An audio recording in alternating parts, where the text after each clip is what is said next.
No news, no updates, nothing was heard. It was as if the 10th family had been cast out. It was clear there had to be something going on, and Paul was starting to wonder if this was a tactic to put them on edge. The longer they felt this way, the more they would eventually tire themselves out, and maybe that's when they would return with another attack. The only good thing was that the attack hadn't happened yet. They waited a few days, and finally, something happened. None other than Prima, the new royal knight, had been sent to deliver a message firsthand at the north gate.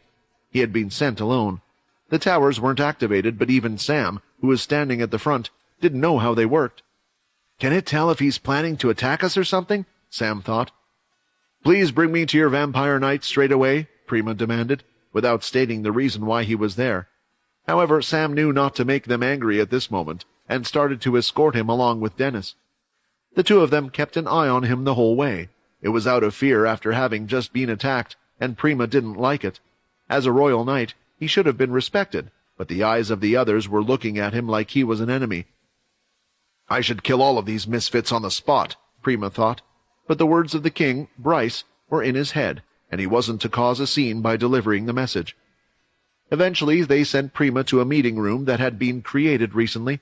It had two offices inside that were placed opposite each other. On one of them, it was filled with paperwork. This was where both Paul and Leo would work. It was obvious from a look which desk belonged to who. "I am here to inform you that a decision has been made," Prima announced. "Quinn, the 10th leader, along with the one known as Alex, the Blood Fairy, will be executed at midday tomorrow. Those in the 10th family are to remain in their inner castle area and are not allowed to attend the event. Those that do not comply with this rule will be punished. After the execution has been done, there will be an investigation into the 10th family to decide who is directly involved with Dwight's death from the 10th family. Attempting to leave will also be punished. A group of royal guards will be placed around the castle to make sure no one leaves this area. They have been given permission to use force if an attempt is to be made." The terms that had been given were quite ridiculous, but both Paul and Leo knew that saying anything was pointless. The decision had been made, and complaining to the royal knight would mean nothing. "Does this start from this very moment?" Paul asked. "There is already a group keeping an eye on you to see if you are going to leave this place. The royal guards will be here soon. Make sure your towers and statues don't attempt to attack the royal guards, otherwise there will be trouble." With that said, it looked like Prima didn't even want to give them any more information, as he was already on his way out. Paul was just thankful the others weren't there to hear what was said, especially Peter, as he would have lashed out on the spot, possibly trying to fight with Prima. Another worry was the towers. They didn't know how they worked, and were worried that they could possibly attack the royal guards as they approached. Paul and Leo decided after much deliberation that they would call all of Quinn's friends and family inside the regular dining room. They thought about not informing them, but they wanted to know how they felt so they could get an idea about what to do. However, when everyone entered the room, there was one problem. "Is there a reason why Logan and Peter aren't here?" Paul asked. "I couldn't find them anywhere in the castle. Maybe they are somewhere in the inner castle area," Sam replied. "Oh, those two said they were going outside to look for some lab or something, outside the vampire settlement. They don't know when they will be back," Syl casually replied, as if it wasn't a problem at all. "What?" Paul shouted, stunned. Although he didn't know if it was good timing or not. If they had tried to leave now, it would have been impossible, but he was now shaking at the thought of them returning and finding out about Quinn. They knew the two would do whatever it cost to stop the execution. Hearing that the two of them were going to a lab, Leo could only think of one place. The place they had discovered a while ago was in the mountains. While there, they didn't seem to have any trouble, and Peter was strong, but still, there would always be some type of worry. "We can try and go look for them," Layla suggested, seeing Paul shaking his head. "That's the problem, we can't," Paul replied. Just moments ago, he had received a message from Ashley, who had remained at the gates. The royal guards had arrived to keep them in check, but they had also informed him that just before, they had had a couple of visitors that had entered that should be joining them soon. The others were perplexed as they listened to Paul as he relayed what Prima had told them. The room fell silent as a result. "So, if we try to save Quinn, it basically means we are going against the king? Fighting all the leaders?" Layla asked. "But what choice do we have? They are basically telling us they are going to kill Quinn." From the last conversation they had, Paul already knew everyone would fight to try to save Quinn. In a way, they also knew that if they didn't, their lives might become worse, and death would be a better option. As ex-humans and with no leader, they could only imagine how they would be treated. "That may not be the case," a voice said, entering the room. The doors swung open, and two people were seen, Silver and her younger brother Fex, who was idly darting his eyes around the room where the visitors Paul had anticipated. "Fex," Layla said, "you're alive and look great." But it was clear that Fex had no clue who Layla was or anyone else in the room. "Hey, everyone. I'm sorry if I don't know any of you. You know, I kind of have memory problems. But please treat me like you did before, and we can be cool, right?" He laughed nervously. Although Fex's coming back was a moment to be celebrated, their minds were still on the most important matter at hand, and wanted to know what Silver meant by her words. "I had a meeting with Bryce. I don't think he is planning to kill Quinn at this execution, at least not yet anyway. Before that, he is focused on tracking down the real killer of Dwight, while also being aware of a potentially greater threat." "A bigger threat?" Sam said. "Did something happen?" Leo started to move and headed over to where Silver was standing. The others naturally moved out of Leo's way. "Haven't we been around each other long enough to know you don't have to do that around me?" Leo commented. Some of their faces went red out of embarrassment. Those from the cursed ship didn't know Leo very well, and seeing his eyes as they were all the time, just did what they had done out of instinct. "I guess you already told Bryce everything we have found out, which means it's time for us to tell all of you," Leo explained. "The ones framing Quinn, it seems like they have been preparing for this for a long time." Silver nodded in agreement. "We will explain what happened to us in the few days we were left, and once you know, we can make our plan."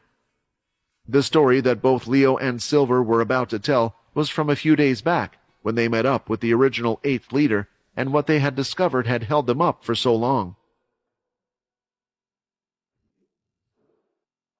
After having just saved Fex, the group was on their way back, running as fast as they could through the forest, this time not caring what type of noise they made. The main reason being, right now, inside the large box that was being carried on Silver's back was one of the 8th vampire knights. Hopefully this would give them the answers they were looking for about who had attacked Fex and Kaz. However, the group was currently stuck in the forest, having met someone they never thought they would see. Fex and Nate were surrounded by around 8 bloodsuckers. Each one of them contained strength that surpassed their own, speed that matched theirs. To get out of this one, they couldn't just rely on their power alone, and would need to use their heads a little. The main problem was the original vampire that appeared with them, named Remus. Silver was on her knees, unwilling to fight someone that her eyes were never meant to look at. From the time she was born, she had been told that their very existence, what they were, was due to these people. She felt like if they wished their life was meant to not exist, then it was something that was meant to be. In a way, the original vampires were like vampire gods, and what punishment would a vampire get for harming a said god? The good thing for her was that there was a man who didn't care who was in front of him. He strived to get stronger day by day, and he was ready to slice down whoever stood in his path, and Leo had done that very thing. Lacing his sword with the 2nd stage of ki, Leo was able to cut off Remus's hand. "What kind of sword is that?" Remus spoke, while grasping the end of his wound. The sword was unable to cut through his hand until this point, so why would it be able to now? The reason was due to the way Leo had used the 2nd stage of ki. The 2nd stage was casting over one's weapons rather than an infusion to give it strength. However, with Leo's ability, he had more control than anyone.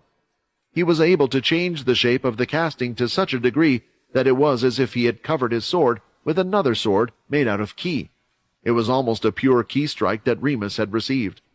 What was even more shocking, though, was how the wound wasn't healing like it would have before. Remus would be able to grow his entire arm back if something like this had happened to him, but it wasn't happening now. From the middle of his forearm, the cut had been made, and his hand was laying there on the floor. He could feel the fairy blood and another substance flowing through his body. First, Remus removed the fairy blood with his blood control, but his wound still didn't heal. Thinking fast, Remus decided to use his other hand to slice off his arm from the shoulder downward. It fell to the ground, and soon a whole new limb was seen growing from his body. "This healing speed, it reminds me of Peter," Leo thought. The strange thing was, when Peter healed his body, it would take up the energy inside his body. Eventually that energy would run out, and it would need to be replenished with human flesh. When Leo saw Remus regrow the arm, it looked like no energy was used at all. "You have an interesting body," Leo commented. "Interesting?" Remus repeated. "No one would speak of that if they knew the curse we carried." Remus shouted as he held out both hands and started to fire out blood bullets towards Leo. With his sword covered in ki, he was strong enough to deflect each of the bullets, and after 8 had been fired and had been deflected, Leo could see that the fingers that had fired were in the middle of healing. Leo shot out the 9th bullet from one hand and the 10th blood bullet from the other. Knowing these would be the last shots while he needed time to recover, Leo made sure to change his second stage ki from a cutting form to a grabbing form. When hitting the bullets this time, he was able to spin his body to add extra power to his step, and by hitting it with the side of his sword, he grabbed the bullets, making them appear as if they were hovering when touching his sword, and swung them back, sending them towards Remus. They had hit his body, but he absorbed them like a sponge, with no harm done, other than a few holes in the clothes he was wearing. Soon, though, Leo was upon him and swung his blades, aiming for his hands once again. Remus could see the movements and pulled back, but his hands seemed to be dragging behind, as if they were listening to him. "No, that's not right. It's as if my hand is moving towards the blade." Soon his fingers were being diced up by Leo, falling off like sausages to the floor. Leo had used his soul weapon to make Remus's body move in different ways. The person in front of him right now wasn't as strong as Rowan. "I know you can heal from this, but can you heal quicker than it takes me to strike at your heart?" Leo asked, staying as calm as ever. "You are annoying," Remus shouted, making a fist even without his fingers, and suddenly his arm was chucked back, recoiling off in the air. He fired off a blood cannon. A large red ball of aura came out of his fists, and this was something Leo couldn't block with his sword. It was too close to spread his second stage ki. Hitting him, he was chucked back and sent skidding across the floor. The blood cannon was a large ball of red energy. It wasn't sharp like the blood swipe. He had managed to deflect some of it with the aid of his sword, but not before taking a brutal punch to the stomach. Although Leo's skin was barely scratched on the outside, his internal organs felt as though they had all been ruptured in some way, as evidenced by the blood that was gushing from his mouth. Nate and Fex had their hands full, fighting the bloodsuckers. Due to their speed and strength, the two of them were staying close together. It was only thanks to a combination of them both that they had managed to survive, but in total, they had taken out only one of the bloodsuckers, and soon Nate's shadow MC points would run out, as the bloodsucker's strength was strong. "What are you doing, Silver?" Fex shouted, looking at his sister who still hadn't moved. "You said you were my sister, right? You know, when you told me that and I saw you fighting against that other person, I thought you were really cool. I thought, I can't believe I have a sister like this. But now you're just going to stand there and let that man kill us all. You have to do something. Help him. Right now, you're a disappointment." Maybe the words of others wouldn't have gotten through to her in the state she was in, but hearing the words from her brother, the one she deeply cared for, and the one who she worried about most what he would think of her, had hit her a certain way. There was also another thing that gave her confidence. Seeing the fight between Leo and Remus, this man was no god. When Leo was close to his blade, he had fear in his eyes. A god wouldn't show fear. She stood up from where she was standing and grabbed the doll with her strings, ready to join in the fight. However, turning around, she soon saw that both of Remus's hands had healed, and another blood cannon was coming her way. The only thing she could do was place the doll in front of herself and block the attack. As soon as it hit the doll, its limbs were torn apart, removed from the threads of strings that tied them together, and its torso was sent to hit its own body with the blood cannon. The powerful attack was felt in her gut, and the wind was knocked out of her. "You are all idiots. This could have been a lot easier," Remus said, now having fully recovered, looking like he hadn't been in a fight at all, apart from his clothing looking different from before. Both of his arms were ready again, and firing out another blood cannon would finish the two of them off. Getting up off the ground, Leo was able to use ki to strengthen his organs so he could continue the fight. For how long, while they were still heavily damaged, he didn't know. "This was going to be a hard fight on its own, but I don't think it's one I will lose," Leo thought. "Guys!" Fex cried, but no matter how much he wanted to help, he and Nate were stuck in the middle of the bloodsuckers. At that moment, a black mist started to appear from Fex's earring, something that had never happened before. The mist was starting to take a portal-like shape, and as two bloodsuckers jumped towards them, A large claw as big as a human body appeared, slicing the two of them in half. Out of the black portal was none other than the Bone Claw. "What the hell is that?" Fex shouted, never having seen a beast like that before, and it had appeared from his earring of all things. "Was that me? Did I do that? Maybe it's like the bull? Hey, Bonnie, save them!" This Bone Claw looked towards Fex with its hollow dead eyes. It made him realize straight away that he was not the one in charge of it.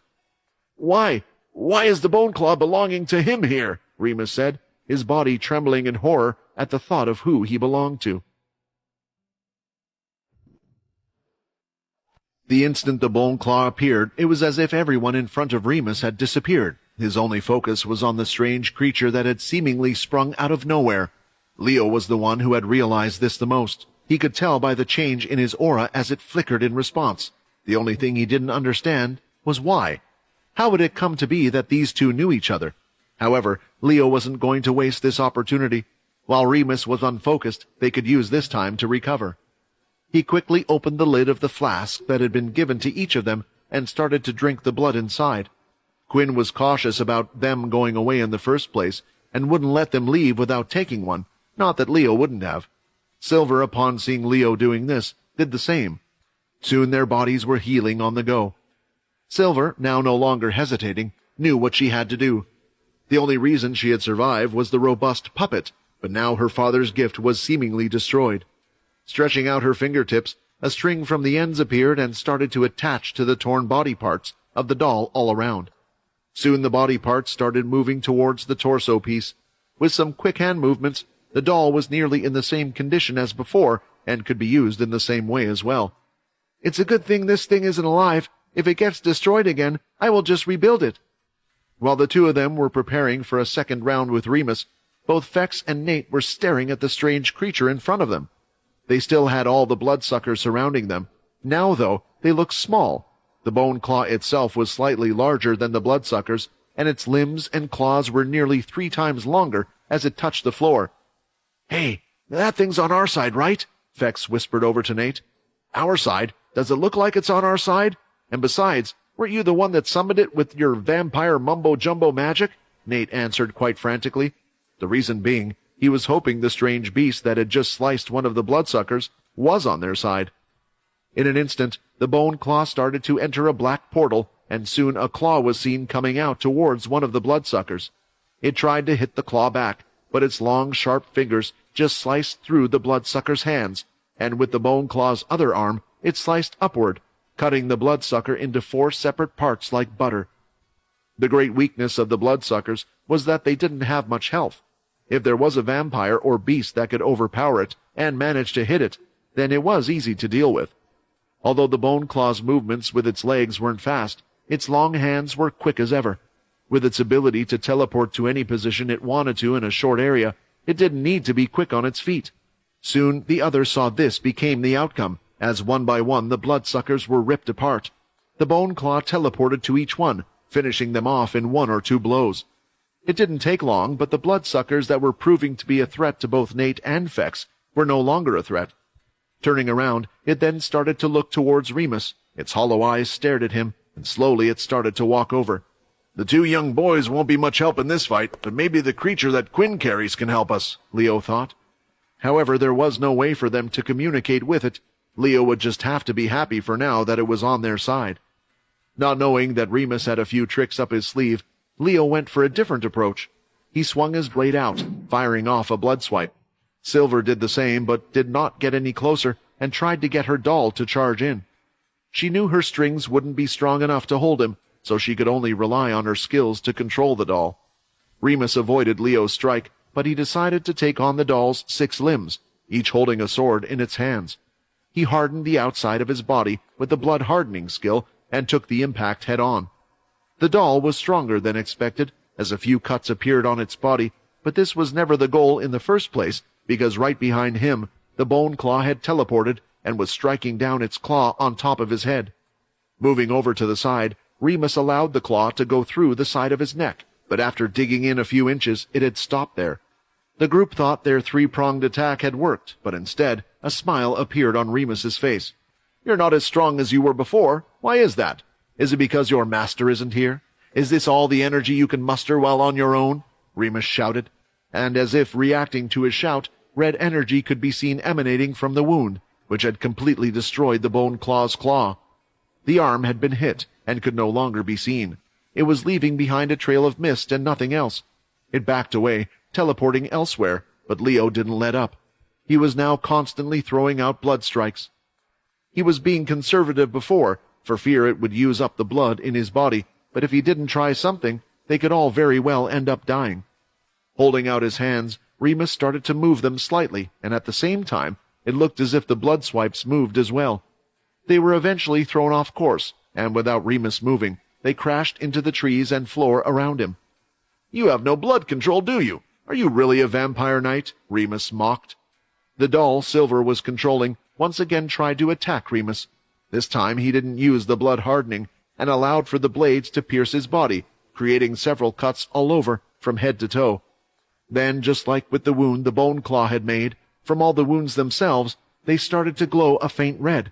The color got brighter and brighter, eventually letting off a flash of red. The others turned away from the energy. Leo went over to the other two in the 10th family, spreading out his ki, hoping to shield them from what might come. When the red aura and light dimmed, the doll this time wasn't just torn apart. It looked like it had been ripped into a million little pieces. "Our family's sacred treasure was destroyed just like that," Silver thought, as she looked down at the pieces of the doll. The situation was bad, and it looked like the original leader had another trick up his sleeve still. "If I use my soul weapon, maybe I can take some of his energy and redirect it into me. With the key control, I should be able to make sure I don't take too much of his energy to turn me into one of those beasts. But maybe that's what's needed to defeat him," Leo thought. He was thinking of anything to get out of the situation they were in. At that moment, the Bone Claw was seen standing next to Fex. It looked at him as if it wanted to say something, but no words had left its mouth until one had entered his head. "Master! Master!" A high-pitched voice was heard in Fex's head. It was none other than his little companion known as Ham. "The Bone Claw! It says it wants you to call all the others to where you are." "What? And why would that be of any help?" Fex argued. With its hand that was uninjured, the Bone Claw lifted one single finger and started to draw a circle. Following its long finger, a purple line could be seen, and when the line connected to its original starting point, what looked like a dark portal had opened. It was one no one had seen before, though, and a color unrecognizable to the others. Seeing this and thinking that the Bone Claw was at least on his side, he decided to call out to the others. "Everyone get over here and come quickly!" Fex shouted, and he was the first one to jump through the strange portal. Silver, picking up the large box, followed after her brother, soon running in with Nate and the last one, Leo. "Where do you think you're going?" Remus shouted. The cuts on his body still hadn't healed, but it looked like he was using his own blood to somehow power himself. He formed it into a blood net and soon threw it out towards the portal everyone had jumped through. Seeing this, Leo resorted to one last thing. He sliced the ground beneath him quickly into a square and continued to run forward. Then, when he was at the top half of the square he had cut, he slammed his foot down to create a wall between the two of them. The net sliced through the wall, crumbling it, and when the wall fell, Remus could see no one. The others had escaped. The question was, where had they gone? On the other side of the portal this Bone Claw had created, they were all looking at the area they were in. It was one none of them had ever seen before. "It can't be," Silver said. "Are we in the familiar world?" The energy sense from Remus was building up, and Leo could feel it. He knew that Remus still had a lot of energy left in the tank, even after fighting and using so many abilities. Although Leo and Silver weren't hurt, it was hard to imagine them winning without getting seriously hurt in the process, or losing something of importance. However, Leo was clear about what their goal was. It was to bring back the Vampire Knight in one piece, not to defeat Remus. If he was on his own, then maybe he would use everything he had in his arsenal to try to defeat the person in front of him, only risking his own life. He had even considered that for a second, but the problem was how much that would cost. Which was why, when he saw an out to their situation being created by the mysterious Bone Claw, he decided to take it. The energy that was coming from the portal was similar to the familiars. It wasn't a portal that he was used to, or had seen before either. At first, knowing the creature belonged to Quinn, He thought it would do them no harm, or at least he hoped so. When each of them went through, it worked the same as the other teleporters they had used. An odd feeling that only lasted for a few seconds before they were chucked into whatever was on the other side. This was when they found themselves in a place that was unrecognizable from any planet they had ever been on. They rubbed their eyes as they looked at everything around them. Everything was covered in a green and blue hue that seemed to stem from the sky. It was reflecting on the trees and the ground they stood on. Large mountainous terrains were spread everywhere, while mystical colors could be seen floating about. Creatures were flying through the strange giant clouds that seemed to all be formed together, yet moved in a way that felt like it was on its own. The creatures they could see were all lit strangely, as if they were surrounded by a glowing substance. It all seemed mystical. What stood out the most, though, was what was floating around everywhere in the air. There were glowing balls the same size as snowballs. Millions surrounded them and spread out all over the place as far as they could see, keeping an eye on the strange, slow-moving balls. It looked like when the creatures got close to these strange balls, they would absorb them into their body, temporarily giving their bodies a greater glow. There was only one person who had the faintest idea of where they could be, and that was Silver. Something she had studied, but she had only heard words being described of this place, so she was unsure. "This can't be. Is this a familiar world?" she blurted out, trying to match it to what she had read in the past. Something that was discovered long ago by the 10th family's original leader. He had written it down in his journal, describing the place he had been to, but no one else had been to it, so others thought he may have made it up. Still, it was something that was gone through with students when learning about familiars.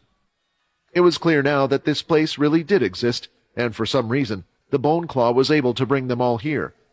"The familiar world? Is this another planet?" Nate asked. "If what I read is correct, this is not another planet.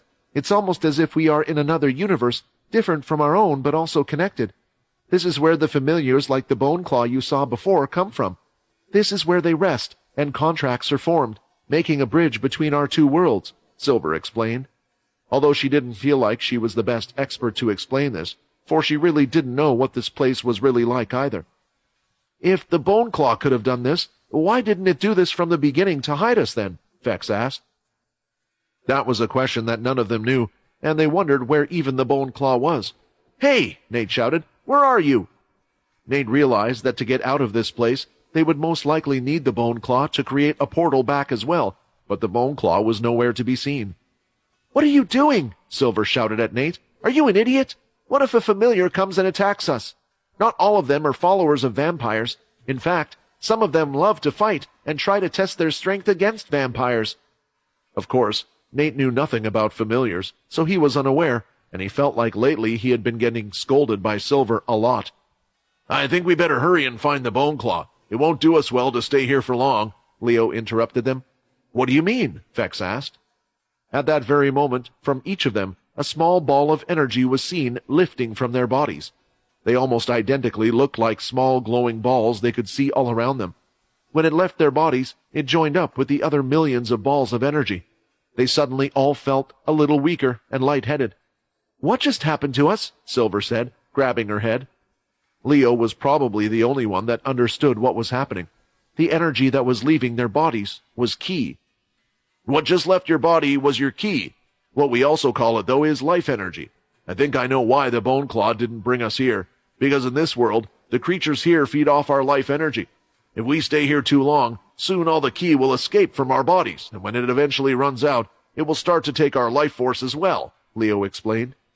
Maybe they wouldn't have believed Leo's words or trusted him too much before the light had left their bodies, but they had all felt it, and linking the two, they could see what he had said made sense.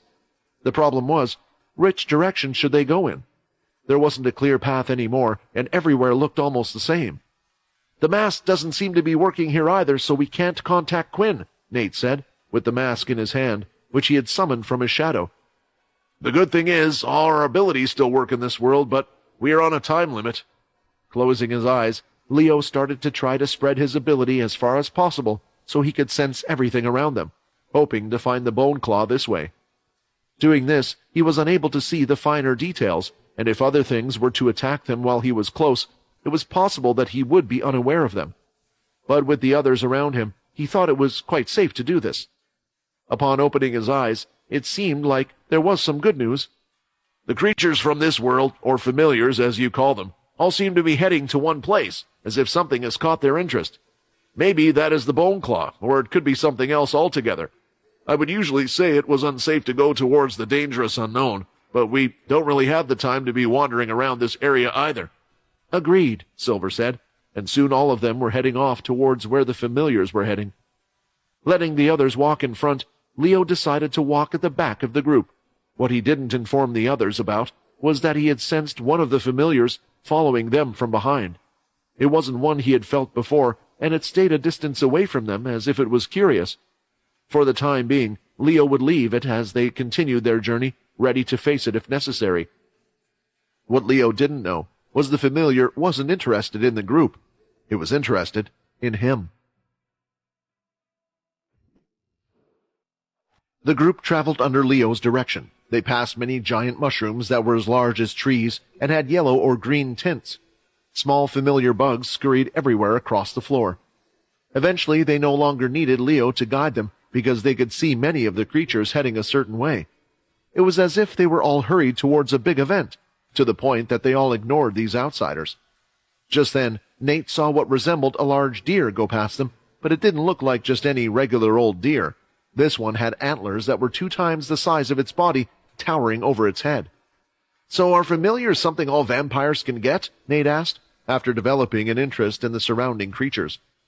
It seems to require a certain aptitude, yet there are not many who want one in the first place, Silver replied.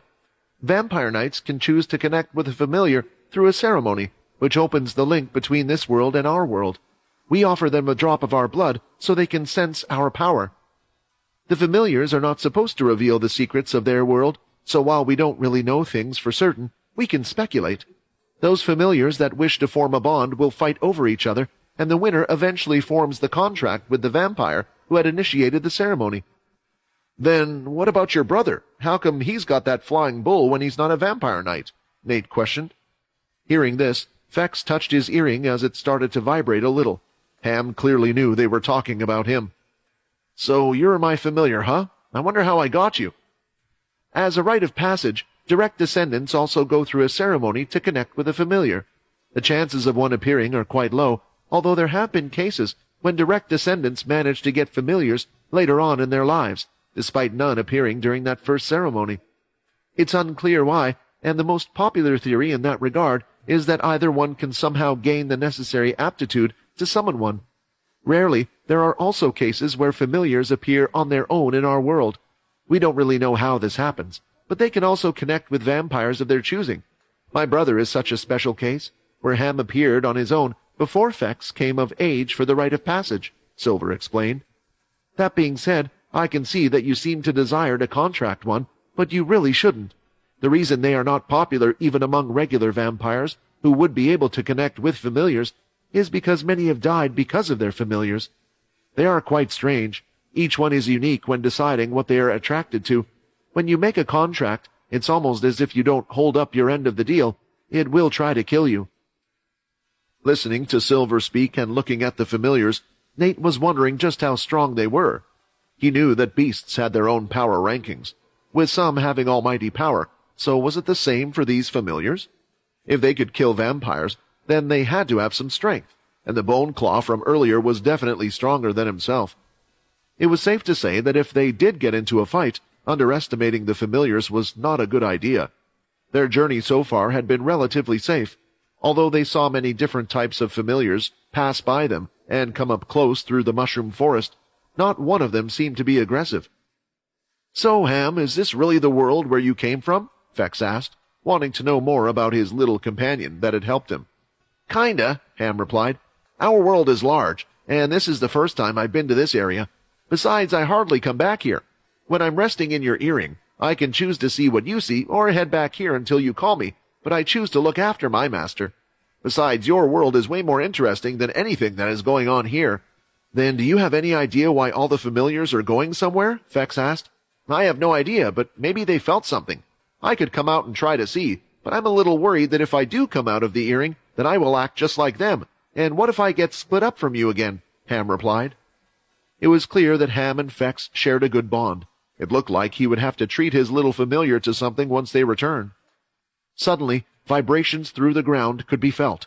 The mushroom heads seemed to shrivel slightly, as if they were reacting to what was happening. The vibrations continued one after another, as if something large was walking. It was clear whatever it was had quite some weight to it, which was strange considering the size of everything they had seen before, but then they all could finally see what was heading their way. A creature of titanic proportions was towering over the giant mushrooms. It walked on all fours, and was 3 times bigger than an African elephant. What was most notable was its long, winding neck, like that of the old dinosaurs, and its large, single, ready eye with 2 horns sticking out of its head. "That thing is enormous," Nate couldn't help but say. "If that was a beast, it looks like it would at least be a demon-tier beast. It's almost as big as the giant crab we fought." "How foolish are you?" asked Silver. "You can't base everything on size alone. There are plenty of beasts that are small yet far more powerful than you would think, so just because one is large doesn't mean it has the strength or speed to match it." It was very true, especially since humanoid beasts that were the same size as humans were said to be the strongest. Even though Silver spoke her words, she had to admit there did seem to be some strong power radiating off of it, as it glowed more than the others, and the floating balls were quickly being absorbed by the large beast. Once again, in the middle of their small argument, they felt something pulling away from their bodies. Their heads started to feel lightheaded, and then another ball of energy escaped from each and every one of them. By now, the beast wasn't too far away from them, and the ball of glowing energy that had left their bodies started to immediately head towards the large beast.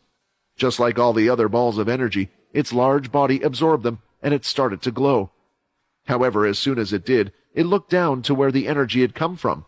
"It seems to like the taste, and now wants seconds." Fex started to panic. The long neck started to swoop down towards them, diving down like a snake flying through the air. Seeing this, each one of them relied on themselves, but they were all feeling a little weak after just having some of their energy taken away from them. "If I fight using ki, then it will only mean my demise will be quicker." Leo thought about grabbing his sword, trying to think of the best option, but it seemed like he wouldn't need to act. The energy that had been following them, the small but powerful energy, started to hop between the smaller mushrooms, going from one to the other at a great speed. It eventually hopped onto the largest mushroom in the area, and when the beast's head was close, it leaped up to meet it. "What's that little black thing?" Nate asked. It was quite hard to see from a distance, but what was obvious was the size difference.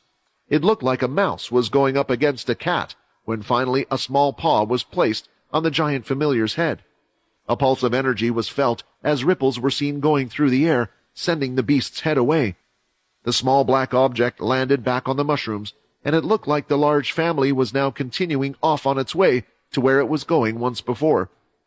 "Did that little thing just save us?" Nate wondered. The small black object started to hop from mushroom to mushroom, and eventually ran towards the group, noticing that they got startled and got ready for battle. "Don't draw your weapons. It's not planning to hurt us." Leo held them back. They were unsure, though, but it wasn't like they could stop it if they could, as it ran past all of them, only to hop on the top of Leo's shoulder. Soon it sat on top of Leo's bald head, seemingly claiming the spot for itself. "Meow." The cat went licking its paw. "A cat?" Fex blurted out, able to see that familiar was a black cat, with big eyes and a small red slit down the middle of its forehead. "Well, it looks like someone wants to make a contract," Silver pointed out, smiling at Leo. All the others were staring at what was lying on top of Leo's head. They were looking his way and couldn't keep their eyes off of it, although Leo couldn't tell this. There was no reaction from their auras after all, but the reason for them doing such a thing was simple. It was because they were looking at what had decided to lie its fat body on top of Leo's head. It had spread its body wide and had its 2 large paws dangling on top of Leo's forehead, just shy of reaching his eyebrows. With the others seeing this, they were all thinking along similar lines. Cute, they thought. "Hey, Leo, you do know what's on top of your head right now, right?" Nate asked. "I mean, I know you can't see, but you should still be able to feel it." Leo's reaction to the whole thing was what startled them the most. He didn't move, he didn't try to attack the creature, and he acted as if everything was completely normal. "Of course I can feel it," Leo replied, which was a relief to the others when he said this. "I know it's been following us for a while, but just like humans, Creatures emit a different aura when they are preparing to attack.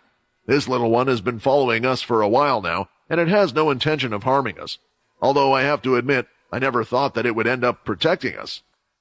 Those words reminded them that although the cat looked cute now, yawning and lying on top of Leo's bald head, it had just managed to repel a giant beast with a single paw, making Silver's point from before very valid, that it wasn't the size of the creatures that mattered. "Well, it just means this familiar is very special. Do you know what it is?" Nate asked, turning to Silver, the knowledge dropper of the group. She didn't mind explaining things. Since her teacher days, she was used to it, and Nate actually was her student at one point, which was probably why Nate found it natural to ask her questions. "No, I'm afraid I don't, but you have to remember, the familiar world is large, just as large as ours. There may be even more familiars than humans, and amongst them, there will be special ones. We have familiars that we know of and have recorded, but I can't say I have them all to memory, nor do I know which one is this," Silver explained. At that moment, the cat finally looked like it had finished taking its little rest and hopped down from Leo's head. Now it was on the floor, on all of its fours.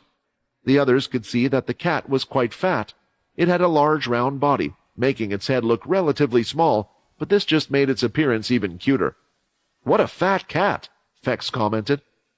Immediately the cat turned its head and held out its paw.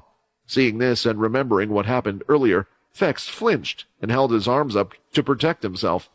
He closed his eyes. After a few seconds, he felt nothing. When he looked back at the cat, it was simply just licking its paw. Then what appeared to be a grin on the cat's face appeared. "No, did that cat just trick me?" For that to have happened, the familiar must have had a good grasp on the human language, and at the same time have a high level of intelligence. Its next set of movements were strange. The paw it was licking suddenly dug one of its sharp teeth that looked like a fang into it. Blood was now pouring from the paw. It held it upwards and was holding it towards Leo. "I was right. It looks like the familiar is looking to make a contract," said Silver. "Although it's not the conventional way, it seems insistent." Leo stared at the cat for a few seconds and stared at its two eyes, not looking away. It was as if the two were locked in a battle where neither could blink. "Leo has won this battle, that's for sure," Nate whispered to Fex. "How can he lose a staring competition?" Drawing his sword, Leo hovered it an inch above his finger. "What is it that you want in return, and how do you know I will be the one to give you what you're looking for?" Leo asked. The others heard nothing, but in reality, the two of them were speaking to each other, as the cat was able to send its voice directly to Leo, so only he could hear. "You have a desire stronger than I have ever felt before. Even now you are filled with energy, all for the sake of improving yourself. I never thought I would meet a human that would match my taste. Several drops of blood had entered the familiar world, all so dull and straightforward that yours is interesting. As long as your desire stays strong, neither I nor you will have a problem, and you will be helped out in many ways to come. We familiars live a simple life, and we don't ask for much. Besides, without my help, you all would not survive this place. To help you, all I ask is to come with you." Most of what the familiar said he did not care about, but the last words were what had affected Leo the most. "What is your name?" Leo asked. "My name is Ovanik. Just remember to always have your desire, or things could go very wrong." Having heard enough, Leo moved his blade an inch, cutting his thumb. A trickle of blood started to fall, and immediately the familiars in the area started to turn their way. However, slamming its paw onto the ground, another pulse of energy was sent outward, and the others soon stopped. They ignored them, continuing to go onward to their destination. Leo and the cat walked closer together until eventually both wounds touched each other, and finally they could feel an exchange of energies within each other. A few seconds later, the cat started to glow brightly until it disappeared, and now, on Leo's forehead, between his eyebrows, just slightly above, a black circle appeared. "Although I do not know what or who that familiar is, it certainly seems you have made a strong ally that will help us in the future," Silver said with a smile. "Where's my familiar?" Nate complained, and wanted to shout out, "Give me something cool, like that deer from earlier or something." Alas, it seemed like nothing was interested in Nate. "Let's go," Leo ordered. "It says what we are looking for is in this direction." The others didn't argue. They knew that Leo and his new familiar must have been communicating, and the cat seemed to be directing them in the same direction as they were heading in any way. Soon, though, the terrain started to change as they left the mushroom forest, and the purple skies had gone dark, turning into a black-gray color. They were now at the base of a large mountain in front of them, and there were no signs of other life anywhere in the area.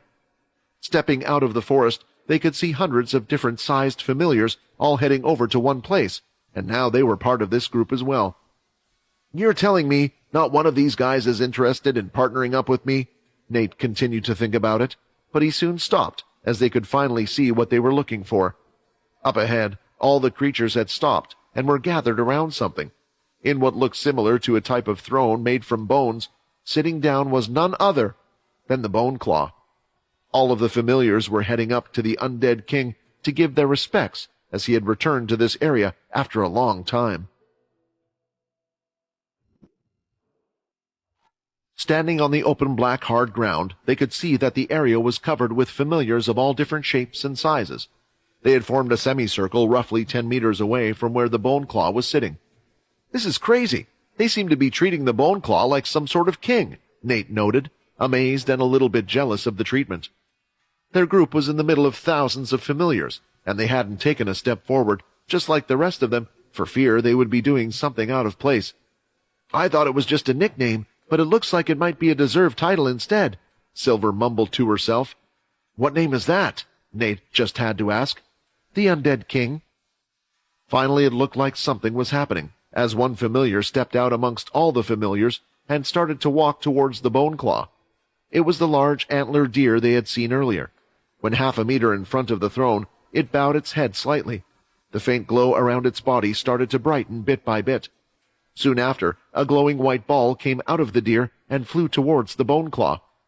The deer repeated this process several times, and when it stopped, the initial glow around the creature's body had dimmed to a level where it was barely visible. Soon after, it quickly left the scene, heading back to its space, and when it did, the surrounding balls in the area were attracted to the deer. Once it had absorbed a few of them, the deer regained its glow once again. After the deer had left, the next familiar stepped forward and did the same. More and more familiars joined. Without seemingly speaking to each other, they orderly came forward and offered up the shining balls to the Bone Claw, who kept absorbing them. Seeing everything, Leo was trying to guess what was happening. "The balls of energy. I thought they looked and felt familiar, but now it's starting to make a little more sense," he thought. "They are exactly the same as ki, which also explains why what comes out of our bodies is ki as well. The ki can be absorbed into their bodies, unlike ours. Is this why they have a fascination with connecting to the human world? But then why have the familiars chosen to make contact with the vampires?" From what Leo had learned so far, vampires didn't seem too knowledgeable about ki in general. In fact, he had yet to meet a single vampire that knew about it, and when he had tried to teach the vampire students, they had been unable to. Of course, there weren't many humans that knew about it either, but from his experience, they had varying degrees of potential for allowing it to grow in their bodies. After a few of the familiars had finished going forward, they had eventually stopped, and for the first time, the Bone Claw stood up from its seat.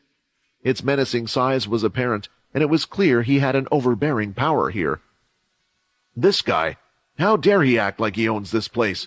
He didn't even ask me for permission before taking everyone's power." A voice spoke inside Leo's head.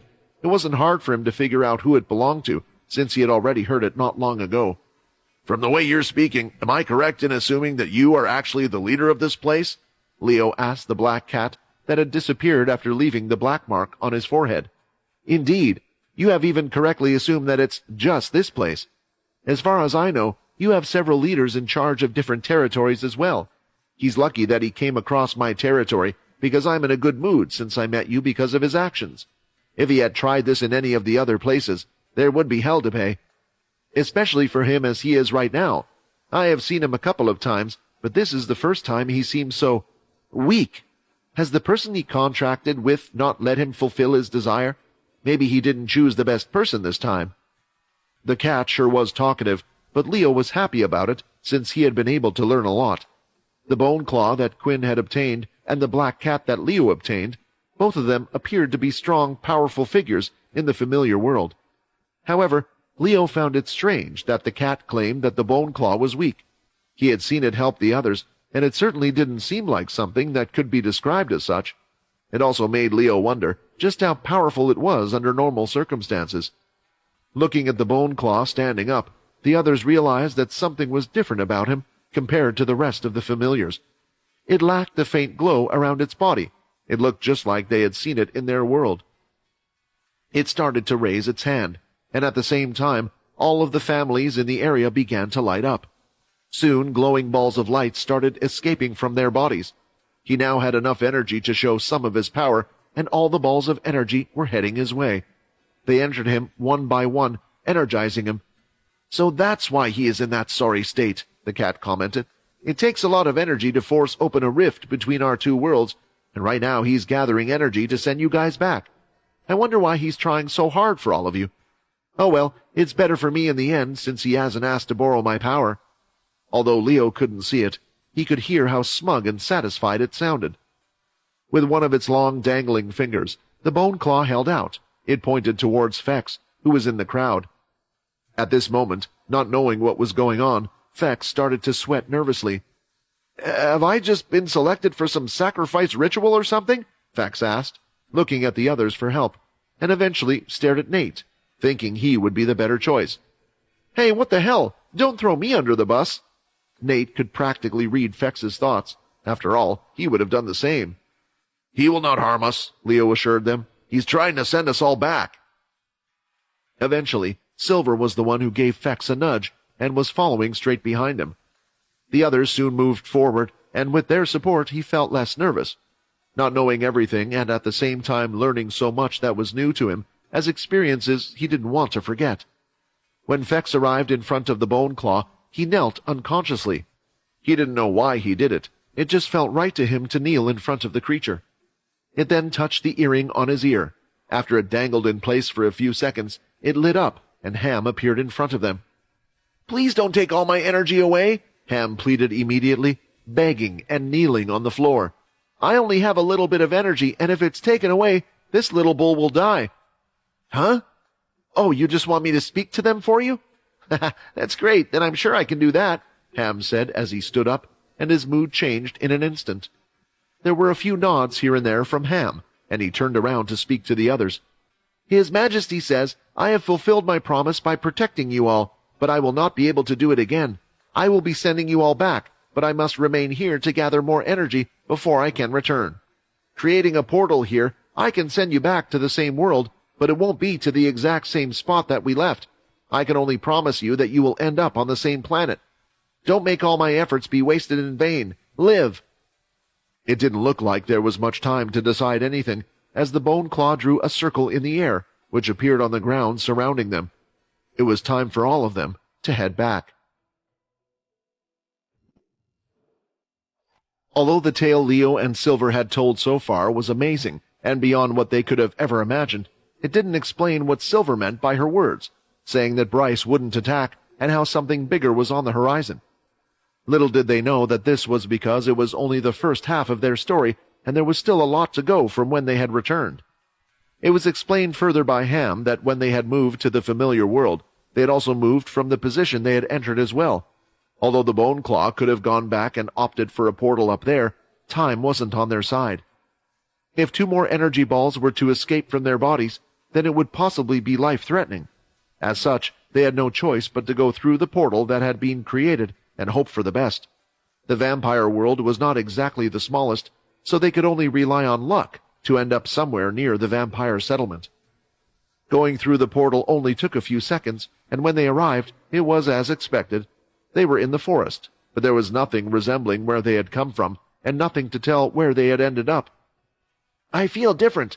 Oh, His Majesty the Bone Claw King is no longer with me," Ham shouted as he flapped his wings, happy to be free. The rest couldn't share his enthusiasm. "But didn't that Bone Claw protect us?" Fex pointed out the reason for their disgruntlement. "If we run into that vampire again from last time, it will be really difficult for us. We can't escape." "I don't think the Bone Claw would have been able to help us a second time in any case," Leo stated. "It must have used up a lot of energy creating those 2 portals, otherwise it would have returned with us." "So, is that the last time we will see that thing?" Nate asked. Truthfully, Leo didn't know, but he had a feeling it would be the last time. There had to be a reason why such a powerful being wanted to stay in the human world, and it hadn't really appeared to be the type to help them out of the kindness of its soul. "Finally! How long has it been since I've been here?" The cat purred inside of Leo's mind. "It's so rare to find someone with your quality of key.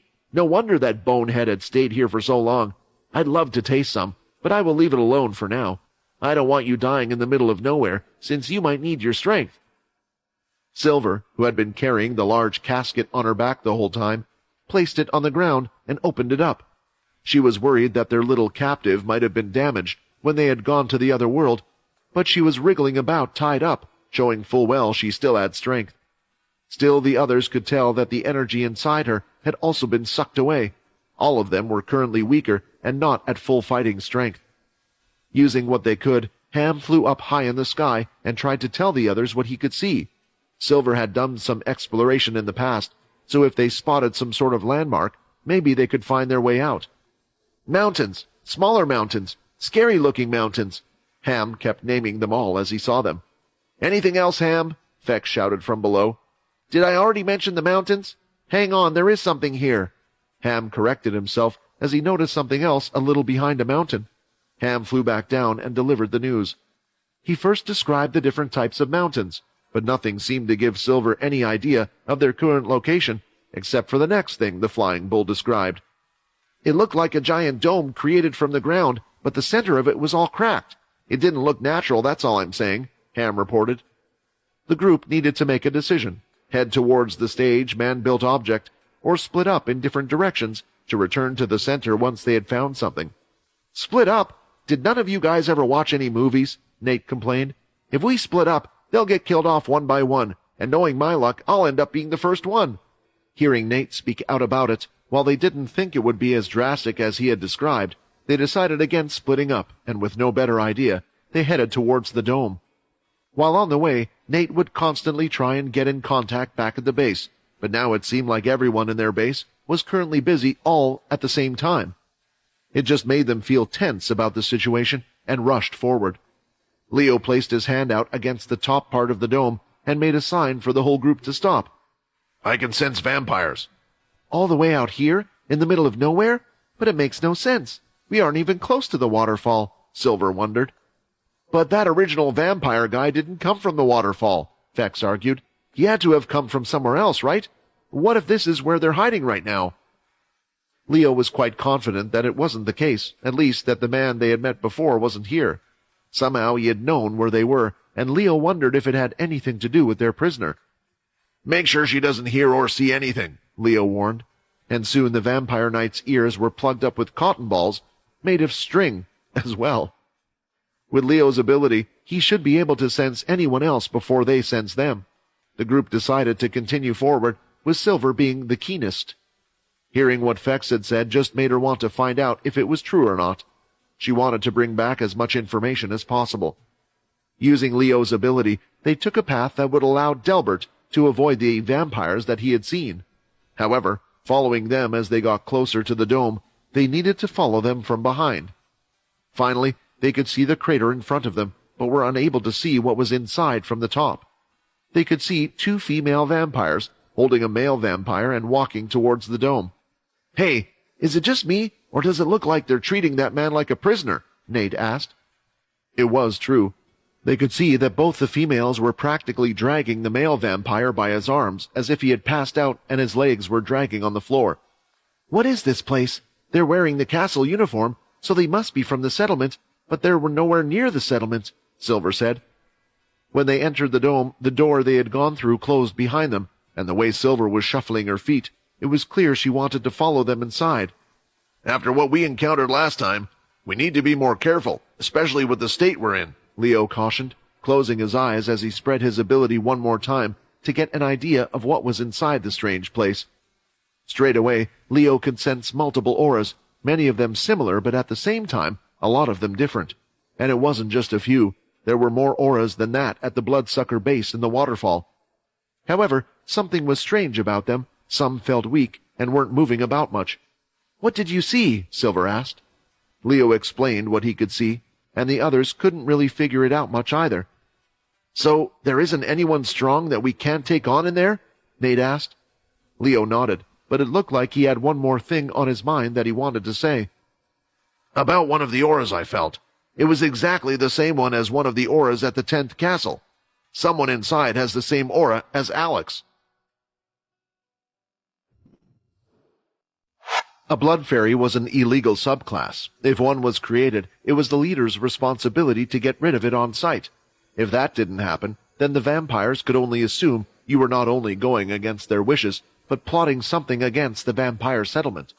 These subclasses were explained to have a high potential to either be used against them or ruin the current lives the vampires had built up for themselves at the moment. "Same as Alex. Who's Alex?" Silver asked, confused. Of course, Nate and Leo knew what they were talking about, but Silver didn't. Alex's existence was unknown to her, and she wasn't part of the 10th family. Even if she was Fex's sister, if she found out, there was always the risk she would tell her father or someone else and get them in trouble. In all honesty, not even Leo really knew who Alex was that well either. He only knew that he was a special subclass vampire that had created his weapon. After seeing the way the vampire from earlier reacted, he was starting to understand why Quinn had asked him to keep it a secret. "There are quite a few subclass vampires inside," Leo continued, ignoring Silver's question. "If we take what we saw earlier, assuming they are taking prisoners inside, I don't think the best of things is happening inside. A facility disguised behind a mountain, out in the middle of nowhere, away from the vampire settlement?" "It certainly feels like they are hiding something," said Fex.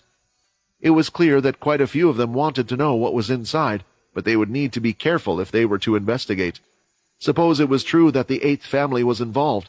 In that case, it means as soon as they see them coming, they will be able to send a message to the others almost immediately. In the state they were in now, if someone like the last person they had met was called, they probably wouldn't survive. So instead, they decided to rest for the night. Their bodies needed to recover from what was taken from them. Yes, they would try to avoid being seen, but it would most likely mean another showdown if they were seen. They took it in turns to rest as they kept an eye on the dome. It was too large to see all the sides of the dome, so they just looked at where the other 3 vampires had entered from. Eventually, while it was Silver's watch, she could see the 2 girls who had entered leaving, but without the man. Heading back to the vampire settlement? Placing the large box on her back, she decided to follow them from quite a distance. She inched closer and closer as a test, and eventually she realized that the 2 of them weren't at the level of a vampire knight. If they were, Leo would have sensed it, and they would have discovered her by now. She followed them in their general direction for a while through the forest, until eventually she could see it. She recognized one of the mountains that could be seen from the castles if one was to look out. The 2 girls were definitely heading back to the settlement. She tried to inch closer to them. If they were vampires from the settlement, then they would have an emblem on their clothing stating what family they were from. Silver was mainly traveling up high through the trees, but having taken one step too close, the 2 girls turned around. "Did you hear something?" they asked. "There are beasts on this planet, so hearing something isn't that uncommon," the other replied, and the 2 continued on their journey. Coming out from behind one of the tree trunks, Silver realized that she couldn't get any closer without a confrontation. "If they were able to sense me from that far away, then they would have had to at least be at the noble level, so the leader involved is willing to work with their inner castle vampires. This whole thing smells rotten." Silver was worried that she had left her post when she was meant to make sure the others were okay while they were sleeping. Upon returning, though, she noticed that Leo was already awake and was leaning up against a tree. "Did you find out what you needed to?" she asked. "Yeah, I did. I found our way back, but we need to check out that facility first. Those 2 girls seem scared," Silver said, as she looked towards the 2 boys who were fast asleep, as if there wasn't a care in the world. "Thanks for looking after them. Feel free to go to sleep. You couldn't have gotten much." "I didn't sleep much before as a human, and it's even worse now as a vampire. Besides, we have more lookouts compared to before." Leo pointed directly at the top of his head, at the circle ring. It was actually the cat that had informed Leo that Silver had gone off somewhere. After the 2 boys had woken up, they didn't see anyone else enter or leave, so it was time for the 2 of them to enter. Walking up, they noticed that security was very minimal, almost as if there was none at all. "I guess if they are vampires from one of the 13 families, they can't just leave when they want like the bloodsuckers," Silver thought. Leo noticed something as well. He still found it strange that those that he could sense hadn't moved. It was as if they were locked up. There was no door to enter the dome, just part of the wall had been almost cracked to look like a cave entrance. Leo suggested it was safe for them to walk all through, so they did. They entered the cave-like tunnel and could hear the sounds of screaming and groaning echoing through the tunnel's walls. "Hey, should we really be walking towards those noises?" Fex asked. Eventually, they had reached the end of the tunnel, but it wasn't the end of the groaning. Leo could sense that in a large circle shape as large as the dome itself, different types of energy were spread out around and leading upwards. Ham was the first to be sent ahead. If they spotted him, most would think he was just a weak beast. After leaving the tunnel and looking around, he returned. "I would say it's pretty safe for you guys to go ahead, but be prepared for what you're about to see," said Ham. They trusted Ham a little, but it wasn't until Leo said he said it would be okay as well that the group continued to move forward. When they had exited the tunnel, Leo and the others could finally understand what he was seeing. This facility was one giant prison. The center of the dome was flat ground that looked to be mostly destroyed, and it made the whole place look almost like an arena. But instead of an arena full of crowds, it was one full of prisoners. Spread across the edge of the dome were prison cells, each with one person locked behind them. "What do they want to do with all these people?" Fex asked. "That's what we are here to find out," Silver replied, as she started to walk around the edge past each of the prison cells. They saw nearly every type of human subclass possible. The groans and screams were coming from them, but as they tried to speak or reach out, their minds seemed wholly broken down. They were unresponsive to the group's calls or presence. "A blood fairy," Silver said, shocked. "They have a blood fairy." Nate looked at it. Its appearance was similar to Alex's, but it was a sad sight to see. It looked like its wings had been pinned down to the floor, allowing only one to move, and the blood fairy's eyes looked dead.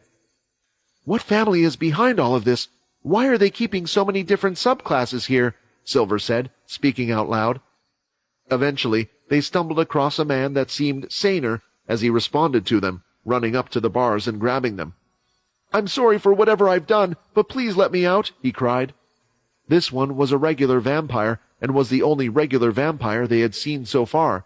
Judging by the fact that he wasn't as worn down like the others, they guessed that he was the one that had been brought in not too long ago. "I'm sorry, but please, I don't remember anything," the man screamed. These words from the man meant far more than they realized. "What do you mean you can't remember anything?" Fex asked while gulping. The man touched his head. "My memories, who I am, where I am, or what this place is, they are all gone." The group asked the man as many questions as they could, but as expected, it was a lost cause. He couldn't remember anything, so he had no way of answering their inquiries. Still, his particular situation reminded them a lot of how Kaz and Fex were when they first found them. However, the strangest thing was how the man was even unable to remember how he had ended up in his cell. Even after telling him 2 girls had brought him here, it didn't jog anything in his brain. Silver was hoping that he could at least describe what he had seen on their uniform, but it was all hopeless. "Wait! Where are you going? Are you not going to set me free?" he shouted, as the group continued on their way. "If we did that, then the others would know that we were here. Have you lost your common sense as well as your memories?" Silver questioned him harshly. "But you just can't do this. After seeing all this, if you leave, you are just as bad as them." The man continued to shout, pulling at the bars. He was desperate, but the main reason he felt this way was because of how all the others around him were acting. He knew he would end up the same if nothing was done. "When those guys return, I'll tell them that I saw you anyway, so you might as well let me out." Still, the group continued to ignore him and continued on their way. "Hey, what if he really tells them about us? Won't that be trouble for us?" Nate asked. "Don't worry, on the way back we can deal with him, and as Leo said, there doesn't seem to be anyone to guard this place. They should be rather confident in their cells and hiding place," Silver replied. Fex looked a little down after talking with the man. After all, he could relate to not having any memories and nobody explaining what was going on. Luckily, he had been important enough for people to come to his rescue. As for the man and everyone else in this facility, even if they had someone looking for them, how likely was it that they possessed the necessary strength? "I know what you're thinking, but we can't help them," Leo said. "At least not yet. Think about what would happen if we did. A lot of these subclasses would probably just get killed if they were to appear in the vampire settlement. After we find out what is going on, and that it won't put our or other people's lives in danger, Then we can act." Leo knew full well what acting before knowing all the small details could result in. He had once lost everyone he had cared about because of it. After going past every single one of the cells, they had come across a couple more subclasses that seemed a bit saner than the others they had met. They could be communicated with, but were close to a breaking point. Just like the first, the others also had their memories removed.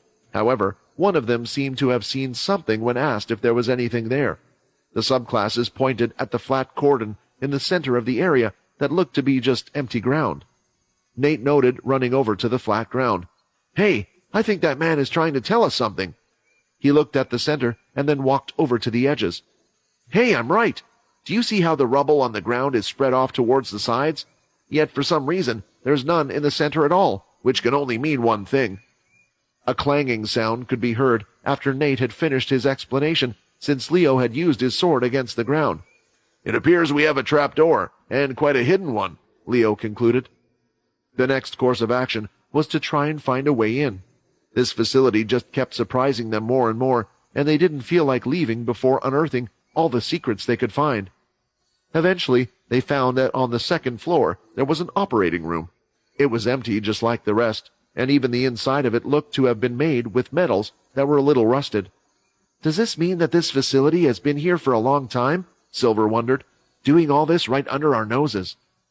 Depending on the material, sometimes Leo's senses wouldn't allow him to see through them, and this turned out to be one of them, making him just as curious as his companions about what was underneath. The controls were simple enough for even Nate to use them, as he pulled a lever and the mechanics behind the door started to move. As they had learned, the arena floor was a large trapdoor. From the center, it started to slowly pull away in two halves, and what little bauble there was would fall down the center while the rest moved to the sides. "Looks like the blockhead isn't so useful after all," Silver commented, and they all looked over to Nate, who grumbled under his breath that they were underestimating him. Once fully opened, they could see a large spiraling staircase going around the edge, and the team decided to carry on moving forward. Once they had awed around to the stairs, looking down, they could just see the bottom. The whole thing was made of a strange metallic material. It made the whole area feel cold and blue. Before they started walking down the stairs, they were looking towards Leo for new answers. "I think you will all be as surprised as me, but the area down there is almost an identical replica of what is up there," Leo explained. "There's a major difference between the two, though. All of these above ground are vampires or vampire subclasses." Here, Leo could feel it. "Nearly every single thing alive in this underground facility, on the other hand, is a bloodsucker." They were confused, but they did get the okay from Leo to move forward. Walking down the spiral staircase together, they were able to see for themselves.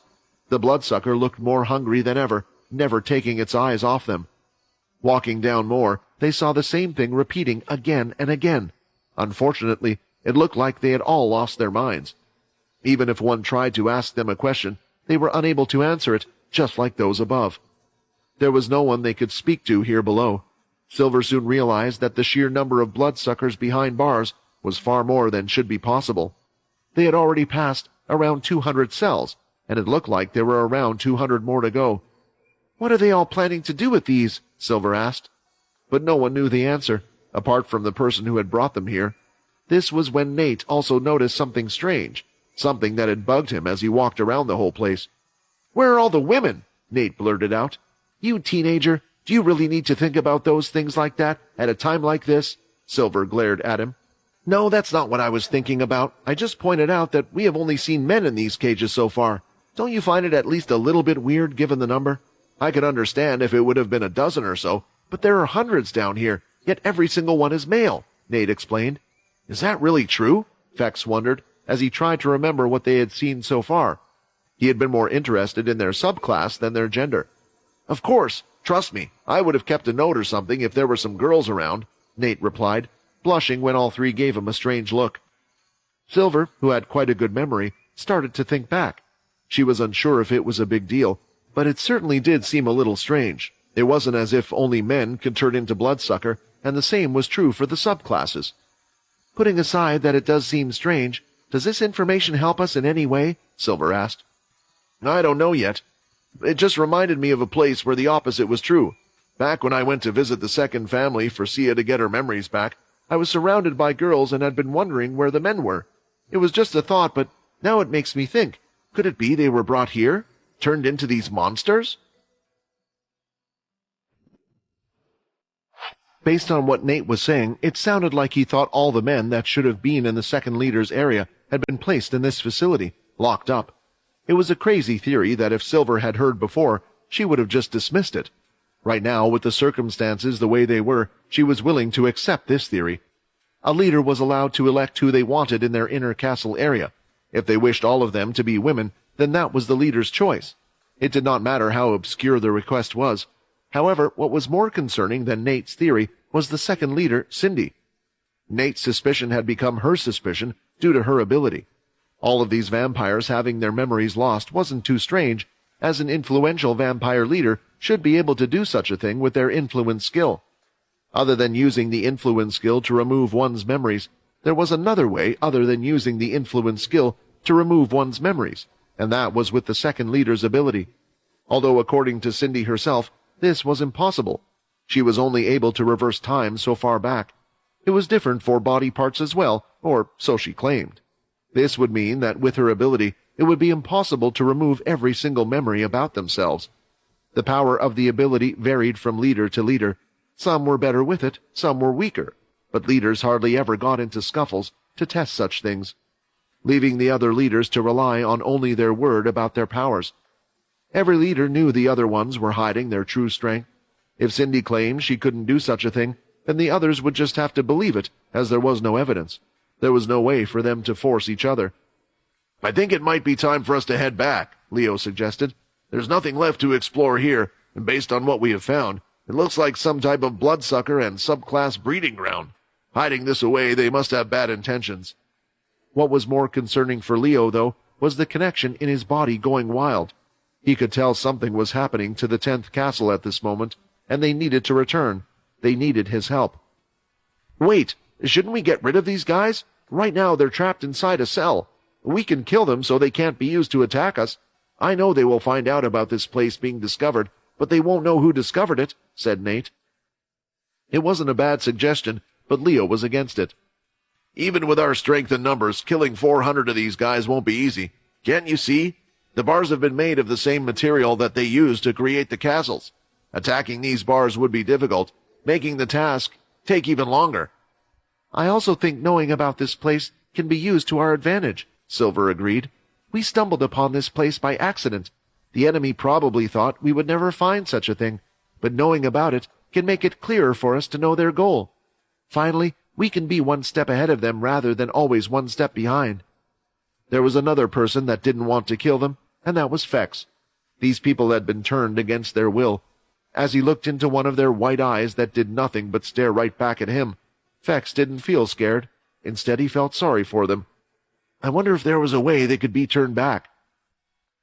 Before leaving the place, Silver did one more thing to those vampires that were saner than the others. Just in case, she used her influence powers on them to remove any memories they had of them in this place. Usually she wouldn't do such a thing, but they had already lost their memories, and the one she was removing was not particularly meaningful or long. As long as she was able to do such a thing, this should have been an easy task. "We must move as quickly as we can," Silver shouted. "And that's what we discovered while being away. It was what held us up for so long," Silver said, having finished explaining what she, Leo, and the others had gone through. "All of this was reported to Bryce?" Sam asked. "Which means he knows about the bloodsucker and the other blood fairy, which would have been used to kill Dwight?" This was the proof they had all been looking for. The only bad thing was that Leo and Silver didn't know Quinn had been framed using the blood fairy. "It seems all the signs point to Jill and Cindy having worked together," said Paul. "Yet somehow she had convinced the other leaders that she was better than the other leaders." Layla, upon hearing Cindy's name, clenched her fist tightly.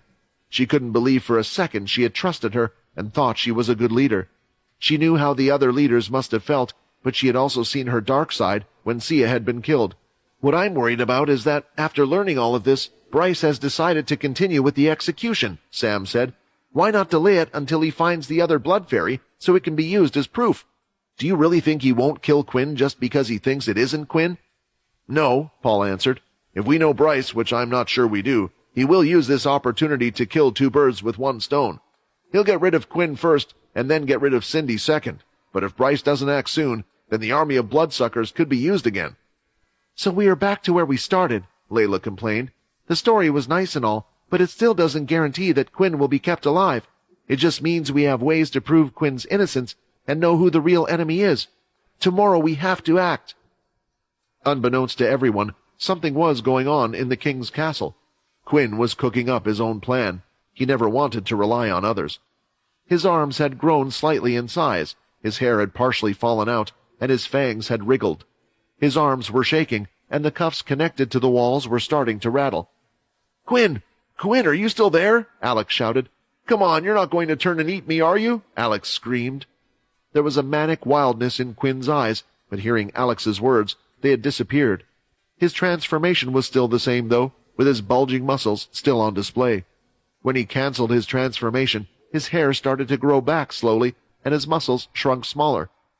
That was good. We were almost there, but I would have lost it without you. Let's go again, Quinn shouted. Ever since Alex had joined him, every day, Quinn had been trying to learn how to become a bloodsucker, to utilize its extreme strength without losing his sanity. Luckily, Alex was a great help, as words from the outside while he was in the middle of losing his place helped get him back on track, and he was making progress faster than ever. Quinn could turn but would begin to pass out. Hearing Alex's encouragement would kick him out of that stage, but his body was still that of a bloodsucker. However, he felt it was risky to have to rely on Alex every time he wanted to transform safely. They did the test again, and this time there were no words spoken by Alex. So let's see what you do now, Quinn said with a smile. Now all I need to do is wait, and there will be a big surprise for you. To those in the vampire settlement, it didn't seem like a long time ago that they were all talking about the same thing, as members of each family were gathering at the plaza to witness yet another execution. The difference was this wasn't just any execution, but one to do with one of the leaders, something the young vampires had never witnessed in their lives before. Did you see the royal guards? They have gathered around the 10th castle. Yes, I did. I guess they're making sure the execution goes well and don't want anything to happen. But why is the 10th leader being executed? Do they suspect he has something to do with the royal knight's death? I can only assume that is to be the case, but it's not only those from the 10th castle. They aren't allowing any vampires that belong to the 10th at all to attend. The talk in the vampire settlement was true. The royal guards were stationed around those that lived in the 10th area, while those that belonged to the 10th family in the name were told not to attend. There were no complications this time, as everything was planned to go smoothly. Under the king's castle, Quinn and Alex were silently waiting. They had used up all the conversations they had within them. They had been together for several days now, and with only the two of them together 24/7, they had learned a lot about each other. Quinn had explained his background, his life at school, how he was treated so badly, and how he saw others being treated the same or worse, while Alex's background was a little different from what he had expected. Before the war, apparently, Alex's family used to be quite wealthy, owning many real estate properties in the big cities. However, after the war, most of their properties were destroyed, and the government had done nothing to subsidize them. They wished to build up their name and wealth again, but found it difficult after the introduction of abilities, where power was more important than anything else and was something they didn't have. I guess a lot of people lost different things due to the war, Quinn thought. The reason Alex was interested in Quinn's offer initially was because he wanted to raise his own forging empire and bring his family name back to what it used to be. He knew working for someone else wouldn't be possible. Even though it didn't quite work out how he had originally planned, he was pleased. Working hard for your family, huh? Quinn thought, as he tried to think back to his own parents. But he knew very little about them. Not enough to even feel sad that they were gone, but only to feel down that others had a family when he didn't. You still think like that? Vincent said. Even your system is a constant reminder that it isn't true. Looking at his system, Quinn understood what Vincent was trying to get at. You're so cheesy, man, but you're right. Maybe when this whole war is over, I can start thinking about raising my own family as well. Quinn thought it sounded a bit weird for someone his age to start thinking about a family, but he realized it was due to the life that he had lived while being Vincent. The one thing that Vincent felt fulfilled by was seeing his kids grow up, and because he had children, he was at peace when leaving this world, thinking that he was at least passing something on, and it was the whole reason Quinn was here today as well. Although Quinn didn't know it at first, the two of them were related. A family, huh?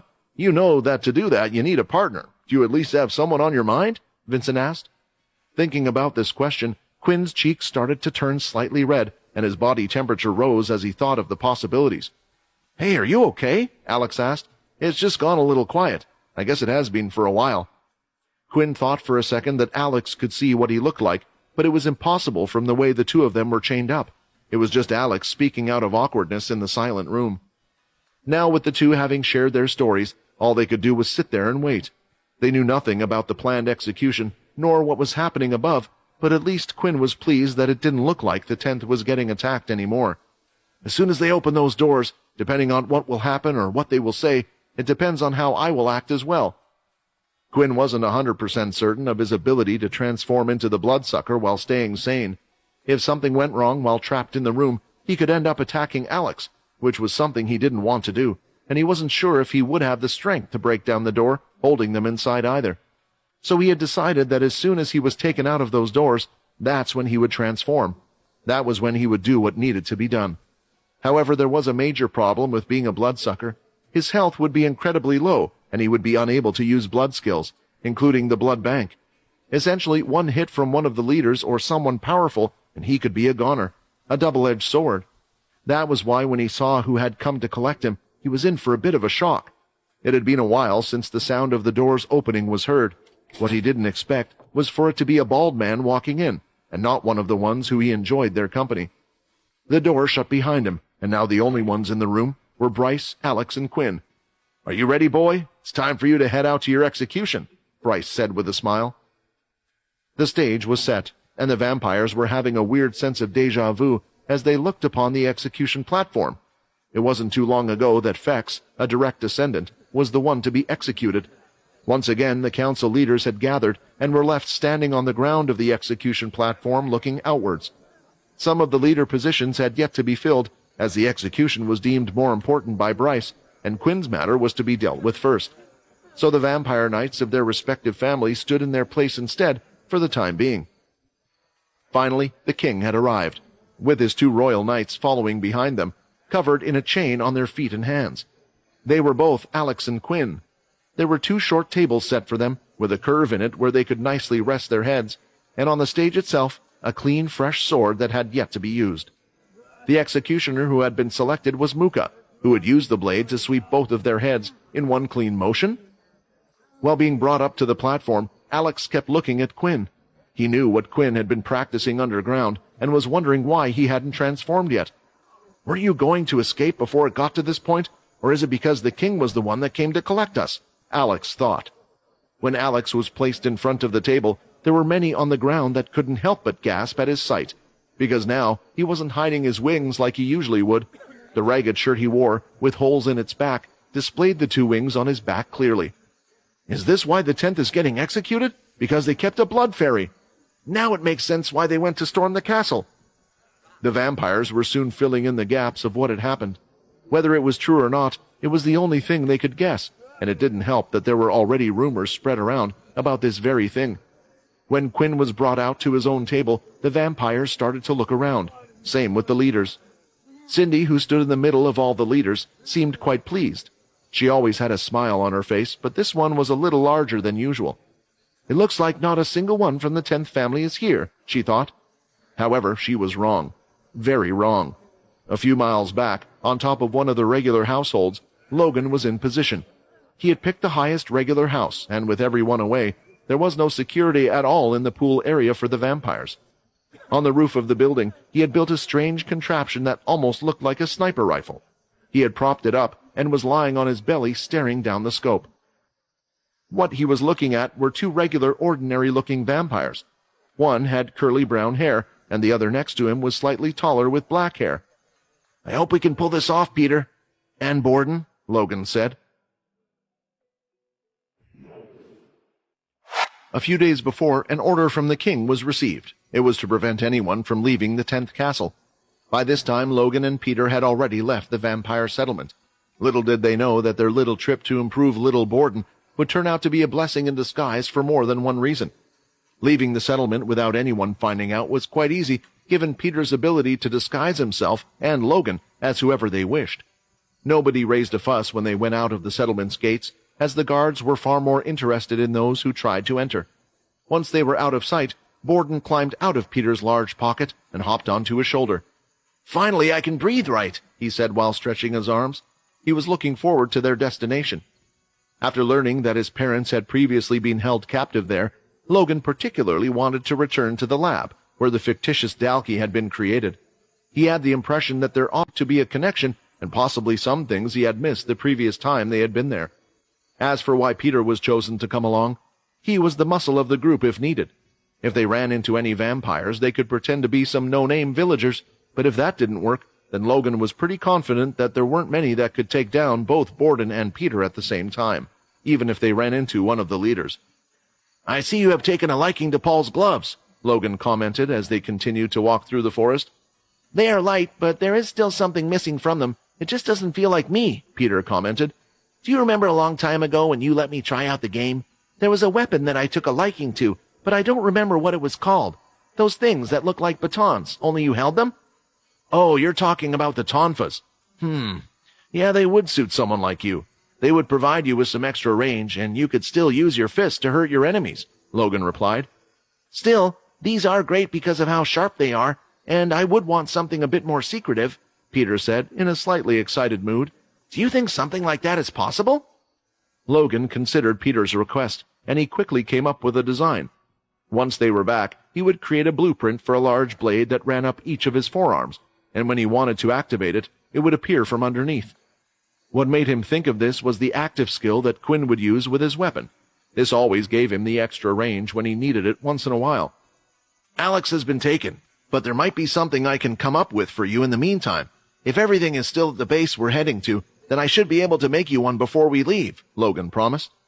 He had brought a few items with him, mainly crystals of different levels for what he was going to do with Borden, but also some miscellaneous things that might prove useful. The base should also have plenty of equipment left over that would allow him to create a new beast gear weapon for Peter.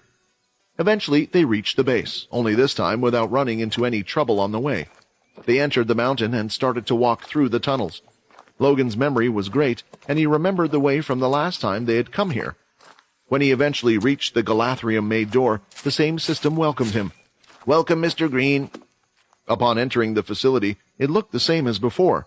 It hadn't been touched, and there were many large empty glass containers big enough to fit a human in, filled with nothing inside, but large tubes leading off to different locations. When they reached a crossing, there were several doors leading to different places, and there was one room that Leo told them to not enter, because that was the room with the demon-tier beast. Apparently it still had great power, more power than the demon-tier beast they had met before, and it was possible that he would go mad if he stayed there long enough. Heading straight forward, Logan entered a room where a large digital display nearly the width of the room was in front of him. Terminals with all sorts of stored information were in the corners of every room. "This is the room where Mom and Dad were kept for years and eventually made the Dalki. It feels weird being here," Borden couldn't help but say. He recognized part of the entrance where they had come in from, but not the rest of it. He didn't have bad memories of this place, but it was weird to visit the area where he had first opened his eyes. Straight away, Logan went off to work, touching the several terminals and gathering what information he could. He had been skimming through information, trying to find out what this place used to be, but now he had more of an idea. Several failed projects had been created before the success that became the Dalki, and he wanted to gather information on them. His main concern was to discover why Borden was labeled as an even bigger failure than the Dalki that had been created. After several hours of gathering information, Logan had come up with a theory. The Dalki were created using the demon-tier beasts. Part of that energy was also used in creating Borden, but at the same time, when creating the green serum from Vorden, only the low-tier beast crystals he had on him at the time were used. From what he could gather, the energy output from the demon-tier beast was no longer what it was before. It appeared that the number of Dalki that could be created from at least that particular demon tier had hit its limit, and if there were any more that were created, they would come out with problems just like Borden. Was the vampire the one that set up the link between the lab and the 10th castle and this one? It seems like it had been kept a secret from the vampires, and he was working from the 10th castle. He must have also been working here. Is that how I accidentally created a Dalki version of Vorden? Logan thought. If this was the case, then there was a solution to the problem. Find a demon tier crystal and somehow infuse that power into Borden. It would have to be one that matched the original one that created the Dalki. However, that seemed impossible. He could use any old demon tier crystal, but that might only have a temporary effect, although temporary was fine for now. If he didn't have demon tier crystals, then he would just have to use the next best thing he had on him, which was king tier crystals. "Is there anything that I need to do?" Borden asked. "I just need some samples of your blood, but other than that, you will be fine," Logan replied as he got to work. Just like before, Logan was hoping to create a few green serums similar to the ones received at the lab, but they would have to have Vorden's DNA imprinted inside them. Luckily, he still had information from the last sample he had created, and Borden also shared the same DNA. Then, using the king tier crystals, he would create a better serum that could be injected into his body to give him more time. He didn't know how much time it would take and if it would restore his body to normal. Logan was working tirelessly, yet once in a while he would leave the room. He had Peter help him a few times, breaking one of the pipes leading to the large containers and seeing what was inside them. There was some gold-colored liquid in there, and he took samples of this as well. It turned out that the gold liquid contained traces of energy from the demon tier beast. There were a few times when Logan was tempted to go look at the demon beast himself, as he thought studying it further might give him more results or answers. However, some information he had found out during his research had warned him against it. It was a journal from his parents during the time they had worked on such a thing. Apparently there were a few times when they entered the room where the demon beast resided and images appeared in their heads. The vampire that had held them captive had to drag them out of there after he had heard their screams, and after that incident they had never ventured back there again.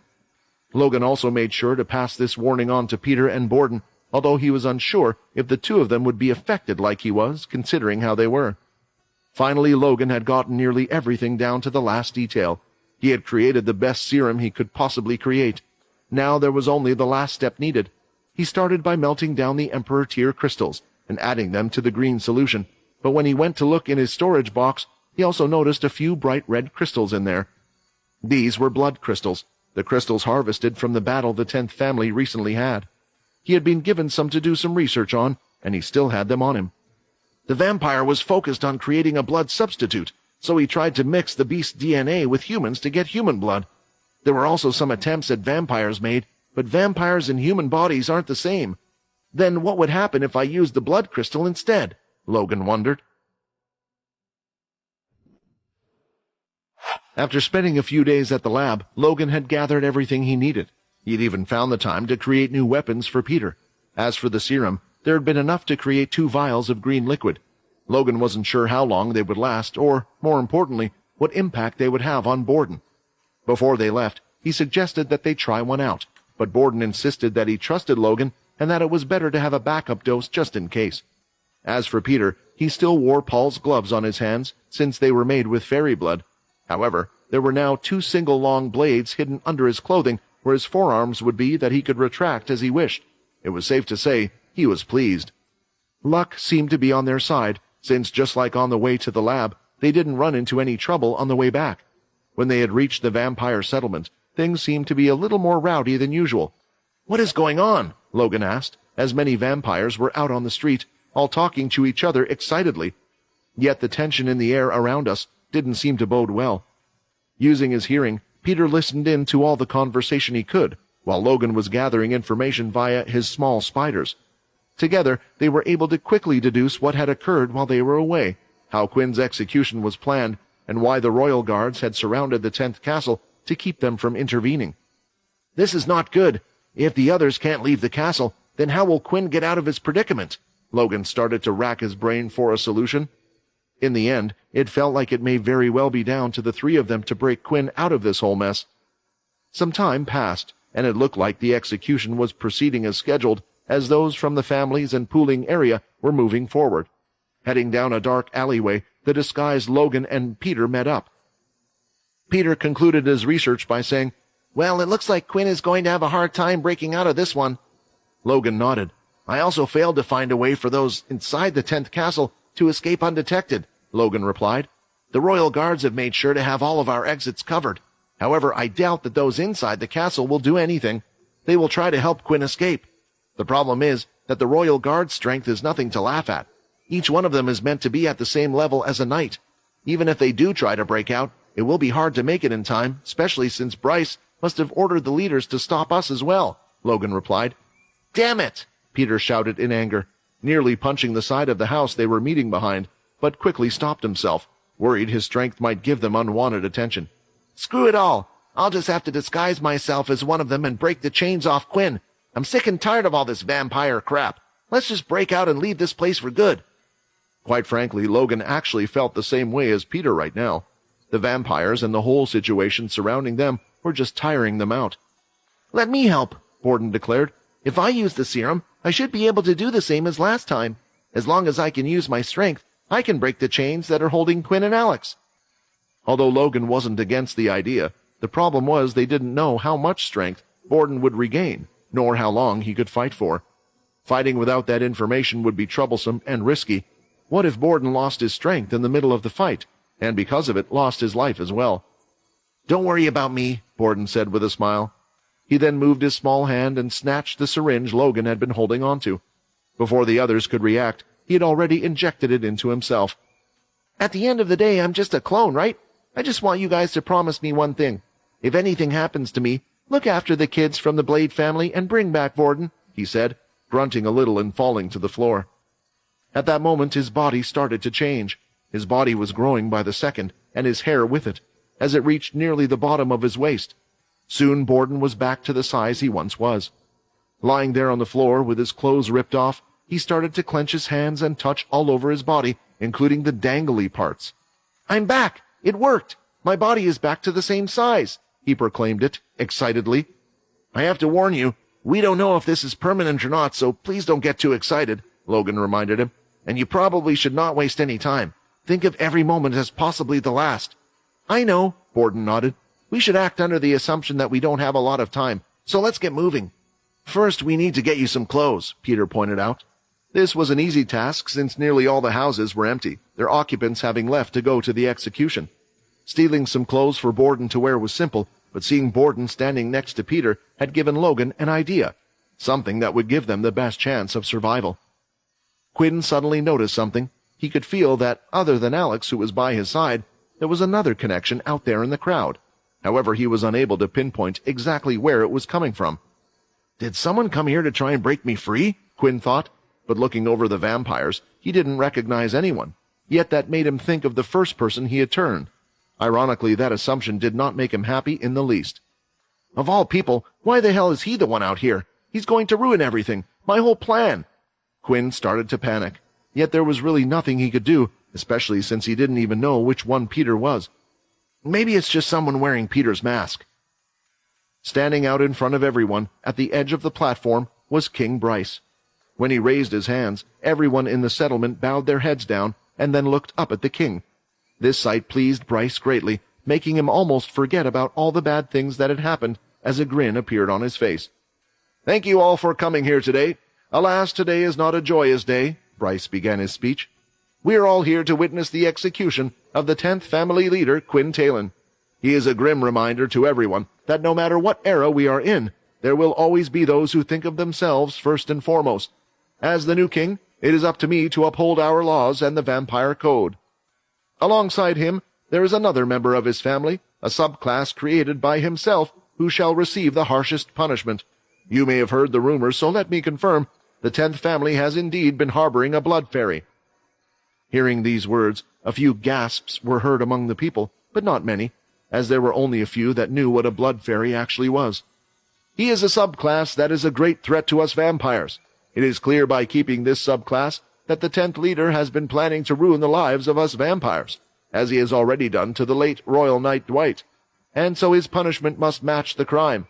I decree that both of them shall be executed today. The sword was picked up by Muka. It could be seen in the distance as it shone and glistened even in the dark. He looked at the two of them and shook his head slightly, but not enough for it to be visible to those watching from below, yet Quinn was close enough to see it. Muka didn't want to do this, but he had no choice. After I stated that I would save you, I was unable to do so in the end. The only thing I can give you to now is a quick and painless death. I shall perform a clean cut, Muka thought, as he started to walk up to the first person, who was Alex. The sword was raised and pressed against the back of Alex's neck.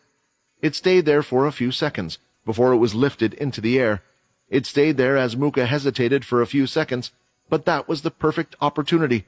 A red beam of energy came out from far off and hit the very tip of the blade, throwing it off balance.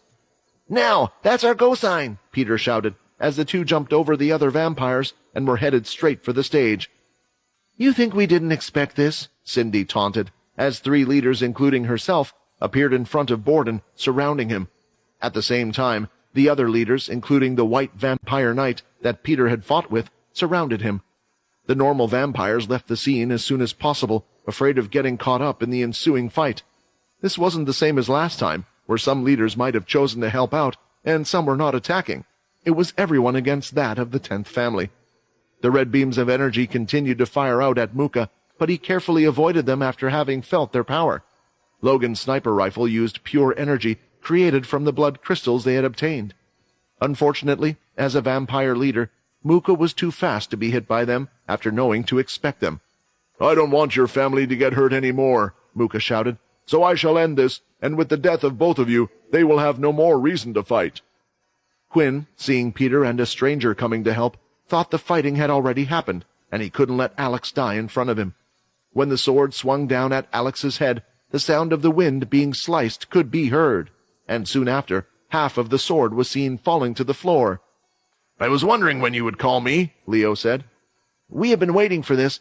Don't worry, we knew you would do this," Paul replied as well. Seeing how Peter had joined in already, Quinn had decided that it would be finally time for him to use the system's summon skill, bringing both of his knights to his side. "Good, now break me out of here, and let's get the hell out of this place before I really start tearing all these guys apart," Quinn shouted. From the very back, miles away, looking through his scope, Logan had a good view of everything that was happening. What he was surprised about was, even with the power of his new weapon and the use of blood crystals, that the leader Muka was able to avoid his attacks. The leaders were clearly stronger than he had anticipated. He was confident that if the weapon was to be used against a vampire knight, they would struggle to avoid such an attack. The other problem was that, unlike last time, Logan was hoping there would also be those on Quinn's side, those that would not join the battle. That way, Borden or Peter would be able to get through, but that didn't happen at all. For a brief second, when the sword was lifted, Logan started to imagine a life without Quinn. What would be left of all of them after it happened? Would they be lost without a leader? Would someone take his place? And would Logan be able to find out the truth about his family? Lastly, he realized how much of a loss Quinn would personally be for him. However, the blade was stopped, and 2 of the people Logan had a lot of faith in were seen on stage. He had no clue how Quinn was able to do it, but Quinn was always full of surprises, just like the towers he had made. What Logan liked even more was that both Leo and Paul were wearing the masks he had created for them. Before, when arriving at the settlement, Logan had attempted to make a call their way, but the signal wouldn't even get through. He had a suspicion that it was quite possibly due to the royal guard surrounding the area. Maybe they had predicted that someone from the outside, or the human world, would try to contact them, and had set up a device to block all incoming communications. Still, he knew his masks worked after testing them with Peter's mask, which meant only messages sent within the 10th castle were being intercepted. A similar device used as the teleporter blocker, perhaps. If I have time to study these, I can find out how they are affecting our equipment. Now, seeing the 2 of them there right next to Quinn, they could coordinate everything together. With 3, Logan thought this was nearly impossible, but with Paul and Leo, they might be able to pull it off. "Peter, Borden, make sure the leaders don't reach the stage. Leo and Paul, I'm counting on you both to break Quinn free. If we can get out of this, I think I have a way we can all get back to the human world." "Sorry, I can't help any more than that," Logan said, and everyone went straight into the action. On stage were Bryce, Muka, and the 2 royal knights that would always stay by the king's side, Kyle and Prima. Immediately, Leo went to strike at the cuffs surrounding Alex, who was closest to him. His sword had sliced cleanly through. The cuffs fell to the floor, and Alex was finally free, quickly moving behind Leo. A material that even Quinn couldn't break with his natural strength was broken with a strike. This was beyond everyone's expectations, but they didn't know that Leo was using the power of his second stage key. As Leo turned around to free Quinn next, another person appeared in front of him. "Your skills are adequate, but it still won't mean much if I'm faster than you," Prima said, smiling, striking Leo across the chest with the small rapier he had in his hand. Leo was unable to block the attack, but at the same time, when the blade scraped his skin, it did nothing. "Does speed really mean much if I can defeat you in one strike?" Leo replied, striking diagonally upward, going across Prima's chest.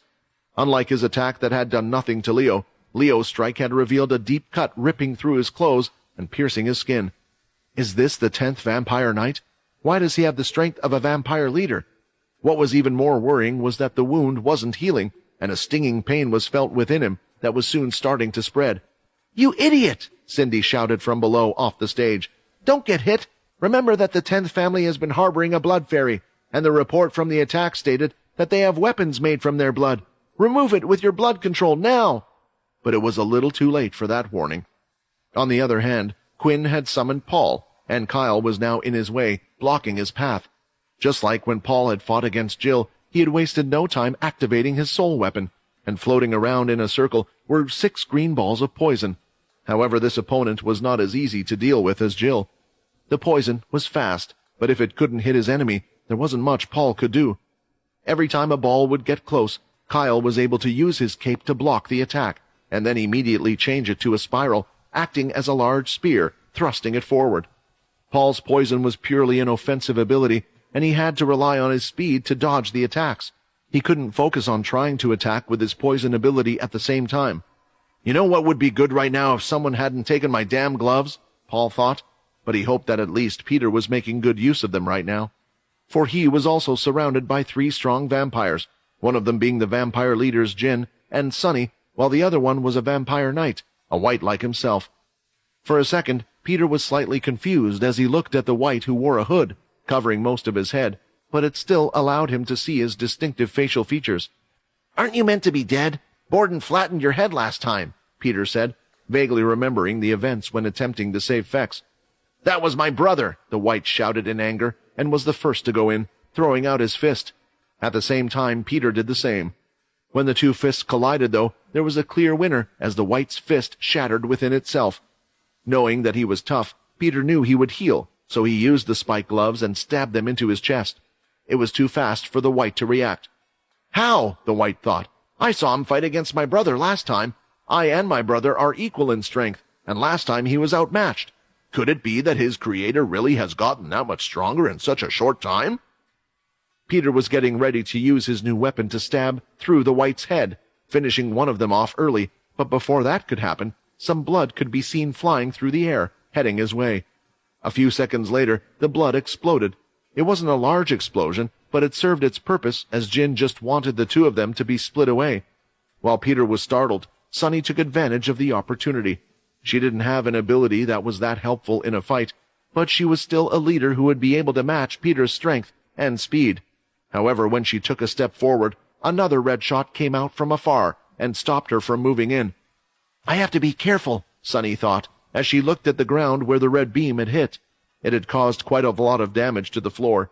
She remembered the power from before, how it had nearly knocked the sword out of Muka's hand with his grip strength. Although everyone was faring well, at the same time Quinn was worried, as it didn't look like they would be able to do much, and there were still leaders and vampire knights that hadn't joined the fight. He was looking at Borden.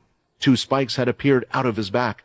He wasn't using his full strength, but he was constantly trying to get out of the position he was in, so he could at least get to where Quinn was. "If I use more strength, then it might shorten my time," Borden thought, "but how much time do we have?" The same thought was also running through Quinn's mind. Alex was on stage, hiding behind Leo. He was worried that if he attempted to fly, they would quickly hit him down out of the sky. While Quinn was looking to his right at Alex, he didn't notice that a blood swipe was coming his way directly at him. "I have to get out of here," Quinn thought, and started to fill in his energy with the red energy inside his body. Still, he soon noticed that this was a waste of time, as the blood swipe was blocked and a shadow was cast over Quinn from the person's back. "Why did you stop my attack?" Cindy shouted from below. "What do you think you are doing, Bryce?"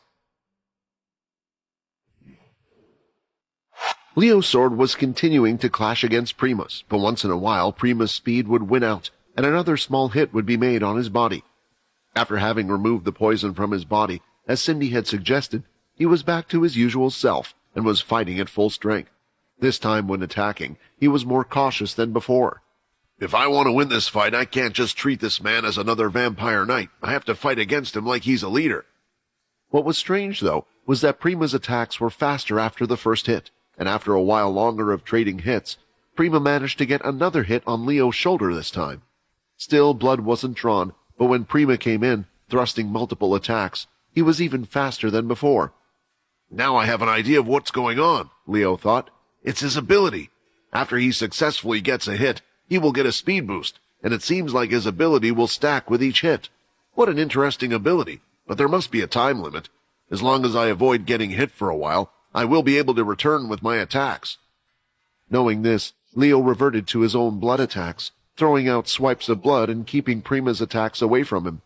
For some reason, it seemed like Prima was desperately dashing in, hoping to get another hit in. Looks like I was right on the ball, Leo thought. However, he was soon distracted, for he felt an energy source heading towards Quinn. If he didn't do something, then Quinn would be hit by it. Leo was ready to act, but then he saw that one of the others was already moving before him, as if they were always ready to come in at any time and block any attack that would come in Quinn's way. It took a second for everyone to process what they had just witnessed. Even then, they weren't sure if what they had seen was correct, nor the reasoning for the person's actions. For some reason, the very king who had ordered Quinn's execution had just blocked an attack. It wasn't until Cindy verified what they had seen from her words that they realized it wasn't a mistake. "Bryce!" Cindy shouted again. "I will ask you again. Why did you save that traitor's life?" It was such a drastic scene, and the confusion had spread so much that the fighting all around had stopped. After all, Bryce the king must have had a reason for interfering, and there were those families that still didn't believe that Quinn was responsible and wanted to hear what was to be said. "I didn't think you would actually come through on your deal," Quinn said, looking at Bryce's back. "I guess you at least kept your word." Bryce scoffed a little and didn't even turn around to acknowledge Quinn's words. "You are a lucky boy. You shouldn't thank me. Things just happened to come through in time." He then walked forward to the edge of the platform. "Prima, Kyle, stand down," Bryce ordered, and even though they didn't know what was happening, they decided to comply and stepped away from both Leo and Paul. "Cindy, you are shouting at me like I am another leader, but I do have to remind you that even during this moment, I am still your king," Bryce said, with anger in his voice at those last words. He was no longer hiding the hatred he had for the person he was looking at. His eyes had naturally lit up red, and there was something Bryce was never able to hide when he was angry. It was the veins on his hands that would show. "I'm sorry, Your Majesty," Cindy corrected her tone, giving a slight bow and biting her lip. "But forgive me, have we not all gathered here with the whole vampire settlement and its leaders to witness the execution of a traitor?" "Yes, you are right," Bryce stated, looking back at Quinn and nodding towards Leo. It was a clear sign that Leo was able to act without him interfering. Using his sword, he cut the chains off of Quinn's hands and feet, and he was finally free. "So, he wasn't lying after all," Alex whispered as he rushed over to Quinn's side. "It seems to be the case," Quinn replied, thinking about the moment the two of them had met in the underground cellar. Before their execution, Bryce had visited them to bring them out, but he had come alone. Without his royal knights by his side, it was strange, but when Bryce stated he wanted to speak to Quinn alone, it became a little clear. "Your execution has been set, and we have had some news about what has happened, but there still isn't enough evidence. However, I can't delay this any longer," Bryce explained. "The wheels are already set in motion. Quinn, what I need you to do is delay your execution for as long as possible. You are buying your own time, and if you are successful in this, then we can all get out of this alive. Well, at least the people that should still be alive." Bryce wasn't really being clear, but Quinn knew that Bryce didn't suspect him of killing Dwight right now. In a way, he was using him. For what reason, Quinn didn't know, and was unsure if he should even trust him. However, if he was going to make his escape anyway, then he might as well believe in Bryce's plan a little. This was the reason why Quinn had decided in the end to abort his plan of turning into a bloodsucker once he left the room to make his grand escape. However, Quinn was unsure why, at this very moment, he had finally decided to intervene. What was he so desperately waiting for? "Now, let's all find out who the real person is that has been working with the bloodsuckers, killed our royal knight Dwight, and has attempted to frame the 10th family for all these things," Bryce stated quite confidently. Still, Cindy was unfazed and even started to break out in laughter. Wow, so you really are trying to pull the wool over all my followers? Cindy replied. You have already become king. What do you have to worry about? Are you really accusing me of all these things now? Everyone knows that you have hated me because I was close to taking the position as the next queen. Are you afraid that they might think you are unfit to be king? I would say if you are the one saving the 10th leader, then it is more likely you are covering up for something. Those listening in to the whole conversation honestly didn't know who to believe at this point. For one thing, it was clear. Quinn did have a blood fairy, and Bryce had saved him, while there was currently no evidence for these crimes against the second leader. Not publicly anyway, like there was with Quinn. Why do you think I have waited all this time to act? Bryce stated. At that moment, someone else was heard walking onto the stage, and it was an old face Quinn hadn't seen in a while. You did the right thing by believing in me and my father, Quinn. Thank you for not killing him back then, the voice said. As she walked past with her hair tied up in 2 buns, Quinn could see that it was Kaz, but it didn't seem like the same Kaz he had talked to last time. When she spoke his name, it wasn't one of hesitation. Did she regain her memories back? Quinn thought. That's right, Kaz said, standing at the front next to her father. I, Vampire Knight Kaz Kane, was attacked along with fellow vampire Fex from the 10th family, and it was all her doing, she pointed. Cindy Cha of the 2nd family. Some families were aware that Fex had gone missing. However, they didn't know he was attacked or about the memory loss, and they definitely didn't know that something happened to Kaz. Her words were even a shock to them all. Other than the 13th leader, Lee, this was the first time they had heard that Kaz had been attacked. Attacking one's vampire knight was similar to declaring war on that family, unless they had a good reason for doing so, or had been ordered to. From the words she spoke, Quinn had gathered that it seemed like somehow Kaz was able to regain her memories, and that this was the moment Bryce had been waiting for. But how was he able to get Kaz's memories back? Quinn wondered. By now, Quinn was pretty sure Cindy was behind everything, due to what he had learned from Alex. With her ability, she was able to return one's mind to a certain point in time, similar to what she had done with Sia. So Quinn wondered how Bryce was able to remove it. Was there someone with the ability to negate abilities? Or was it possible for Cindy to reverse the reverse? This seemed very unlikely. Cindy would never help Bryce. The main reason Quinn wanted to find out was so he could help out Fex. I will now declare your wrongdoings in front of everyone in the vampire settlement and to the other leaders, Bryce said, moving forward and pushing Kaz slightly behind him. A little over 2 weeks ago, Kaz and Fex were traveling together to return to my castle, when the 2 of them were attacked. Kaz's body was pinned to the wall while Fex was taken away. Later on, Fex was found at the Bloodsucker settlement and had been saved thanks to a collaborative act between the 13th and 10th families, but there was one problem. Both of these had no memories of the attack and had no idea who had attacked them. Seeing where Bryce was going with this, Cindy couldn't help but speak up. So now that your own daughter has regained her memories back and she has pointed the finger at me, should we all just believe that I was the one who had done it? This just further proves my point that you 2 could have been working together all along. After all, we know the 10th was keeping a blood fairy. Bryce didn't say anything, but gave her a quick stare, which caused her to take a slight step back a bit. He didn't move, but it was a reminder that she shouldn't interrupt the king when speaking, so Bryce continued. In this situation, one would try to focus on regaining their memories, but if it was done via the influence skill, there would have only been one person who I could rely on to get them back, those from the 2nd family. However, I guess it was a good thing that I never did trust you, Cindy, said Bryce. I focused on the why.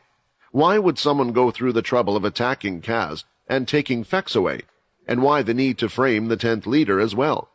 After the royal guards did some investigation, it was found out that they weren't the only ones that had a lapse in their memories, but several of the direct descendants from the other families were able to remember what they were doing between certain hours of the day. Usually this wouldn't be too much of a concern. It was only a brief moment that they couldn't remember, but certainly strange. Yet there is one thing that is needed to not only open the king's vault, but to also open the absolute blood book. Now, walking to the front comfortably, stepping one foot after the other, was Quinn, And he didn't even have the best expression on his face either, as his eyebrows were frowning and the wrinkles on his forehead could be seen. He was staring at the one person that had caused him so much trouble. "It's nice to meet you again, clown," said Quinn. He was thinking back to the person who had extracted his blood when he was underground. "It's safe to guess that the guards protecting my cell also have a lapse in their memory. Getting my blood, I don't have any direct descendants, so you need to get the blood from me. Of course, approaching the leaders directly to take their blood would have been impossible, so you aimed for Kaz, Fex, and all the others." For once, the usual smile that Cindy would have on her face had dropped, and her hands were left hanging by her sides. She wanted to say something, but she knew she didn't have to. It still wasn't enough to convict her at all.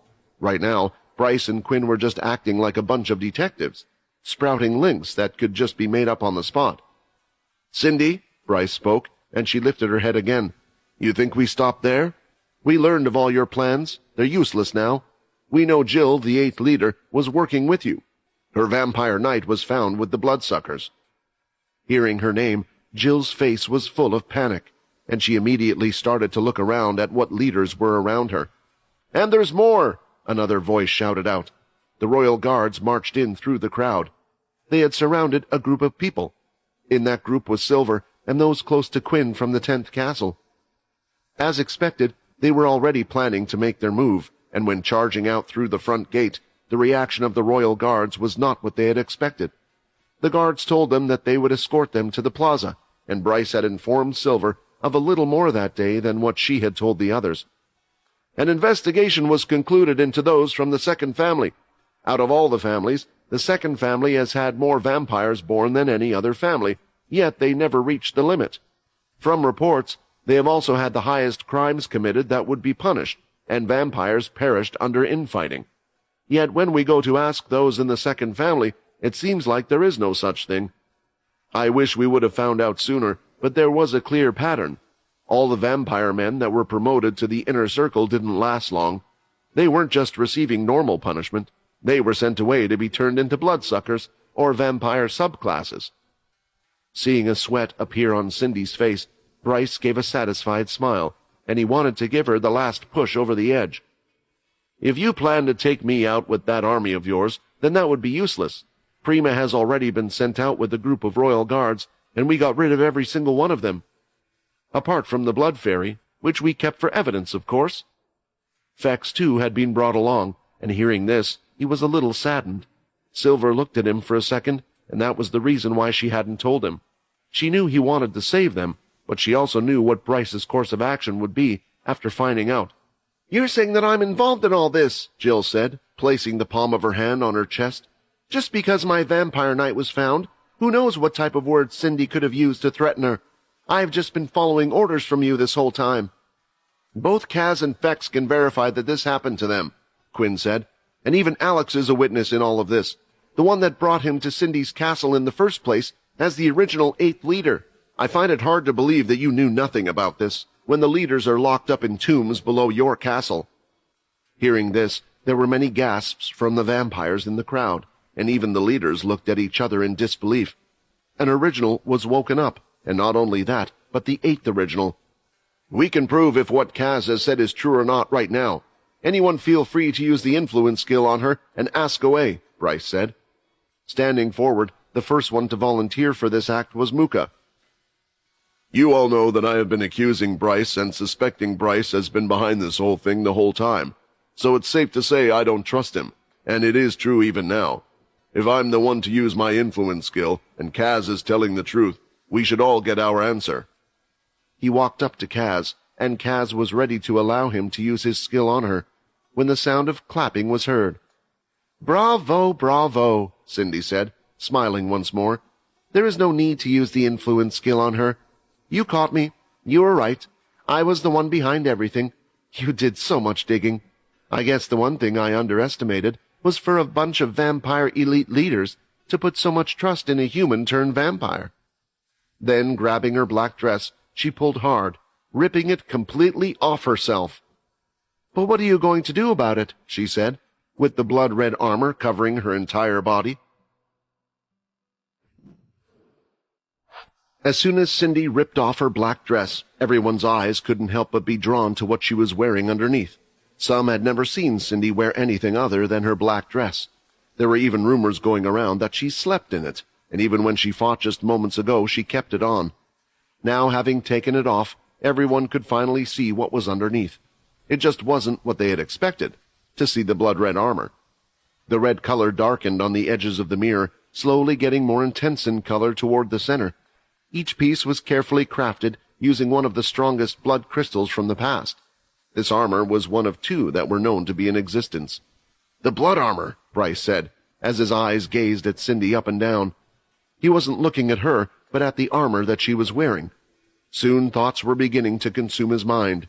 He felt his entire body boil inside at the thought that Cindy, who didn't deserve it, was wearing such incredible armor. His right hand was so tense that one of his protruding veins tore open the skin, dripping slowly onto the floor. A first, even for him. It was expected that someone would have the armor when the king's vault was found empty, but Bryce expected that there would be someone bigger behind this mess. How could the vampires let themselves be outwitted by her? So this means it's true. The second leader was really behind everything. It has to be. Otherwise, why would she have the blood armor right now? The onlookers were visibly confused at the events that had occurred and had taken a step back. After having all those accusations thrown at her, she was now admitting to those crimes. However, showing the armor didn't mean she would be turning herself in. She was ready for a fight. "Cindy," Mooka mumbled, not knowing how to feel. Bryce had received a large portion of his rage so far, and Cindy had frequently assisted him and his people. After discovering the truth, he felt guilty, not just because he had accused Bryce, but for other reasons as well. Cindy would often come by and visit the cells that were in the 14th castle. It was normal for convicts to take their own lives. Sometimes they even fought against each other and lost lives, but now Mooka was learning what she had done to her own people. He feared that those prisoners suffered the same. He was starting to realize that her willingness to help him constantly was just so she could get closer to her own goal by getting him on her side. With her ability, she could have tricked everyone. She could have made it so no one remembered what she did or saw where she had been, leaving no evidence behind. How? How were we all tricked by this person? He thought. There was a reason why Mooka never suspected Cindy in all of this, because there was one thing that didn't make sense. Why go to all this trouble to get the blood armor and the absolute blood book? If she had never framed Quinn for Dwight's murder, then both him and Jin would still have voted for her, making her queen. If she became queen, she would naturally inherit these two items. Was she afraid that Quinn wouldn't give her his vote? No, even Quinn at the time only became suspicious due to Fex and Kaz, meaning all of this started even before. Everything she had done just sabotaged herself from becoming queen in the first place, and this is what Mooka didn't understand. "Everyone clear the plaza now," Mooka shouted. "The second leader, Cindy Cha, is responsible for stealing the king's items and for the royal knight Dwight's death. She is resting, and this place will soon become a battlefield."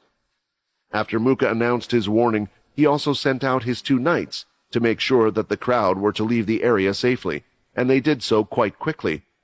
Being caught in the crossfires of a fight between leaders would hurt many of them. "This is going to be a difficult fight, Quinn. With the blood armor, you will need the help of the other leaders to take her down," Vincent horridly said. "What do you mean? I understand that the blood armor might be strong, but just like the blood weapons, won't it need human blood to activate its power? She might have a flask, but then the blood will run out quickly. We just need to buy time." Quinn expressed his thoughts based on his own experience with his soul weapon. Also, after witnessing Arthur's fight, Quinn knew that unless a blood weapon got a constant supply of blood, the time frame it could be used was limited. "All of what you said is very true, but that's only if Cindy hasn't learnt from the Absolute Blood Book. You see, that book has a special power. It treats all blood the same, including vampire blood, and when using it, it will power the armor as well. I'm afraid if she had the blood armor, she would have already obtained the book and have been learning it since the day she got it." Those from the royal guards and the 10th family had remained in the plaza, which now appeared empty with so few people present after the vampires had left. They didn't want to leave Quinn alone for this one. They weren't able to help when he was captured last time, and many of the leaders were worried that others were working with her. At that moment, Cindy turned to Jill. "Well, it looks like we have no choice but to fight ourselves out of this one. You know what to do." Jill was still on the floor, on the brink of tears. She couldn't believe what was happening right now, but still, she agreed as she got up off the floor, nodding her head and wiping the tears away. Soon they weren't the only ones standing there. In total, 3 additional men were now standing by her side, seemingly appearing out of nowhere. Seeing this, Leo and Borden's attitudes changed, and they were ready to go for a second round. This was because one of the men that had appeared was the original 8th leader. "It looks like the 8th family is heavily involved in all of this after all," Bryce said, "judging by the fact that every past 8th leader that is still alive is here at this moment." Bryce was an old vampire, and he recognized them all. They were all the past leaders who had gone into eternal slumber apart from the original vampire. However, Bryce knew who the original was based on old portrait paintings they had. "Don't blame them," Remus said. "They are only following my orders and commands. Since the whole of the 8th family is originally mine, they must comply with everything I say, even if I have to force them to." Lifting his hand, Remus snapped his fingers, and at that moment, a large explosion in the vampire pooling area was heard, followed by the sounds of vampires screaming in the distance. "Primus, you are the fastest one. Head with the royal guards and go off to investigate," Bryce ordered. He did so, but soon explosions were heard going off in different areas as well. Bryce was startled by what was happening. He had killed all of those that they were hiding in the secret settlement. He thought that Cindy wouldn't have had a chance to coordinate an attack like this, so what was happening? Because of this, he had no choice but to send off more leaders to investigate all the different problems that were going on. Sunny, Musket, Lee, and Mooka were sent off to investigate as well, while the rest remained to deal with the trouble in front of them. "Are you sure you can take us on with so few leaders?" Remus said. "You are going up against an original after all, and one that has the blood powers and the absolute blood armor." "I don't understand," Bryce said, pulling out his sword that was used against Quinn in their fight. "Why would an original be teaming up or following the orders from the 2nd family? Do you have no pride?" "Pride?" Remus repeated. "That disappeared a long time ago. All I care about now is getting rid of the 10th family," Remus shouted, charging forward, throwing out a blood swipe. It was aiming straight for Quinn, but it would never reach him as Leo stepped in front, smashing the blood swipe with his sword. Soon Remus felt a strong blow hit him in the right side of his rib, chucking him across the whole length of the square. Looking at who had delivered such a strong blow to send an original flying around like nothing, they could see a blonde-haired boy with 3 spikes sticking out from his back and scales running up his face. "It's time for round 2, and this time it will be longer than 10 minutes, Borden said, cracking his knuckles. Meanwhile, Leo stood behind him and prepared to back him up. "Why is a Dalki protecting the 10th family?" Cindy thought, grinding her teeth. The vampire's screams were accompanied by the constant explosions that were occurring throughout the vampire settlement. The vampires that had just left the square and were returning to their homes were now suddenly running about in a panic, and soon the sound of fighting could be heard as well. It was apparent that the explosions going off all over the settlement came from any special device of any sort, but they were from fighting. It was vampires using their abilities against each other. The leaders sent to control the chaos did their best to keep everyone under control while figuring out where the explosions came from and what exactly had happened.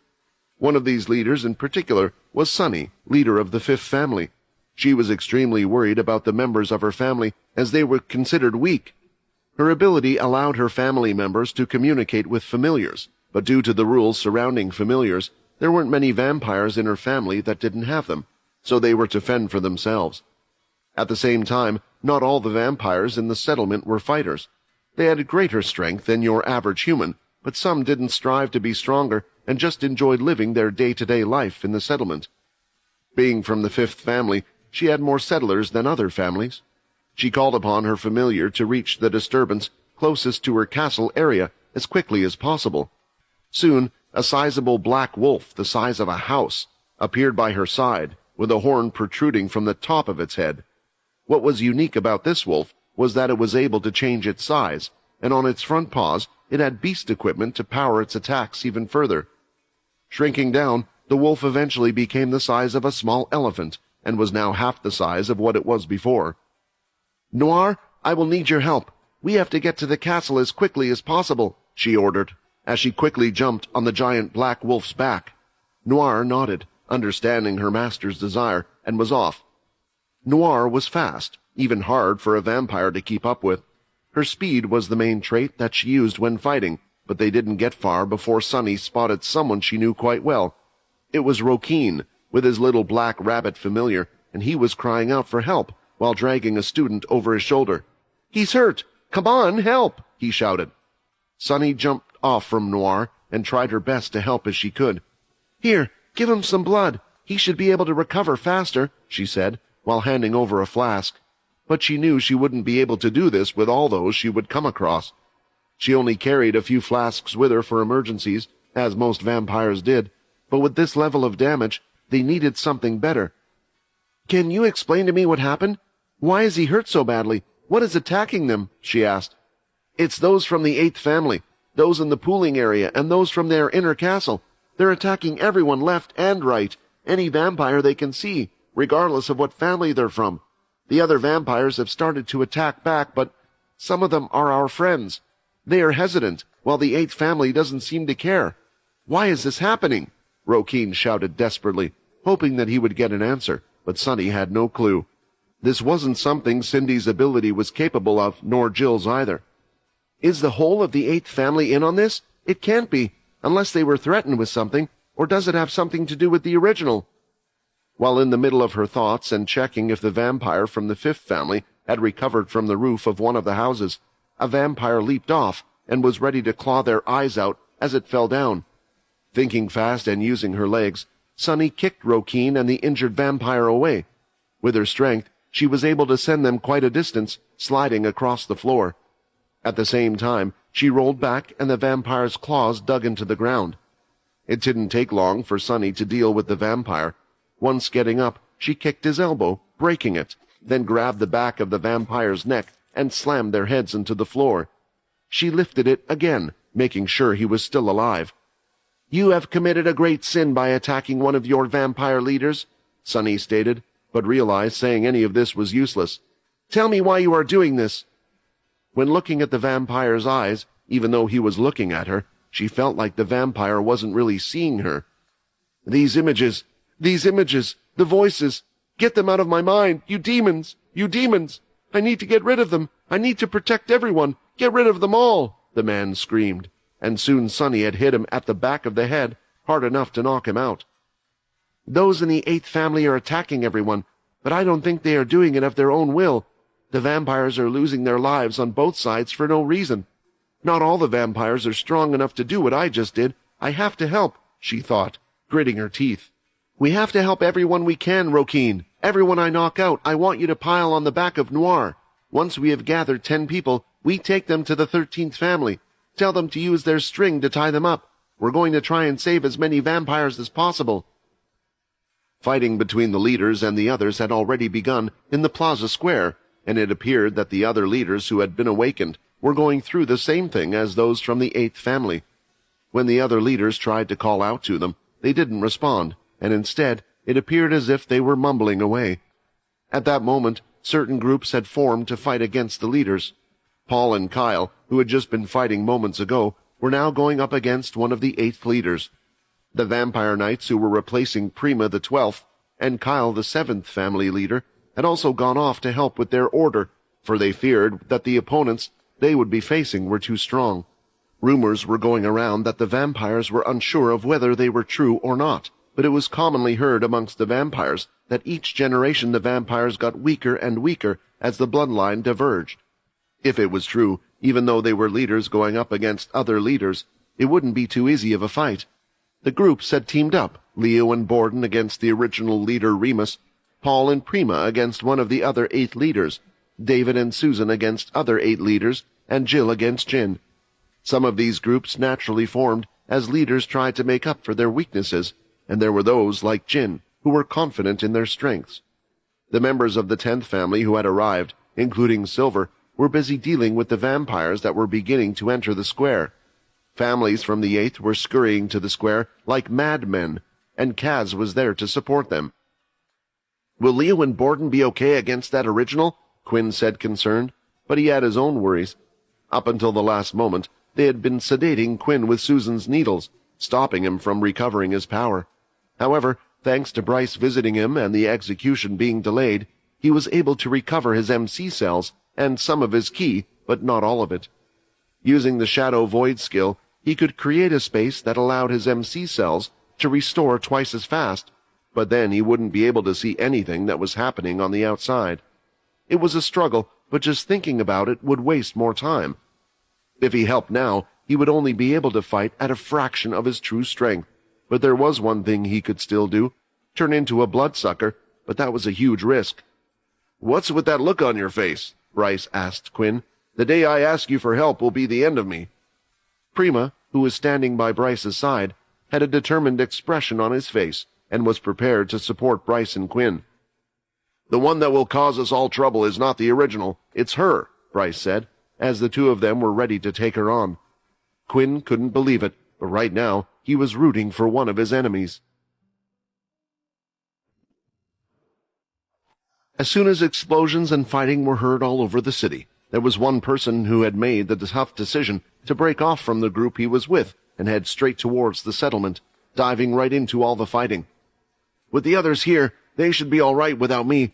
Quinn, you won't hate me for this, will you?" Peter thought, as he ran full speed out of the square and between buildings.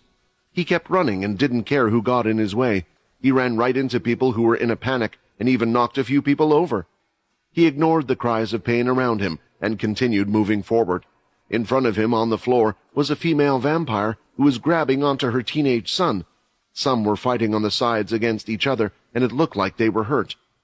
Peter wasn't sure what was going on, but with all this happening, he knew there was one person in trouble: Logan. Logan had remained far back in the vampire settlement, giving them their support when needed with his new weapon.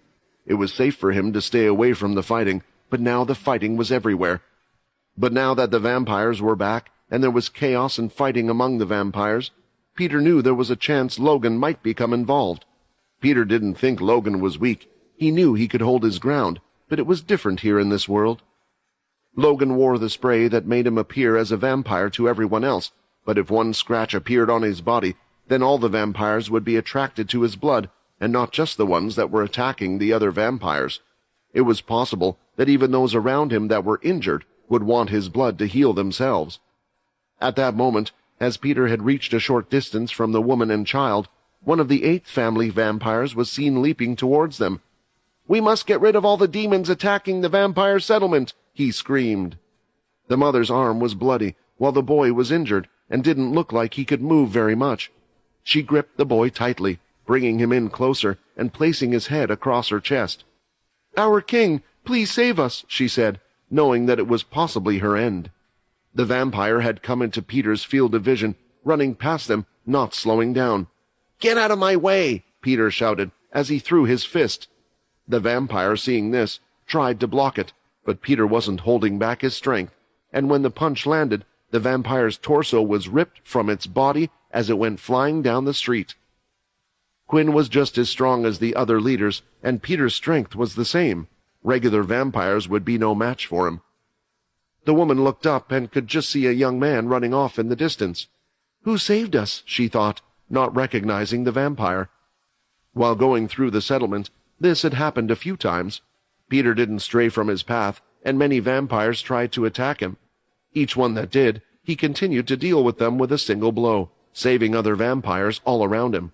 "We were saved, but was there a vampire that strong?" I know him, he's from our 10th family," another replied excitedly. "He's the Special White." Some of them started to remember Peter from the Fex rescue mission. Right now, though, they didn't care what family he was from. The vampires were just happy that someone was able to help them and save them from the attackers, even if it wasn't his intention. Logan, being where he was, could see everything that happened and when it had happened. The vampires were returning to their homes from the square. They were all walking nervously after learning what happened to Cindy. But everything changed the moment the vampire with the curly mustache snapped his fingers.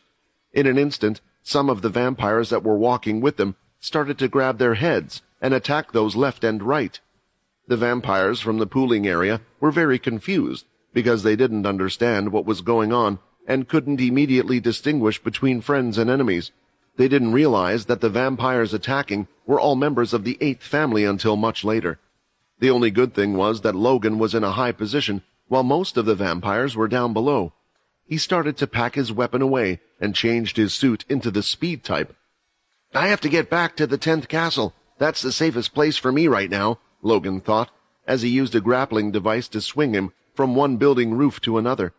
He could hear and see the fighting going on from below, but he knew there wasn't much he could do.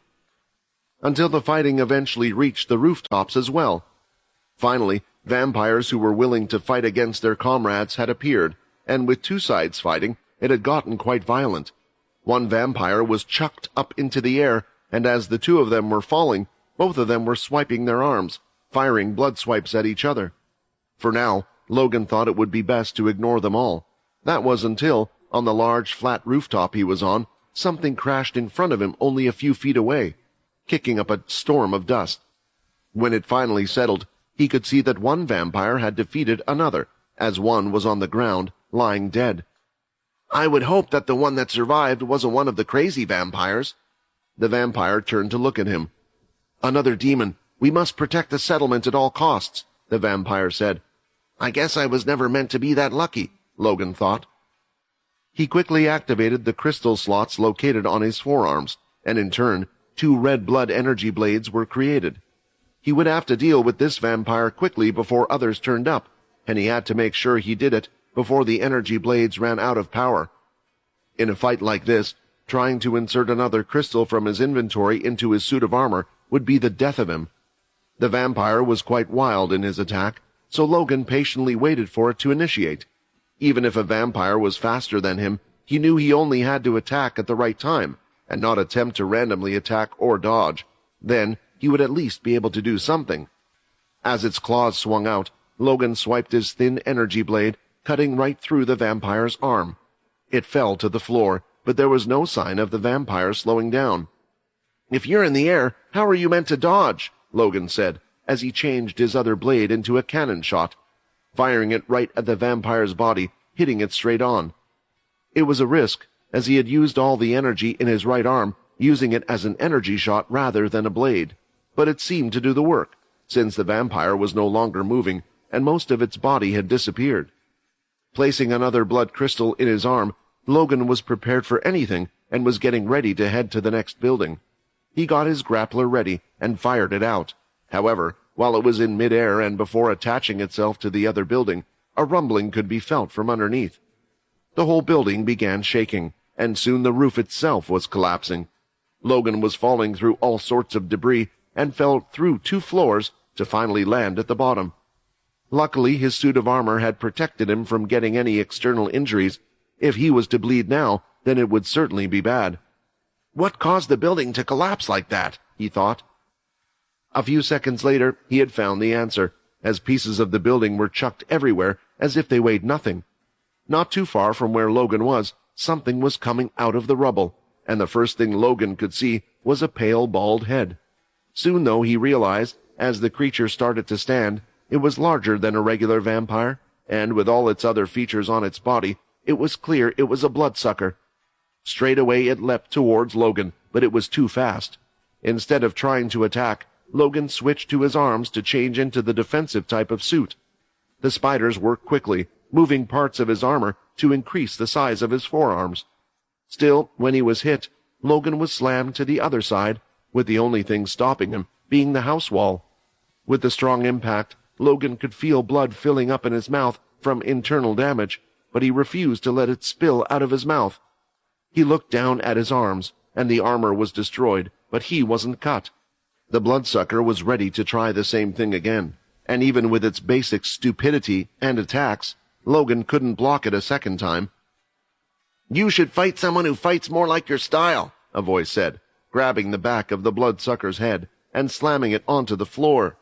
Then from its forearm, a blade extended outward, stabbing it through its head, killing it in an instant. When Peter looked up at Logan, he could see no visible blood. "Looks like I made it in time," Peter said. Logan smiled, but soon his body started to jolt, and he couldn't hold it in anymore. A couple of coughs were made, and the blood from his internal injuries had spread out across the floor. "I'm sorry, I couldn't hold it in anymore," Logan said, with his teeth and tongue covered in blood. A few seconds later, the place was surrounded by vampires. Vampires that were injured from the fighting. Even those that were fighting each other just seconds ago all had one thing in mind. They wanted Logan. "Come on, I'll kill anyone who tries to touch him," Peter shouted.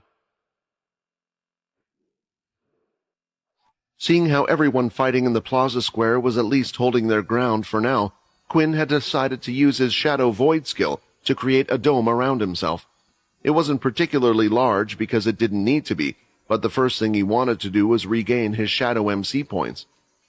On the platform, a small little dome had been created and he remained inside. Quinn could have also used the Shadow Lock on himself.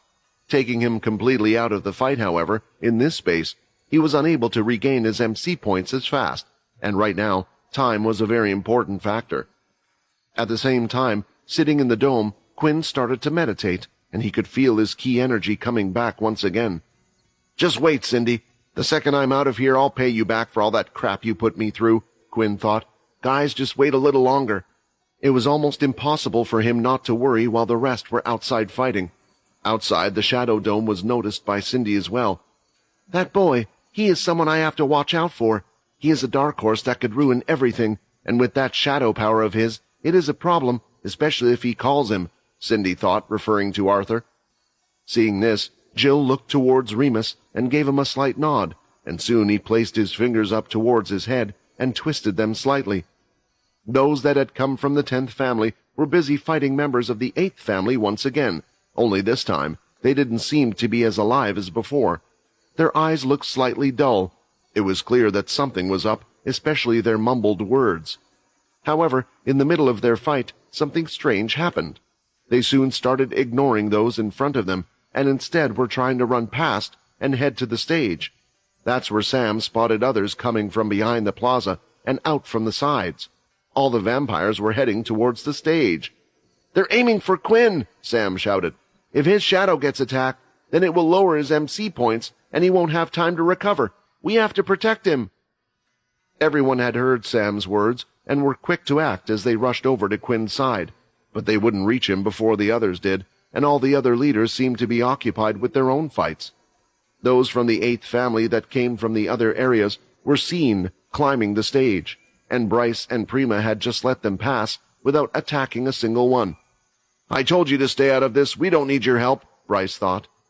As one of the vampires finally got up on the stage, he didn't have far to go to reach Quinn, but soon he felt something wrap around his feet, and he was thrown back down to the ground. Another vampire had climbed to the other side, and a stomp on its fingers forced the vampire to let go. Standing on the stage were two girls, Silver and Kaz, and they wouldn't let any of the vampires get on stage. Nate placed both his fingers in his mouth and started to whistle out. "Look at that! The 10th family has the bad girls protecting our leader," Nate said excitedly. "Aren't they from a different family?" Linda tried to correct him, but he ignored the comment and continued to cheer them on. On the ground floor, all those in the 10th family were also protecting the bottom area of the stage. They struck with their weapons and used their shadow abilities to cover each other's backs. Erin in particular was impressive, as she was getting stronger each time she dealt with one of the vampires, but would alternate between attacking and helping the others, as the words of Leo went through her mind. Layla, on the other hand, wasn't doing too well. She hadn't transformed into any of her other forms and was just firing out arrows, but was finding it hard to not interfere with those fighting. It seemed like she was holding back her power, or she just had something else on her mind. However, it didn't seem to matter. Although those from the 10th family were few and outnumbered, they were far more impressive than a bunch of regular vampires. "It looks like the one that is controlling those from the 8th family is the one they call the original vampire," Leo commented. "Borden, if we want to stop the others from getting hurt, it would be in our best interest to get rid of him as fast as possible." "Don't worry," Borden said, setting off kicking the ground with his feet. His powerful legs pushed off the ground beneath him, and the floor was chucked up. "I'm already on it." Just like before, it looked like Remus was able to recover from Borden's powerful hits. But this time, Borden didn't want to give him the time to use his powerful abilities, so he decided to take the fight to a close combat level. At first, Remus seemed to be struggling. He was getting hit and finding it hard to regenerate on the fly. With each punch delivered by Borden, it would destroy all the bones in that part of Remus's body. The others, seeing this, were wondering if this was something all original vampires could do, or if it was just special to Remus. However, soon Remus was getting used to Borden's speed, and he was able to tap the fist slightly to throw them off edge so the attacks would miss. The momentum of Borden's punches were strong, so as long as Remus could hit his fist away at the right time, he could make it so Borden would carry on going forward and punch nothing but the air. At the same time, his body was thrown off balance, and Remus kneed Borden in the stomach, hitting him away. "Remember, there are two of us this time," Leo shouted, swinging his sword vertically. If Remus didn't do anything, he would be sliced halfway through his midpoint, and even he wasn't sure he would be able to recover, especially with the bald man's strange abilities. Using the blood hardening, he tried to block it as much as he could, but the blade was still piercing through his waist. He had no choice but to use his hands to activate the blood cannon ability. He was firing them off towards Leo, hoping to take him out of the fight. Loud bangs were heard as the two cannons successfully hit, but it hadn't hit Leo. Instead, it was Borden. His hard scales were falling from his body, and green blood had been spilt, but he didn't have the face of someone who had just been hurt. His face was full of smiles. "Do you not remember? The more you hurt me," Borden shouted, grabbing both of Remus's hands while they were in the middle of healing from the blood cannon, "the stronger I get it." Using his great strength, which far outmatched that of Remus, Borden was able to rip both of his arms from his body, and then, without wasting time, he swung his own limbs at him, hitting him in the head. They exploded as they hit his body. It was a horrible sight to see, as part of the arm was flung all over the place, and blood was swinging everywhere. "Let's see how much you can heal if I keep tearing off your body parts like this. It has to end at some point, right?" Now, with his arms in the middle of healing again, Remus didn't have much to attack either, and he could see the swordsman was coming at him again. "This is really troublesome. I have to do something," Remus thought, as he looked towards Borden. Then, a few seconds later, as Leo was swinging his sword down ready to cut Remus's head in half, he felt a punch in his stomach hitting him away, sending him across the floor. Luckily, Leo was being cautious and had the second stage of ki covering his whole body, but it didn't completely help him negate the damage. Looking up at who had just done such a thing, he could see that the one that had hit him was none other than Borden. "Why are you attacking me?" Leo asked. "Why? Because you're the one trying to hurt the people I care about," Borden replied. Leo quickly realized that whatever was affecting those in the 8th family was now affecting Borden, and he was seeing Leo as his enemy. For a second, both Borden and Leo had the upper hand against the original vampire. Even for an original, it was too much.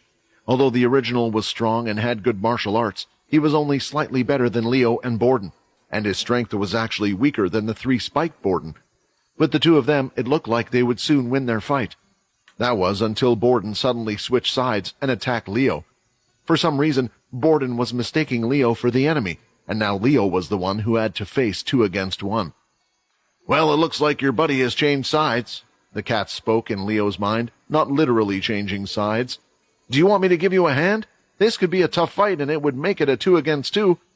However, Leo made sure his grip on his blade was correct, held it in both hands, and carefully looked at both of their auras. "There is no better time to improve than when you are faced with death and a tough situation. One must take this to learn as much as possible. Making such a scenario like the current one would be impossible. It only comes every so often," Leo stated. "Exactly," the cat said excitedly. "If that wasn't the answer you were going to give, then I would have thought I had selected the wrong person, but I don't want you to die this early. If the situation arises, whether you like it or not, I will get involved, even if it means having to kill your own friend." Borden dashed in and was even faster than Remus, but similar to a bull, as long as you could direct where its attack was going to go. One should be able to avoid it, and that's exactly what Leo did with his soul weapon.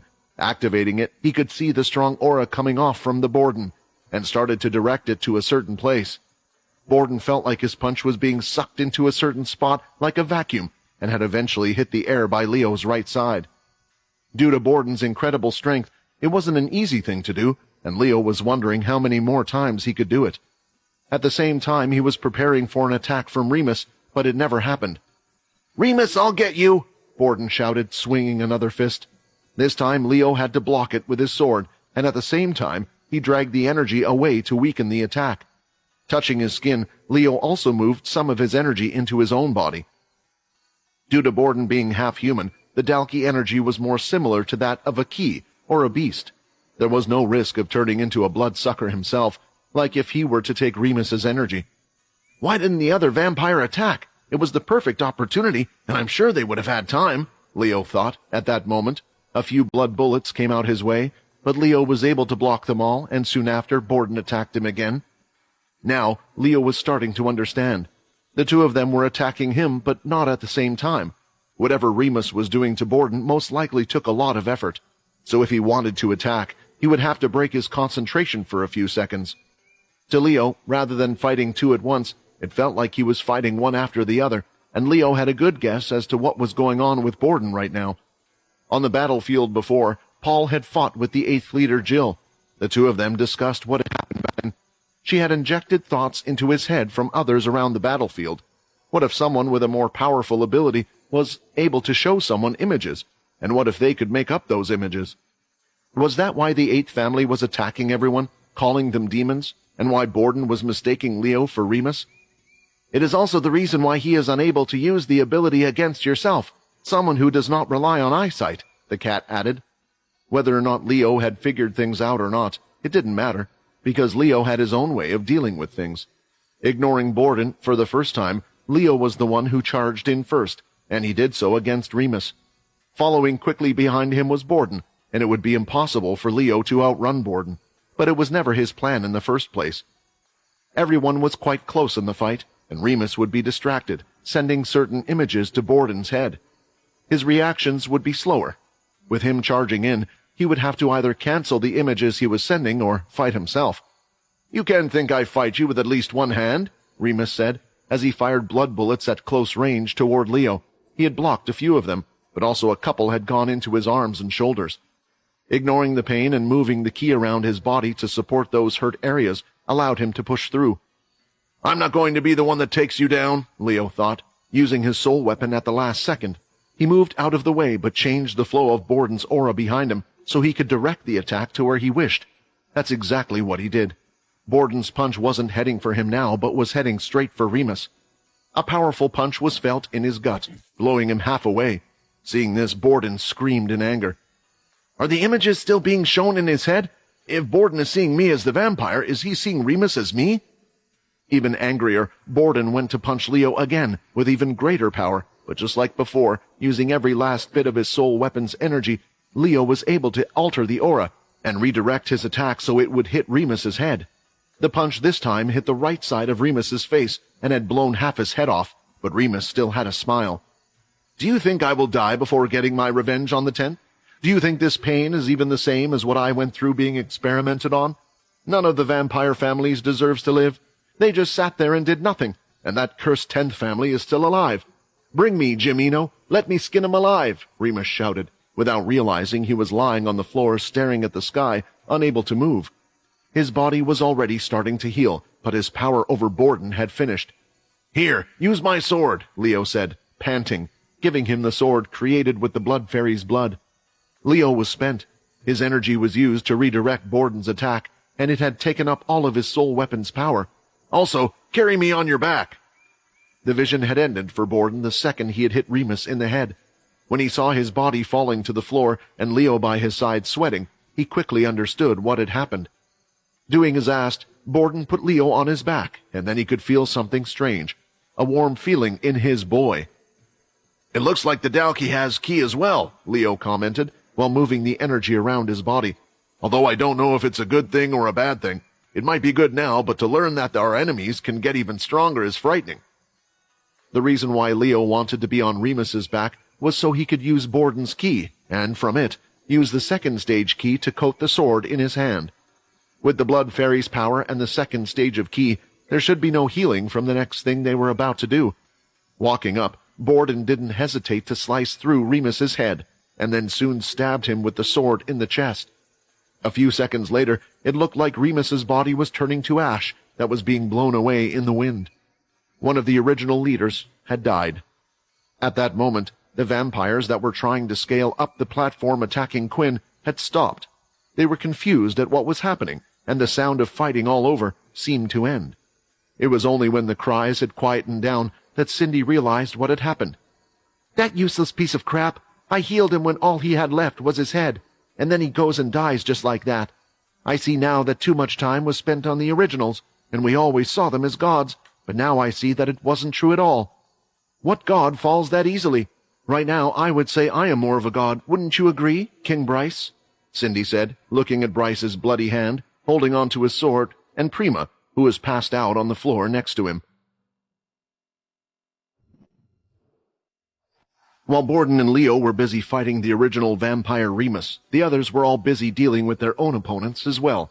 There was no slacking or time for any of them to rest. Paul and Kyle were both fighting together, although it turned out the rumors about the older generation of vampires being stronger were true. While fighting, Paul and Kyle would both use their blood swipes together just to match up with one of the 8th family's past leaders. If they didn't, then the old leader's swipe would overpower theirs. However, just because one had the strength of 2 people, it wasn't the same as fighting 2, and the 8th leader would soon find that out. Paul had activated his soul weapon and was using it well, attacking him all around. At first, the leader was able to dodge a few of the poison balls, but soon he found himself trapped by Paul's ability. Although the poison ability was something new to him, his soul weapon was not. He had years to perfect how to use his special earth balls created from his soul weapon, and he could now do the same with his poison. The good thing was, even if his poison was cut or hurt, they could reform, and touching them with one's skin wasn't the best idea, as the leader was finding out. In a desperate attempt, the leader started to use his blood skills, firing off blood swipes, blood bullets, and more, but not a single one touched Paul. Not because of Paul's super skills or speed, but because Kyle was there protecting him with his special capability. "I'm not foolish enough to know you are on our side, and you're the best chance we have of getting rid of this guy as quickly as possible," Kyle said. "For now, let me be your shield." It certainly was strange that someone Paul was fighting moments ago was now protecting his life, but he was glad to have him on their side. With that, the 2 of them inched closer, and Paul continued to use his soul weapon with the poison balls. "This strange ability," Kyle thought, as he watched him and continued to block attacks. "It's as if his ability has a second form. Can all past humans do something like this?" He started to wonder.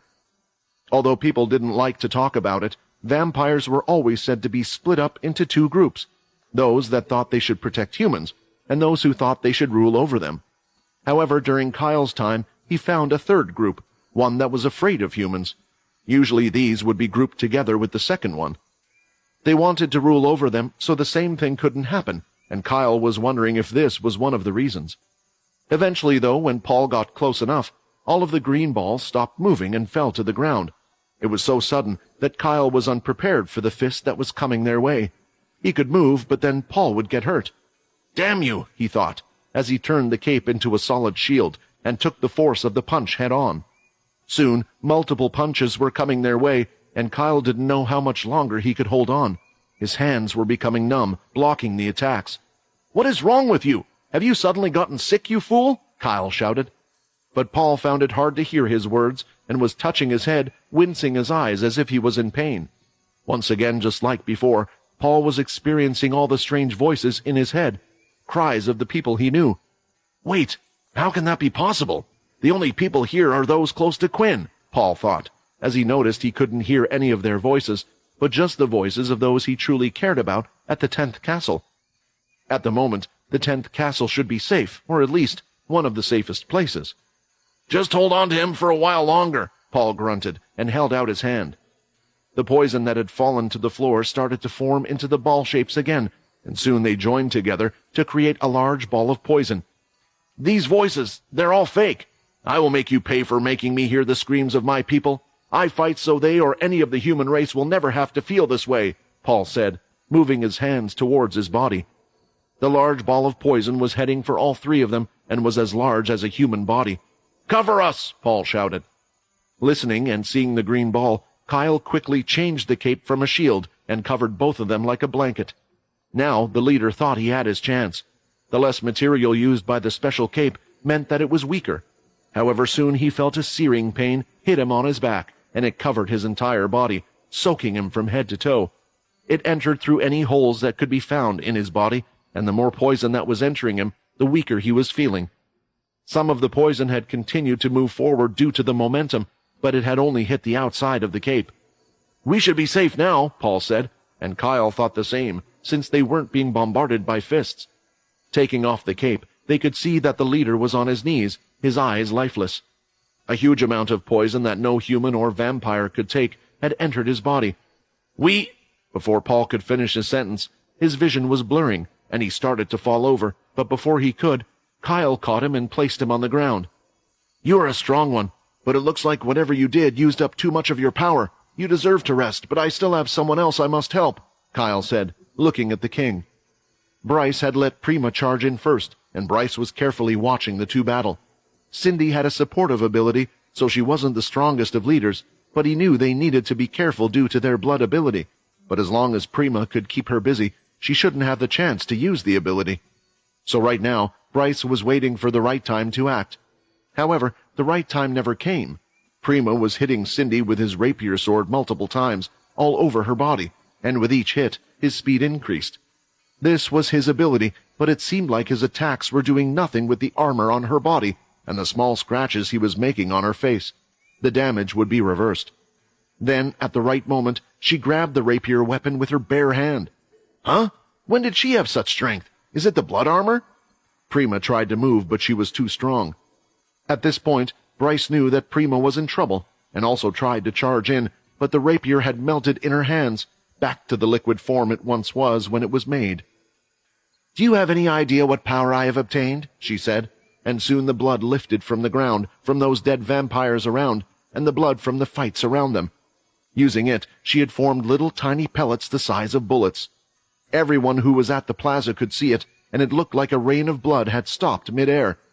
"This is bad, she's going to hurt us all," Jin said, seeing such a thing. Moving her hand, the thousands of blood bullets in the area came shooting out towards them. Those in the 10th family next to Quinn told Kaz and Silver to come close to them, and they raised their shadow, blocking the attack. Jin had cut himself and used his own blood to create explosions around him to stop the bullets from reaching him.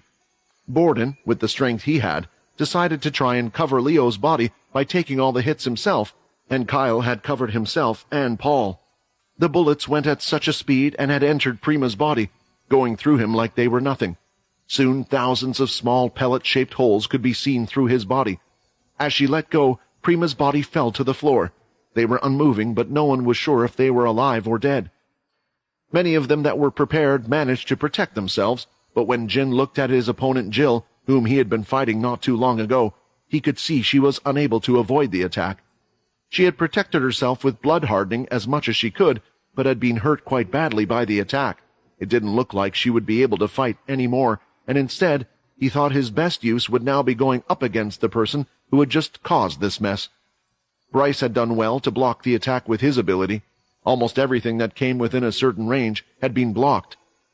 "I admit the Absolute Blood Book is strong, but in your hands, I know it will be the weakest it has ever been.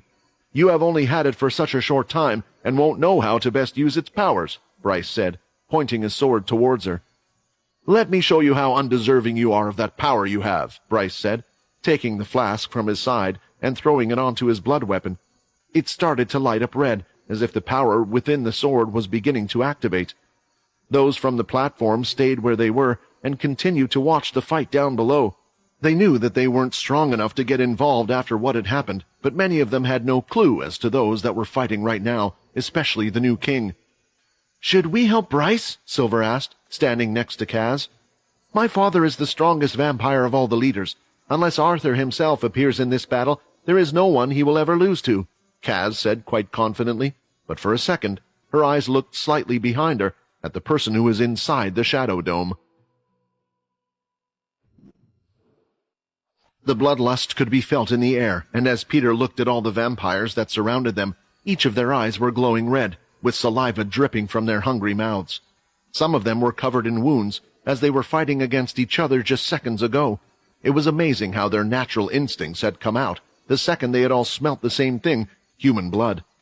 Usually to Logan, vampires appear quite human in his eyes. They had emotion and high levels of intelligence. But looking at them now, they just looked like wild beasts, where their urges had taken over every thought in their body.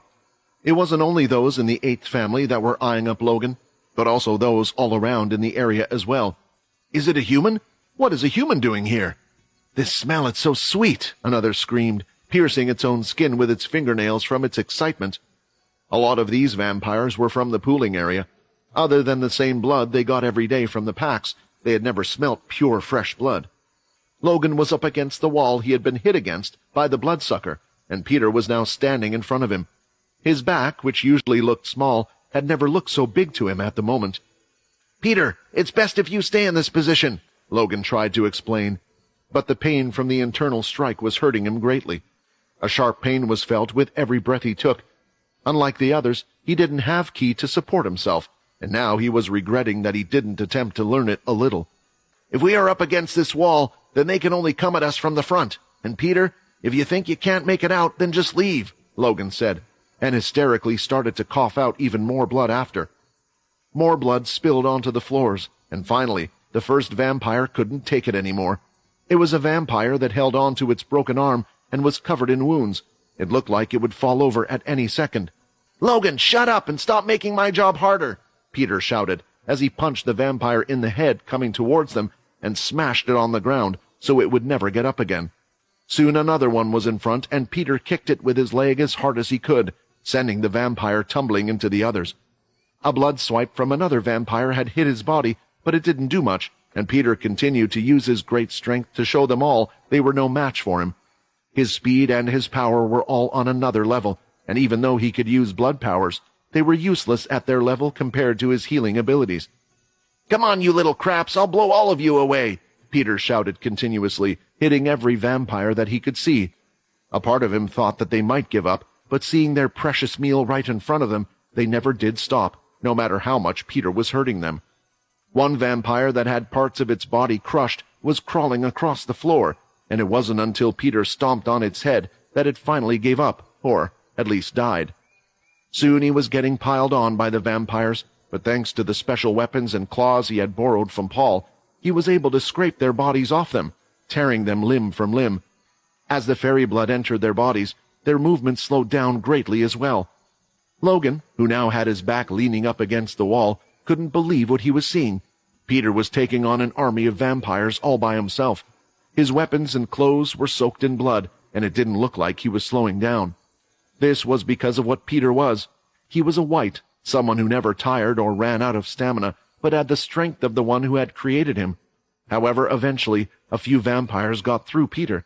Logan lifted his arm and was ready to fire out his energy cannon at the one charging towards him, but he didn't have to. One of the vampires that had been beaten at the beginning had stopped the other vampire as if it was a human meat shield being used just to protect Logan. Soon another one was standing by his side. Logan understood what and who they were now. They were the lesser whites created by Peter. Even while fighting, Peter was going to keep his promise and protect Logan no matter what. Seeing this, even though in pain, Logan felt like he needed to do his part. He had run out of the blood crystals given to him earlier, but fighting against regular vampires, they weren't really needed that much.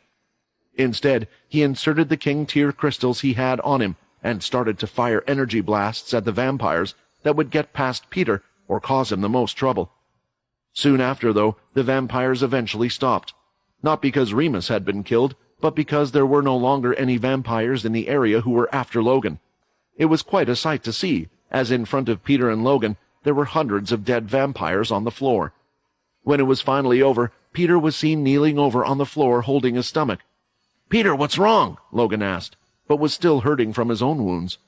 The reason why he was concerned was because Peter shouldn't be tired. He didn't have the stamina like the others. "I'm so hungry," Peter shouted, and screamed as if someone was grabbing down into his stomach and trying to pull something out. Of course Peter would be hungry. His body was constantly healing while he was fighting all of those vampires. While Peter was lying there on the floor, for the first time, Logan was seeing something happen to him that he had never seen before. The wounds on his body that he got, close to the end, weren't healing, and they were opening slightly. Is this because he hasn't consumed human flesh? In front of his very eyes, Peter's body was decomposing, his muscles tearing down in front of him. Standing up, Logan started to move towards him. He wobbled as his legs were shaky, but used the spiders to reinforce his legs, creating a small suit over them. "Peter! Get away!" Peter screamed. "You know how hard it is for me right now not to attack you?" It looked like Peter was fighting every urge in his body to eat human flesh, unlike the last time. Logan had none on him to give to Peter. "Peter, if you don't eat something, it looks like your body will completely decompose, and you will cease to exist," Logan explained. "I know you have a great healing ability, but there needs to be an energy source for that, and for you, that energy source is human flesh. Luckily, we have human flesh right here." Without hesitating, Logan placed one of the beast crystals on the top of his forearm. An energy blade was created from the palm of his hand. Logan sliced through his arm. It fell to the floor, and quickly, Logan used the end of the energy blade to sear the wound closed on his body. He grunted, holding in the sheer pain he was feeling as the wound was burning up, but he needed to stop the bleeding, otherwise he would soon be dead. "Take it!" Logan shouted. "Take it and live, Peter!" Peter glanced at the arm that was on the floor for a second. "What is this idiot doing?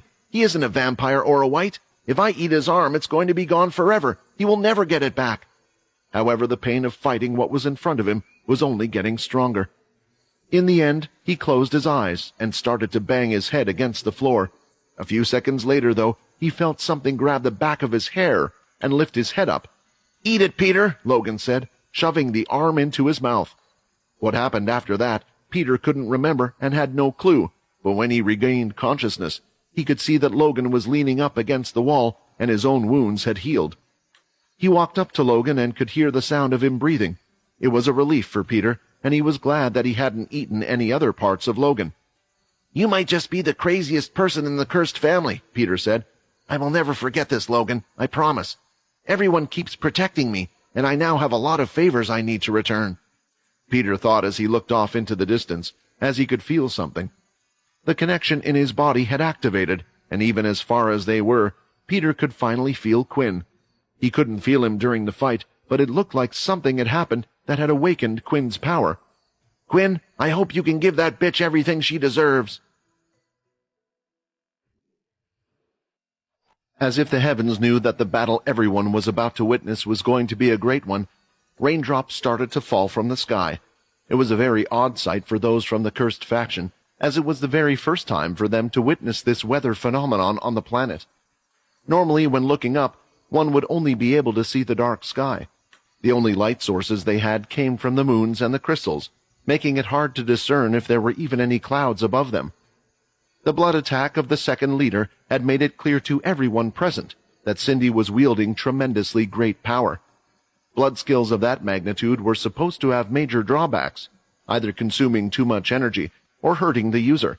Yet she looked completely fine, ready to use it again at a moment's notice. Kyle, uncapping himself, and Paul had managed to survive the attack, but he didn't have the best look on his face either.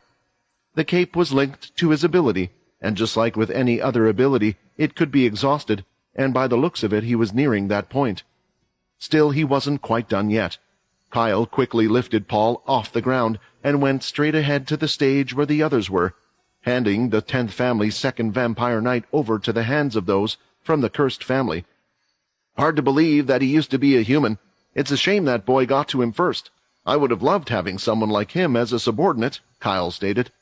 "He shouldn't be too hurt, and as a vampire knight he should heal in due time." Kyle looked towards Prima, who had remained motionless on the ground all the while. He checked in on him, elated to see that he was severely injured but had not lost his life yet. "If we can get out of this alive, that is." There was little he could do for the other, so as cruel as it was, he left him lying there, hurrying to Bryce to help out in any way possible. "What should we do?" Nate asked. "Should we stay here or try to get to the castle? If Quinn gets out, we should be able to get there with his shadow travel, right?" "The teleportation jammer is still up around the 10th castle," Kaz pointed out. "The king hadn't rescinded his order since he didn't want you to run away. Besides, going back to your castle will do nothing. Unless we defeat her here and now, we'll all be dead." The others could tell that Kaz had a lot of confidence in her father, but after witnessing what Cindy had just done, they just couldn't see him winning. He might be the current vampire king, but she was the one who had learned the absolute blood skill. Would it even make a difference if Quinn managed to make a full recovery? "I don't know about you, but I lost most of my MC after that attack just now," Sam mentioned. "I don't think we should join in. We aren't a match for any of them, and we will just get in the way if we intervene. She may use more wide-area attacks, so we should focus on making sure Quinn remains safe in that dome. Our best option right now is to stay put and pray that he comes out soon." Hearing Sam say this strengthened their resolve. It was a bitter pill to swallow, but there really wasn't much else they could do. If they were going to die anyway, they may as well have done it while facing their opponent with everything they had. One more person joined the stage and was quite heavy-footed as he landed. So much so that his feet actually went through the stage slightly. Borden was covered in green blood, dripping from his legs, shoulders, and chest nearly everywhere, with a lot of it ending up on the unfortunate Leo in his arms. The only place that seemed to have remained relatively safe was where he would often grow his Dalkey scales. Around his facial area and his forearms, it was clear to see that they were not that much better off than the rest of his body. Unfortunately, Borden lacked any ability or skills to block the previous attack, having no other choice but to rely on his body's resilience. Leo had run out of energy after their fight, and his fate would have been sealed if he had been hit, so protecting him had been his top priority at the time, leaving him little time to think. Placing Leo on the stage, Borden was a little wobbly as he practically fell over from exhaustion. The first one to rush over to him was Layla, hoping she could do something. "Borden!" she shouted as she knelt by his side. "Sorry, I mean Broden. Is there anything I can do? Do you need blood?" If she had been in her right state of mind, then perhaps she could have attempted to use the negative emotions to transform and use some of her healing abilities on him. "Don't worry about me. I'm used to losing a lot of blood. Besides, this Dalkey body is stronger than you might think." Borden was half joking. Although it was true that he often got injured in that form, he wasn't exempt from experiencing all the pain that came with it. Nevertheless, it was true that his body was tough, and while the injuries might have killed anyone below the level of a vampire noble, he was able to still joke around. Even now, with all his wounds, he still had this strange energy inside him. If there was a foe who was prepared for a fight, he would be prepared right away. Borden also hadn't forgotten that in the worst-case scenario, he still had one more syringe. 10 minutes had long since passed, yet his transformation had still not disappeared. In fact, he wasn't sure when or if it would run out. "I will have to thank the little guy later," Borden thought with a smile. The center portion of it began to fill at that precise moment, after Bryce threw blood from his flask on top of its weapon. Kyle was now standing by his side, while Jin stayed behind, waiting for the perfect opportunity to jump in. He took out his own blood weapon, a shield. Activating it, small razor-sharp ends were seen coming out and pressing against the top of the shield. It was soaked with human blood. The only way they could see themselves winning the battle was by employing their arsenal of blood weapons.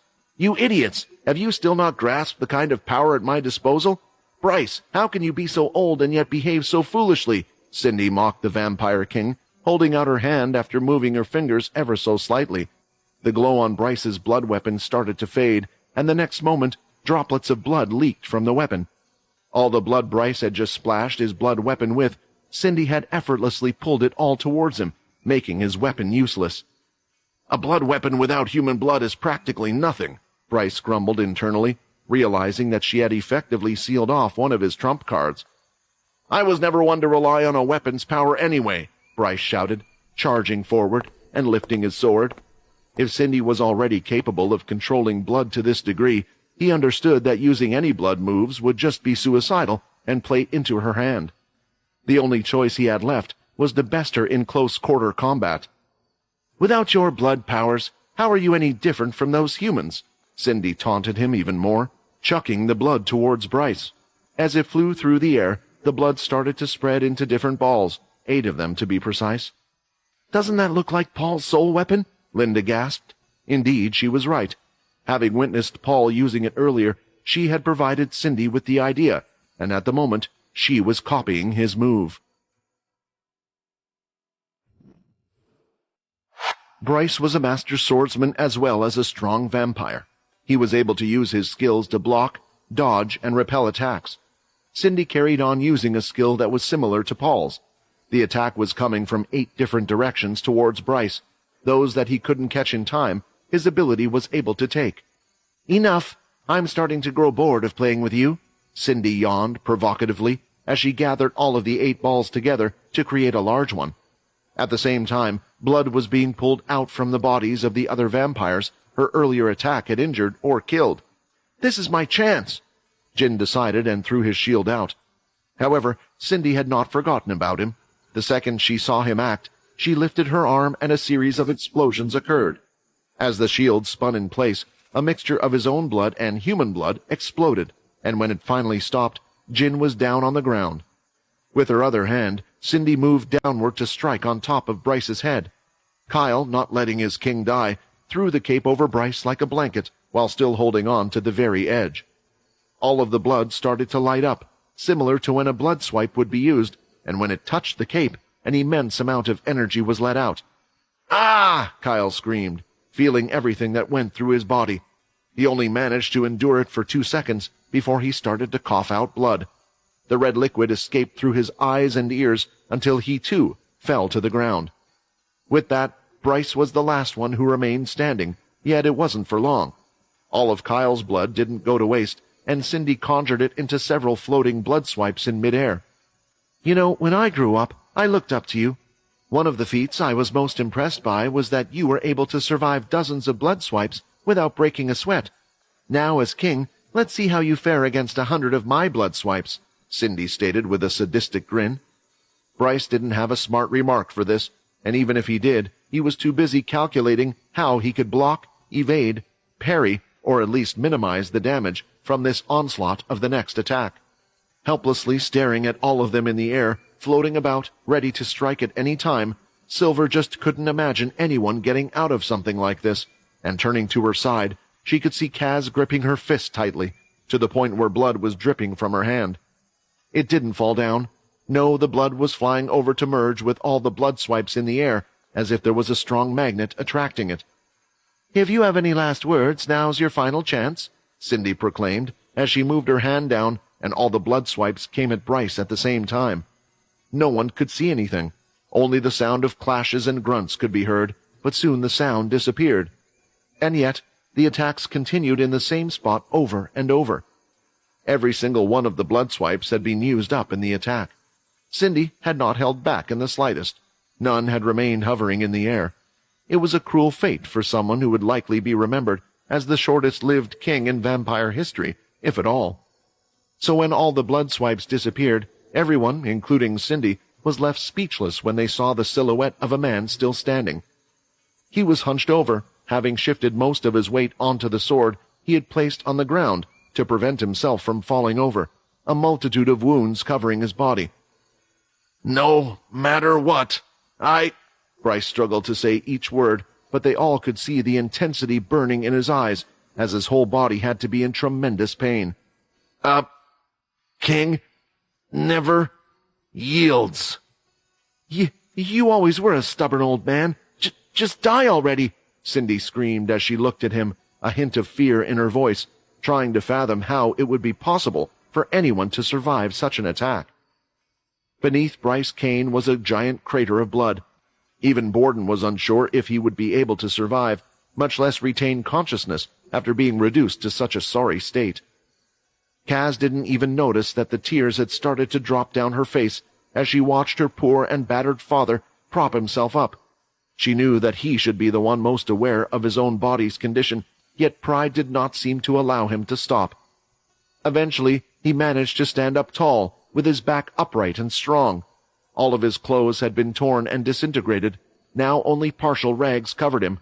As for his body, it was red, blood red, and covered in scars from head to toe. Bryce's ability was supposed to do something to stop them once they got within a certain point. Sadly, these hadn't been any ordinary blood swipes, so they had been able to bypass his ability and penetrate through his skin. I,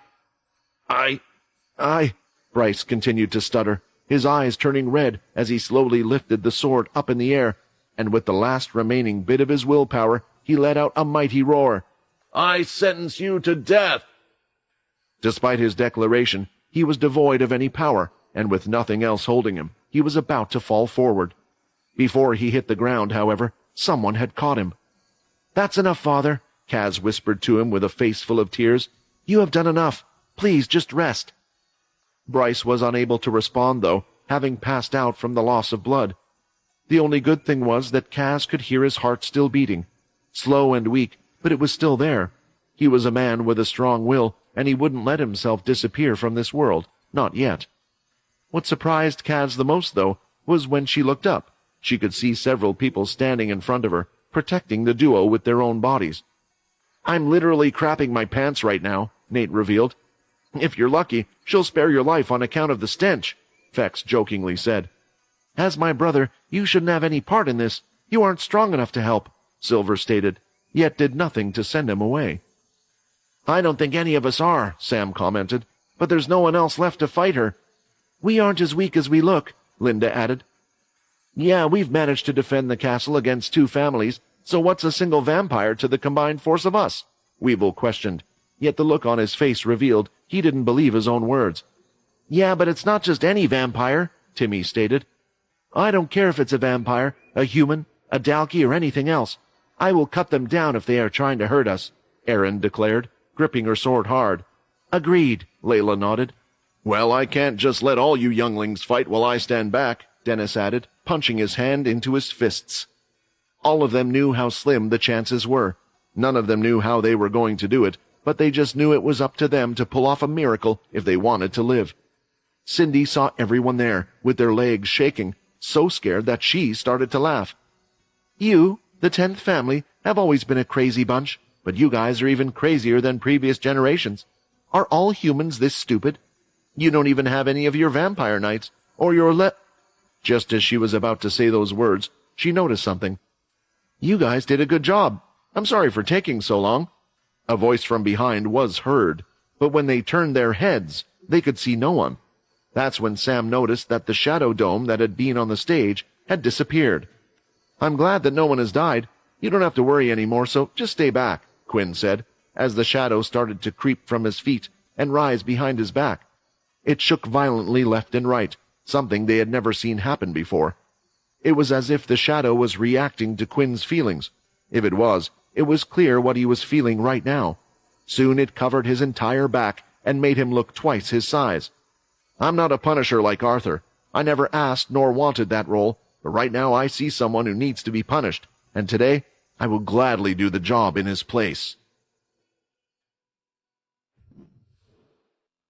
At first it was tough for Quinn to stay in the Shadow Dome while everyone else was fighting outside. He had no clue what was happening. There was even a chance that he didn't need to get involved at all. However, just in case, Quinn knew he needed to recover, and eventually got into a special zone in his head. He found a particular mediation site that allowed him to recover his ki as fast as possible. While in this state, though, his senses were a little dulled. It made it so all his body's energy was focused on only getting his ki energy back, while the Shadow Dome would help him recover his MC points. Because of the zone and the Shadow Dome he was in, he even had less chance of knowing what was happening. Still, there was one thing he was thankful for. The family connection to the cursed family. Although it was active as those from the 10th fought, and he could feel they were struggling at times, he knew that not a single one had been lost. Quinn was aware of how that would feel right now, and how the system would respond if it had actually occurred, but neither of those events had occurred. When he was ready, he had exited the dome. His ki was at full strength, and his MC points had regenerated. In front of him, he could see his family members, but they weren't their usual selves. The energy that was coming off of them, their hands and legs that were shaking, they all had one thing in common. They were afraid. Each one of them was in fear due to the person in front of them, and that was Cindy. Seeing this, on instinct, like a tiger going to protect its frightened cubs, Quinn stepped out in front of them all. Now standing there, he finally had time to look at the situation. Did she do all of this? Quinn thought, as he glanced around at the leaders that had fallen. She even managed to hurt Bryce that badly, and there doesn't look to be a single scratch on her. How strong is she? Quinn had to try and gauge the person in front of him. Quinn and Bryce had fought against each other recently, so he thought he could use that as a good measurement, but it didn't seem to be the case at all. Inspect.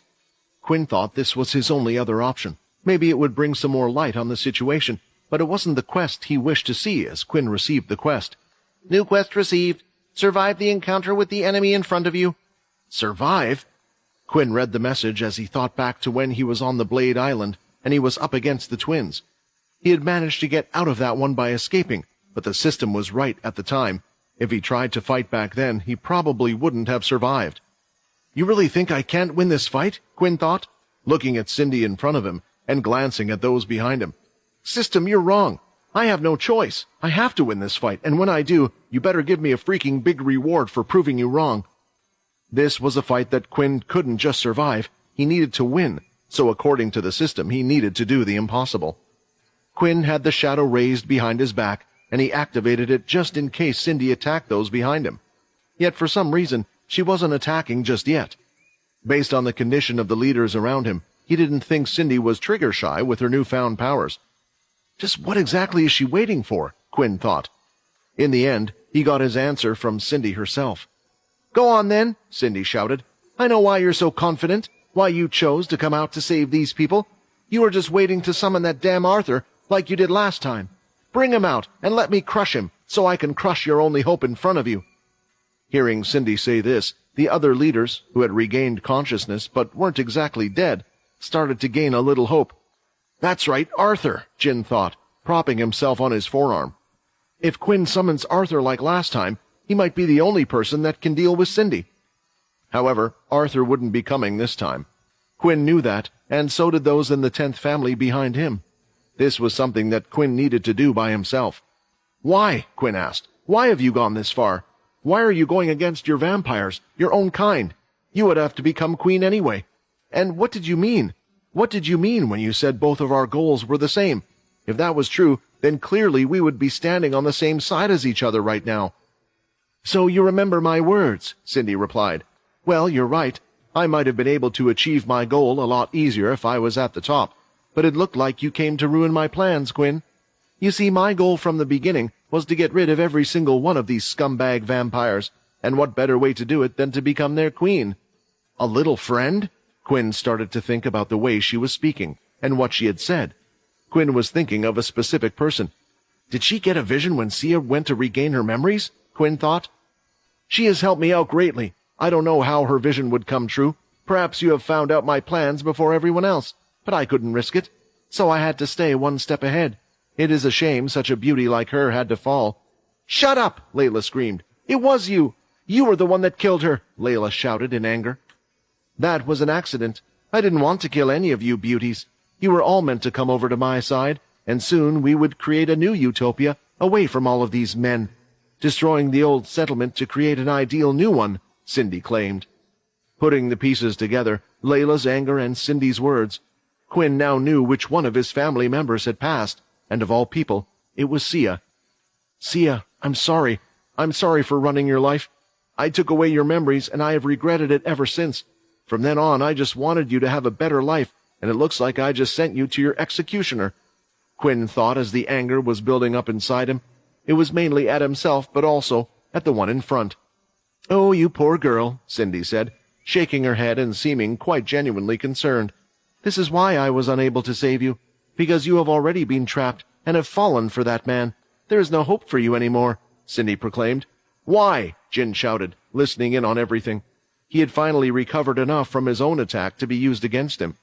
He was in no way in fighting condition, but his will to find out why Cindy had done everything was pushing him through. Cindy, we trusted you. We thought you wanted to make the vampire settlement a better place. Why would you want to get rid of us? Jin shouted. All of the words I said were true. I do want to create a better place. I have never been honest with how. That day when Rowan, my father, died, I remembered everything that happened to me, and how the council and king did nothing. I was standing at the top of my castle, staring outward. The king was using the blood ability to finish him off, but at that moment, Rowan looked towards me. At the time, I thought, just like everyone else, he deserved to die for attacking the vampire settlement. But before he disappeared, he did something. I could see the final words coming out of his mouth. My daughter, remember the past and take your and my revenge. The words seemed simple, but reading them from his lips and stretching his hand outward, something activated. He made it so the memories that had been locked away for a long time resurfaced once more, and because of that, I will get rid of you all, Cindy stated, as she lifted her hands, and large circles of blood were hovering by her side. Quinn's blood ability may increase her blood powers exponentially, but it doesn't make her any better of a fighter. If you make this a battle of powers, you will not win, Vincent shouted in his head. So you're saying I have to beat her physically, so there is only one option, Quinn replied, but there was silence as he knew exactly what to do. Not hesitating any more, Quinn started to fill up his ki energy inside him with the red energy all around him, and in front of Cindy's very eyes, he started to transform. His hair started to fall from his head, his muscles were bulging out from under his clothes, and his eyes were turning hollow. Those from the 10th family started to take a step back and soon retreated back to the stage, as they had seen this all before. Quinn, what are you doing? Are you going this far to beat her? Silver thought, worried about what would happen after. Transformation complete. You have transformed into a bloodsucker. As Quinn's transformation was finishing up, all the leaders, including Cindy, could see what he had become, what he had turned into. The reaction he got from her wasn't what he was expecting. Swinging her head backwards, her eyes widening, she started laughing while pointing her finger towards him. It was as if she had gone mad. Brilliant! Absolutely brilliant, Cindy said. My father was cast out of the vampire settlement for turning into a bloodsucker, and now a vampire leader has become one in order to save it. Jin could no longer stand, and moved to the edge of the plaza, where he was now lying against what used to be a small shop. But he couldn't believe his eyes, for Quinn had turned into those beasts. Something is different, Jin noticed, and he wasn't the only one. Bryce had been taken on stage to rest with the others by Kaz, who was tending to his wounds. They had to be careful about bringing in human blood as a way for the vampires to heal, because right now, any amount of blood that would be shed would also aid Cindy, making her stronger. How did this happen? Did Quinn give in to the bloodlust? Did they do something to him while he was locked up? Kaz wondered. No, Bryce grunted, looking onward. This is different. Did you notice that he didn't drain himself of blood or show any signs of addiction before this? He simply turned into one at will. If this was true, then right now there was a good chance that Quinn was a sane bloodsucker like Rowan, giving him a chance to do something. For a second, Bryce had to stop himself because he had hope for the boy. Wasting no time, Quinn was off from his position.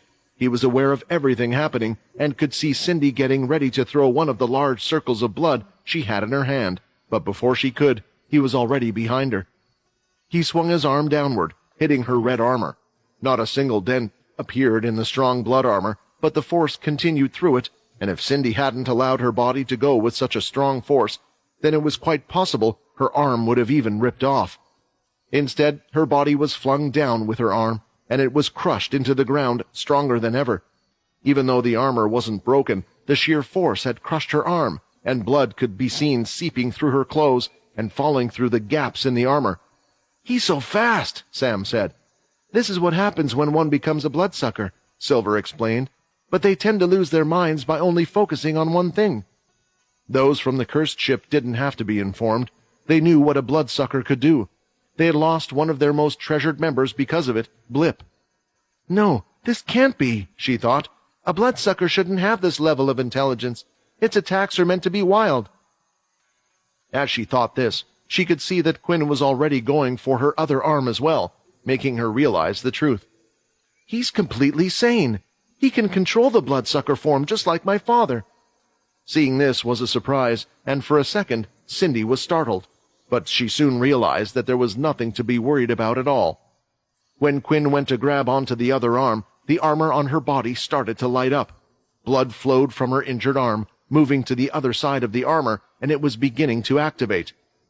My own blood is still blood, she screamed, and the armor started to brighten up more, but seeing this, Quinn had moved quickly away and was no longer holding on to her. One of the biggest weaknesses of the bloodsuckers was that they had low levels of health. One strong attack and he would be done for, and he was sure that Cindy wasn't going to be light with her attacks. What was that? What was she about to do? Quinn asked. I don't know, Vincent regrettably replied. What do you mean you don't know? Is that the famous blood armor? Aren't you some famous researcher? How can you not know what the armor does? How would I know? The Absolute Blood Book and the armor were reserved for the kings, and I've never been a king. Maybe if I saw it being used in combat, I could make some educated guesses, but I never did during my time. It's not my fault that you seem to attract trouble wherever you go. Can you tell me anything about the absolute blood powers? Quinn asked. It depends. Information is passed down when learning the book, but just because they know how to use it doesn't mean they can use it well, which is the only reason why you're still alive right now. Usually it takes some time for each king or queen to adapt the book to their liking. However, if there was a past king or queen that had a skill that suited the current one, then we might be in for some trouble. As if Vincent's words were cursed, Cindy had healed her arm using her ability. She started to gather the blood that still remained on the battlefield and the 2 circles she hadn't used before. They both started to form a certain shape in her hand. The blood began to elongate into a thin shape, and soon Quinn could see what they were. In her hands she was holding 2 whoops, purely made out of blood, and immediately swung one out with such force, causing it to break the sound barrier, and a shockwave was let out. Moving back, Quinn thought he could avoid it, and even though he avoided the most dangerous part, the end of the whip, a blood swipe continued out of the very end. It's going to hit me! Seeing this, Quinn felt like he had no choice. He decided to revert back to his vampire-like form. His body started to shrink down, and while in the middle of his transformation, the blood swipe created by the whip hit his body, sending him flying back all the way to the execution platform. Minus 80 HP, 20 of 100 HP. He didn't know how he had survived the attack, but soon realized that wasn't the end of it, as it had only touched the surface of his skin. No choice. He had to gather all of his second stage of ki and was pushing the blood swipe out from his body, making it so it couldn't penetrate any further, because if it did, then he would be dead. Don't worry, Quinn, I got you, a voice said from behind.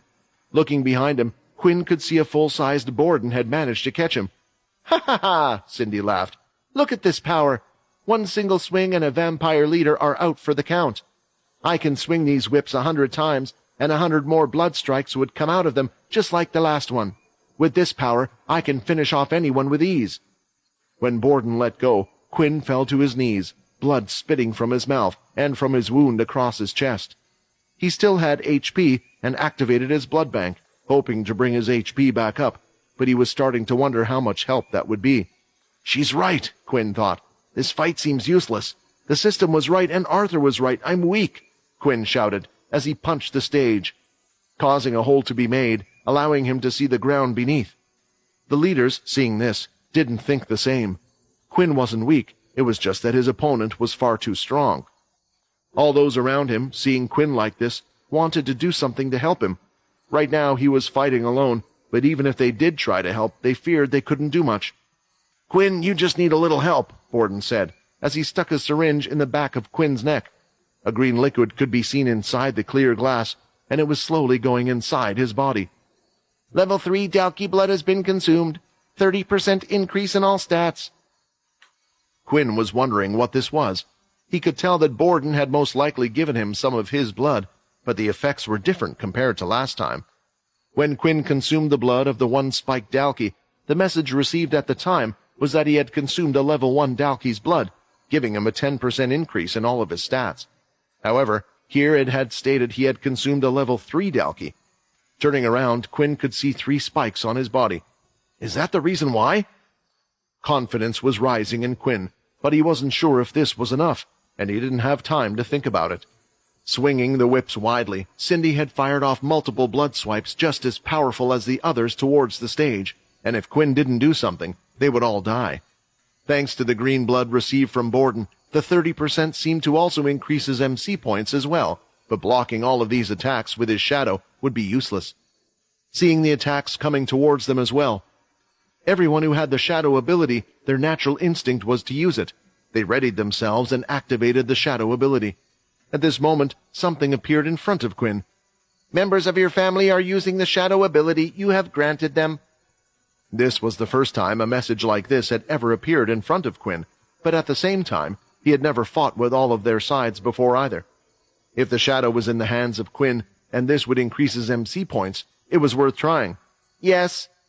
The shadow under all of the feet of the members who had learned how to use the shadow ability started to move towards Quinn. As it did, it looked like Quinn's shadow was consuming the others. Soon it was growing in size, and via the system, Quinn could see his MC points rising. It's similar to when Arthur was restoring my MC points last time he was training me. The shadow continued to be absorbed, but Quinn was wondering if it would be enough to stop the attack. At that moment, another message appeared. Enhancement-type soul weapon has been unlocked. Finally, the enhancement-type soul weapon Quinn had in his system that was constantly grayed out could be used, and with nothing to lose, Quinn activated it immediately. Shadow Overload enhancement-type soul weapon activated. Although there had been no hesitation for Quinn when he had selected the option to activate his soul weapon, now that his body was in the middle of a strange transformation, he did have a lot of worries on his mind.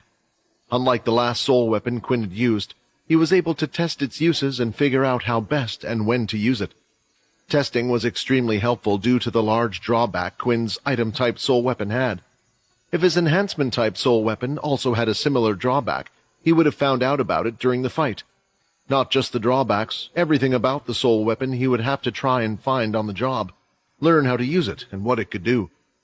All while fighting one of the strongest enemies he had ever faced. Of course, this would make anyone a little nervous. The shadow that was on Quinn's back started to do something strange. It grew in size after consuming the shadows of the others, and when Quinn activated the soul weapon, it rose up in the air slightly above Quinn. For the first time, everyone around us could see the shadow detach from Quinn's body. When using most of Quinn's shadow skills, there was one important factor in them all. That was, he had to be touching the shadow. Shadow Path allowed a trail to be let out. Shadow Sync and Travel would only work based on how far the shadow was spread. As for the Shadow Control, Quinn was never allowed to use it if it detached from his body. The only shadow skills that still worked a little away from Quinn were Shadow Link, connecting to other shadow users' shadows, and Shadow On. Even then, this felt like Quinn was using their shadow rather than his own. The shadow didn't remain in the air and was moving about fiercely, moving around as if it was alive, and soon a purple glow could be seen around the edges.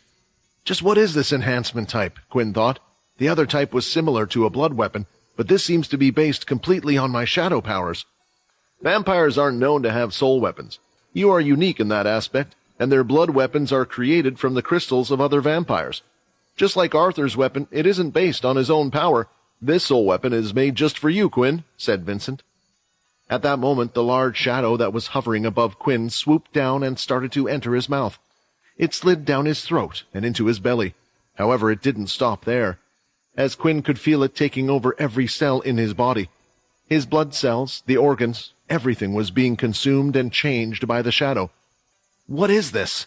He wasn't in pain, but the feeling was certainly odd, as if someone was touching his cuts with a furry hand. After covering nearly every part of the inside of Quinn's body, it started to spread to the outside as well. Seeping through his skin, the shadow covered his forearms. It looked like purple fur was growing from Quinn's skin, and soon he was covered head to toe in the purple shadow. His clothes were unable to be seen. His hair was standing up, floating not from the wind, but from the strange power that possessed it. The only thing that they could see was Quinn's eyes. His clothes were even covered. He looked more menacing and darker than anything they had ever witnessed before. Shadow Overload is now in use. For a limited time, MC cells won't be affected while using the shadow ability. You have absolute control over your shadows. Multiple notifications appeared in front of Quinn, and if he had the time, he would have clicked on them all to see if they further explained what this soul weapon did. But the blood swipes from Cindy's whips were soon coming at him. There's one thing I understand. If I'm right, no matter how much I use my shadow skills, my MC points won't drop, Quinn thought, spreading out his arms, and soon shadows were seen rising in front of the others as well as others. However, it didn't look the same as it did before. Usually everything would be connected to Quinn, but this time the shadow had raised from where all the others were standing. Is this the absolute control over the shadows? Quinn thought. All of the blood swipes that Cindy had created, as soon as they had touched the shadow, immediately slowed down. It didn't even look like they were moving, and Quinn's MC points hadn't gone down just as expected. The others moved out of the way, and Quinn quickly got rid of the shadow, allowing the attack to move forward into nothing. This shadow, Can it really be used like that? Quinn started to wonder.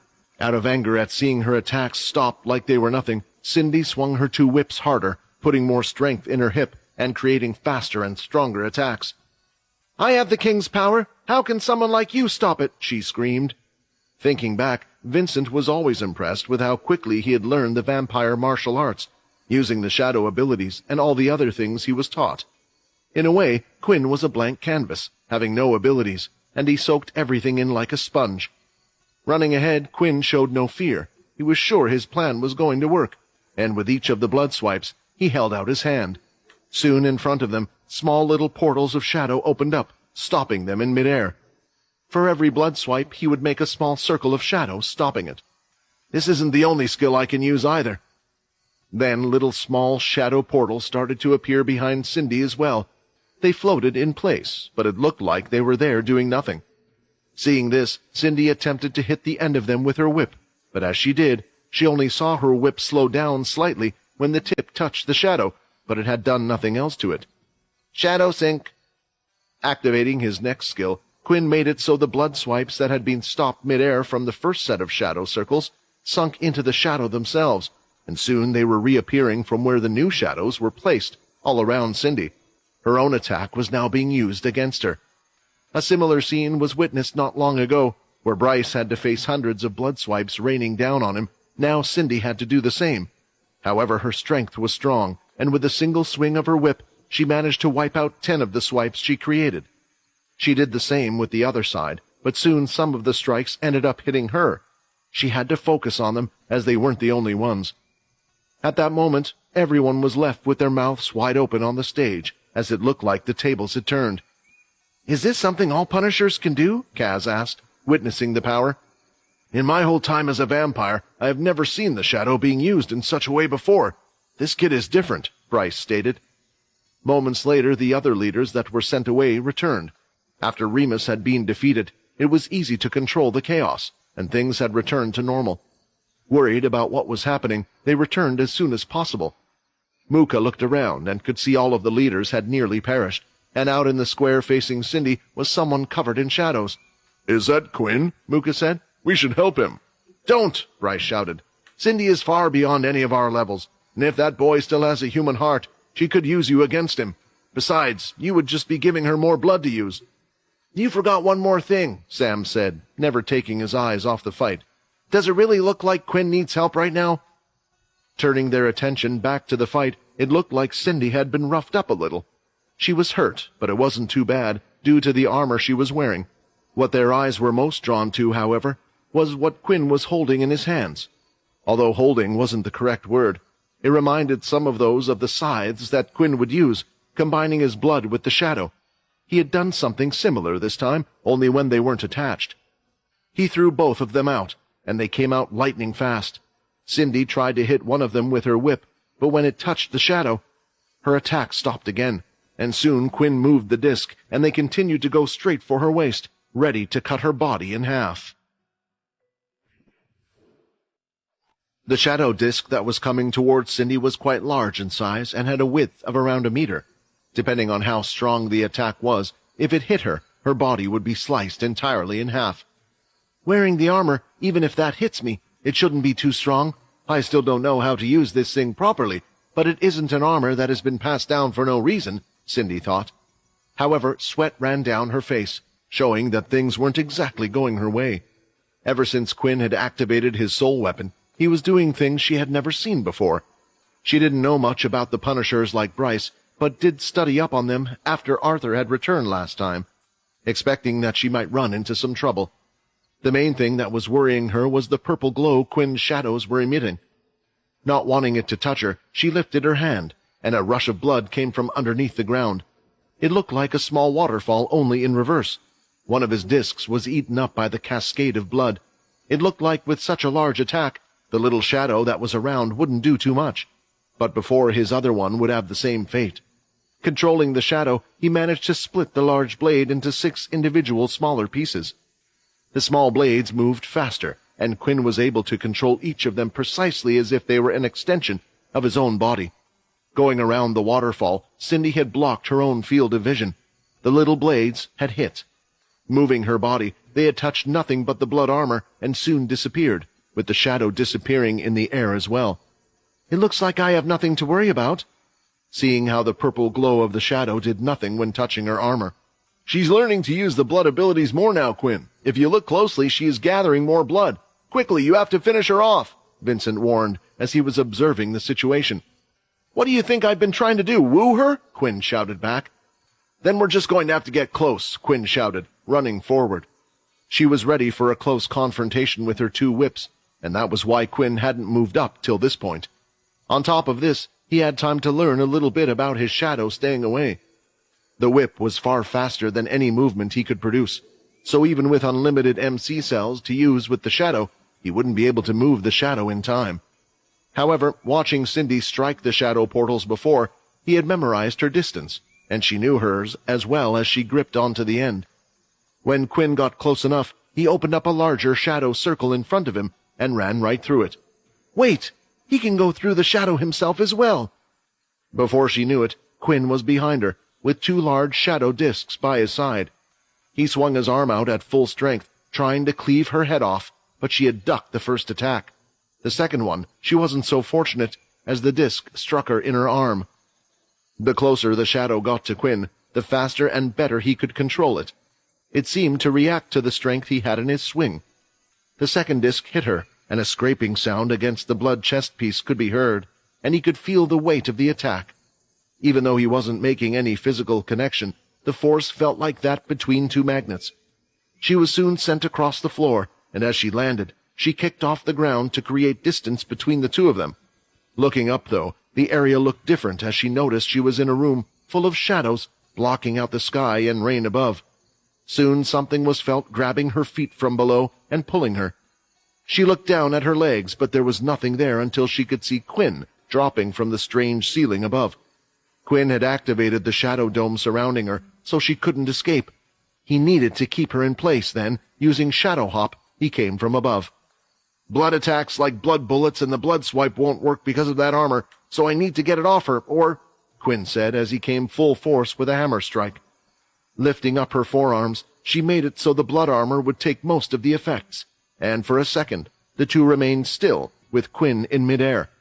The power of the hammer strike was felt as it sent shockwaves through the dome, and even the shadows were shaking. "Ah!" Cindy screamed, as for the second time her arms had been crushed, as the hammer strike had done its work, hurting her internally with blood soaking through the armor. A few seconds later, though, the armor started to light up. Still unsure what the strange armor would do if it hit him with its power, Quinn did the only thing he could do. From the outside, they could only see a shadow dome. However, red lights could be seen piercing through the shadows. It looked like light rays were coming out until the whole shadow dome had disappeared. Standing still on the square was Cindy, but Quinn was now nowhere to be seen. "The 10th leader!" Mooka shouted, quite shocked at the outcome based on how well Quinn had been doing. Not seeing him there, he could only think that Quinn had died. "No, that boy is still alive," Bryce said, knowing what Quinn had done because he had done the same thing against him.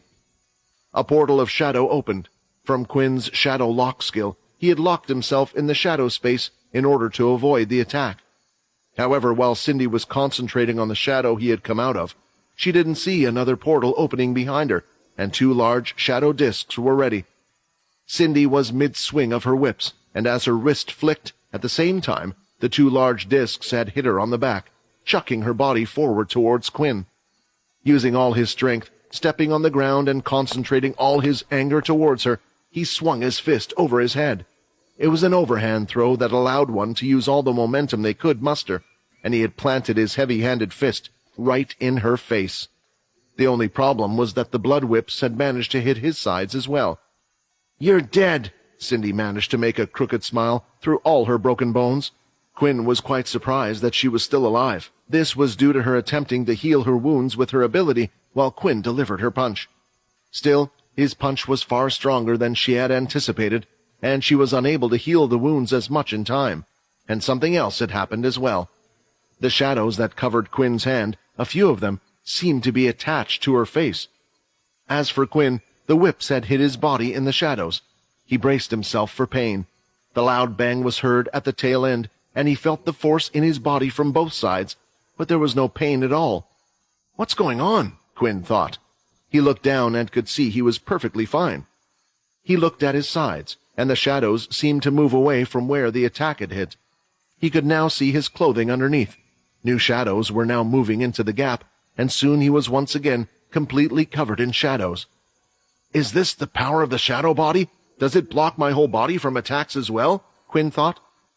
As for Cindy, she had managed to get up, but was suddenly in a panic as she touched her face. What have you done? Cindy tried to speak, but her jaw, her nose, and eye socket were broken entirely, leaving her with a mangled face. The remnants of the shadow from his fist could be seen on her face as well. Now that I know my body is safe from her attacks, I can do this, Quinn thought. Your time is up. Your soul weapon will now be deactivated. Quinn knew that his soul weapon wouldn't last forever, especially since it seemed to have no downside while he was using it. He thought it was possible that it could stop at any moment, and it had done just that. However, the bad news didn't stop there, as the system messages continued to pop up. Your soul weapon shadow overload time limit has ended. Time limit for soul weapon depends on the number of MC points the user has. The shadow will now be returned to those that it was borrowed from. The second line made Quinn wonder if the others were able to increase their MC points, or if he had more that he had learned the shadow ability if he could have used his soul weapon for longer. Still, the worst news was yet to come. You must now pay your debt for using shadow overload. Minus 40 total MC points. 0 of 200 MC points remaining. As expected, there was some sort of cost for Quinn using such a powerful soul weapon. He knew that once it ended, he would no longer have any MC points to be used, but for the cost, it had taken one from his total MC points. When Quinn would check his stats, it would state that he had a total of 240 MC points. When using the shadow, this number would go down, and after some time, it would always recover back up to the max number. It seemed the cost of using this soul weapon was lowering the maximum number of MC points for his shadow ability. However, looking at it now, it didn't even look like he had enough MC points to activate the enhancement soul weapon. Without the other shadow user's MC points, it didn't look like Quinn had the requirements to use it again. Looking at Cindy, Quinn could see that her face was still disfigured, but the shadows attached to her were still there, slowly fading away. We have to finish her off, a voice by Quinn's side said. The vampire settlement is in trouble. I just never expected it to be from one of our own leaders, and one I trusted at that, a softer voice spoke. When Quinn turned his head, he could see a woman with the most gentle eyes riding on top of a giant black wolf with a horn. Looking around him, Quinn noticed that the leaders, Sunny, Musket, Mooka, and Lee had returned. They were all standing by his side, but it wasn't for long, as each of them went rushing in towards Cindy. As they ran forward, there was one more which had crashed directly in front of her, breaking the ground beneath him as he landed. I still have some fight left in me, Borden said, grabbing her by the arm and lifting her above his head, slamming her to the ground. She soon got up, but then Mooka was already directly behind her. Seeing a fist going towards her, she decided to rush the blood up from the ground once again like a waterfall. Still, as Mooka's fist continued to go forward, it looked like the waterfall split apart, letting his hand go through, punching her in the chest. His damn ability! What a lucky guy, Cindy thought. Noir, keep her busy, Sunny shouted. The giant wolf responded by shrinking in size and starting to move just as fast as any vampire leader. It pounced in and out, striking at the armor and moving Cindy's body like a rag doll. The only weapon she had on her that was possibly fast enough to strike the familiar was her whips, but Lee, using his strings, was keeping her far too busy for her to properly use them. As quick as Cindy was destroying them, Lee made new strings by yanking her hand here and there. Eventually, Cindy managed to find a break and took a step back, but her foot was soon found landing on something. It lit up, and her whole body was frozen in place. This was the power of the Musket family, the ability to set up traps. With her staying still, Borden didn't waste this opportunity to hit her as hard as he could in the head once again. Although she couldn't move her legs, she could move her hands and lift them, protecting her face. She didn't realize how strong Borden's strike would be until it crushed her arms, and the force was still felt through them. Cindy! A voice shouted from the other end, all the way back from the execution stage. It's time for your end. It's our win." The one who had said these words was Bryce. He was still heavily hurt from before, and was using his sword and Kaz by his side to help him stand. "Ha ha!" Cindy started to laugh. The shadow had finally disappeared from her face, and she was able to use her ability once more. The first thing she did was return her mouth to what it once used to be. "A Dalki, a Punisher, ex-humans, and all the vampire leaders are working together. You know, if there was one thing I didn't expect, it was that under your rule, all of these types of people would be working together. You call this a win? I think if I was you, this would be a huge loss." Using all the blood that had spilt inside her own body, she decided she wouldn't heal the wounds. Instead, she planned to activate the power in the blood armor. The others, seeing it light up, all leapt and stepped away. Everyone could tell it was dangerous. However, this was just a trick on Cindy's behalf. The armor started to fade, and she quickly used this time to reverse the damage done to her hands. "Screw you all!" she shouted, lifting her hands. At that moment, all the blood in the vampire settlement from the damage done by the Eighth Family was lifted into the air. It looked like red raindrops that were frozen in time. "Not this move again," Nate said. "This is what beat all those vampire leaders last time. And I can't use the shadow either." Weevil noticed him attempting to use it there and then. It seemed like letting Quinn borrow their powers made it so he was actually using them, so they would have to wait for them to recover as well. This time, it was just the square. It was blood from the whole settlement, and no one felt like they could block this attack or survive it this time. "Leaders, stop that attack!" Bryce shouted. Cindy's hands were trembling. It looked like she was struggling to hold such power, and she was still gathering it to summon the skill. Is she weak? Quinn wondered. Using her ability, she had used up MC points just like every other ability, so at some point, she wouldn't be able to reverse the damage anymore, and she had taken a heavy beating from the leaders and Borden, even Quinn before. The sheer power of the blood ability wasn't the only reason she was struggling. She was feeling weaker than she had ever felt at the moment. She had used the last of her MC points to heal her hands, and was planning to take everyone down with this last move. She didn't care if she died as long as she could pull off this attack, and Quinn had noticed this. If she's this weak, then there is one thing I can do, Quinn thought. A shadow skill that didn't require any MC points to use, but was dependent on how weak the person in front of him was. It was a gamble because if Cindy wasn't weak, then the skill would be useless. Gathering his hands together, a dense black blob started to form from his shadows, and when the time was right, he threw it out. From his hand, a giant ball came out towards Cindy, splitting open as if it had a large mouth ready to gobble her up. Skill, Shadow Eater.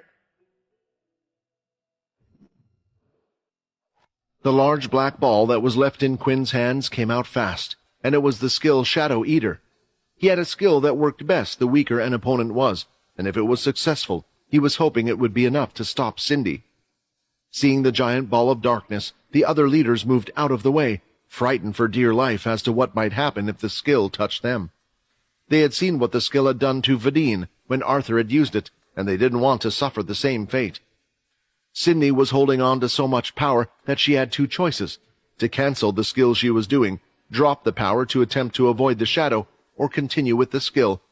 In the end, she chose to continue with the skill, and the head of the large black ball split open, creating a mouth shape, consuming her. They could no longer see Cindy as the large shadows covered her whole body, but the black ball made of shadows started to sink into the ground, and when it touched the floor, it spread out, making its way to Quinn. Did it work? Quinn wondered, as the shadow scurried across the ground, and when it finally attached itself to him, he was in for a surprise. Shadow Eater skill was successful. You have gained 1,000 MC points. You have unlocked the enhancement soul weapon, Shadow Overload. Not only was the skill successful, but Quinn had gained the most MC points from using the skill he had ever done before. He didn't know what to expect, since regular vampires only gave him a total of 10, but it seemed like a vampire, at the Vampire Lord level, was worth using this skill on. Unfortunately, Quinn wasn't planning for more instances like this one to occur. While Quinn bathed in the joy of the skill being successful and the amount of MC points gained, there was still uncertainty if it had actually done anything. He turned to Cindy, who almost looked frozen in place. Her arms were unmoving. That's when Quinn noticed that all the blood frozen in the sky from the whole settlement had dropped and fallen to the floor. The skill had worked and had done its job. Soon after, Cindy fell to her knees and started sweating radically. A pool of water was forming at her feet, and a searing pain was felt throughout her body. "No!" she screamed at the top of her lungs, so loud that it was comparable to a tiny banshee scream. The pain was unbearable, along with the weak, tired feeling. She felt like a newborn vampire sitting in the sun for the first time, even though there was darkness all around her, and she would have to live with it for the rest of her life. Knowing this, she knew there was one way out of this pain, from this torture of a lifetime. Lifting her hand up, she was ready to finish herself off. When she lifted her hand, though, she felt it quickly being yanked and hammered down to the floor on both sides. "We cannot let you off that easily," Muka said, pinning her arms to the floor. "You will not get off that lightly by just running away and not giving us an explanation." She attempted to move her other arm, but it was being held by Sunny. No matter how much strength she tried to gather to pull herself away from them, she wasn't able to. Quinn, seeing this, started to think that the skilled Shadow Eater seemed to be harsher on those who were more complete on the vampire evolution scale. He remembered when he was a halfling, he was affected by light, but the downside was worse with each evolution. Thankfully, the ring saved him from that suffering, but even with a ring now, Cindy would feel no different. Perhaps, being a vampire lord, the effects of the sun were even worse, and she might have been even weaker than a human right now. A horrible thought for a vampire leader. Cindy was lying flat on the ground when a leader entered the room who had very little damage. She immediately threw her needles out to Cindy. "Susan?" Musket said, surprised. "Where have you been?" The questions asked almost seemed embarrassing for Susan to answer, as her cheeks reddened, especially since everyone was badly hurt and had fought a tough battle, while her clothes were all seemingly fine. "I know how strong the second family's ability is, so I thought my ability would be important in this fight. So I decided to protect myself at all costs and only come out at the right time," Susan replied. "So you came out when we had already done the job?" Musket replied, who was clearly annoyed. As a new leader, he usually wouldn't have been so outspoken, but he was just expressing how the others were feeling. But they had to put that aside for the time being, because there was a lot of work to be done. The vampire settlement had just suffered an attack. An original had been woken, and Cindy still had the blood armor on her body and the blood power in her control. These things would need to be removed from her. Thanks to Quinn's skill, though, they shouldn't be too much trouble. "Just kill me," Cindy muttered out quietly. She looked up as soon as a shadow covered her and saw Bryce, an old man with a white beard. He had healed from his wounds, and now that Cindy had been defeated, Kaz was able to feed him some blood. Still, the wounds from the fight seemed to still appear on his body, and even the blood wasn't able to completely heal him, but it allowed him to move. "This is another day that shall be remembered in vampire history," Bryce said, looking at her. "Although it is tough for the vampires. After going through an event like this, it will only bring those of us who have worked together close." Hearing these words, Cindy couldn't help but smile, and she attempted to spit out a piece of blood that was felt in her mouth, but being so weak, it had failed to go far and just dribbled down her chin. "Screw you and your vampire settlement," Cindy said. "What did you do exactly? Did the leaders save this place? Did you as their king save this place? No. The only reason why all of you aren't dead right now is because of that damned outsider. Don't think I don't know how much you wish to get rid of him, Bryce, and how he saved you all. This is truly pathetic. You are a pathetic king." Bryce looked behind him at Quinn, who was huffing and panting. He looked exhausted and beat. What Bryce also noticed was that there were hardly any wounds on him at all. "Looks like I did a better job than you," Bryce said, looking back at Cindy. "We will pry into your brain and find out everything you hid, and how you tricked the whole settlement. Don't worry, your time is not over here." Walking away, he let the other leaders deal with Cindy. Besides, Bryce had his own recovery to do, and there was a lot to be done after getting what they needed from Cindy. Walking past for the first time ever, Bryce placed his hand on Quinn's shoulder. "You did a good job," Bryce said. Quinn shrugged Bryce's hand off his shoulder. He still hadn't forgiven him for everything he had tried to do before. "I and you are not friends, Bryce," Quinn said. "I didn't do this for you because you're my king. Let me get this clear on our positions. You are not my king.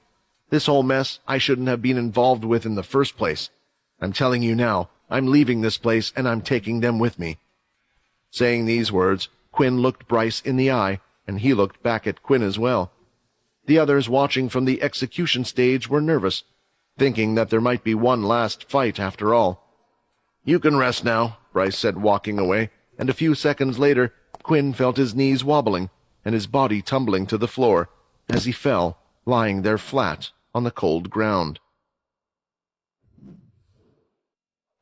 A black space, shadows, a dark mind. The view inside Quinn's mind was a little foggy, and he wasn't quite sure what was happening to him. "What happened? I can't remember. What was I just doing?" Quinn thought. Asking these questions, he almost expected someone to answer, but there was no response, and he was on his own. Going through the dark space, wherever that was, he could see nothing. Eventually, a mirror suddenly appears to block his path. However, in the mirror itself, Quinn could see quite a young face in the reflection.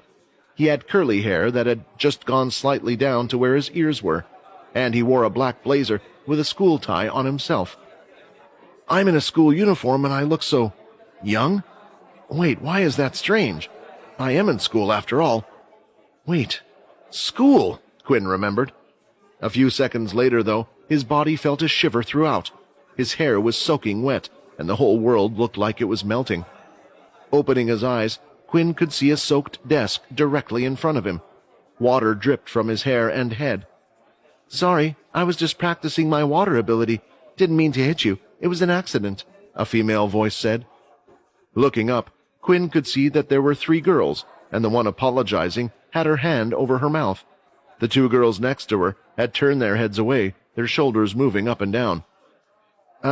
Again, huh? And water this time? You know, I can tell you're laughing. Just because I don't have the ability doesn't mean I'm stupid as well," Quinn wanted to say, but instead, he decided to just get up from his seat and head out to the restroom to dry himself up. "Hey, I guess it's true after all," the girls started to gossip as he walked past. "Because he doesn't have the ability, he can't really fight back, can he?" Although Quinn had tried his best to keep the fact that he had no ability a secret, it was obvious that it would be spread around the school sooner or later. After all, nearly everyone had an ability and was willing to show it off. Even during PE, they allowed the use of abilities, so it eventually became apparent, and that's when the bullying started from the others. For now, though, he would soak it up. He thought it was best to ignore it, as he saw all the other students who were low-leveled, receiving the same sort of treatment. "Why don't they fight back?" Quinn thought once, but soon he saw why when one of the students attempted to. He didn't even get a single punch in. While at school, there was a natural group that had emerged, those considered in his school with high-level abilities being level 4 students. Being at a high level in this school didn't necessarily mean much. Their school was just a regular state school. All the high-level students had rich families and high backgrounds and studied with private education. If any of these students went to those schools, they would be nothing but flies. Although, when it came to Quinn, he was even less than a fly. A group of 5 kids were being used as their shuttles, which was the term they used, each one being in charge of a different job for them. Some would do their homework, others would carry their things, and Quinn would be in charge of buying them their lunch. What was amazing was how no one did anything about it. It was impossible for the teacher to not know what was going on, yet nothing was done about it, because these higher-level people were seen as essential in their world. On the other hand, they were considered expendable due to their lower levels or having no ability. One day, outside on the school rooftop, all of the shuttles had been gathered apart from one, and Quinn was the last one to arrive at them all. He could see the 4 of the others on their knees, and a couple of them had been beaten. "What's going on?" Quinn thought. All he could see was that Human, the school's second top dog, was frantically banging his foot on the ground. "That idiot! Why the hell did he have to do that? And now he's in the hospital, and they're blaming me? Is it my fault that he was so weak?" Human continued to complain. At least Quinn understood the gist of it, based on the angry outburst he could hear from Human. Although people could get away with a lot, if one was to end up in the hospital for going too far or causing death, they would still be punished. At least the world is still a little fair. "Come here, Quinn," Human shouted. Is he going to take his anger out on me? Quinn thought as he clenched his fist. He could see that Human had already turned his own fist into a stone-like material, which was his ability. Do you think it's my fault? You don't, do you, Quinn? It's your fault for being so useless. I can't believe his parents went and complained. I know he wouldn't have had the guts to tell his parents that I was the one responsible, so it had to be one of you guys. But none of these guys have croaked yet. That's why I've called you. Don't tell me it's you, Quinn. You're my favorite of these guys. You never say a word. You just do whatever I ask of you. This was because Quinn had seen that it was pointless to try and argue. He just got hit more. He didn't understand why some people bothered to fight back, to try and change their situation when they couldn't. They were just making their already hard lives even harder. Their parents didn't raise their kids properly. They didn't tell them that there is an order in this world and we are above them. Maybe it's a good thing you have no parents, Quinn. That's probably why you're so— Suddenly a fist flew out and hit Human right in the face. It was the first time Quinn had ever hit someone before, and the other shuttle students had their mouths left wide open in disbelief. "Scum! You freaking scum!" Quinn shouted. "Why the hell should we be treated like this?" Human wiped his mouth, which was bleeding slightly, and then went to throw out a fist, swinging wildly at Quinn's head. He had activated his ability, so if the fist hit, Quinn would be in for some serious trouble. Ducking down, Quinn went and tackled him to the ground. Pitting him with his knees, Quinn didn't stop there and continued to unleash his fists, opening his face.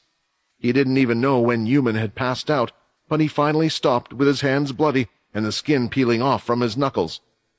Looking up at the sky, "What have I done?" Quinn asked himself. From that day onwards, Quinn's life was different.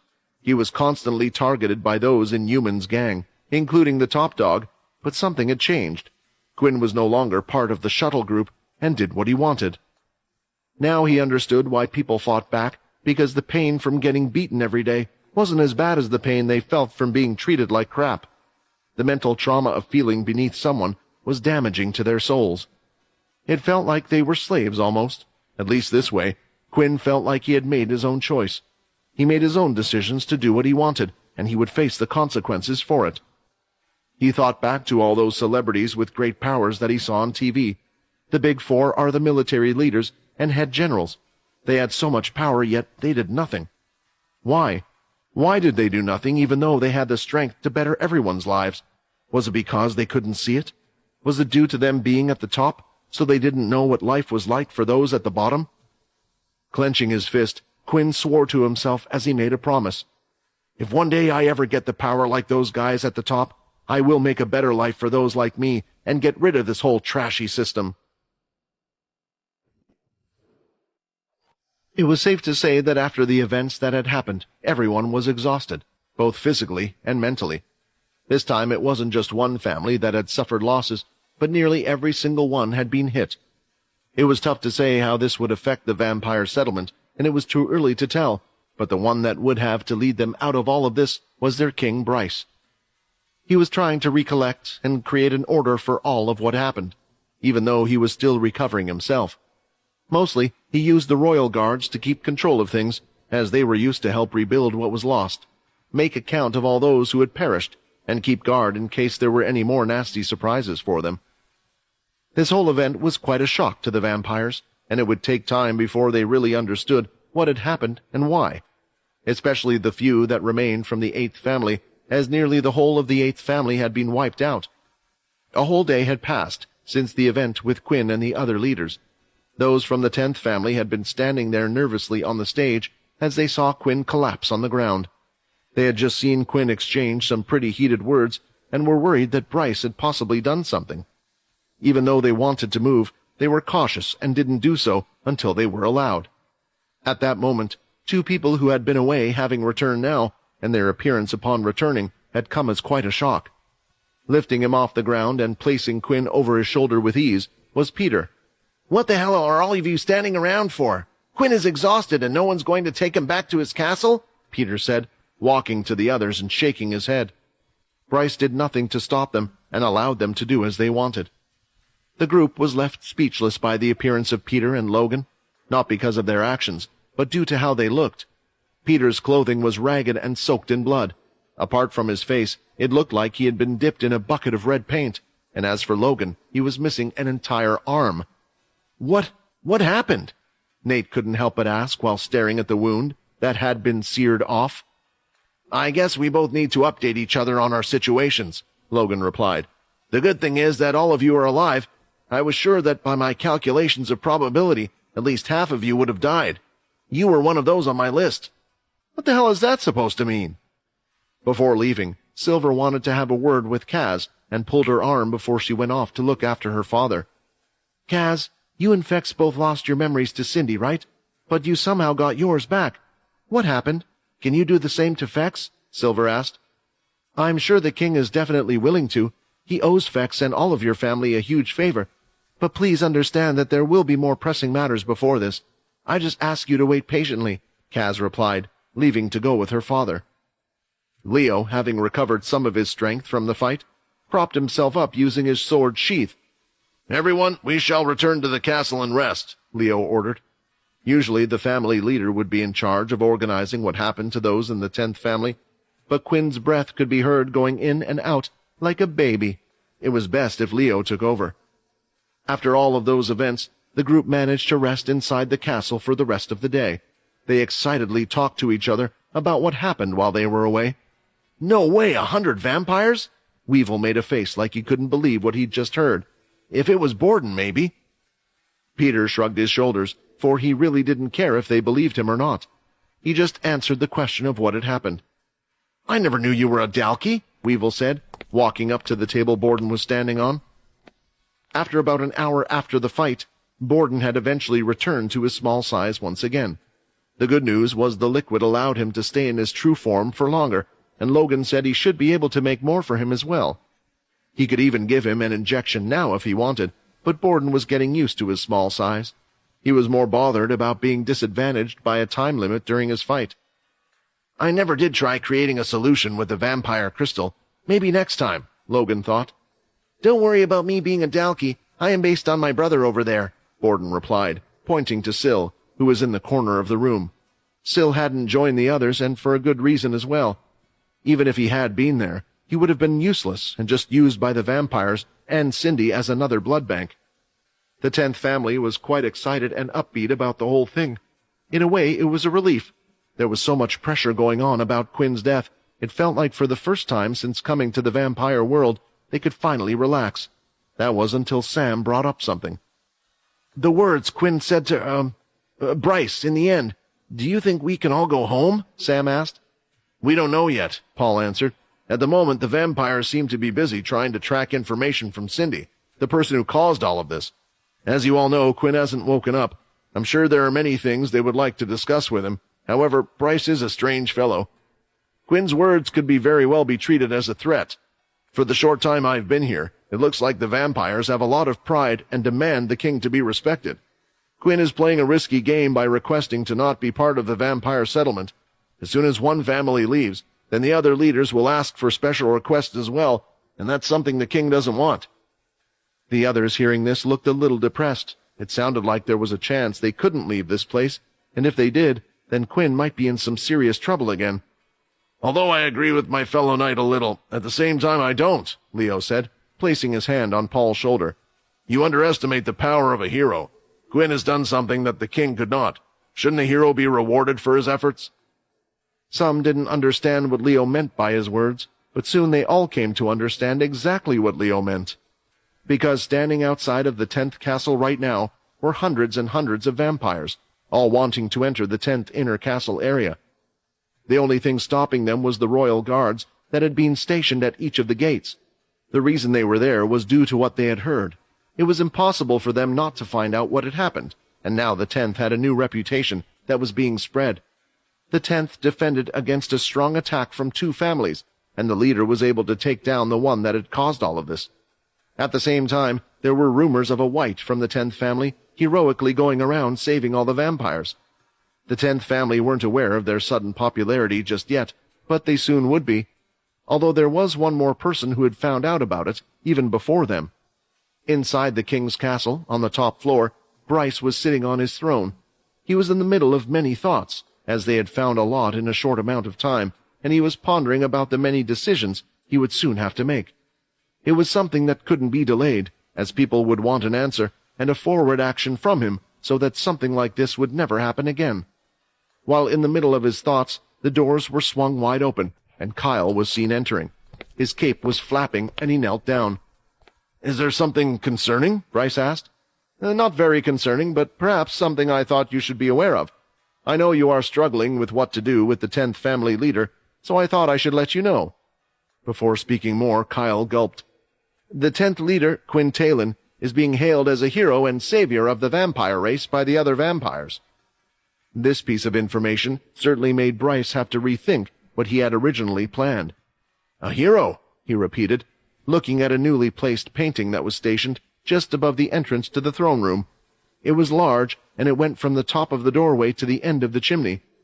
The painting itself was of Arthur standing there, having sliced his grandfather's head off. "I will never forget."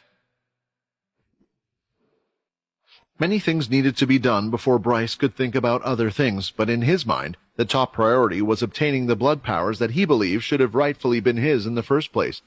He wouldn't let anything get in his way, and most of his resources were placed into this task.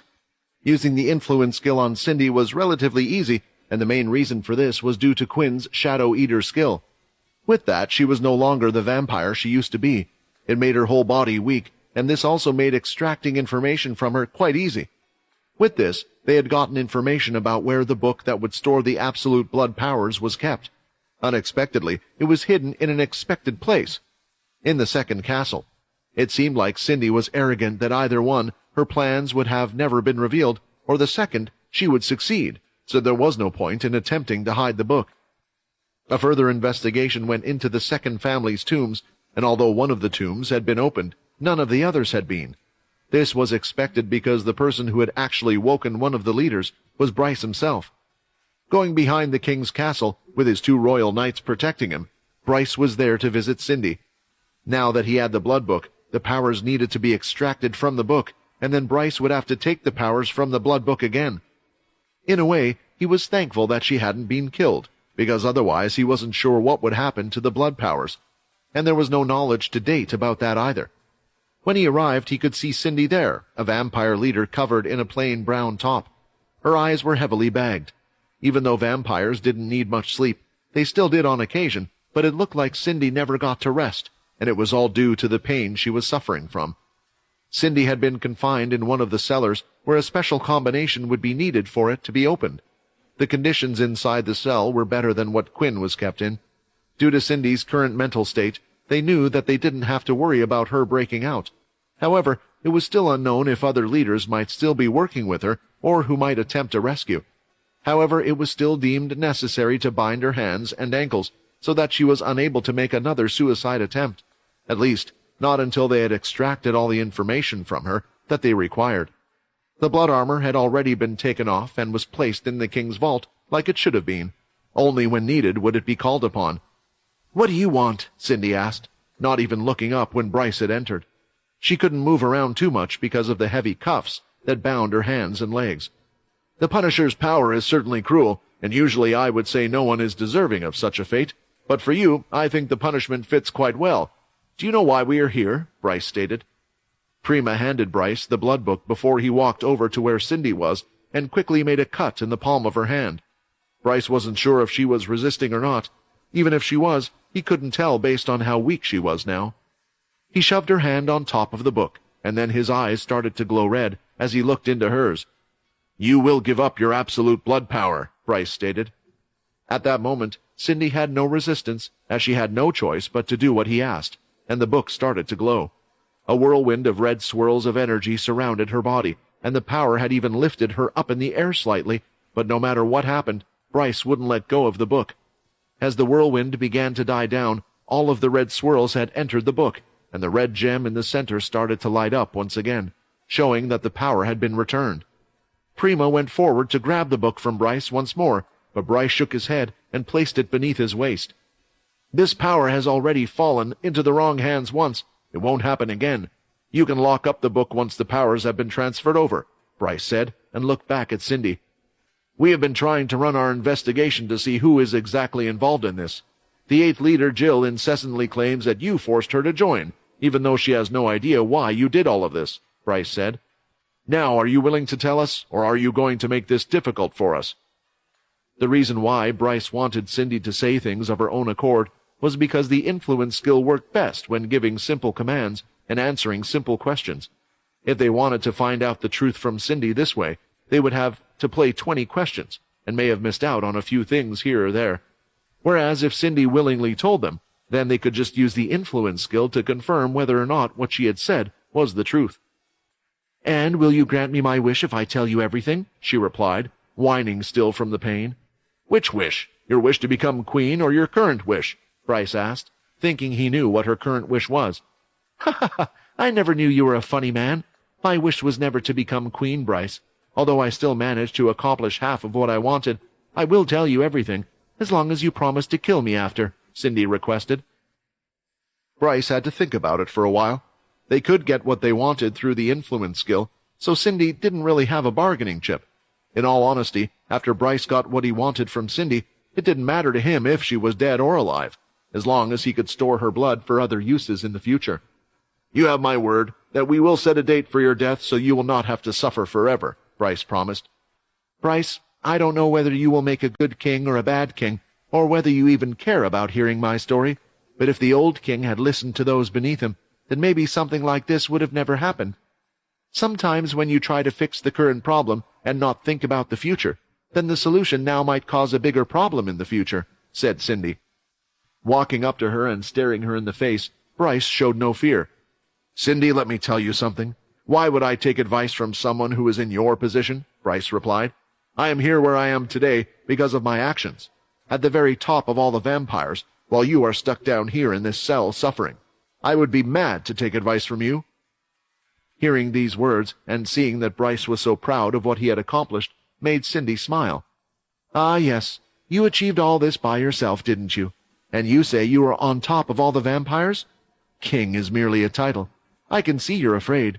It's why you won't let anyone touch the blood book anymore, because you think deep down that there is now another one, another vampire more deserving of that title," Cindy said.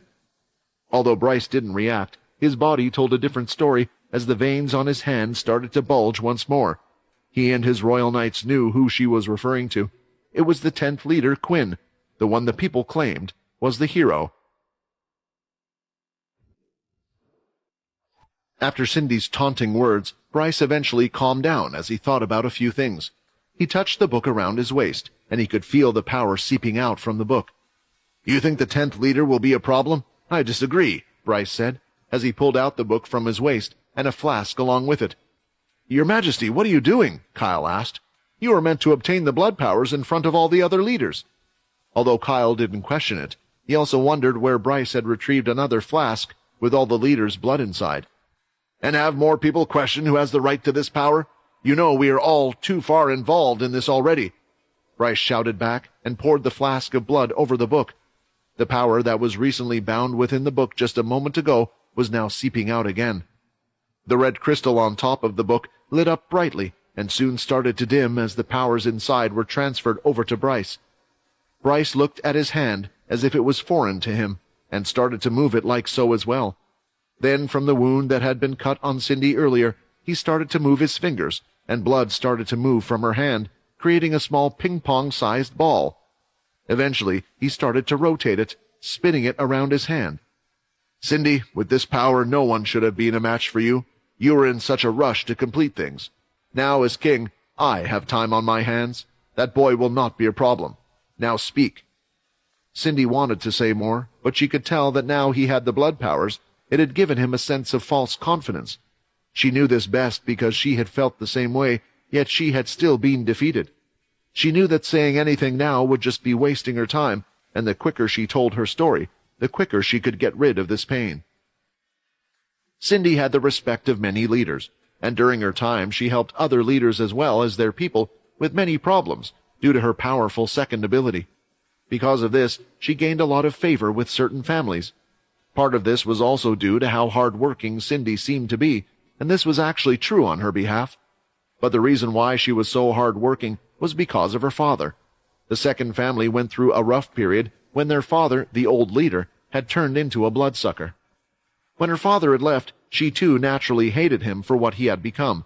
Bloodsuckers, vampires who lost control of their bloodlust and couldn't control themselves, going against the wishes of the settlement. Because of this, she hated her father. For hundreds of years she had hated her father, when in truth he was the one that had always protected her. She never understood why, but even before regaining her memory, she would feel a slight shiver run through her body when being around men.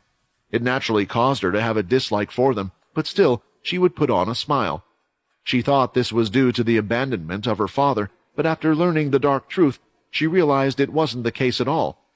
The truth of Cindy's past was closely related to that of the Eighth Family, and it wasn't a good relation. The Eighth Family seemed to be obsessed with a certain goal that would be passed down from leader to leader, and this goal in particular was attempting to create a dhampir. They had tried many methods for this, but none of them worked. This eventually led them to try to cross humans with female vampires, and one of the people that had been selected to participate in this was Cindy, when she was still very young. The second family at the time had many children, and they thought that the family wouldn't care about such a thing, but her father, Rowan, did care.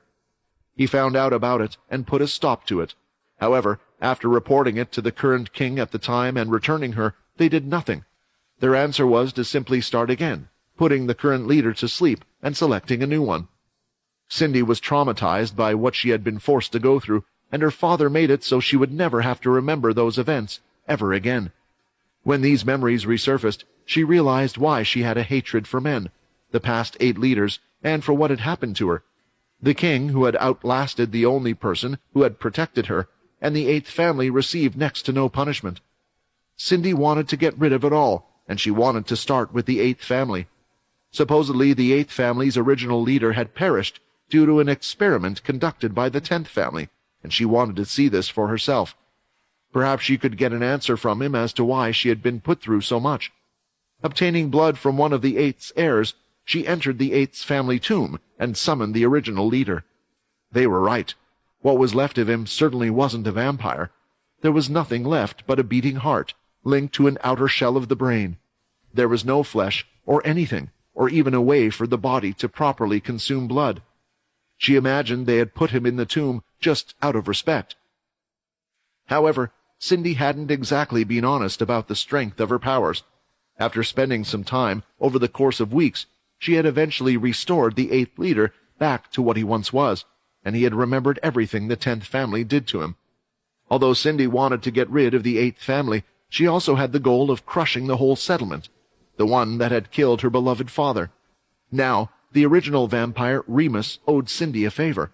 What she was surprised by was just how much power Remus seemed to have over his abilities compared to the previous leaders. When using his powers, he could force those with more of his blood to do whatever he wished. Since both of their goals were similar, they had decided to work together, and Jill was thrown into the deep end of things. However, Jill, being a female of the Eighth Family, had more of a soft spot for her. And this was how Cindy's quest for revenge had begun. So earlier, when you said that most of your goals had been completed, you were talking about how nearly all the vampires in the Eighth Family have now died, Bryce said, having listened to the story. Correct, but it's a shame I didn't take everyone else down with me, Cindy replied. Then answer me this. I understand why Remus had a grudge against the 10th Family, but you could have still completed your revenge slowly. What made you attempt to frame Quinn and attack them? There must have been more to it, Bryce asked. Because I was selfish, she answered. Quinn had things that I wanted. He had 3 beautiful girls that I believed needed saving. My goal wasn't to destroy the whole settlement, but to create a new one where only females would exist, and the men would have to suffer the same punishment that I went through, and only be used as tools for breeding. She said this with a malicious smile. Although this was true, she hadn't been told the whole truth. The original plan was to do everything after she had become queen. She was slowly getting rid of the families and building her secret army, but there were a few unexpected things that had occurred. The first one was receiving information from the bloodsuckers after her father's passing, that in the 10th Family there was dhampir. The very thing that the 8th Family had been attempting to create for so long, the 10th Family had somehow managed to create one, and it was a female of all things. Cindy wanted Erin for herself. Becoming queen, she couldn't possibly just request that Erin come over to her side. She needed Quinn to be out of the picture and out of the way, and to somehow build trust. Then what further escalated her to commit to her plans was the vision the Banshee had told her. However, Cindy was willing to take the fact that the 10th family had a Dampier with them to her grave. I don't know why the 8th family was obsessed with creating a Dampier, but I believe one day it might be the end of all the vampires. I don't even think Quinn knows what he has on his hands yet, Cindy thought. It seems like Jill was telling the truth after all, but it still doesn't excuse her for her involvement in things after the fact, and her continued involvement. Now that the 8th family has been destroyed, including all of its previous leaders, there aren't many of them left alive. I will need to decide what to do, Bryce said as he started to walk away from Cindy. Wait, where are you going? Cindy screamed. You promised you would end my life. Oh, did I? Bryce said, smiling back. Aren't you a man of your word? I thought you were a respectful vampire that followed the rules and took pride in things like this, she argued. Cindy, you aren't the only one that has been keeping up an image in front of others for the sake of their goal, Bryce replied.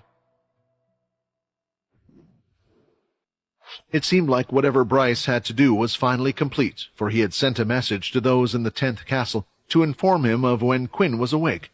He had been asleep for 2 days now, but his condition seemed fine, and even Leo said there was nothing to worry about. It was as if Quinn's body knew his duties, for now, were over, and he could finally rest. The message stated that after Quinn woke up, they would try to gather all of the leaders still left to inform everyone on the council of the decision to be made and agreed upon. It was a good sign. Unlike before, when they were doing things and just treating Quinn as an add-on, it now seemed like he was more like a leader, one whose option they valued, or at least, now they respected his strength, which was a big thing to vampires. As for the one who came to deliver the message, it was none other than the first vampire knight, Kaz. Before she left, though, Silver had called out to her, asking for a request she had made before. Silver had been taking care of her brother while residing at the 10th castle over the previous few days. She was a little afraid that it might happen again after what had happened to him. Lee, her father, was happy for her to do this as well, and now that Kaz had returned and Bryce was done with his tasks, she could finally make her request again. Kaz, you said that Bryce would restore Fex's memories the same way he restored yours. Are you able to do it now? I'm afraid the longer Fex is without them, it might be harder to get them back, or the more he will feel lost. I'm sure you understand, Silver said. Sure, Kaz said, looking at Fex, who was standing sheepishly beside her. Although Fex was getting used to everyone at the castle, he wasn't used to everyone knowing things about him that he didn't even know. I have to warn you, you might not like the solution, but it's the only one. Anything to get my memories back, please, Fex said, giving a polite bow to her. Your little brother is a cute one, isn't he? She said, walking over, wanting to pinch his cheeks, but Kaz's hand was soon slapped away by Silver on instinct. I'm sorry, Silver replied, as if she was shocked by her own actions. It's just, after everything that happened. Holding her hand, Kaz walked out of the room, and it was up to them if they wanted to follow her, and the two of them did so quickly. When leaving the castle, the inner area was quite busy. It looked like the humans that had been turned were busy organizing something, but they had no clue what. Even Silver didn't know, as she had been too busy doting and looking after her brother. When they had finally reached the north gate of the castle walls, they could see thousands of vampires outside trying to get in. What is going on? Silver said. I guess you haven't left the castle, Kaz stated. Everyone is waiting to see the person who saved them from the attack. They knew that the second family was behind things by now, or at least their leader was. Anyway, the important thing is that they want to see Quinn or even join the 10th family. Is that a good thing? Fex said, from what he understood. I mean, I think there aren't a lot of vampires in the 10th family, so it's good that now all of these people want to join. Brother, I think that is a mistake. These people only want to join now, which means that they only care about themselves. Only after seeing how strong the new 10th leader is and his defenses do they want to join. Do you think they would be willing to risk their lives for their leader? No, they just want to save themselves, Silver explained. At the moment, the 8th family and the 2nd family were being treated quite poorly by the other families due to what happened, while the 10th was now a family not to be messed around with. They were hoping that transferring over could solve some of their problems. Following Kaz, eventually Silver realized where they were. Standing outside the castle gate were royal guards stationed all over. They looked like they belonged to the king's castle, but this wasn't the king's castle they were at. They were at the second family castle. The guards were stationed there just in case any of the other family members wanted to get some personal revenge. After all, the other families had lost a lot due to Cindy. With her locked up, they could only focus their hatred and anger towards the family. The guards were also stationed there to prevent any escape attempts by members of the second family. An investigation was still ongoing to determine which vampires exactly knew what Cindy was doing. After all, Silver had seen a few of the women from the inner castle escorting the men somewhere. "What are we doing here? Why would you bring us to such a place?" Silver asked.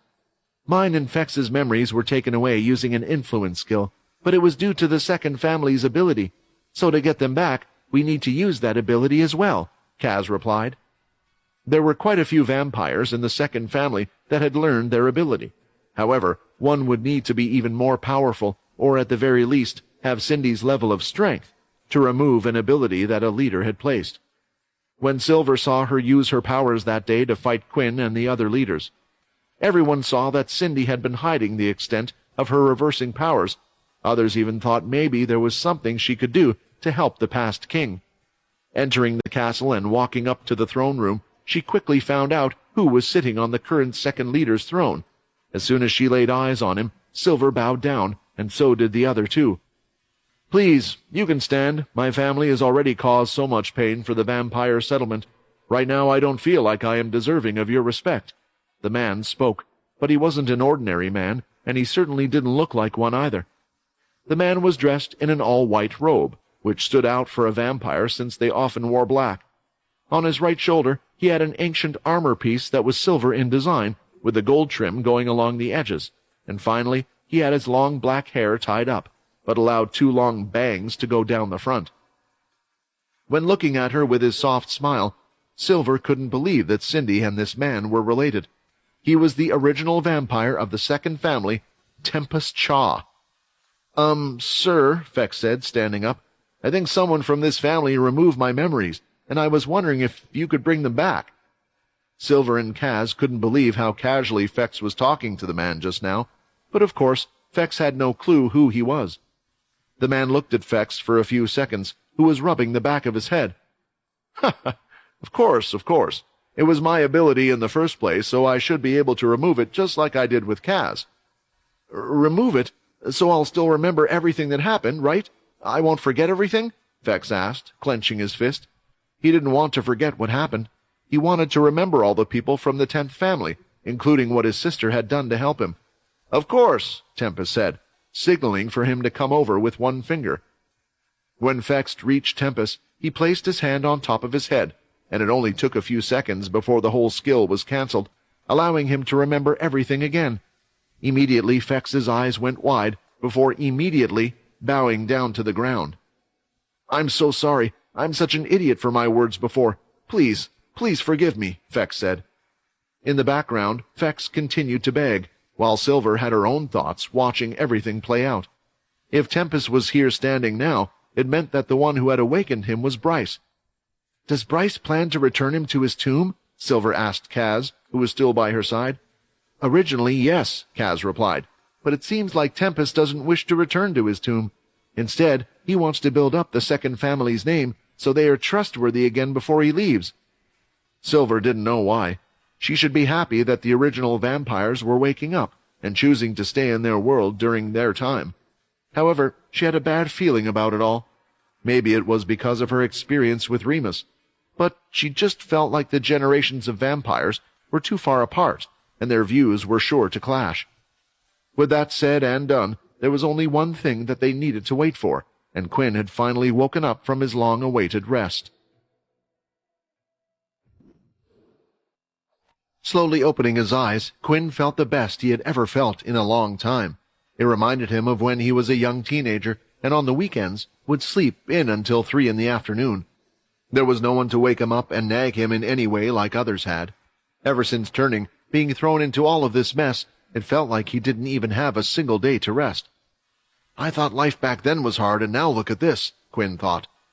He realized that he was in a bed, one that he had come to recognize as his own in the castle. Although slightly different as it had been rebuilt after being destroyed by Borden's and Remus's battle, It was hardly noticeable since all the rooms were quite similar. A large Victorian-style bed, with old furnishings and rugs that had been there for who knew how many years. "You're finally awake, sleepyhead," Layla said, who was by his side and had the most genuine smile he had ever seen. It was clear that she was happy to see him awake. The fact that there were now people there for him and who cared for him was a reminder of why he fought so hard. "What was that strange dream?" Quinn mumbled as he slowly got up. "I remembered being back at school," he said, touching his head.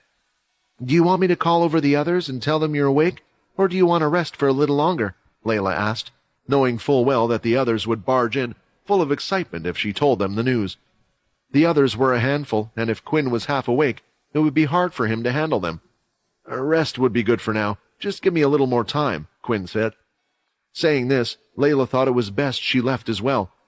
Of course, there was a lot Quinn wanted to know, but just for a few hours. She didn't want him to worry about being the leader of the cursed family, or one of the leaders of the human race.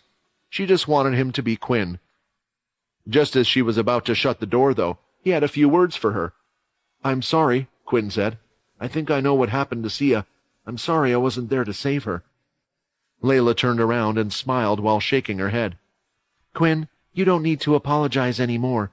We have been on this journey with you for long enough. Besides, Sia, she died happily.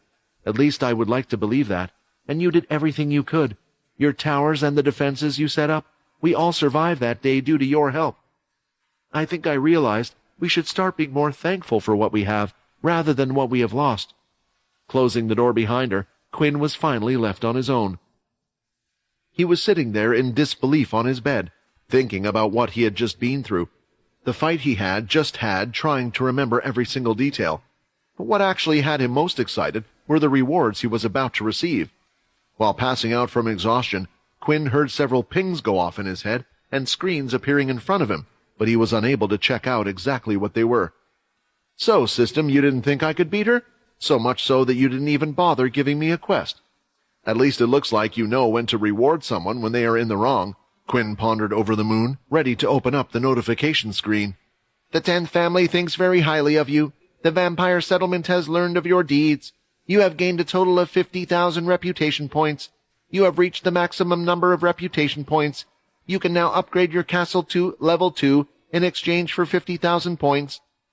Seeing all the information pop up in front of him was great news. He didn't know what it meant by upgrading his castle, but if anything cost 50,000 points, it had to be good. Seeing the temptation in front of him, he couldn't help but press the button at that moment. "Your castle is now being upgraded to level 2. At first, it seemed like nothing was happening, and Quinn wondered if he could see some changes out of his window that showed the 10th settlement as a whole. As soon as he got up on his feet, rumbling started, and the whole castle seemed to be shaking. "What is going on, Vincent? What's happening?" Quinn asked. "I have no idea. Your system's ability has gone beyond whatever I was capable of. It's far too advanced." Although Vincent didn't say it, he was kind of jealous and wished he had the system when he was still alive. He would have loved to experiment in so many different ways to fully understand the system. In a way, for the system to be handed to someone as young as Quinn, with a not-so-great of a mind, was a little bit of a waste. Finally, the rumbling had stopped, and Quinn immediately rushed out to see if there had been any grand changes. The first thing he spotted was at the very edge of the inner castle area. All of the walls were larger and thicker than what they once were. The jagged black rock the walls used to be made of was no more, and now the black material looked to have been turned into large, smooth stones, fitting for a real castle wall. It was also twice as high and nearly twice as thick. "I wonder how strong that wall is," Quinn thought. What Quinn failed to realize, more than anything, was the amount of attention this was having on the vampires in the settlement. It was sure to grab the attention of the other families as well. In a few seconds, grand changes had been made to the castle walls, and it stood out compared to the rest, even the king's castle. What Quinn also didn't know was that the castle itself had changed as well. Like the walls, the castle's materials were now made in the same style, and they looked to have even grown slightly in size. Quinn could already hear everyone in the castle making a commotion from the others inside. "Oh, this is going to be a headache and a half. I'd better check if there was anything else as well," Quinn thought. Scrolling down through the notifications, there was still more to come. "You have done the impossible. The system is impressed. It is sorry for doubting you. Reward plus 10 levels. 10 stat points have been received. Seeing this, Quinn decided to use stat points. He didn't know what trouble he might get into around the corner. Looking at his stats, he realized that he quite enjoyed being a balanced fighter. Each stat was essential to him, although lately, the charm skill seemed useless. It was strong enough to influence most humans and weak vampires, but now, with the type of opponents he was facing, it was nearly impossible to attempt to control them. After putting in the stat points as he wished, they now were as follows: Strength 70, Agility 65, Stamina 63, Charm 60. These stats were without Quinn wearing any beast equipment. He decided to put his strength stat at the next stage, since it was already the closest, and Quinn always saw the most significant jump every 10 stat points. You have witnessed the use of great blood control. Your knowledge of blood control has increased. You now have 50 points in blood control. The good news seemed to keep on coming. The 10 levels were the biggest increase Quinn had ever received, and he thought these were the best rewards he had gotten as well. He wanted to jump up and down in excitement, but at the same time, he felt just like it was embarrassing to do so. You deserve it, Quinn. That was a battle. I don't think many would have been able to survive. Some might have said you were lucky to receive this system. Vincent then cleared his throat as he was one of those people. However, I know that even if others were put in your situation, they wouldn't have achieved the same result, and I believe the system thinks the same. For some reason, hearing these words from Vincent, of all people, made him feel the proudest. Thanks, Grandpa, Quinn jokingly said once more. It was the end of the rewards for Quinn, but not the end of the messages, for there was one more, and this one was a new quest. He was quite surprised at this, since he believed, after getting the Become the Vampire King quest, he wouldn't receive anything else, or at least until he had completed it. New quest received. The strength inside you is growing, and something is starting to emerge, but what is it? Find out what lies beyond that of a vampire lord. Quest requirements. Quest reward. Looking at the message that had appeared in front of him, Quinn was trying to figure out what the quest exactly was. The requirements for completing the quest weren't clear and had been blanked out with question marks, meaning Quinn didn't really know how to complete it, but by the wording of the quest given, it was clearly alluding to something. Is it saying there is another evolution? Quinn wondered. Is there an evolution past that of a vampire lord? This was the only thing he could think of as to what the system was getting at, but if there was another evolution, then when would it be unlocked? He had already reached level 50, and he wasn't even sure if there was a level cap like there would be in games.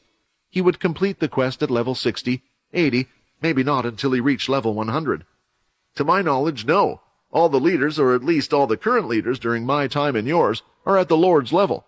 Although the original vampires might be a bit different, they were born the way they were and didn't go through an evolution like yourself and the others, Vincent answered.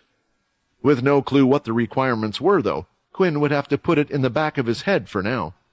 I wish the system could just stop playing games with me and be a little more upfront with me sometimes, Quinn sighed. Well, that would defeat the mystery of the game, after all. Remember, the whole system was based on a game in the first place, Vincent answered. Just seconds after, the door swung open, and a group of people were excitedly rushing through the door to see him. It looked like when they saw the change in the castle and walls, they all knew there was only one person possible for such a thing. Quinn! Some of them shouted, rushing over to give him hugs, cheers, and slaps on the back. It's good to see you all again, Quinn said.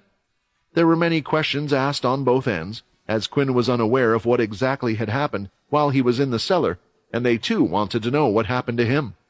This way everyone was getting more of a full picture of what was going on at the time, and an idea of why things had played out the way they were. Well, what a surprise, Sam said. It looks like the one that clocked onto everything from the beginning was Peter. Everyone turned to Peter, who was in the room. He was leaning up against the wall at the very back with his arms crossed. I told you I had a bad feeling about her. Maybe you guys should trust me a bit more, Peter said. Didn't he think Xander was a bad person when he first met him as well? Timmy whispered over to Amy. Well, maybe he's not wrong, she teased, and the others who had overheard all started to laugh. I'm sorry to ruin this happy moment, Paul said, breaking through and walking over to where Quinn was. But there are some important matters we need to deal with. I've sent a report to the king that you are now awake as he requested. But before that, I really think we should deal with the matters outside." "Outside?" Quinn said, confused at what Paul was going on about. After explaining the situation to Quinn, Paul told him about those who had previously expressed a desire to join the 10th families, and how many had asked who had saved the vampires. "I didn't know what you wanted to do, but there is one thing for sure, we are certainly lacking people. Therefore, while you were asleep, I started to organize them into certain groups. I had people test them on a number of things and categorize them based on their skills," Paul started to explain. "Wait, categorized based on their skills? Do you mean like strength and fighting ability?" Quinn asked, and Paul didn't say a word after that. "Don't, Paul, don't do it. You're acting like you're in the military again. I have to admit your way has had its uses, and I have come to understand why the military did things the way they did, but I do not want to do what they did. I want you to make a new list. Take a look at those that have been in the 10th family pooling area the longest. Bring them in first. Then I want you to make a list of skills they are capable of, or best at. I want you to find out what they are talented at, and then find a use for their talent. Those that aren't good at fighting won't just be chucked aside. I want you to work closely with Timmy. He came up with a good reward system before, but I want these people to be rewarded for helping, and their loyalty to the 10th family. Is that okay?" Paul paused for a second and looked at the table of information in his hand. He then swiped the information off the screen and started a whole new one. "You're the leader, Quinn, not me. I will do as you say, but I will make a suggestion. The momentum is in your favor now. You should go and answer those wishes, and let the people see who saved them. You deserve that much," Paul said. The reason why Quinn wasn't so quick to take up this idea was because Quinn had already decided that he wanted to leave this place. He felt a little strange helping them and doing all these duties when he wasn't going to be here much longer. "Do I take them back to the cursed ship with me?" Quinn wondered. "I think just like you see Earth as your home, these vampires see this place as their home as well. There will be many that do not want to leave, Quinn," Vincent explained. "On top of that, would the vampires allow you to take that many with you? It would mean exposing their secret. Perhaps this is something you could discuss with Bryce, but I don't think the humans are ready to know of the vampires' existence just yet." Honestly, Quinn couldn't agree more. Although Quinn did think humans could live along with vampires, it would be a learning curve and take time. On top of this, right now the humans were on their toes, waiting for the Dalki to attack at any moment. Perhaps once the Dalki threat was over, Quinn could attempt to do what Arthur had failed at. "Come on then, let's go see everyone," Quinn said. When he left the castle, 2 more people were waiting for him at the castle door. One of them, Leo, his other vampire knight, and the other, Peter. "I understand why Leo is coming with us, because we should go out as the 3 of us, but why is Peter here?" Quinn asked. "It seems that some of the people are also here to see Peter as well. He saved quite a few people while you were off fighting." Walking through the inner castle area, Quinn could already hear the crowd of people talking. He had never heard the 10th area be so noisy before, and with his super hearing, he could hear and pick out certain sentences. "I still can't believe how the 10th has been able to grow so quickly. Everything changed when they announced their new leader. I didn't think much of him at first." "I always knew he was special. The 10th in the past always created great inventions that changed the vampires' lives. And look at what he is making for his people now." "Then shouldn't the 10th leader not be so selfish? He should share them with the other families." "After the other families attacked him, if he keeps everything for himself, then so be it. I don't blame him. It's clear the new leader cares for all his people, which is why he's built so much to protect them." At first, Quinn was happy to hear all the compliments, but soon it was making him feel sick as he got closer and closer. "These people, they rely on a leader." "Look, that's him! He's finally here, everyone!" one person shouted, and they soon all started to shout and cheer, seeing Quinn. There were far more vampires than Quinn had expected, and every single one was there for him. While the royal guard watched to ensure that no one entered through the main gate, and the vampires paid attention, they couldn't help but turn their heads to look at the leader. Some of them hadn't even bothered to care to burn in the memory of the 10th leader when they had first seen him at the ceremony, so they didn't even know what Quinn really looked like. Seeing the commotion, Quinn jumped up, using his strength, to the top of the wall in one go, and soon Peter, Leo, and Paul followed him. The 4 of them stood there looking down at all the vampires. "Thank you for protecting us."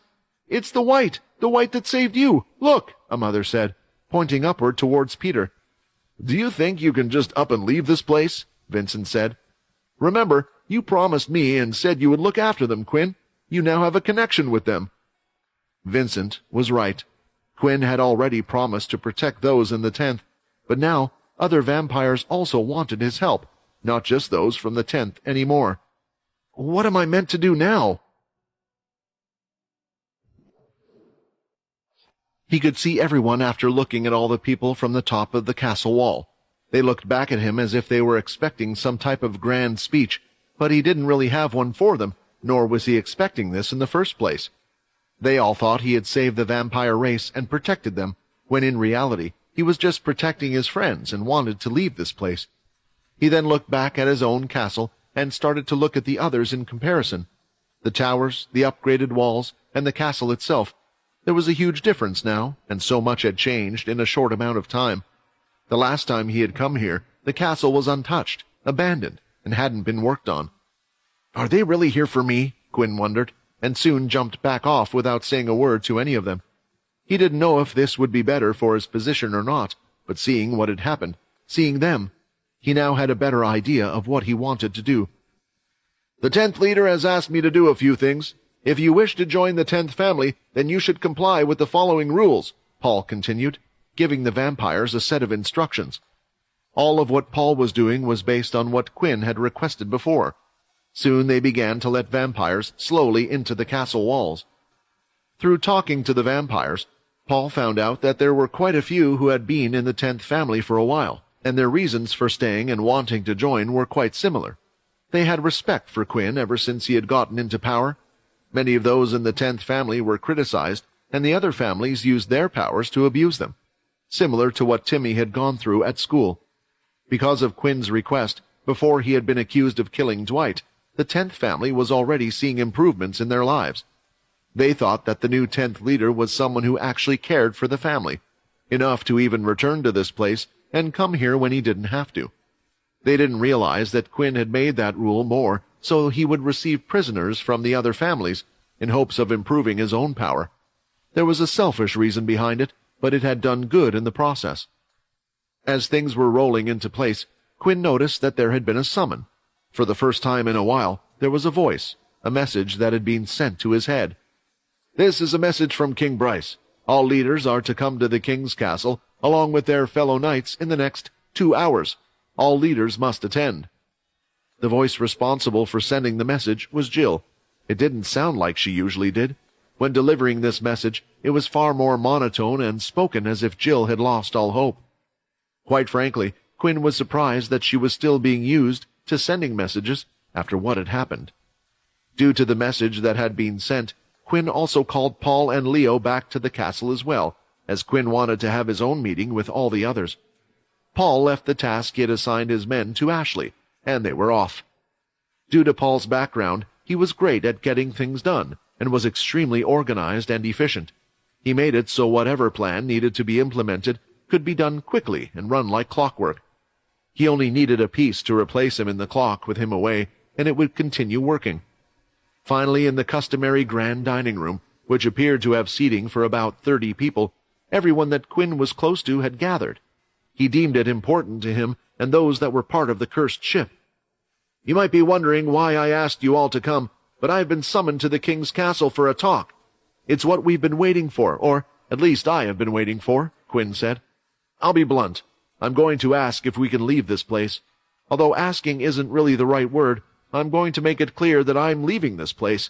But I see that there is a lot to be done here, and there are those that care about this world."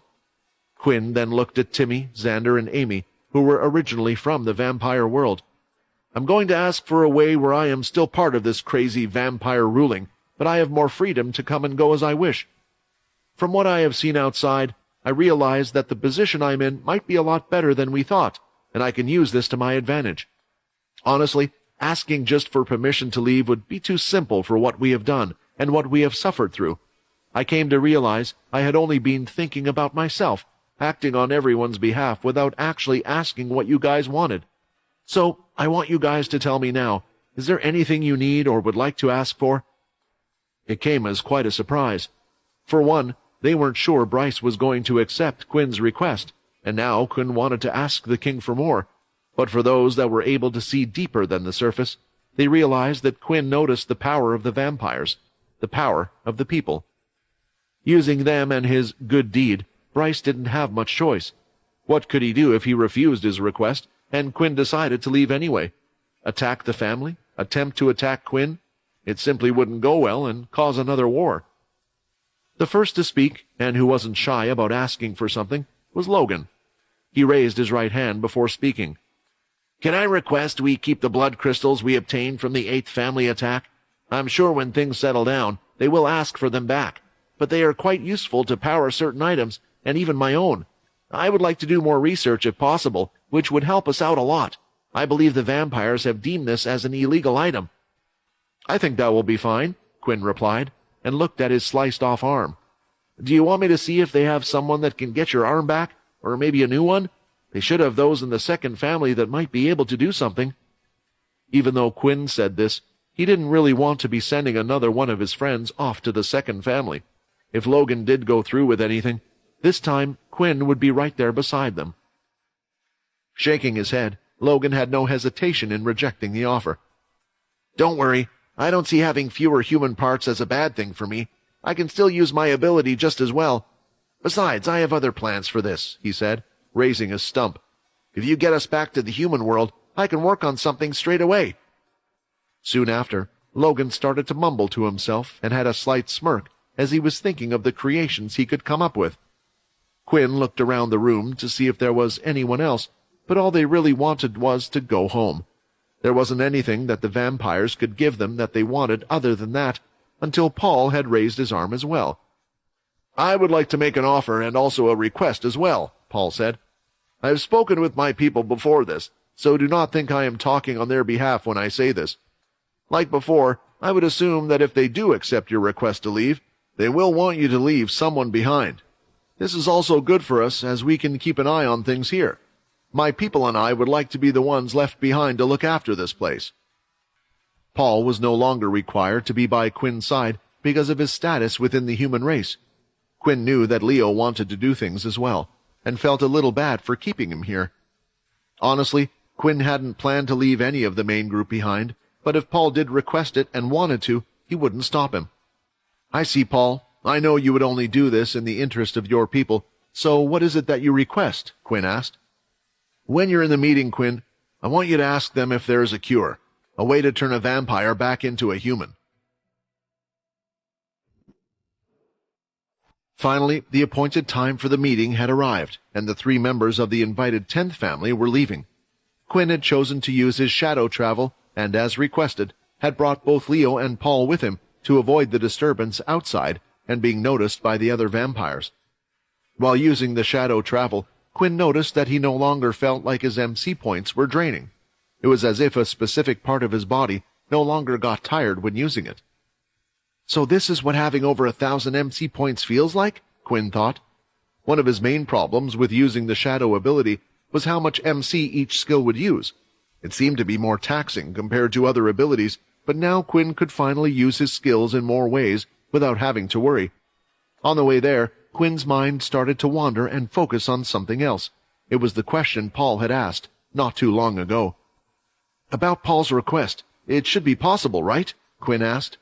This was something Quinn had never really thought about himself, but it must have been natural for those who had been turned unwillingly to want to be turned back. However, for Quinn, it was a new power. He always treated it like an ability, and it was because he had become a vampire that his whole life had changed. It was now a part of him. What used to be problems and difficulties were no longer there, although he did miss the taste of normal food now and then.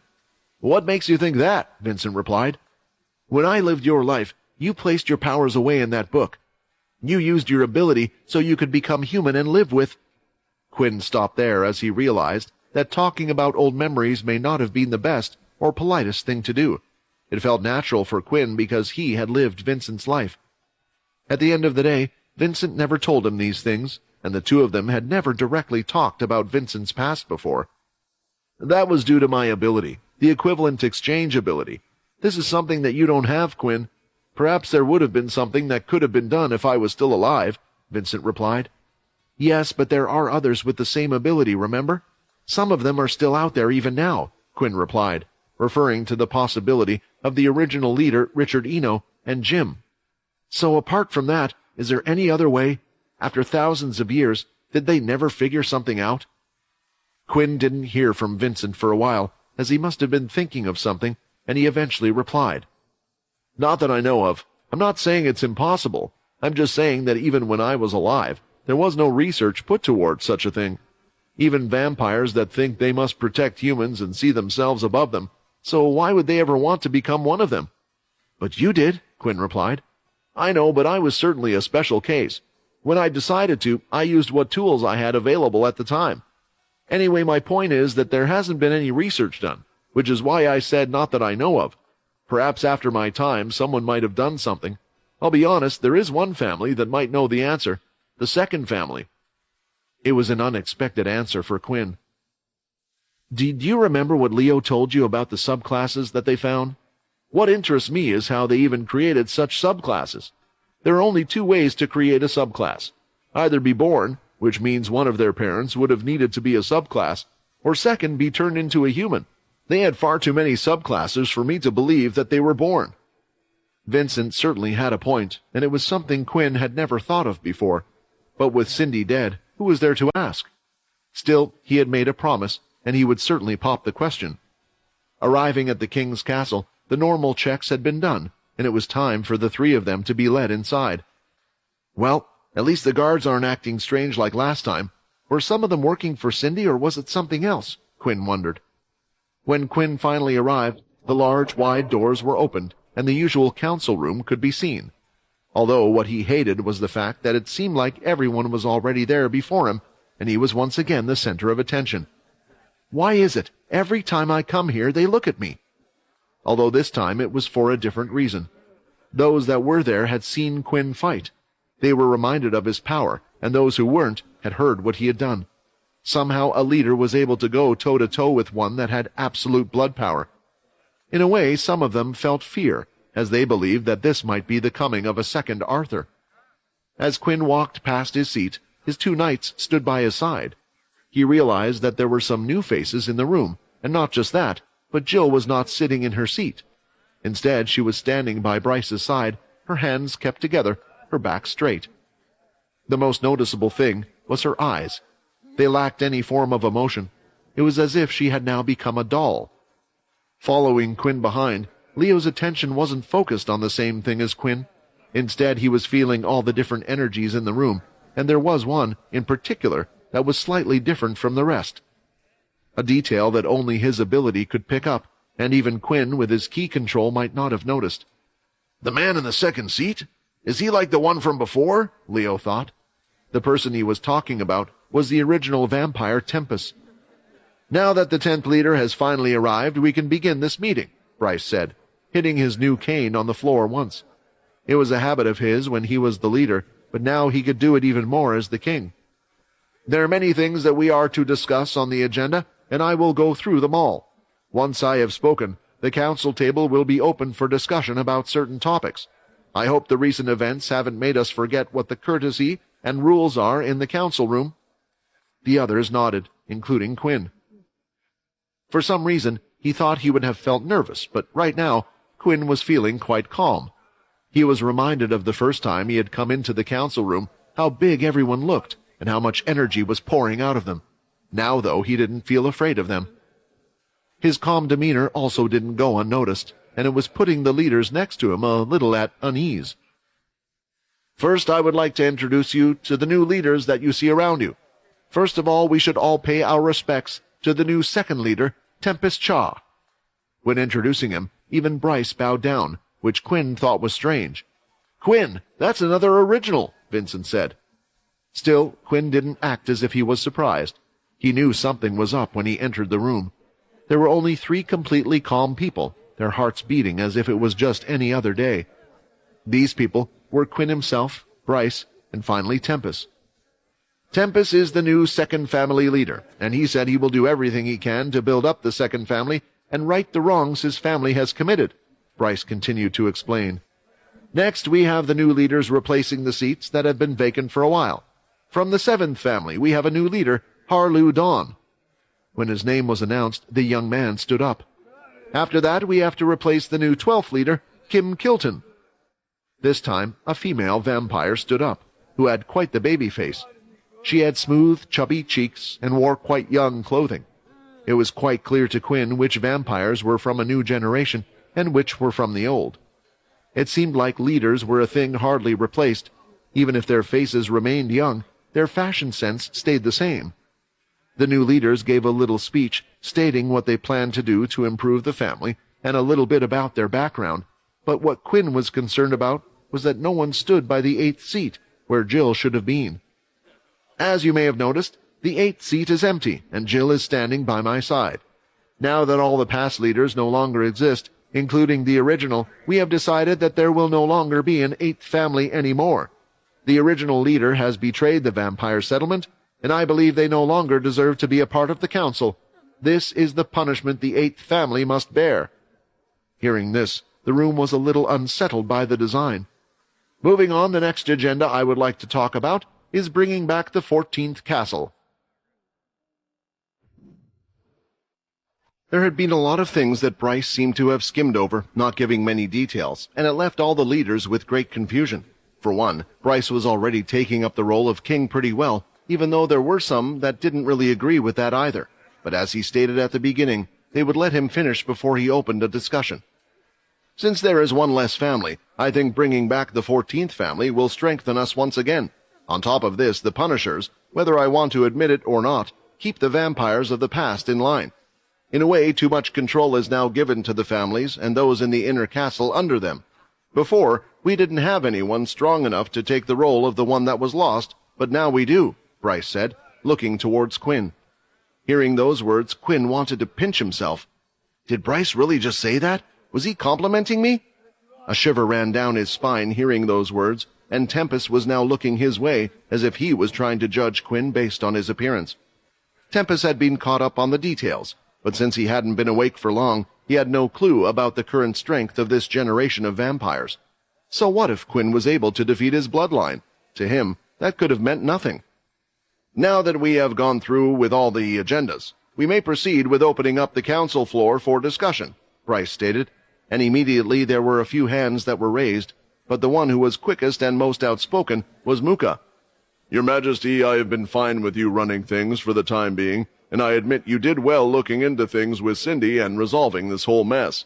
However, don't you think a revote should be cast for the next in line?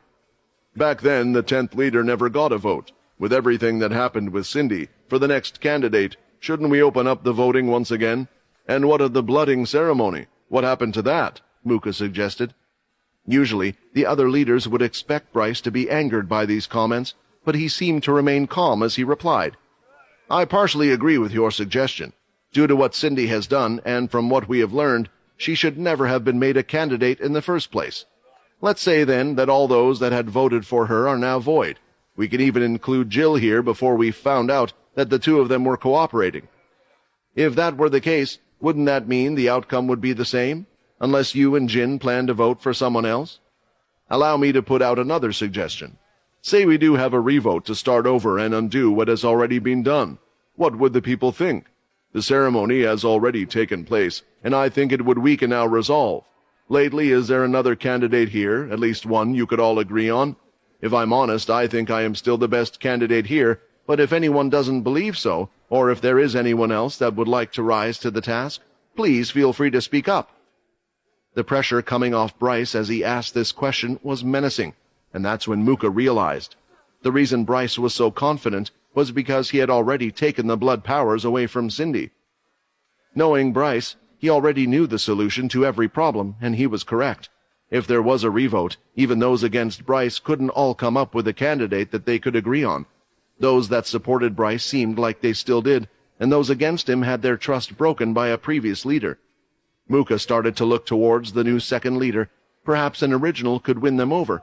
However, Muka had no clue what this man was like, and they could just be digging another hole like they had done with Cindy.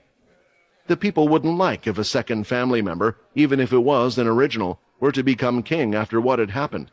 Lastly, Muka looked at Quinn of all people. Maybe after what has happened, the others would vote for him. This thought quickly left Muka's mind. Even after what Quinn had done, he hadn't been with the vampires long. If he was ever elected, Muka was sure the vampires would rise and try to challenge his position. The one most against the idea was probably Bryce. Is that why he is suggesting bringing the Punishers back so Quinn can't become a candidate for the position? Although Muka didn't want Bryce to become king, he didn't want to cause a war either. He just wanted what was best for the people. Also, now that Bryce has the Blood Book, if it came to a duel, it would be a tough fight for anyone to beat him, including Quinn. Gripping his fist, Muka could only admit defeat. You are correct, Your Majesty. The people also already know you as king, and it might be the best this way. They need to focus on everything. Speaking of what will happen to the first family, you have mentioned other leaders that have been replaced, but not your own family. You can't possibly focus on the two things. You are correct, Bryce replied. However, Niku, whom I have been nurturing to be the next leader, is a little too young at the moment and naive. For now, I will let Kaz take over duties while I try to find a replacement. It is not too much of an urgent matter, Bryce stated. While I do think that the eighth family should be punished, is there really a need for them to be removed from the council? There are still vampires that are loyal to them. Jill is no longer who she was, Bryce answered back immediately. All the past leaders are dead, including the one that they all originally stemmed from. Honestly, at this point, there isn't much we can do. They would be unable to function as a family that could support the vampire settlement. Jill's ability has always been helpful, which is why she will continue to pass it down, and her family genes shall now be used as one will always assist the king or queen with their tasks. Now we all should have a better line of communication with each other.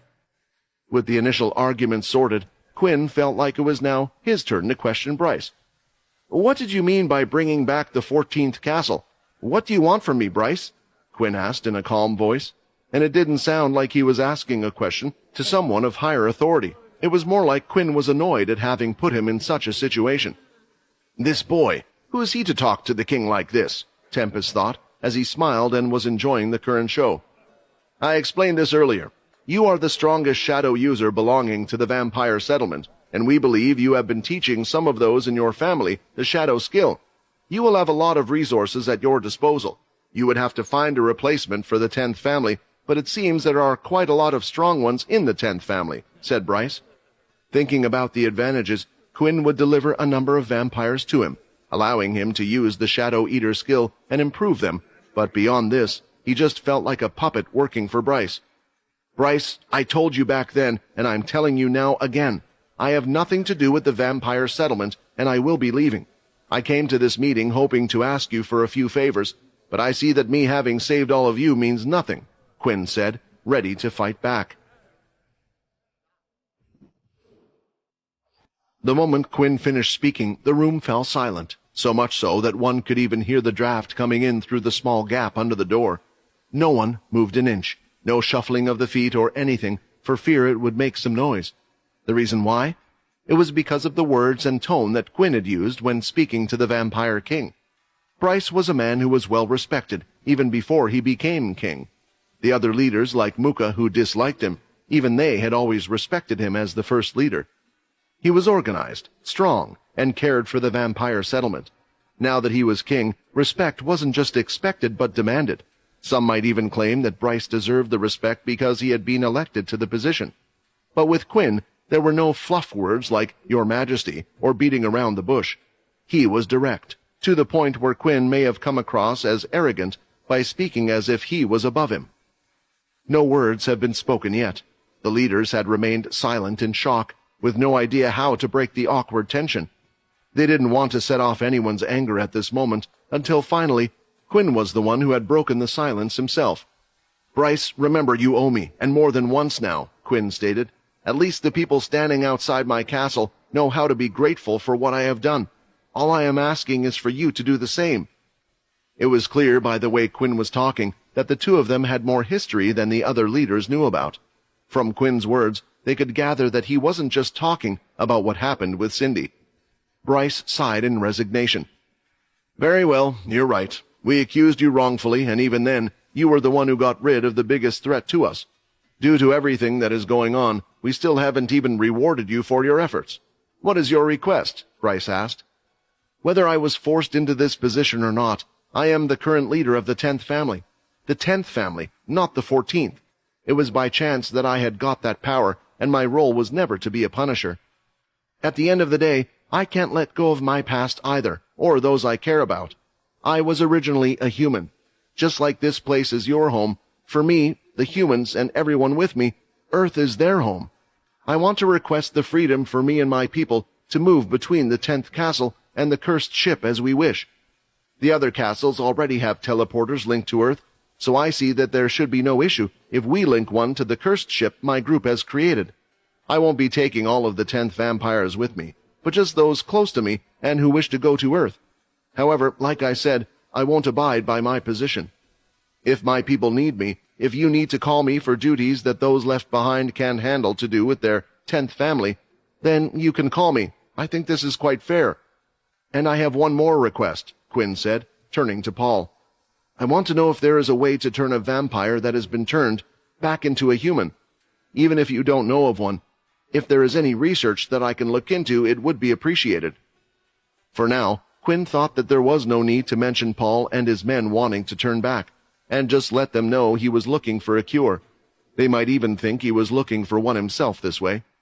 Although Bryce was allowing Quinn to speak to him the way he did so, the other vampires didn't like it at all. And now, after hearing his request, they couldn't take it anymore. Have you gone mad? Prima yelled. Just because you have gained a little power, you think you can trample over the whole council with your request? You essentially want to vanish and do whatever you want in the human world while maintaining your title in the vampire world. Let me correct you, Quinn said, staring right at Prima. I don't care about the title, and I don't care about the council. The only thing I care about is protecting those from the 10th, because it seems like all the other leaders have something against them. However, I won't force them to leave their home to protect them. While I am leaving, I was also considering the vampires, which is something you guys should do more often, rather than just consider your own families. Prima was enraged and went to reach for his rapier by his side, but Quinn's eyes were already glowing red, and Bryce had raised his hand to stop the tension. You are a royal knight, Prima, and you can't act rashly like you did just right now. If you attacked, then Quinn would have had every right to defend himself, Bryce stated. Firstly, to address your requests. I do not think there is any trouble giving you access to our research facilities and library, including the King's Library, which has books that have been scrapped.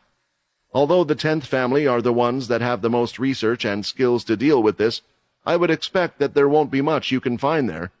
This will be your reward for saving the settlement.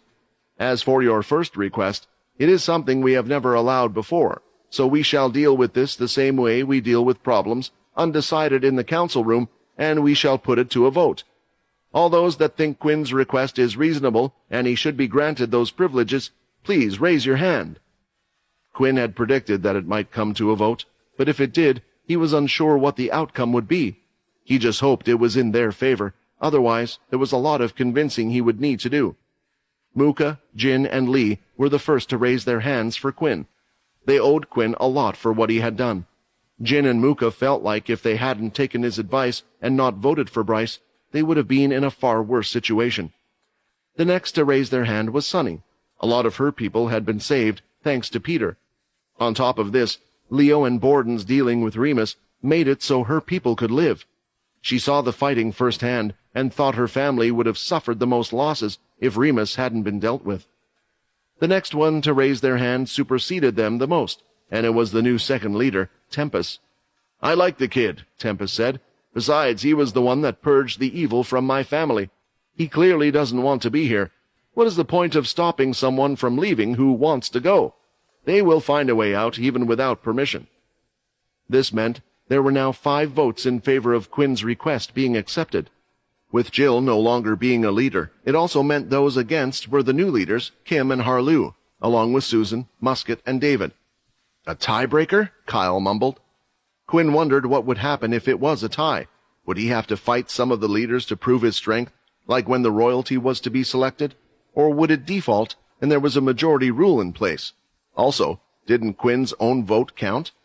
Not quite, Bryce interrupted. Usually when there is a tie, then the final vote lies with the king. At the same time, there isn't a current leader for the first family, and I am still part of this role.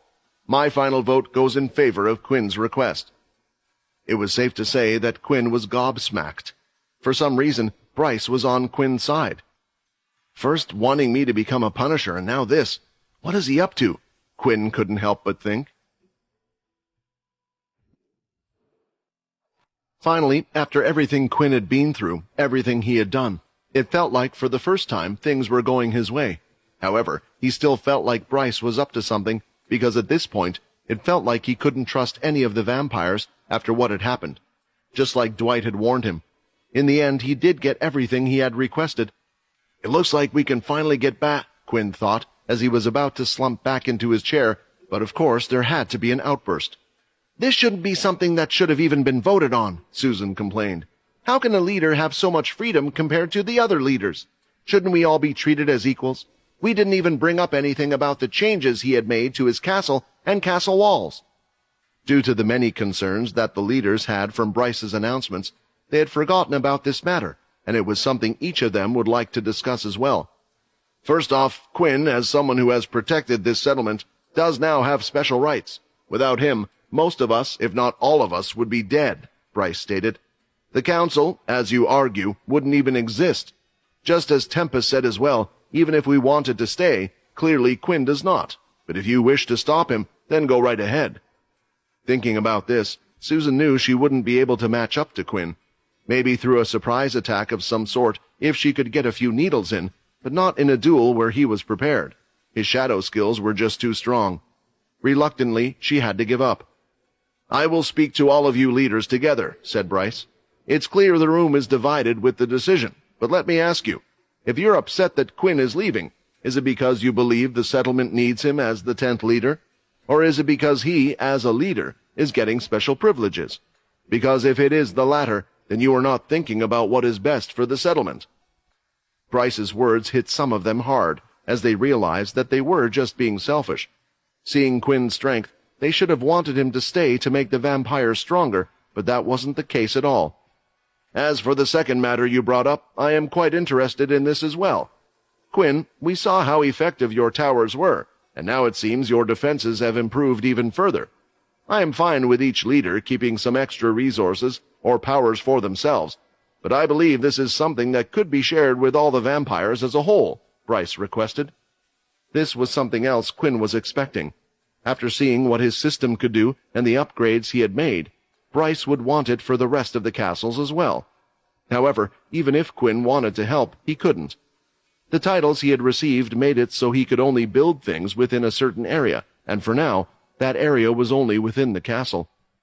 Maybe if I completed the quest to become a king, I would get a new title, one that would open up the whole area.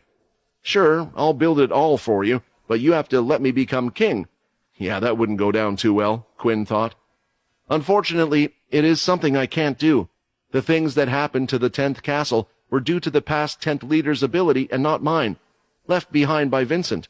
I just activated them for defensive measures, but there is no way for them to be used in other places, as all resources have been used up, Quinn said, shifting the blame onto Vincent for once. I see. If there is nothing to be done, then we can't go any further. I hope at some point you will at least allow us to study your walls and castle so we can try to replicate it, Bryce said. Your Majesty, about what you said earlier, although I am a new leader, I hope I am able to speak my mind. I still think that everyone is putting too much emphasis on what the 10th leader's achievements were that day. Weren't all the leaders there to stop Cindy? Didn't everyone fight? Without them, wouldn't the 10th have perished as well?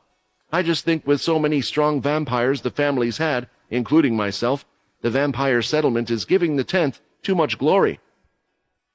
The leaders who were there that day knew how much Quinn had done, and not just him, his knights and his people, which was why they didn't say anything, but could understand why a new leader would feel this way. Prima wanted to interject, but Bryce stopped him once more, and he saw Quinn standing up from his seat instead. How will you deal with this, young one? Bryce thought. If you want, you can test my strength out for yourself, Quinn suggested. I want to test out a few things myself as well. If I beat her convincingly, I guess none of the new leaders will have any more doubts about me?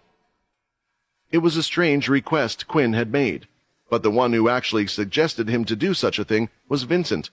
He knew how vampires reacted to certain things. The vote was set, and this didn't need to be done, but to make sure no one touched his family and for the new leaders to understand this would be the best cause of action. He would gain respect from the new and the old. So currently, all the leaders have moved to a large training hall in the king's castle. It was a huge room with wooden floorboards, empty apart from the large windows on the other side, letting in the moonlight. On one side stood Quinn, on the other the new leader, Kim, who held a rapier in his hand, the same weapon as Prima used. "How do you think this exhibition match will go?" Muka asked, standing next to Jin. "I think it's obvious who the winner will be, but it will be interesting to see. I heard Prima has been raising quite a talent. Maybe one day Kim will have the speed that even surpasses him. If anything, her ability might make Quinn have some trouble." Watching over the match was the royal knight, Prima himself. Being the fastest vampire, he should be able to stop anything if something was to happen. However, even though he didn't say it to Kim, he believed she would lose. "The match will now begin," Prima shouted. Kim and Quinn were standing at opposite ends of the halls, so they found it a little strange when Kim started to stab the air from such a distance away with her thin rapier blade. The movements were fast, and soon they were seeing little red dots of blood energy hovering in place. After several attacks, she swiped her blade and all of them shot out like bullets towards Quinn. When they turned their heads to see how Quinn would deal with the attack, they could see he was just walking ahead, 1 foot ahead of the other. When the attacks came towards him, he continued to walk. "Look under his feet," Jin noticed. The shadow had spread, and it was spread far and wide, around 10 meters in all directions away from Quinn. When the attack had entered the shadow zone, it raised up straight away, stopping the attacks. Additionally, Quinn could now alter the positions of the shadows, so that, when dropped, they would reroute the attacks once the attacks had been stopped by the shadow. He did it in a way so the attacks would just hit the side of the walls. "This is a good test for my powers. I can do things I never even thought of." Quinn was excited. Before, holding attacks would take up MC points as well, so being able to hold and move an attack was great for Quinn. "What is this guy? We are both leaders. Shouldn't our strengths be similar? Then why do I feel so scared?" she thought. Everyone around could feel the pressure as well. There was something about how Quinn had acted, just walking forward, acting with no worry, and not even trying. The scene in front of them would be common if it was a leader and a regular vampire, but they were looking at 2 vampire leaders. Some were even wondering if Quinn had gotten stronger now after the fight with Cindy, and they weren't wrong. At first, Kim wanted to weaken Quinn before diving in, but with no choice, she dove in with her weapon, moving faster than ever. She stepped into the shadows, but Quinn didn't raise them or do anything to try to slow her down. She thrust her rapier towards his head at a speed that would even match Prima's. "I got you!" she yelled, but at the last second, Quinn's backhand seized the blade. Then, before she could even blink, the blade was snapped, and Quinn had grabbed her neck. "I got you!" "The fight is over," Prima quickly said. He had seen Quinn move with incredible speed, which he had not even seen against Cindy. They were right. Quinn had gotten stronger after the fight with Cindy. What they didn't realize was that during the fight with Cindy, Quinn didn't have his beast gear because it was taken away from him. With everything done and no leaders now set to question him, Quinn could finally prepare to go home. "Is there anyone else that would like to challenge him?" Bryce asked, but there were no objections. As Quinn walked past Bryce and the other leaders, he paused for a second and looked at them all. "I'm a fair person. You have accepted my request, and I hope you treat the 10th family better from now on. Our relationship should benefit each other, Bryce. I don't know why you have supported me so much, but because of that I will tell you something. Something you should all hear. I have no idea why or what you did, but Arthur is coming for you and wants to kill you all. If you want to beat him, you have to get stronger, and you can't rely on me for help." Walking out of the training room, Quinn walked past a frozen Bryce. There were no further instructions from Bryce or the others on what Quinn could and could not do. It seemed like his request went down quite well, at least well enough to do what he wanted. Upon returning, the group was ecstatic to hear the news. They could finally go home after being here for what seemed like an eternity. There were ups and downs with the whole group, and what started as excitement and adventure turned into one bad mishap happening one after another. They never thought they would look forward to returning so much. It didn't take long for those in the 10th family to make preparations. Some of them had made friends with the vampire students and were saying their goodbyes, while others were collecting a few things from the room. In the meantime, Quinn decided to do what he could, so the 10th castle would be well protected as well after he left. There were the castle's towers and gargoyles, and even more were built before leaving. As for other preparations, one of the first things he did was request Logan to make sure the teleporters worked well for traveling to and from the cursed ship. Although Quinn also made a separate request if Logan could pull it off, the request was that they change the destination of the teleporters at a certain point and time. Logan found it interesting, and with the new information he had learned while studying in the vampire world, he felt like it was something he could do. He had taken a look at the vampire teleporters and how they differed from the ones on Earth. When inputting a code, it would redirect you to a different location, and Quinn believed he had found out how to work it, so Quinn's request shouldn't be too hard for him. "May I ask, why do you want to request such a thing?" Logan asked. "Things might be going well now, but preparation is the best prevention method, as they say. If there was a storming of the 10th castle that we couldn't protect, then that would mean that whoever attacked the vampires, or even the vampires themselves, would have direct access to our ship. I don't want it to be a double-edged sword. While we are away, I want the teleporters to take them somewhere else, and when we need to use them to link up to the cursed ship. Of course, this stays between me and you. I've already instructed Paul about this, and we will communicate with him using the masks. In the worst case, maybe we could make it so it requires a code as well, and only tell that code to Paul in case communications are broken again," Quinn requested. Just like the other leaders, it was time for Quinn to stop playing things by the book. There was no need for him to inform them of everything he was doing, and it honestly seemed like Bryce didn't care too much. "I'm sure he has his own worries to deal with after what you told him," Vincent said. "I was afraid the old man might fall over from a heart attack." "Isn't it strange for you to call someone old? Anyway, I don't know whether it's a good sign or a bad sign that Arthur hasn't attacked yet, but until we find out why, the vampires deserve a chance. They're not all bad," Quinn replied. It didn't take long until Logan returned with some good news. He was able to successfully accomplish Quinn's request, including that of a secret code just for Paul in emergencies. The surfaces were flat and smooth everywhere they went, and the ground wasn't uneven as if it were something that had been built thousands of years ago. The only downside was that the place seemed a bit empty, since it lacked furnishings that had been destroyed in Borden and Remus's battle. Waiting to walk into the teleporter, it seemed more people were returning to Earth than those that had arrived. Leo and Aaron had decided to come along this time. Quinn felt better about this, as he had felt awkward leaving Leo behind when he had so much he wanted to do, and even had his own goal. Now it looked like he could finally move towards it. It was also nice to see Aaron standing by Layla's side.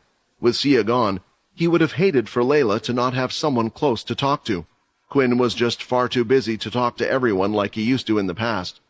Quinn also asked if Xander, Timmy, or Amy would have liked to come along, and although they said they would like to someday, they didn't want to leave the vampire world just yet.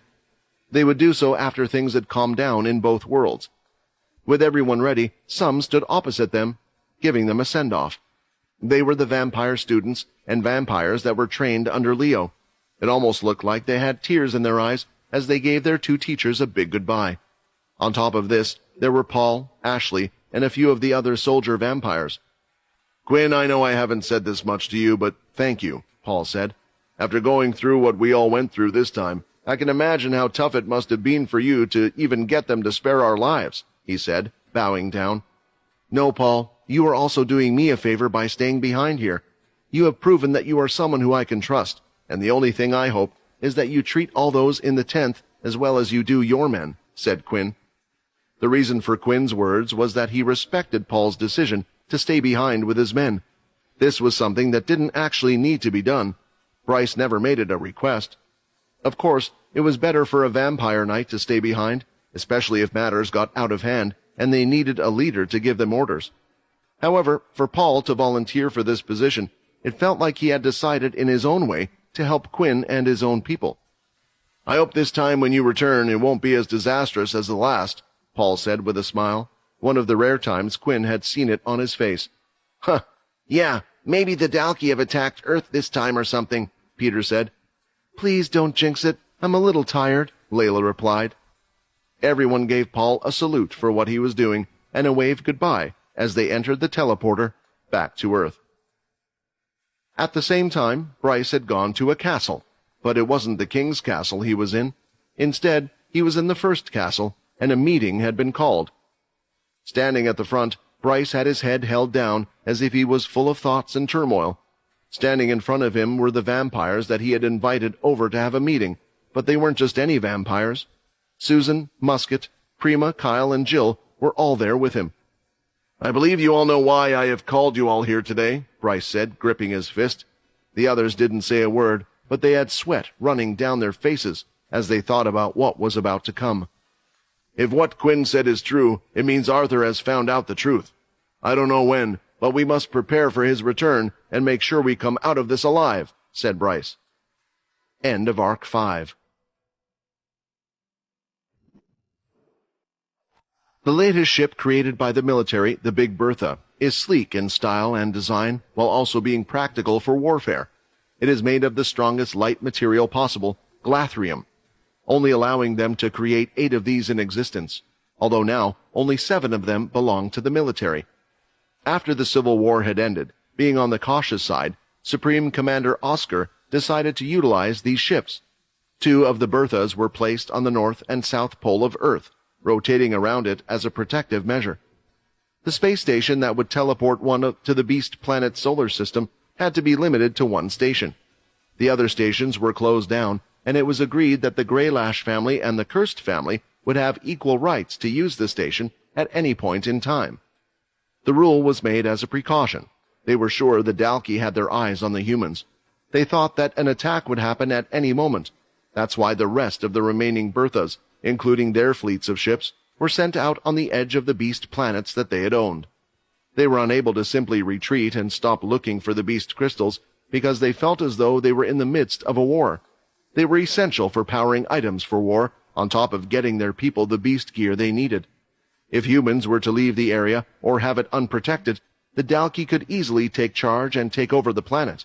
Defending was always a lot easier than attacking. The military was now mainly responsible for protection, education, and training, while the Greylash and Cursed families were the 2 families that were out on the beast planets and were constantly hunting for crystals. They share a percentage of what they find and send it back to the military. For whatever reason, the Dalki never attacked, and they allowed the humans to recover and stay in place after the war. On Earth, Oscar stood there with a large grin on his face, for the project that they had been working on was finally complete. We have made a lot of mistakes in the past. I'm surprised the whole human race didn't collapse when True Dream disappeared. I hope we can make things better this time. Did you send out the invitations as I asked? Yes, Commander. I'm hoping to get a reply from them soon. We should know what their decision is before the starting date. Inside the cursed ship, Megan had her head slumped down on top of the command center table. Her hair was frazzled, and she was unmoving. The sound of the doors opening made her move her head slightly, and one could see the bags under her eyes now. Seeing who had entered, there was a spring in her step as she got out of her seat. "Helen, thank you so much for helping me out all the time," Megan said, grabbing her 2 hands. "I'm starting to understand why you and the Daisy faction were so popular."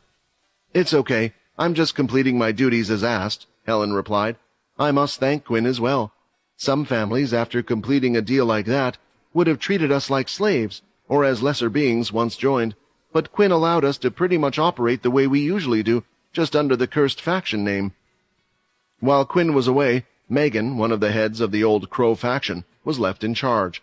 After all, nearly every single high-ranking member of the Cursed faction had gone off to the human world. There really wasn't much choice, but someone had to be left in charge, especially after the position the Cursed family had achieved. However, the faction was no longer small, and multiple things needed to be done. What Megan thought was just looking after those on the Cursed ship soon became a much bigger task. Communicating with the other 2 families, on top of the smaller factions that had joined under the Cursed faction, and even down to sorting out the forging, buying, and selling process. She was starting to realize just how much Sam did around the place. He was always busy in the command room, not training like the others, and now she realized he just didn't have the time. She didn't think Quinn or the others would be that stupid to turn such a powerful faction into a bunch of forgers who had no experience.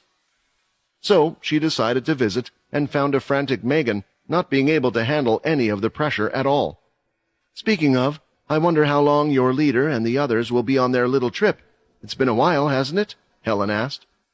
Suddenly, Megan started to fidget as she had told a small little lie, saying that Quinn and the others had discovered a demon-tier beast, which was what they were currently out exploring at the moment.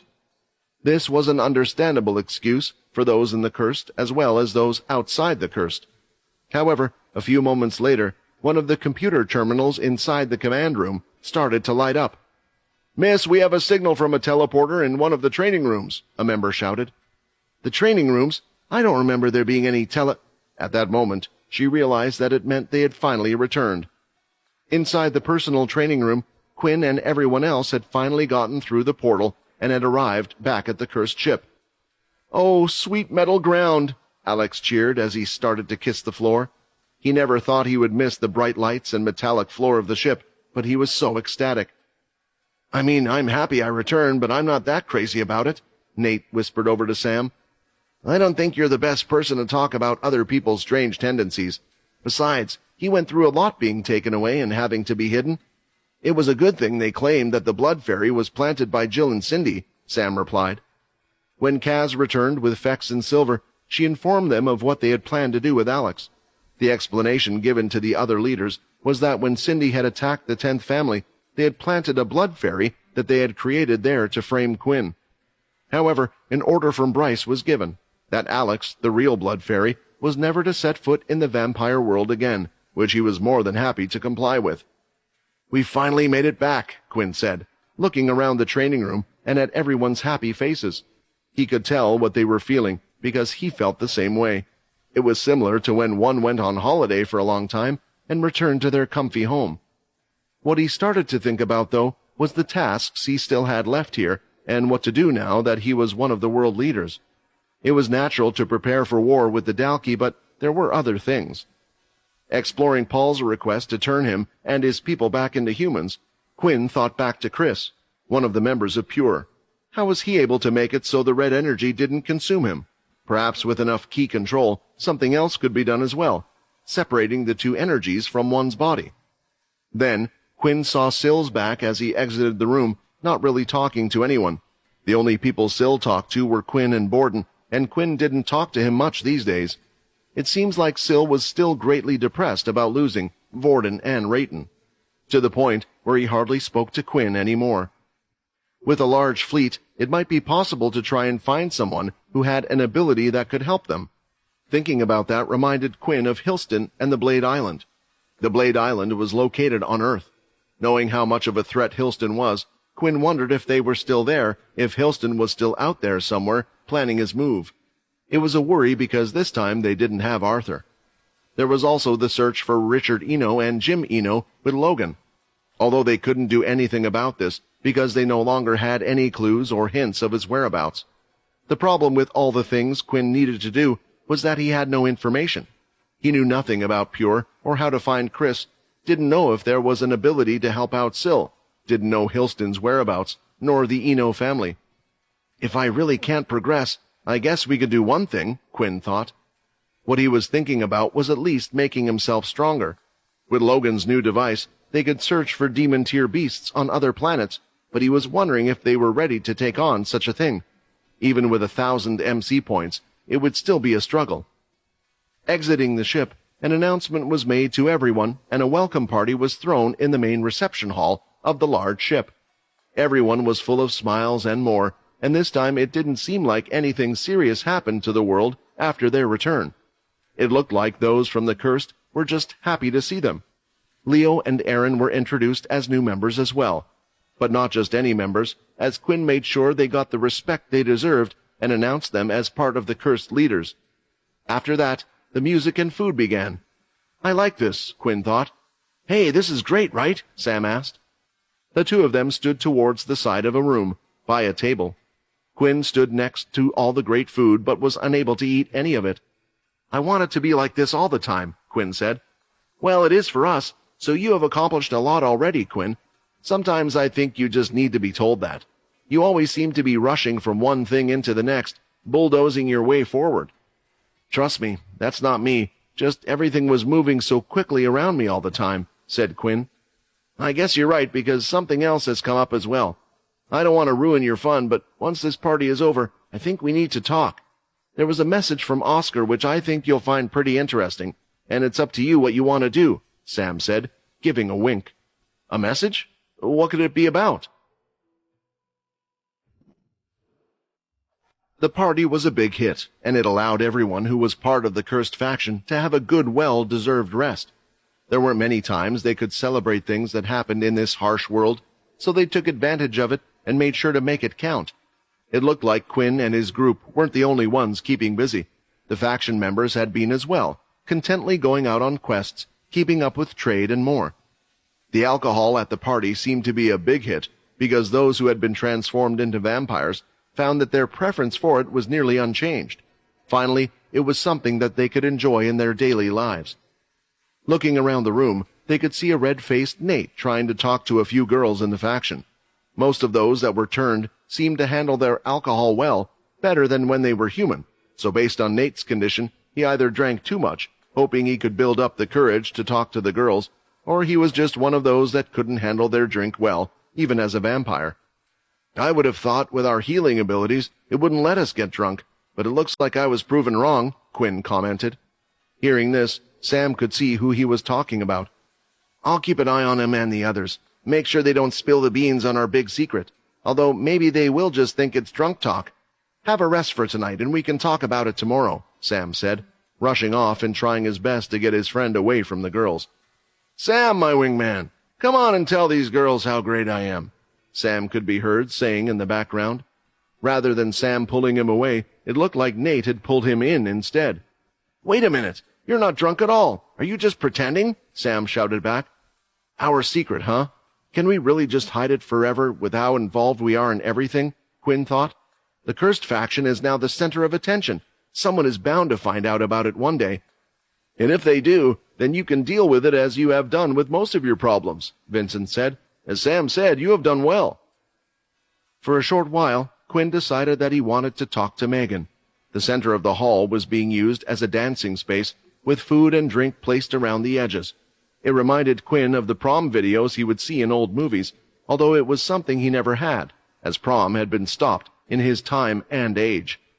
Instead, when you turned 16 and finished school, you were chartered to a military school. Better times. Behind the tables of food, there were also seats and a few tables, and at one table, in particular, a few girls were sitting down along with Megan, but it wasn't the girls he was familiar with. Helen's two sisters were sitting with her. Do you mind if I take a seat? Quinn asked, pulling one of the chairs back. Please, Quinn, you don't have to ask, Megan said, as she couldn't help but stare at Quinn's face as he went to sit down. She had to often remind herself that this young-looking man was actually a young adult who was hardly 18. However, his facial features and his handsome, charming good looks were hard to ignore. It was even more picture-perfect than celebrities. She was sure that if she saw Quinn in person, there would be sponsors all over the place wanting to grab him to advertise their beauty products. All of this was even without using any of his charm skills. It was through Quinn's evolution. He's far too young for you, Megan, and besides, you have Dennis. Where is Dennis? She wondered, and soon saw that he was on the dance floor, having a little wiggle with Linda. A deep fire started to burn in her heart. All men are scum, she blurted it out. I'm sorry, did I do something to offend you? Quinn said. I can leave if you want me to. No, Quinn, Don't worry about her, Helen said. It just seems like her man is being taken by another woman over there. Turning around, Quinn could see who they were talking about. It was Linda and Dennis. The two of them had always been close, due to Blip being best friends with Dennis. After Blip's death, they didn't spend much time together. Did they get closer in the castle together? Quinn wondered. It's normal to feel this way, Quinn said. I'm just glad you weren't turning into Cindy. Who's Cindy? Megan asked. Oh, don't worry, just someone I met while I was away. Anyway, the reason I came over here was that I wanted to thank you for everything you did. I know it must have been hard, Quinn said. Oh, no, please. I had so much help from Helen here. She's the real superstar, she replied, grabbing her shoulders. This is the one you need to say thank you to." "Well, thank you, both of you," Quinn said with a gentle smile. Apparently, not much had happened. There had been a few run-ins with humans here and there on a few beast planets, but that always happened every now and then. The Dalki hadn't attacked. "Do you really have to talk about work right now?" Helen said, taking a sip of her drink. "I know you're the leader and everything, but you're only 18. You should live a little. Do you even have a girlfriend? Sometimes you just need to let out some stress." That's when Quinn noticed that he had soured the girls' moods. They looked to be having such a good time at the party, drinking away. He had only come over to thank Megan, but somehow the conversation moved on to the matter at hand. "I'm sorry," Quinn said, standing up. "I think I should let everyone have their fun." And before the others could say anything, Quinn was no longer in the party room. No matter how hard others looked, they couldn't find him anywhere. "Crap, Helen, did you really have to say that to him? I'm sure he's quite sensitive for his age," Megan replied. "But I was generally interested in the boy. Someone who has good looks like him and is one of the world's leaders. If he really wanted to, he could get anyone he wished," Helen said, thinking about Quinn a little more. The reason why no one was able to find Quinn for the rest of the night was because he had used the skill Shadowlock on himself. Of course, he wanted to have fun, do certain things, and go out on dates. However, whenever he would think about those things, his mind would always start to wonder. "Couldn't I be doing something right now to improve myself?" he pondered. The reason why he enjoyed the game Power Fighters was because he felt like he was learning something from it and progressing towards his goal. But with other games or dates, he could just imagine his time would be better spent improving for what was to come. "Don't worry, Quinn, you're a vampire now," Vincent said. "Humans think this way because they have a short lifespan. They need to fit everything they can into that lifespan. I understand you more than the others. You have plenty of time now that you're a vampire. When everything is done, then you can have your fun." Although Vincent was trying to cheer him up, he didn't like that Vincent was comparing him more to a vampire than a human. It was at that point that he realized that Quinn always considered himself half and half. As a human who was turned into a vampire, that wasn't the case at all. Quinn wasn't a Dampier like Erin. Her hair had returned to blonde now. She was amongst other humans and didn't need blood, nor was affected by the daylight. Quinn is a full-fledged vampire who used to be human. When Quinn eventually got out of the Shadowlock, he found that the party had ended. There was no one around, and he was left on his own. "If I live my life as a vampire forever, Vincent, is this what it will feel like? Will I see everyone I care about grow old and leave me?" For a brief moment, Quinn understood why Vincent had chosen to become human, and possibly why vampires, in the end, decided to go into eternal slumber. Thinking about this, Quinn feared the end. It was the next day, and the first thing that was on the agenda was a meeting between the leaders of the cursed faction. Heading across the bridge and over to the command center, Quinn could see Sam standing there with a tablet in his hand, while the others sat all around the large, circular holographic display machine. "I expected to see you all here with a headache or a hangover, but y'all seem to be doing fine," Quinn commented. "Yeah, it seems like alcohol doesn't really affect us like it used to," Nate blurted out. Because today there were a few other people at the table who weren't aware of their secret. Almost everyone had turned their heads towards Nate. For one, there was Megan, one of the only cursed leaders that was still a human, and also, it looked like Helen from the Daisy faction had been invited along as well. She had stayed for the party and had stayed for the night too. It looked like Sam must have invited her along. Clearing his throat, Sam began the presentation as he usually would once Quinn had sat down. "As you know, we have been away for a while, and I hope everyone had a good time last night, but we have to remind everyone of our goals and what we plan to do next as a faction and group." Sam continued by providing an update on world events and the improved communication between the three leaders of the world as they were now known. The Greylash family, the cursed faction, as well as the military are all working together now and were collaborating more and more. "The reason why I called Helen here today is because I think it's important that we should give recognition where it is due. There are quite a few factions now under the cursed faction name, including Daisy. Helen has done a great job in coordinating between them to get resources and any help needed. She has also suggested that there be a meeting between faction leaders once a month to bring everyone closer together." From the way Sam was speaking, the idea sounded similar to what giant corporations would do. There were several smaller companies under one big one, each with different departments. Once in a while, they would have a meeting to make sure everyone was doing their part, in their own way, all towards the same goal. Next, Sam allowed Helen to speak a little, and she started to talk about the accomplishments that the factions had achieved. We have stumbled across quite a few legendary tier beasts on our planet's search, although we have seen no demigod tier beasts or demon tier beasts. If we did anyway, I have asked the group to report back to us, since they are a high risk for our faction, Daisy reported. For the legendary crystals, we have kept them so the leaders in the cursed faction can get the beast gear first.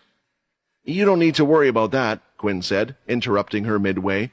The Daisy faction worked hard for the legendary tier beast crystals. I'm sure some blood was spilled, and maybe even some lives were lost. For you to hand them over to us just feels wrong.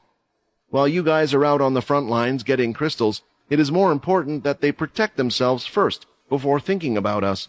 Improve your gear to improve the chance of you surviving, and in turn get more crystals. Then you can hand over whatever you have spare to us, Quinn said. For a second, Helen had lost her train of thought and just looked at Quinn. If I don't take my chance now, I may never know when it will come, Helen said, not breaking eye contact with Quinn. It looked quite fierce, and the others were unsure if she was about to climb over the table and attack him. I would like to ask you out on a date whenever you are free. Remember what I said before? Sometimes you need some free time to do things like this. Everyone was stunned by what they had just heard. Helen was quite a strong person who wasn't used to taking orders. It was why she had made a faction, trying to rise to the top herself, not wanting to take orders from any of the other families. However, the major shock was the fact that she had said these words in front of everyone during a meeting. How could she? Layla thought, as she could hear her heart thumping louder than her thoughts. Isn't she shy, with all these people looking around? How could she say that? I haven't even... Now, what everyone was more curious about was just what exactly Quinn's answer would be. Clearing his throat and making sure no one could read his facial expressions, he gave a reply. We can see if I have some time at some point, Quinn said. After his reply, Helen sat back down in her seat and continued as normal. Well, that was definitely interesting, huh? I can tell you for sure that wasn't planned in the meeting or run past me, Sam said, trying to crack a joke to break the current atmosphere, but he was never really good at those things. Now let's move on to the main reason why I called you all today. Pressing a button on his tablet, the holographic display started to form something in front of everyone's eyes. A giant building started to emerge, with a large circular design and square-shaped buildings. The design was modern, with lots of grass to let light in, while also being practical, as they had bridges connecting from building to building. It was hard to get a size of the sense of the building until they could see the model humans walking through it. It was bigger than any university they had seen in the past, and looked like a miniature city. The military claims that this project, on which they have been working for some time, is now finished. What you are all looking at is the newly designed military school, said Sam. A military school? But that thing is nearly as big as one of the military bases, never mind the school. I even thought the schools there were big, Nate said, amazed. You're right, this is a really big school, but there is a reason for that. Rather than having 8 military bases like before, now they only have 1. I think you all remember the inter-base tournament, or at least have seen it broadcast for those of you that are a little older, Sam mentioned, knowing some had never attended one. The new military school has been built where the first military base was located. Now, the 8 bases have been condensed into 1. From what I have learned, most of the forces have moved along with it as well. The students themselves will be placed into 9 groups, which will be linked to their military group counterparts. These military groups are controlled by 9 head generals now. Why would they decrease the base but then increase the head generals? It sounds pretty strange. All of this is a result of Oscar's strategy to work more closely with the Greylash family and the Cursed family. Of these 9 groups, 3 of them will actually be directly controlled by one of the 3 great powers, the Greylash family, the Cursed faction, and the former military, now known as the Earthian group. The plan is for the students in each of these groups to be assigned randomly to a house under one of them. This will be used for sporting events and competitions like the interbase tournament. When they graduate, they are free to decide which group they would like to go to, Sam explained. It was interesting, and Sam felt like he could go on and on about the details and the plans for this project, yet everyone there started to notice something. For some reason, Sam was focused on the students more than anything, rather than the military group themselves. "So, why are you telling us all this, and what exactly does Oscar want from us, other than looking after some of those in the military?" Quinn asked. "Well, there are a few things. First, Oscar wants 3 members of the Cursed faction to act as head generals. They will be in charge of 3 of these groups linked to the Cursed faction. The Greylash family will do the same. This way there is not one power that is greater than the other, even in the military. So the military is more of one singular group than 3 forces. As for the second thing, he recommends that we send someone there as a teacher as well. The head general, or whatever position he decides to give us, can also become teachers. But the reason I was telling you all of this is because, Quinn, I think it might be a good idea if you become a teacher for a while." Become a teacher? What Sam suggested has never crossed Quinn's mind once. Kids had certain dreams growing up, but Quinn, being someone who had always hated school, and the teachers around him that ignored everything that happened, never thought he would be put in such a position where he could become one. Quinn himself was soon to become 18 and be considered an adult by the world. It was strange to even think of himself as a teacher, and besides, he had more important and pressing things to do, so why would he need to waste his time on this? "I can tell what you're thinking, Quinn, but you should hear me out before you make up your mind. The meeting for everyone else is dismissed. If there is anything you would like to request, feel free to run it past me, and then I can run it past Quinn," Sam said, and soon after, everyone left the room quite quickly. They wanted to know the reason as well, why Sam thought it was best for Quinn to take on this role, but if he said the others shouldn't be there, they probably had an idea of what the reason could be. For once, Linda was shoving Nate out of the room, even though he wanted to stay. Eventually, the only 2 left around the table were Sam and Quinn had moved, so now the 2 of them could talk side by side. "Look, you don't have to worry too much about the teaching part of this. There are plenty of courses you could choose where you could help them out. Combat courses, for one. You're better than any of the teachers that have ever taught us hand-to-hand combat. Or if you wanted to, maybe you could teach them how to use ki. I'm sure Oscar wouldn't be against that idea after seeing what Pure could do with it," Sam suggested. Quinn hadn't thought about that. Teaching the new generation of ki would certainly give them more chances against the Dalki.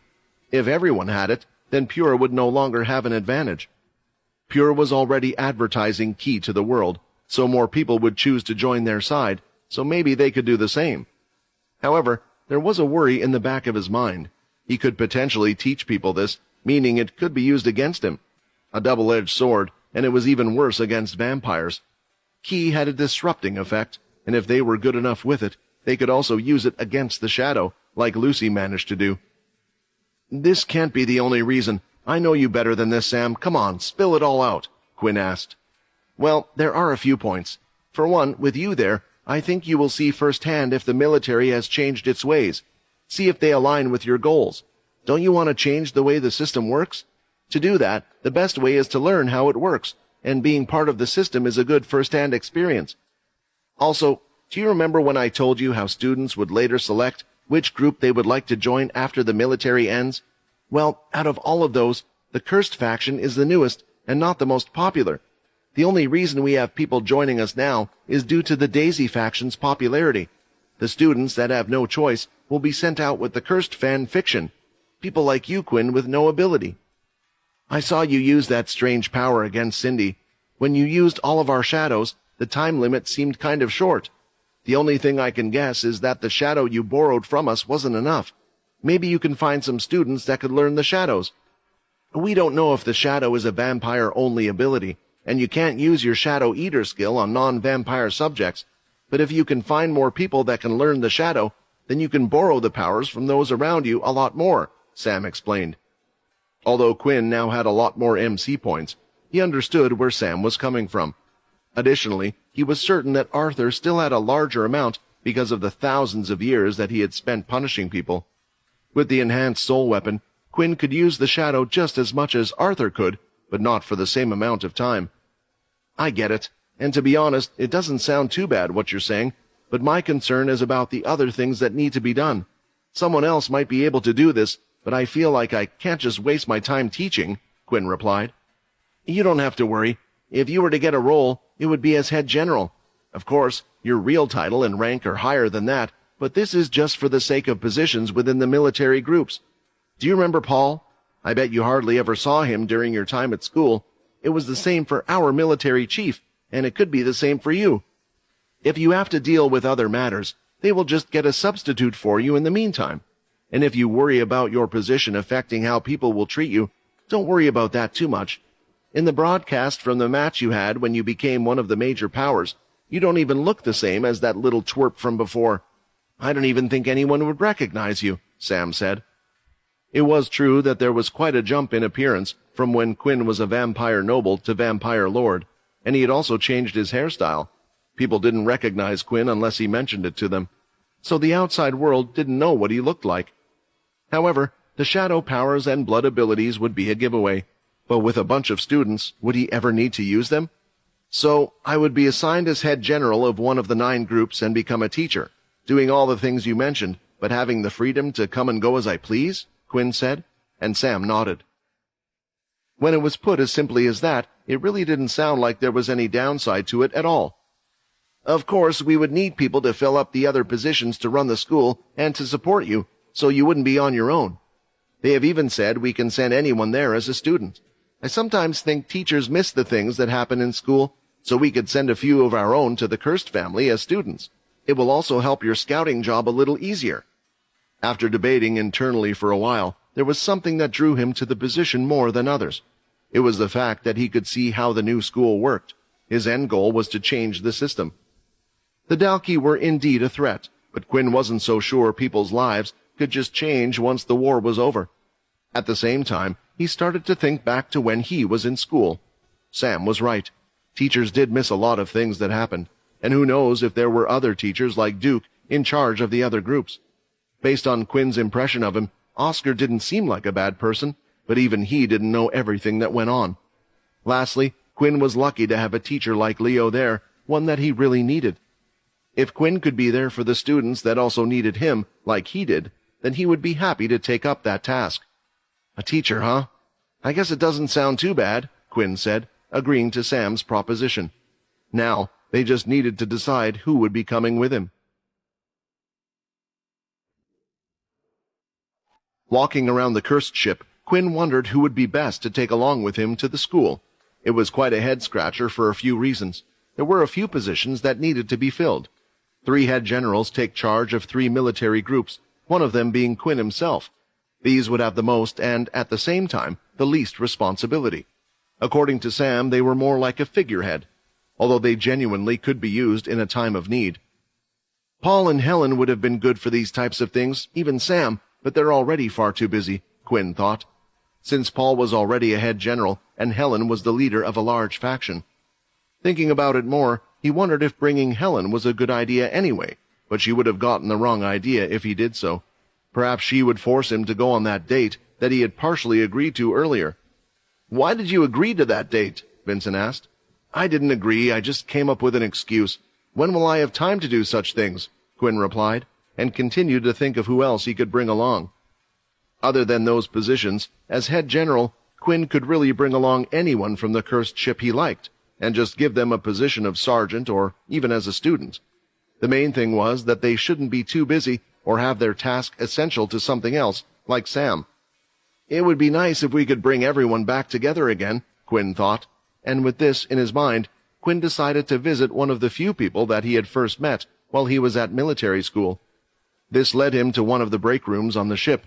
There was plenty of space on the ship, and a lot of rooms were empty. Still, they couldn't just turn every large empty room into a training room, so they decided to renovate one into a break room. Here there were pool tables and the block game, as well as a little bar area for ordering drinks and sitting down and talking. What brought him to such a place was because he was here to find Layla, and he could see her sitting with Aaron, who was covered in sweat. Did they just come out of training or something? Quinn thought as the two of them saw him and waved him over. It looked like for a second Aaron was about to leave to let the two of them be alone, but Layla quickly tugged on her sleeve, bringing her back down. Please stay, she said. Even though Quinn had heard these words, he chose to ignore them and continued walking. Did I do something to annoy her? Quinn thought. But he continued anyway, and thought he would just try to be extra nice if he had done something. Quinn continued to outline Sam's strategy and what he intended to do, saying, I know we haven't had much opportunity to talk, Layla, but I wanted to ask you something. So the reason why I came over to the both of you was because I was thinking of getting the old group back together. I thought it would be nice for all of us that were once students to return now as teachers, Quinn said, in a happy tone, but realized that the two girls weren't reciprocating the same feelings. I have bad memories of that place, Quinn, unlike all of you that carried on to live a joyous life without me, Aaron replied. Besides, I think you should talk to Leo before talking to us. It sounded like he had something planned, and Layla and I were hoping to go along. Quinn turned to look towards Layla, who could barely make eye contact and just nodded along. Realizing that he couldn't convince the girls unless he had talked to Leo, he decided that this would be his next destination. Leo didn't know much of the crew on the cursed ship, and he hardly knew the others. At the same time, it didn't seem like many would talk to him, but Quinn knew where Leo would be. For Quinn had given him access to his personal training room, and ever since it felt like no longer was his anymore, and now was permanently Leo's. I don't mind anyway. I can always use the shadow lock if I want to get somewhere where no one will disturb me. Quinn, I thought you would come to see me eventually, Leo said, and Quinn went ahead and sat down opposite him. It reminded Quinn of the first time he had learned Ki from Leo. Quinn went ahead and briefly explained the situation to Leo and waited for a reply. I see. I think Sam is a great person to have by your side. He is knowledgeable and thinks for not only your best interest, but the whole group as well. If you continue to follow his advice, you will achieve what you truly desire, Quinn, Leo said. However, if you want me to return to teaching, I'm afraid I can't. I simply don't think you need me there. I joined before because I thought it was something I could do to help the future generation. I believe you are now more suited for that position. While for me, I have something else I want to achieve. Quinn thought that this might be the case when Aaron and Layla brought something up. Do you plan to try to find the high-ranking members of Pure? Quinn asked. Layla and Aaron said they would be coming with you. I haven't forced, Quinn. This is your choice at the end of the day. Honestly, if you give a reason why you think they shouldn't, or you didn't even want me to go, then we will comply with your request. But I don't think you, who believe in freedom, would do that. Leo was right. If it was something they chose to do, as long as they knew the risks, then he would allow them to go, but Quinn just wished he could go with them. Leo, I trust you to look after them, but this time I want to be there as well. Pure is a dangerous group. They have a lot of strong people, I'm sure you know. Before you take any action, I want you to report back to me, and I will come and help. While you're on your search, I also want to take care of one of the shadow users with you. That way, I can come to you at any time. I don't want to go on another rescue mission for you guys. We have been on far too many of those already, Quinn said, thinking about everything that happened. Well, neither do we, I assure you.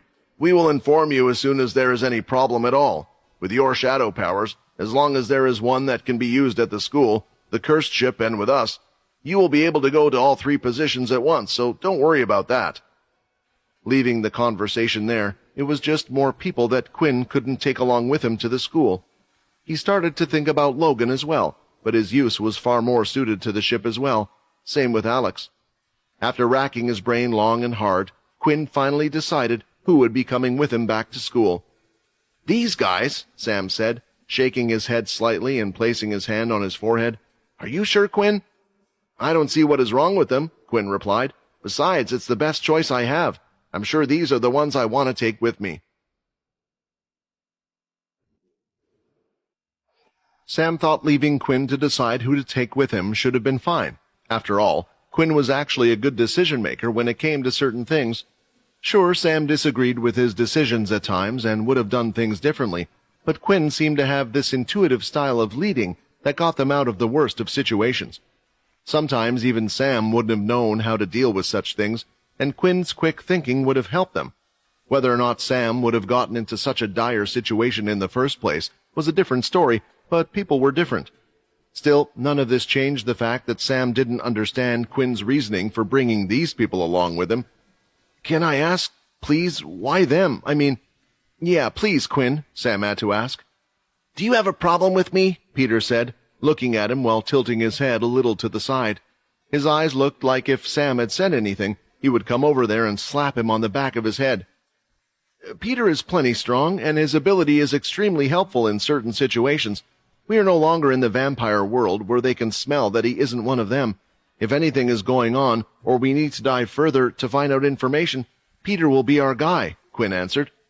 Looking at Peter, he was nodding along to every word Quinn would say, and kind of looked a little smug, hiding a slight smile.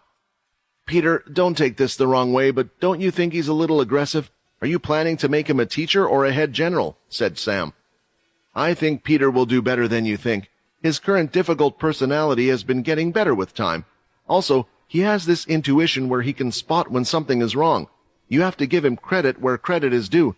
Peter was the first one to call out Cindy, said Quinn. That's right, and this time if my intuition starts to ring, I'll slap them before anyone gets hurt, Peter said while doing the action of a punch instead. Seeing this, Sam couldn't help but shake his head. Don't worry, Peter has a calm side, Quinn whispered to him. If he was swift to anger or aggressive, then he wouldn't be able to teach the kids from the Blade Island. He'll make a good head general. Okay, I'll give you a pass on the ability side of things, especially with his soul weapon. It means he isn't the one that needs to do the snooping. So explain to me why you're taking one of the strongest humans with you. A lot of people saw him on the broadcast, so it will be hard to hide him, Sam said, looking towards Syl. Syl never got to experience school properly, Quinn said in a softer tone as he lowered his voice. I want Syl to get to know others without an environment where they have to worry about their lives or betray their friends. Also, new abilities are being discovered all the time, and he's one of the best people to find them. Hopefully, Syl might be able to find someone that can help him achieve his goal. Don't worry about his appearance. It's one of the reasons Peter is coming along as well. With the Mud Mask soul weapon, we can change that for him. So I've decided that Syl will be attending as a student. Looking at Syl, Sam noticed that he seemed quite nervous. He wasn't sure if he was only doing this because it was Quinn's request. Although Quinn might not have noticed it, Syl listened to Quinn a lot and would nearly do everything he asked, even despite them not talking as much these days. Well, I worry that Syl is one of the strongest people in existence, especially around so many ability users. Having him as a student, you won't be able to keep an eye on him all the time, Sam explained. However, Quinn wanted Syl to get better. There was a chance Vorden and Raiden would never be brought back, and somehow Quinn needed him to get out of this rut. Don't worry about that. I've thought of that as well, Quinn replied. Finally, they moved on to the last 3 people Quinn had brought with him. Sam looked at this person, confused for a few seconds. It was a male who looked quite plain. He didn't have any memorable features on his face. He had a normal, short-styled haircut that was within time, and he looked like a plain guy. Who even is this guy? Sam blurted out, realizing he was losing it a little. He felt like his brain cells were weakening as he couldn't figure out Quinn's decision-making, but found out that everything he said made sense. This is Bucky, Quinn said as he held out his hand, introducing him. Chucky, the man corrected Quinn. Chucky? You're taking someone with you whose name you don't even know? Said Sam. Well, he will also be attending as a student and will be looking over Syl.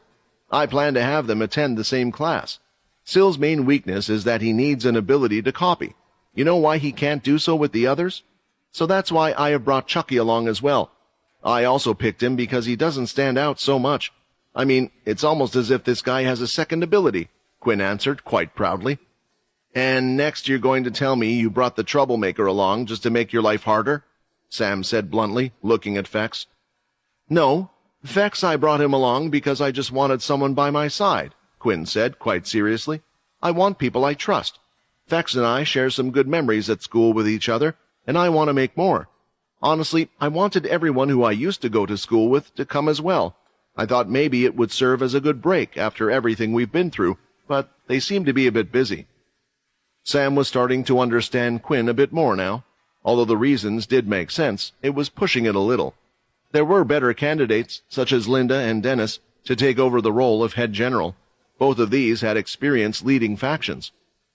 They would be able to spot talent within the students and military, and if something were to occur, they would also be able to lead them. That's when Sam realized why he had brought Syl, Peter, and Fex. Syl was a replacement for Vorden back then. However, Aaron and Layla refused to help out because of Leo. Quinn just wanted to take everyone back to those times. And what about— Actually, I think this is a good choice, but I didn't think you would pick her, Sam said, with his finger on his chin. That's because he didn't pick me, but I volunteered, Helen spoke. I knew you guys would think I was too busy with Daisy and helping out with the beast planets, but my sisters deal with most of that stuff anyway, so everything will be fine even if I'm away.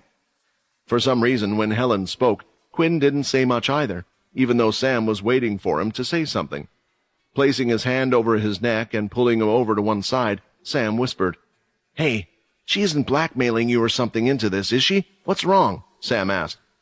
It's not that I just don't really know how to deal with someone like her.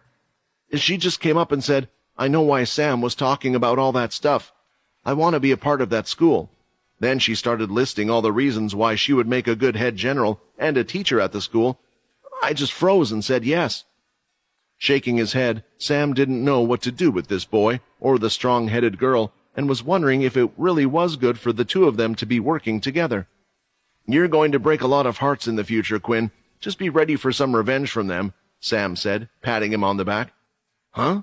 What are you talking about? Quinn said, confused, as Sam returned to all the others. All right, I guess that's everyone then. I'll send a message to Oscar and tell him who is coming. Everyone, it's time to get ready, Sam said. In an open area where the floor was an iron red, structures that had been built were seemingly destroyed all over the place. Nothing left but rubble. However, a single one stood tall and strong out of them all, a tower larger than anything in the entire area. The tower itself had exactly 100 floors, and down below, at the very bottom of the tower, the sound of fighting could be heard. Yet at the very top, on top of the tower itself, looking down at everything around them, 2 men were sitting down. They sure like to fight, don't they? Arthur said. Of course. It's in their nature. You can't stop it. You should know that by now. I'm more interested in you, though. Are you sure about your decision? You spent enough time thinking about it, and I don't want you to regret your actions like you did before, the man by his side said. Gripping his fist, the sword on Arthur's back started to vibrate. I'm sure, Arthur replied. Do you think everything will go well on your end? It depends. It seems like humans have built this new school. They've gotten their forces together, but honestly, fighting together or apart, they're no match for the Dalki. I'm sure you know that as well. My only concern is what he will do. He has been planning his move for hundreds of years, which is why I think your plan is best. Hearing this, Arthur grabbed his sword on his back, and he was debating whether to go down to where all the fighting was happening below, or even enter the tower himself. He just wanted to get out all the frustration that was felt in his body. Remember, if you find him, I want you to keep him alive. I have a lot of things I want to ask him. Of course, a deal is a deal. You have my word. Somewhere in the deep, dark blue sea was a state-of-the-art submarine. Inside it were the agents of Pure. The members were a little tense and nervous today, as the leaders had told them to be on their best behavior, and at the same time had asked them to prepare for something. Inside the submarine itself, they had a large dome room that acted as an arena, which allowed large groups of people to sit and observe what was happening below. However, even the arena grounds had another glass dome, created to protect the onlookers from above. On the arena floor, inside the glass dome, stood a man with wild red hair. His shirt had been taken off and tied around his waist, showing his ripped body full of scars. Come on, hurry up and get this place ready. If they arrive and this place is not ready, who knows what they'll do to you? I'll be fine, but you guys, I wouldn't want to be you in that situation, Chris shouted. Many members were clearing the grounds, as it looked like a battle had just taken place. They were smoothing the floor, filling in the cracks. It was a lot harder work since there weren't many ability users in Pure, so everything had to be done manually. Finally, in the stands at the far end, the door slid open, and 5 people could be seen entering the room. Unlike Chris, who didn't like wearing his large white overcoat much, these members of Pure rarely walked around the base without them on. The first 2 in line were a woman and a man. The woman's straight, all-around black hair fringe gave off the impression that a bowl had been placed on top of her head and the hair had been cut around it. The number 3 could be seen prominently on her back, and the numbers on both of her shoulders on her overcoat. The man next to her wore a similar overcoat, only that displayed the number 2 on it. His distinctive features were the pitch-black sunglasses he would wear. As Chris looked at him, He was wondering if he ever saw Agent 2 without the sunglasses. Hey, maybe he's blind, Chris thought. Finally entering the room, everyone who was busy preparing the arena immediately bowed down, showing respect, while Chris just gave the man a wave. The head of Pure, Agent Zero, was responsible for this. Agent Zero's hair was wholly white, and it seemed it was naturally this color from old age, but it was hard to tell how old he was, due to his hardly having any wrinkles on his forehead or eyes. But when one first met him, there was something noticeable about him that usually one wouldn't be able to keep their eyes off of. He was alarmed by the 4 lines that ran straight down from the top of his forehead, as if they were a chart or a counter. They looked almost intentional, but no one dared to ask Agent Zero what the lines were for. Standing by his side was someone Chris didn't recognize, but there was one more behind them, who was Agent 4. Because of the stranger Agent Zero had brought with him today, all of the single-digit agents, the founding members of Pure, had gathered in this space. It's a shame that Lucy isn't here as well, Chris thought. Lucy was also one of the founders of Pure. Looking around, the arena was ready, and it was time for them to put on a show. Chris went ahead and joined the others up in the stand. Agent Zero, along with the stranger they had invited, sat down while the rest remained standing. Coming over, Chris decided to just sit down next to Agent Zero and took a peek at the stranger. Why are we going through all this trouble because of this guy? Why is he so special? Chris wondered, and he couldn't help but try to sense the man's aura. Don't, Agent Zero said. It's very rude of you to do such a thing, and he is our guest. Just get on with the demonstration. Chris agreed with Agent Zero, and decided to not try and see the man's aura. He just thought if someone was so important, then Chris would have known who this man was based on their appearance, but he had never seen him before and had no clue who he was. On the arena floor, 2 people stood opposite each other. Members of Pure, one ranked number 8, while the other number 9. They were quite the high-ranking agents within Pure, and they knew all 3 stages of Ki as well. A fight between the 2 had begun, and they started to display all the different uses of Ki while fighting each other. Ki, the energy known as life force, differs from person to person, Agent Zero started to explain while the fighting continued. Throughout all my life, I have studied this life force and figured out that it controls more than we think. During my time, we figured out that there are 3 stages of Ki that you are witnessing today, but the reason why I have invited you is to show a new stage of Ki, something we call the 4th stage of Ki, a breakthrough if I do say so myself. We learned that soul weapons manifest in the body at a certain age, and that the ability a person possesses has a significant impact on the power and form of a soul weapon. Since Pure members lack an ability, does this imply that we are unable to create a soul weapon? For years, we thought that to be the case until we finally made a breakthrough, and this is what we call the 4th stage of Ki. Agent Zero finished explaining, and at that moment, Chris raised his hand, giving the 2 agents the signal. A huge force could be felt, and everyone there couldn't keep their eyes off what they were witnessing. The whole room felt like it was shaking as the 2 powers collided, and finally, it had stopped. Agent Zero looked towards his guest to see his reaction, but even after witnessing something so great, it remained the same. The good thing about the 4th stage of Ki is that it does not need to know the 3rd stage, which is arguably the most difficult, and not every person can learn. The stage of Ki you just witnessed can be accomplished by any member of Pure. So, what do you think?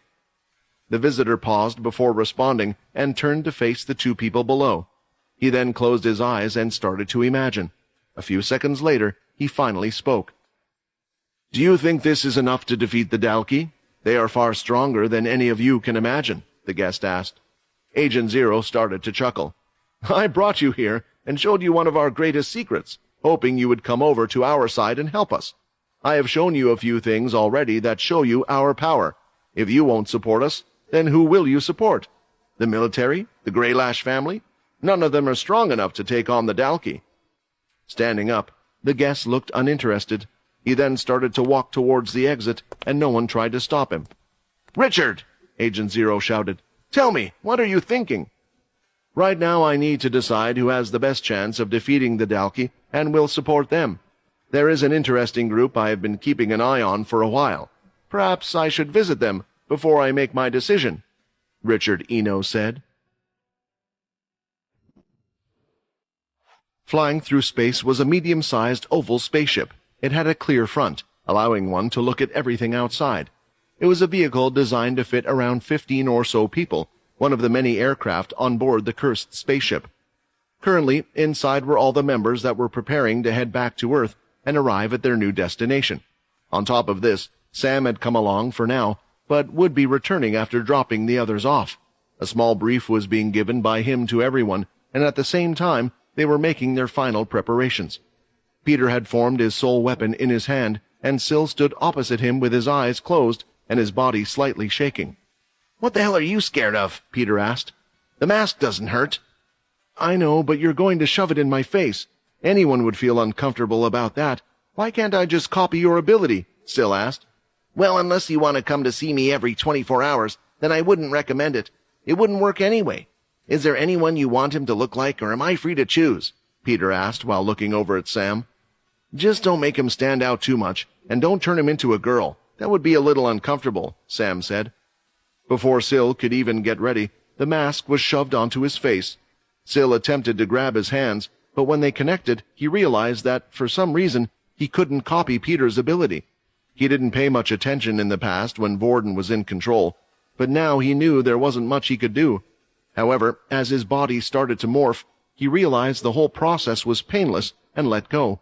Once everything was completed, he took a step back, touching his face. "Do I look different?" Syl asked. The sound of a slap was heard, and when they turned around, they could see it was Sam. His forehead was bright red. He has slapped his head too many times recently. "Didn't I say not to make him stand out?" Sam said.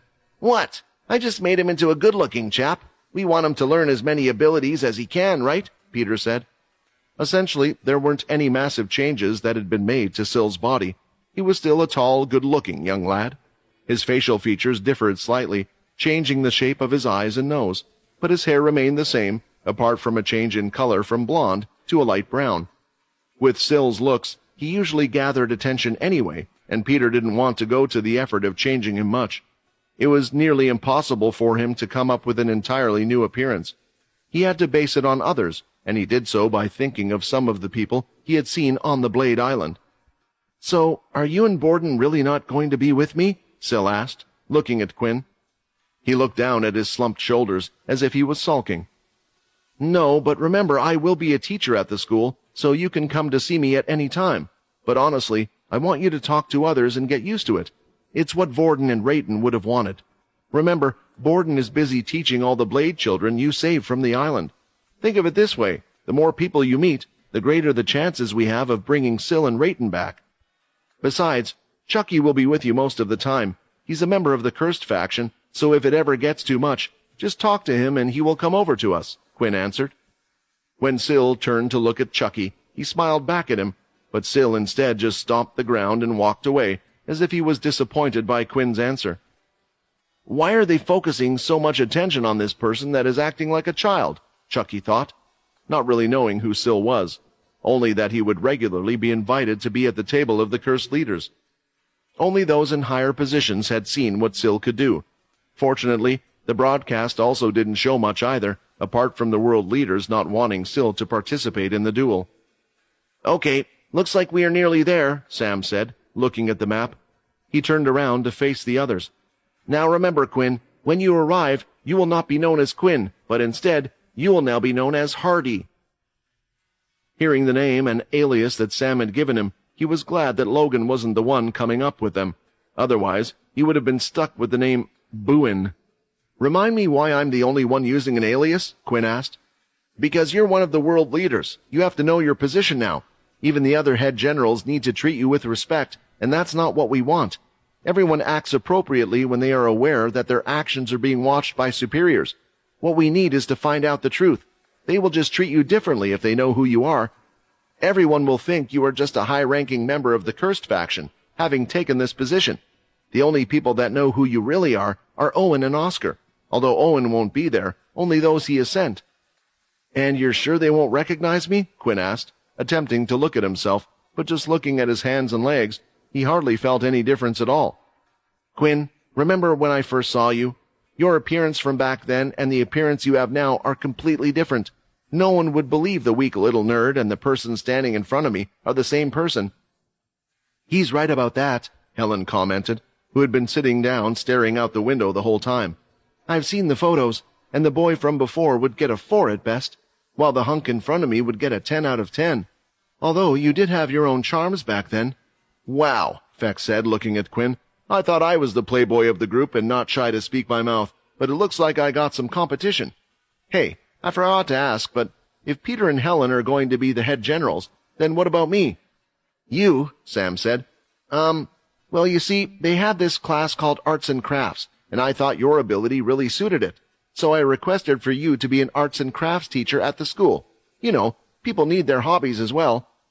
"Arts and crafts?" Fex replied, his excitement quickly dwindling as he imagined a bunch of grandmas sitting around knitting. "Remember, they're students, not grandmas," Sam replied, as if he could see what he was thinking. At times he thought he was dealing with a Nate 2.0. The only difference was that Fex could get the girls he was interested in. "So are you ready, Hardy?" Sam asked. "Yes, Head General Hardy is ready," Quinn said.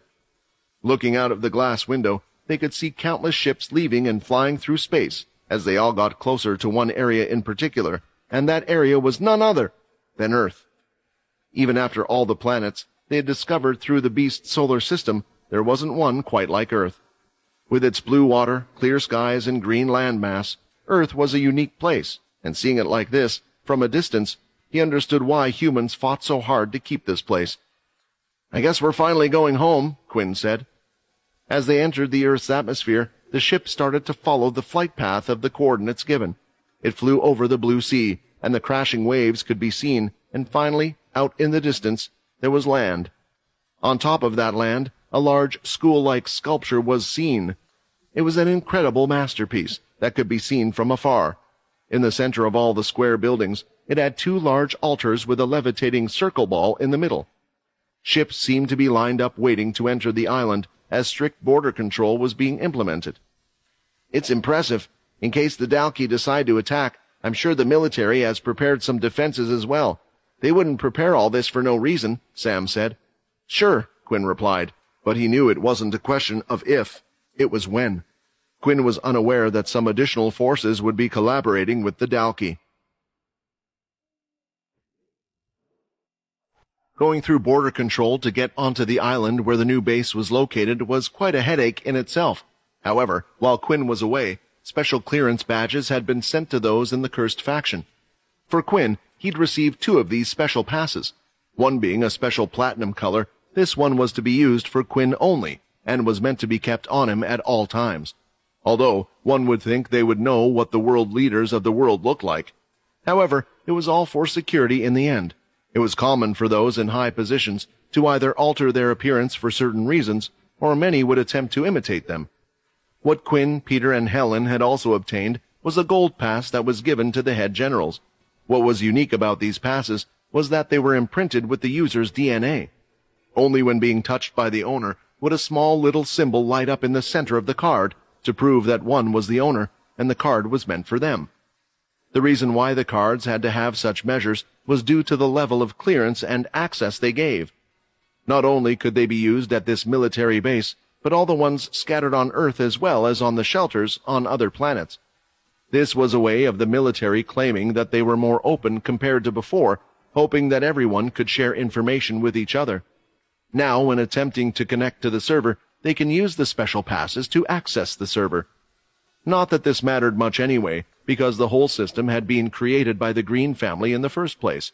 Whatever information the Cursed family needed could be gathered by Logan, but of course the Cursed faction would keep this one on the down low.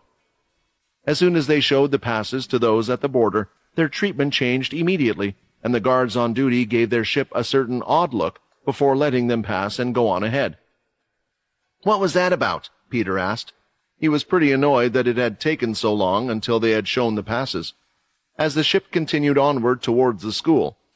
Now that they were in the city, the spaceship had transformed itself into a land vehicle and was being escorted by 2 larger vehicles towards the school. "I think it's because of our ship," said Sam. "Haven't you noticed?" Helen said it, like it was obvious. "Now that all 3 families are truly cooperating with each other, it's time for influential families and those with close ties to the top to show off what they have. All the other spaceships are top tier. Basically, everyone is using this as a chance to show their wealth and power that they have. Peter was wondering why they had chosen this ship when they had so many nicer ones on board the cursed ship, but he assumed that it really didn't matter. Who cared what spaceship one took, as long as it got you place A to place B in a safe manner? What did it matter? To him, it just sounded like a bunch of people who wanted to show off their connections and power. "You should have shown them your platinum card. I bet then they would have all bowed down to you and made a big fuss," Peter replied. "It's fine, I'm still not used to all this leader stuff anyway," Quinn replied. The school was seen up ahead, and as they got closer, the sheer size of it just seemed to get larger and larger. However, it made sense, since this was the place that was meant to harbor all the students from every facility for training.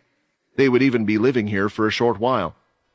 However, it was clear that they were caring about the students because the school itself looked to have more resources spent on it than the rest of the place. "You can thank Logan for that," Sam said, noting how much in awe Quinn was. "What do you mean?" Quinn asked. "The money and funding had to come from somewhere.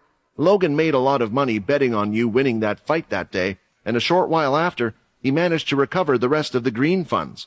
He had more money than he could handle. This project has been in the works for a while, and Logan requested it be put towards the students," Sam explained. "More money than he can handle, that's nice. Well, he has always sorted out the cursed faction's funding problems as well. Just how much money does that guy have?" Quinn thought, but quickly remembered that nearly every system they use today, not just games, had been created by the Green family. And apparently they had some tie-in with the Dalki as well. Soon the guards opened up a teleporter and asked for all of them to step through. "I guess this is my goodbye for now," Sam said. "We have the masks, so you can communicate with us any time you want. It would be best to talk to Oscar about setting up a teleporter in the school that only you can access. That way you can come back to the curse ship as soon as possible, and we can come here as well if there is any trouble." With that, everyone gave Sam a wave goodbye, and Quinn now realized that everything from here on out would be up to him. "At least you have had a lot of practice with the Vampire Council. All of this should be a walk in the park for you," Vincent said, but it wasn't helping Quinn feel any better. Each of them walked through the teleporter, and they soon found themselves looking at a large desk in a room. Sitting behind the desk was the Supreme Commander, Oscar. Behind him were several large glass-pane windows. Through them, one could see the whole school campus from above. "These leaders sure like their views. I guess it makes them feel that they are in control of everything," Quinn thought.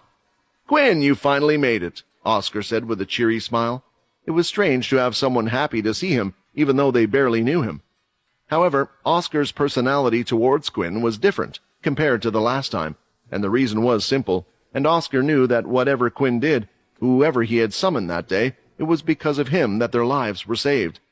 He owed Quinn, and he would never forget that. "I heard you had a lot going on, so I didn't get to see you or thank you.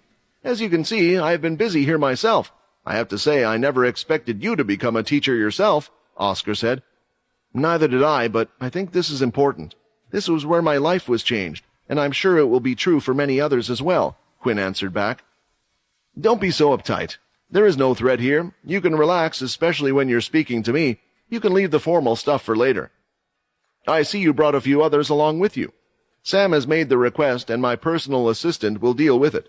For now, the head generals and sergeants are all waiting in the meeting room down below. Why don't we all go and introduce ourselves? Don't worry, you're not the only new one that has arrived. The whole military has had a lot of restructuring," Oscar said. The head generals, Quinn hadn't seen many of them before, only once or twice during the interbase tournament. He remembered that their school was considered one of the weakest of the bunch, and no one expected them to get far, but due to Quinn and Logan, their school had received a higher position than expected when the results came out. The head generals were quite strong. Even Paul, before he turned, had gone toe-to-toe with Leo as a vampire. In fact, it looked more like Leo was losing until we had captured most of his men and he had surrendered. I wonder what these head generals will be like, Quinn thought. Syl, Chucky, and Fex were carted away by some of the staff. They would receive a briefing on their lesson plan, schedule, and everything they would need to cover as both students and teachers during the semester.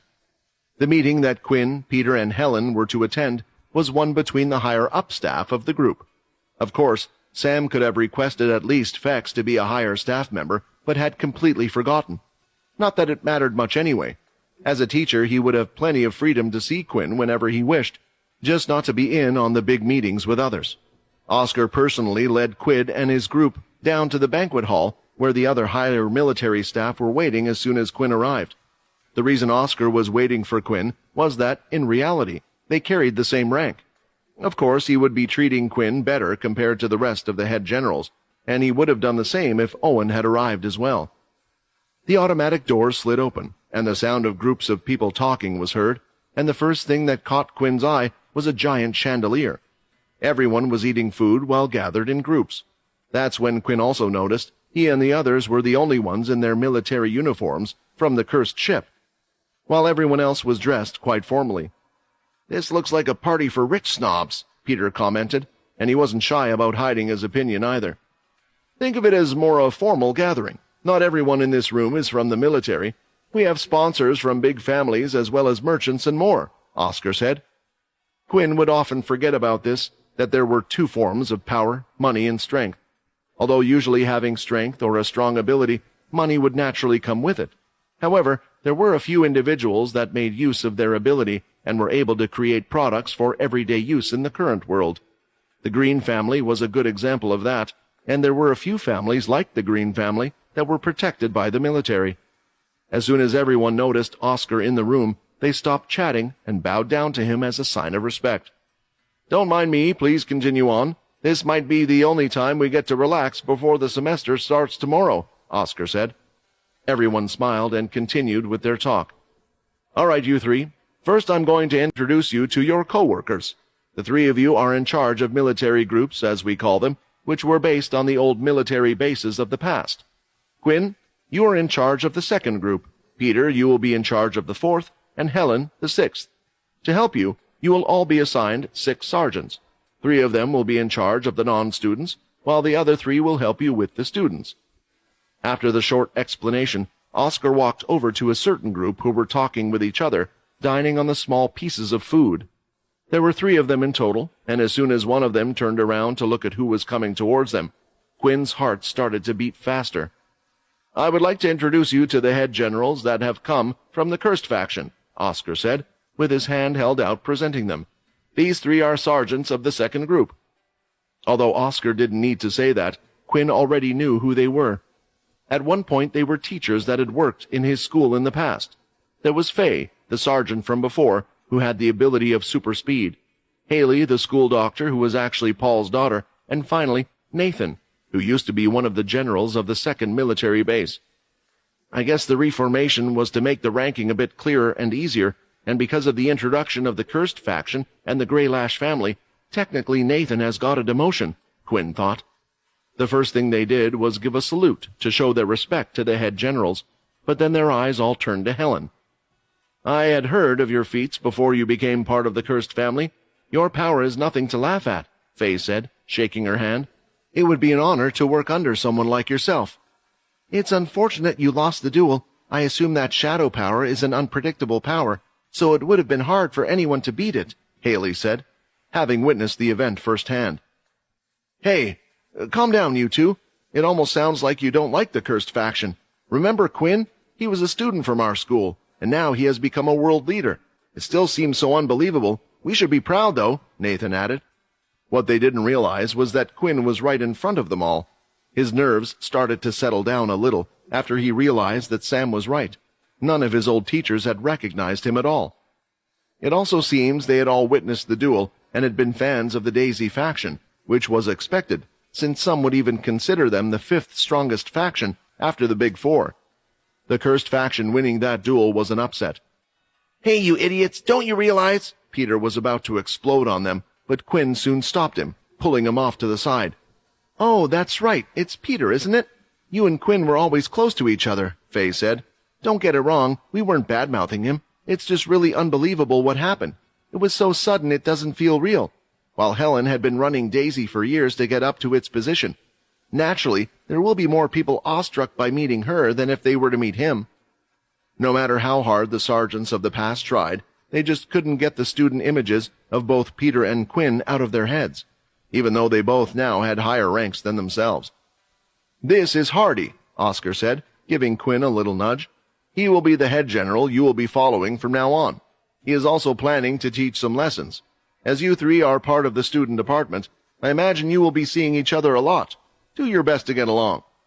Once you guys are done introducing yourselves, come meet me again. By then I'll have all the other head generals together," Oscar said, leaving them be.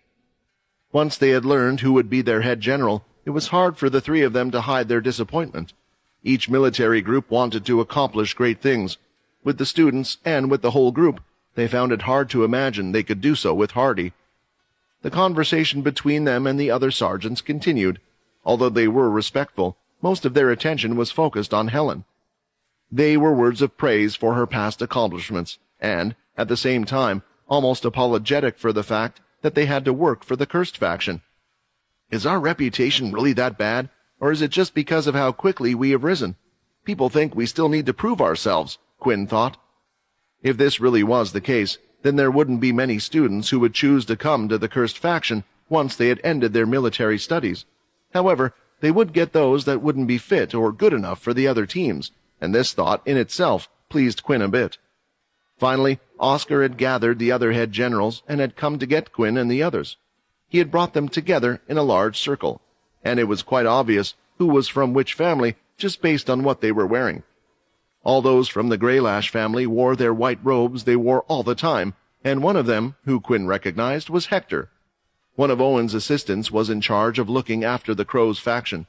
Quinn didn't know the other two, but thought they had to have been strong to have been given the position they were in.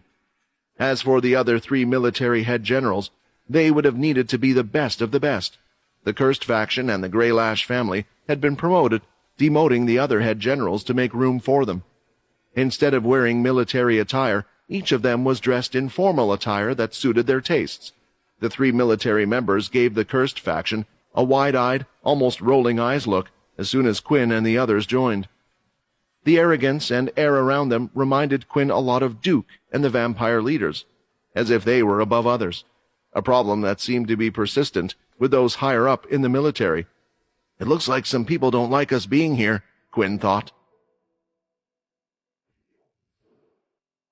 Before Oscar could introduce everyone, it seemed like he had been called to handle something and had to leave the banquet hall in a rush. "I hope everyone gets along. Introduce yourself to each other. You will all be working together quite closely from now on," Oscar said as he left everyone. The military general's focus was on the Greylash family, with whom they appeared to have been conversing for some time prior to Quinn's arrival. "So, Oscar said your name was Hardy, correct?" one of the male head generals asked. His hair was reddish-brown in color and was quite long for someone in the military, going down to his collarbone.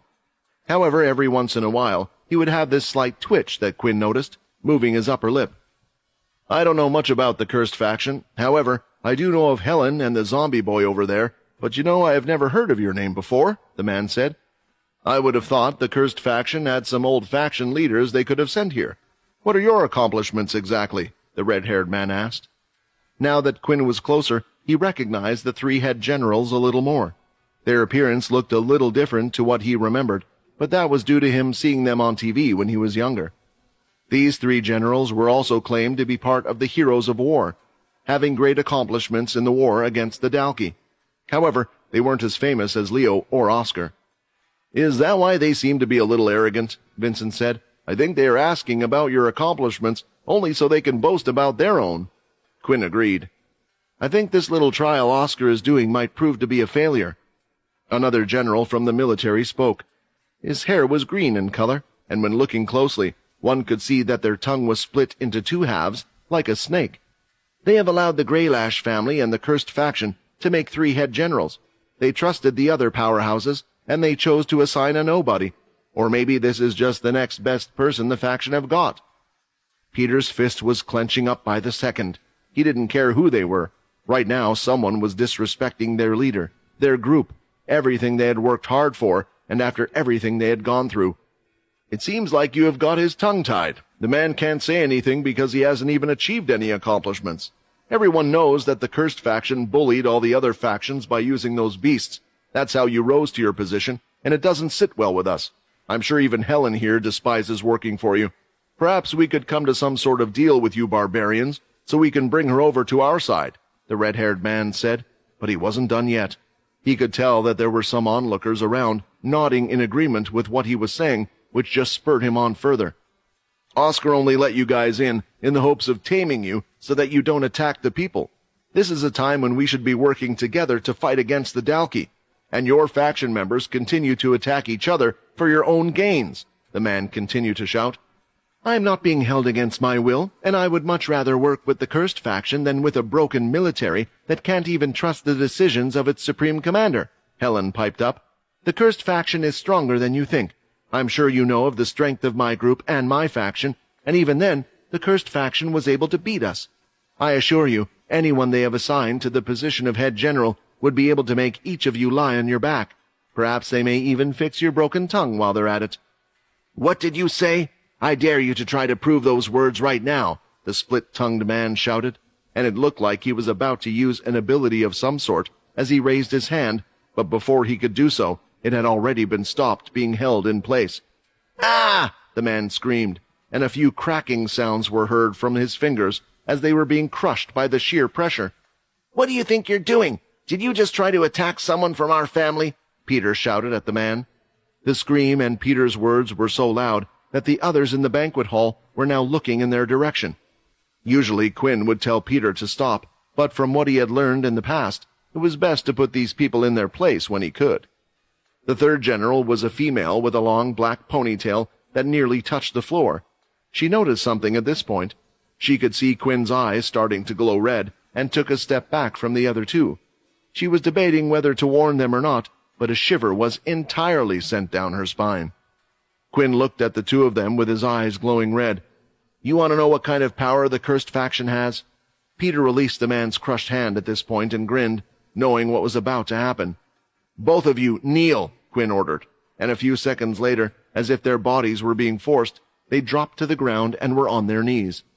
From the outside, the onlookers had no clue what was happening, and only saw that two of the head generals were kneeling in front of one another, but it was one that they didn't recognize. "What is going on? Do they know that person?" Faye asked, looking from the side. "None of us recognized him." "No, look at the struggle on their faces," Nathan pointed out. "It must be some ability of some sort. They're being forced." "Should we go do something? Isn't that our head general?" Haley asked. Nathan chose to let things develop because he was intrigued by the person who would be giving him orders from now on. "You talk about working together, and then you attempt to attack us before finding out more about us. You know nothing about the cursed faction, and all of you tried to drag our name through the mud. Let me tell you, the reason we are here is to purge the military of the scum, and I'm not sure if you two fit that description yet." Quinn continued to speak, but it wasn't in a soft voice. Everyone around us could hear it as well. "The cursed faction is here to get rid of scum. What do they mean?" People started to gossip about it. The two on the ground could be seen trying to struggle, trying to fight whatever was happening in their bodies, but they could do nothing as they were forced to stay on the ground. You are attacking us in front of everyone," the red-haired man continued to shout.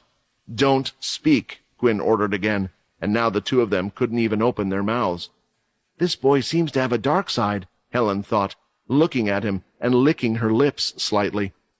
Quinn had simply had enough of this behavior throughout his life, and it was the same in the vampire settlement.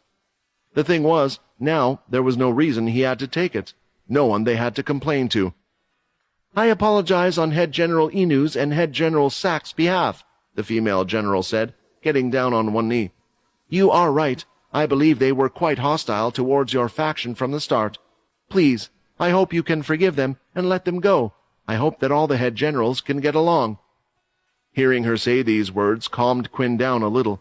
He turned around and decided to leave the room, while Helen and Peter soon followed. Everyone quickly moved away from them, allowing them to pass for fear that they would be attacked as well. "This might just make our reputation even worse. You know," Helen said as they left the room, "what was that ability of his that he used just now? It wasn't part of the shadow." "It's okay. People will find out the truth in the end, but I can't forgive anyone that tries to attack my family right in front of me," Quinn said. The cursed faction had made quite an impression on their very first day. It didn't take long for word to get out about what the cursed faction had done to the other head generals, especially since it was done to those in the military. One of them had a crushed hand that needed to be healed, while the others were supposedly kneeling behind and looked like they were on the verge of holding back their tears, or so the rumors said. Because of the news spreading around so quickly, the 3 head generals that had been involved were called into a meeting with Oscar himself. Currently, all 3 of them were standing in front of him, having given their reports of the event that had occurred. "Those people from the Cursed have no respect. We never raised a finger against them, yet they go around abusing their power like that, and at a gathering of all things," Inu, the red-haired general, complained. Oscar let out a big sigh. He didn't think there would be problems. It wasn't even the first day of the school semester. However, sometimes this is what happens when a bunch of hot-headed fools are placed in the same room together. Oscar knew that, based on the military. Due to them giving positions out based on strength and ability, things like this would often happen. What they didn't know was that the person they were messing with, Quinn, was far stronger than both of them. "I have heard your complaints, both of yours. My advice to you both would be to ignore this event for the sake of humanity's future. The Cursed faction, the Greylash family, and the Earthborn coming together and cooperating is essential to our survival. Do you understand?" Both of the men looked at each other, gripping their hands tightly. They were hoping Oscar might act out against them, do something like he would have done in the past. However, it almost sounded like they were the ones getting a slap on the wrist, while the Cursed faction received nothing for their humiliation. They reluctantly agreed and nodded towards Oscar. "We understand," they both said, leaving the room. "Samantha, would you mind staying behind?" Oscar ordered, and the other 2 left the room. "I hope I can trust you to tell me the real tale of events. It seems you didn't quite agree with the story they told. I mean, they didn't really let you speak," Oscar said. Samantha, the 3rd head general, that was there at the time, explained everything that had happened. She told them how the 2 were disrespectful to the Cursed faction.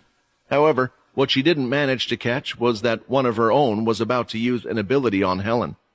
In her eyes, the ones that had attacked first were the Cursed faction, with Peter having crushed one of their own fingers. "Thank you. I thought it would be something along those lines," Oscar replied. "You are free to leave." However, before leaving, Samantha wanted to ask her own questions. "Supreme Commander, if I may speak," she asked, and Oscar was listening keenly. "The man known as Hardy, he was somehow able to force those 2 to do his bidding. It looked like they couldn't move, and everything he said was as if their bodies were being forced to listen to that order. I was afraid at the time that if he had told them to kill themselves, they would have complied. It was the first time I had ever seen 2 head generals being so powerless in front of another. Who is the person the Cursed family has sent to us?" Samantha asked.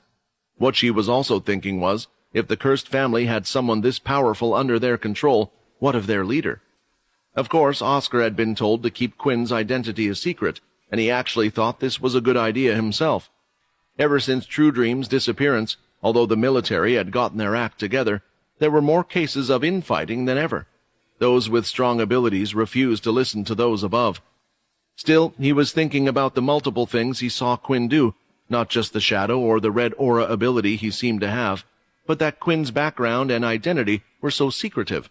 Information could only be found out about him and his parents, and never went further back than that. He turned around and went to look at the whole school once more as he gave his answer. "I don't really know who that person is, and I don't know much about the Cursed faction," said Oscar.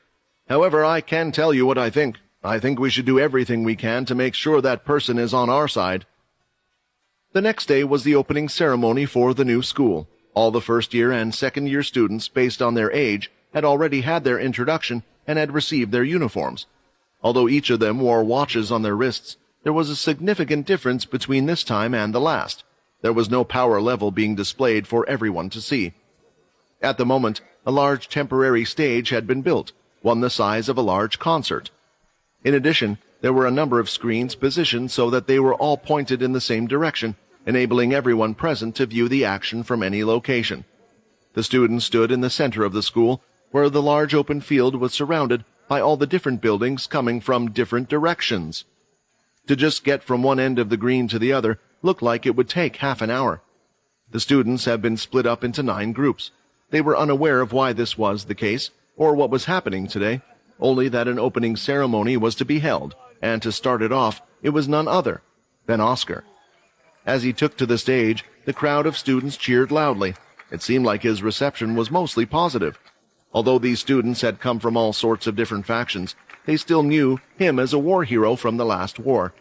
Then Oscar started to give them a grand speech about what war was like and why it was important for the students to attend. He also outlined the lessons they would learn for them, and then he brought up the housing system. How the 9 groups they were in now were be split into 3 different houses: the Cursed House, Greylash House, and the Earthborn House. Being in a house didn't mean you would have to join that group once you left the military. It meant 2 things. Points would be assigned to houses based on good behavior scores and sporting events. The second was which head generals would lead certain houses, and the generals would correlate with the house they were in. For example, if they were in the Cursed House, those students would either be under Quinn, Peter, or Helen. The groups of students were eventually told what house they belonged to, with houses 2, 4, and 6 belonging to the Cursed House. Hearing this news, some students were annoyed, while others were indifferent as they realized it didn't matter too much. Groups 1, 3, and 5 belonged to the Earthborn House, while the last remaining groups, 7, 8, and 9, belonged to the Greylash family. Now that all introductions are complete, it's time to meet your head generals in person. Any problems or concerns you want to raise, you need to talk to these people. They will help you carve your future, Oscar said as he left the stage. Lights began to flicker in various directions, and an announcer could soon be heard coming from the stage, giving the impression that a real concert was about to start. First, introducing your head general from the first family from the Earthborn group, Samantha Reeves, the announcement said. Coming out to the stage, Samantha waved at the crowd below. She stomped with her feet along the way, and pieces of earth were lifted off the ground. Moving her hands, she joined the pieces of earth to create a large dragon-like sculpture. It seemed so real and so alive. Soon after, she started to swirl it around her body, and when her little show was done, she dropped it to the floor. Did you see how skillful she was using her earth ability? Yeah, she could carve and control the earth like it was a real dragon. It didn't even look like it had any cracks in it or anything. How much control does she have? The students were amazed. This continued with each general of those in charge of the Earthborn group coming out, and each of them they would amazingly display their powers. Next were the Greylash family, and they seemed to have done the same as well. Do we have to do something flashy? Quinn asked, if showboating wasn't really in his nature. I thought, with you being closer to their age, you would understand more, Helen replied. They need to be inspired and amazed. What better way to make them listen than by showing what hard work and dedication can lead to? It's also a way to show our group's power. Just think, what would you have wanted to see when you were at school? She said, and soon her name had been called up as well. Helen, seemingly walking onto the stage as confident as ever, then raised her hands, and at the same time, several plants had risen from the ground in place. The camera then revealed from above that the plants had made a special love heart, while all the plants were different colors. To finish it off, she brought all the plants together, raising a gigantic one behind her that looked like a serpent with a giant pink rose head. Ah! Girls started screaming. It's Helen from Daisy. Isn't she amazing? The next name that was called to the stage was Peter, and he walked over with his hands in his pocket. He stared at them all for a while, and the crowd had gone silent. Finally, he started to do something as he raised a single arm in the air. Maybe I can get an idea of Peter, Quinn thought, but that idea was quickly chucked out of the window. Seeing Peter stand there giving a fierce look at the crowd, the students were wondering just what feat or show he would put on for the rest of them, and Quinn was as well. I guess he would show off his impressive transformation ability and start selecting students from the crowds, although the other heads would know that there was something he could do. Nathan should already know his ability based on what happened last night, Quinn thought. Nathan already knew of Peter's ability to transform into others, because he had once been caught being disguised as a student that was supposedly dead. But when that student was found to be very much alive, Peter had a difficult time after that. However, what they had also witnessed were his incredible healing abilities, which was why, back then, Nathan, Duke, and True Dream thought they had witnessed the first of its kind, a human that could hold 2 abilities or more.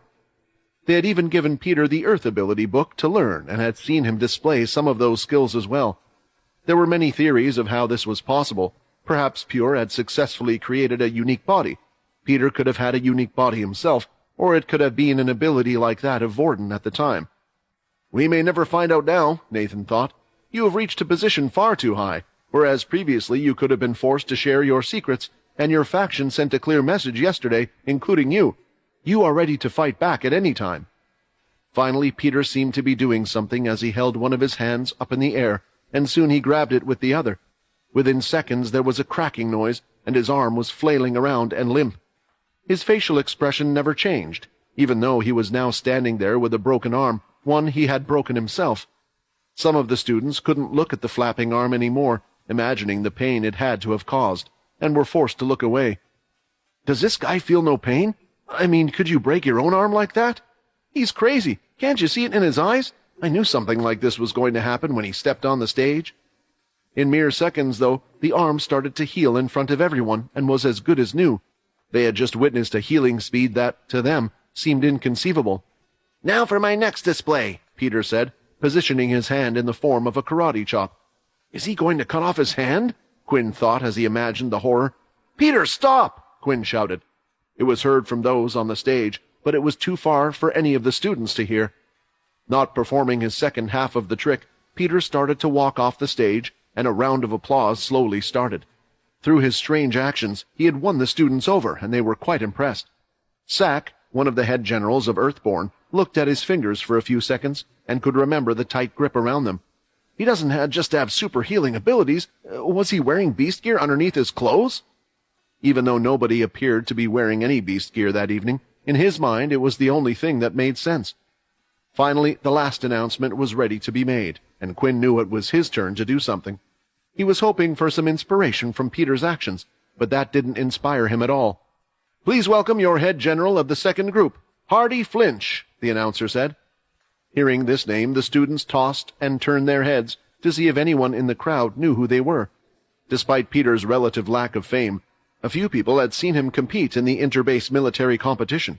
For everyone they had seen so far, at least one person had heard of their name, but for this person it wasn't the case at all.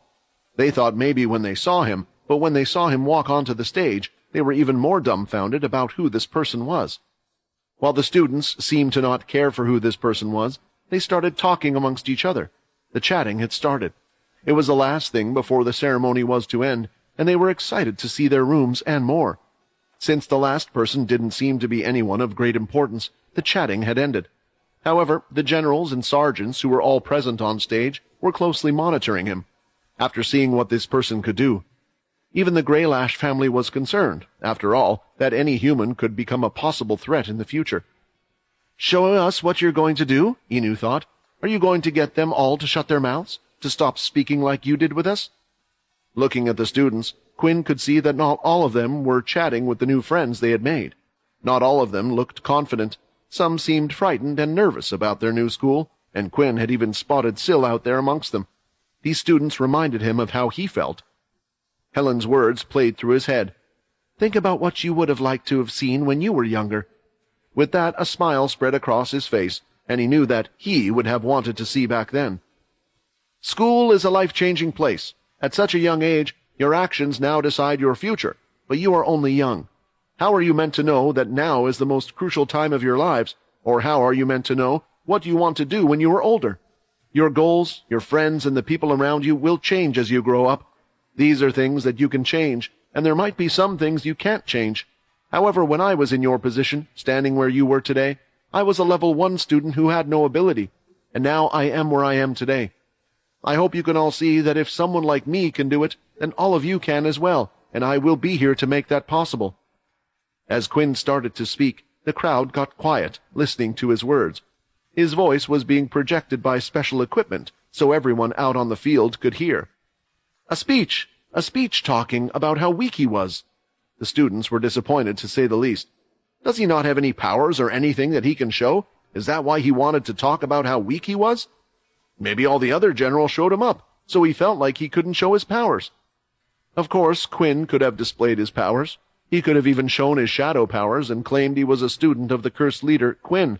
However, Quinn wanted to show that people in high positions of power shouldn't just have strong abilities.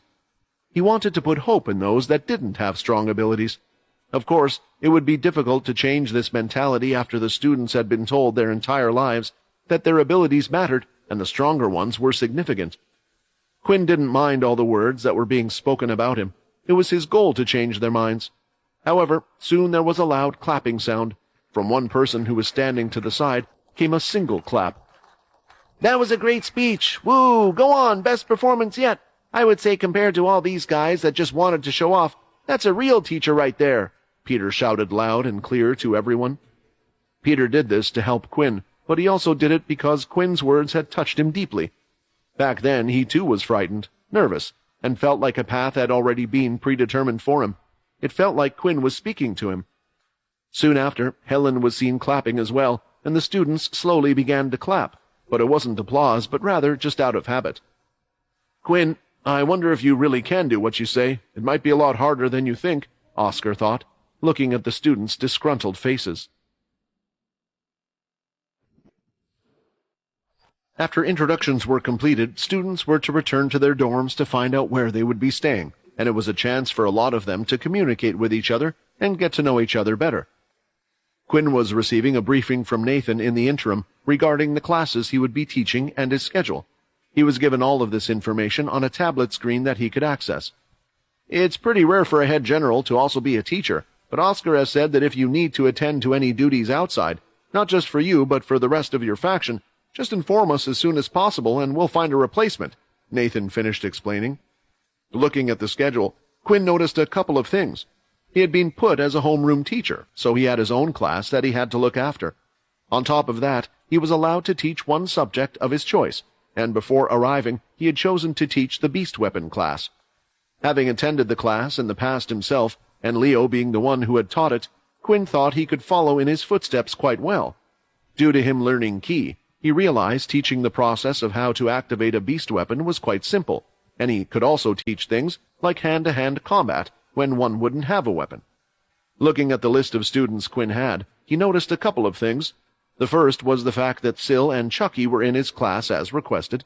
This was good because although Quinn wanted Syl to stop relying on him, it was important to take small steps. He was sure that with someone as strong and unstable as Syl at times, it would also be good to keep an eye on the person, and he was sure Chucky wouldn't be enough to do that. The other thing that stood out, though, was the students' ability levels. Although the other students weren't able to see their power levels right off the bat, Quinn did have a list of information that had been given from their previous school. The main shock was that, apart from Syl and Chucky, there were no ability level users in his class above that of level 3. There were even some level 1s and even a student with no ability at all. Did they stop handing out the Earth books? Or did the students simply reject the offer? Quinn thought. However, his main concern was the number of low levels in his class. When he attended military school, there was quite an even spread in all of the classes. There were times when classes would have events against each other, and this would make it unfair. Is it a coincidence? It can't be, Quinn thought. At the same time, another person was questioning every decision of Oscar's. Standing by his desk was his personal assistant, Jane. Her old position was testing all the new students' power levels, and she had even done so with Quinn. She too had noticed that Oscar had done something in his class and had asked him the very same question. "Don't you think it will be interesting?" Oscar replied. "Quinn, who was once a level 1, and Peter, both of them weak, had gained a sudden strength out of nowhere somehow. So what do you think would happen if we put him in a class full of low-level ability students?" "Do you think Quinn would be able to stand by and do nothing while the students in front of him are struggling with this world? We may even find out their secret," Oscar said, leaning back in his chair. It took the entire day for students to have a tour around the school, being shown their living quarters and where everything was meant to be. Luckily, if they couldn't remember everything, their watches also acted as a 3D holographic map that would pinpoint where they were and would tell them where to go if needed. After a full day of touring, it meant the next day it was time for the lessons to begin. Quinn had made his way to his homeroom class, which was labeled as 2A. As the head general, he was technically in charge of all the classes labeled with a 2 at the front, but he was also the assigned homeroom teacher for 2A. Looking at the door, he could see the digital number staring back at him, 2A, and for the first time, he would be teaching. For some reason, it felt a little more nerve-wracking then compared to some of the dangers he would face. I guess the students have decided to play a little prank on me. I guess I can forgive them since it is the first day and all, Quinn thought, as he placed the bucket on the front of the desk. Some of the kids that were behind the prank were quite amazed. They had done that trick with their old teacher, but he would be hit nearly every single time. But they didn't even see Quinn move, and he was suddenly holding the bucket. "Did you see what happened?" Venus asked. "No, maybe it has something to do with his ability that he didn't show," Swin replied. Swin and Venus were two boys who saw themselves as the troublemakers of the class.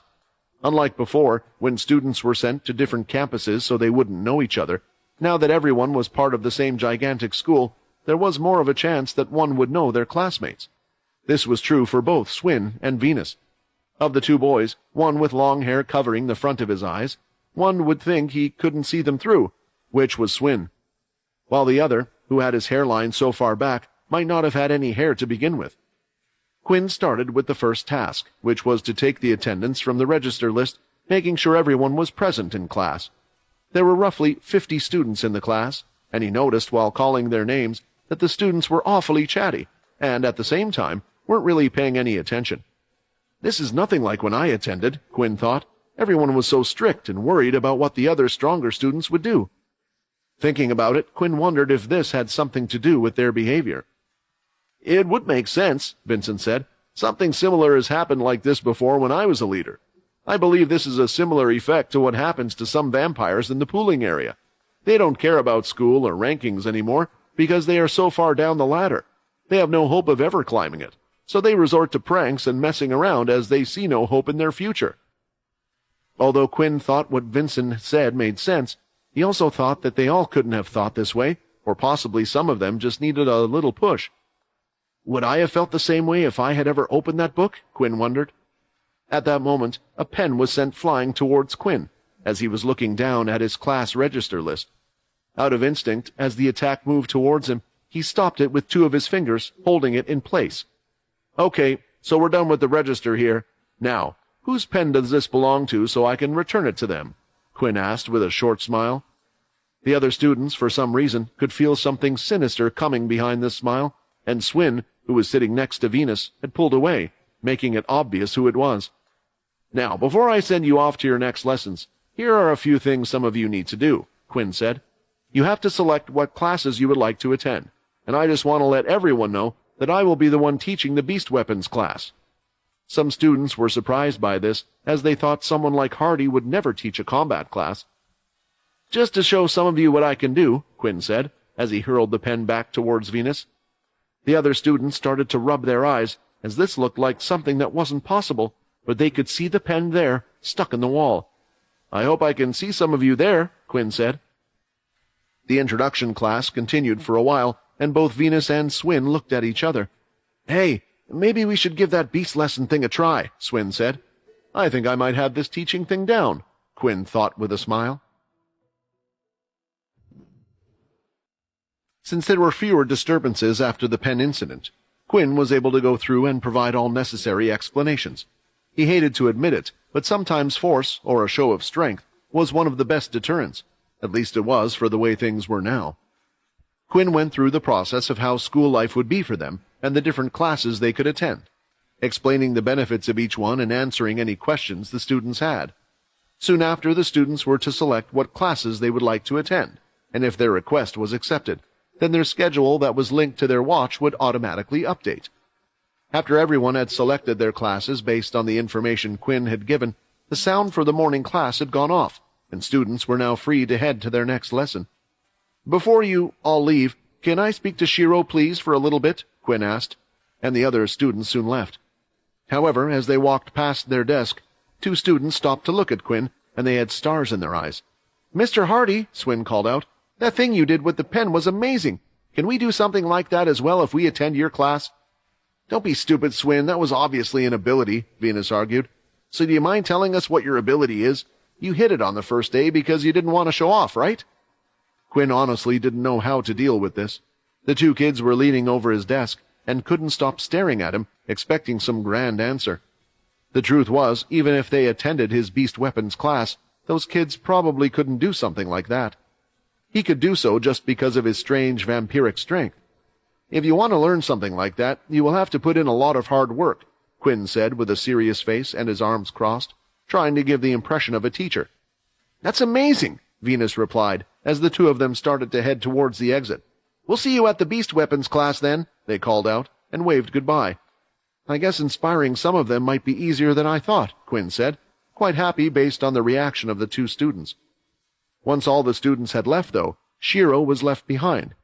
Shiro was a boy who had brown hair that stuck upwards with 3 large spikes, but from Quinn's first impression, he didn't seem like a troublemaker.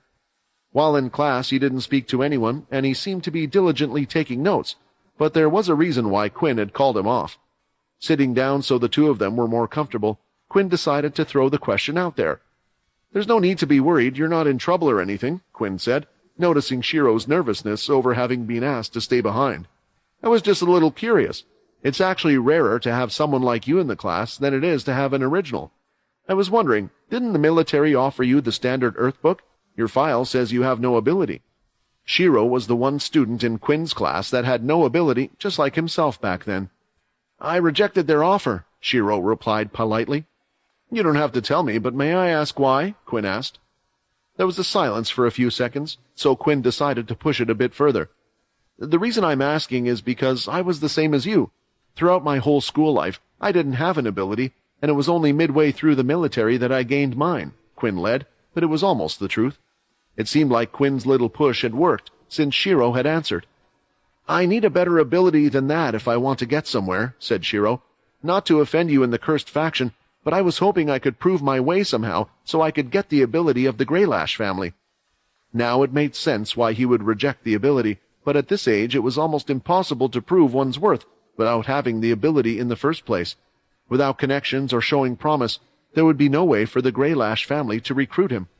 If he had an ability, at least he could join one of the factions belonging to the Greylash family, and as a reward, they might award his next of kin with the ability.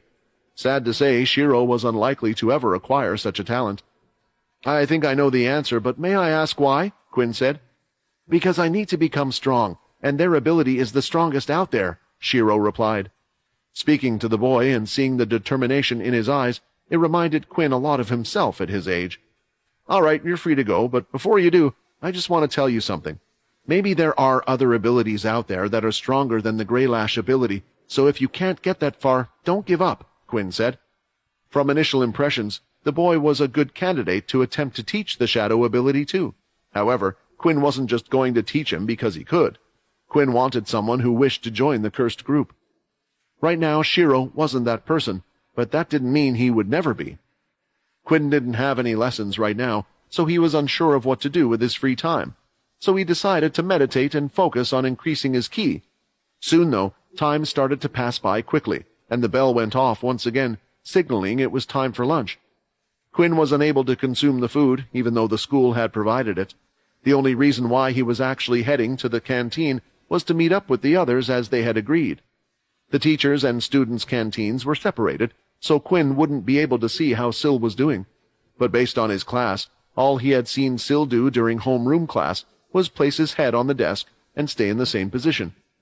When entering the canteen, Quinn could see that Fex, Peter, and Helen were sitting together, so he decided to go ahead and join them at the round table.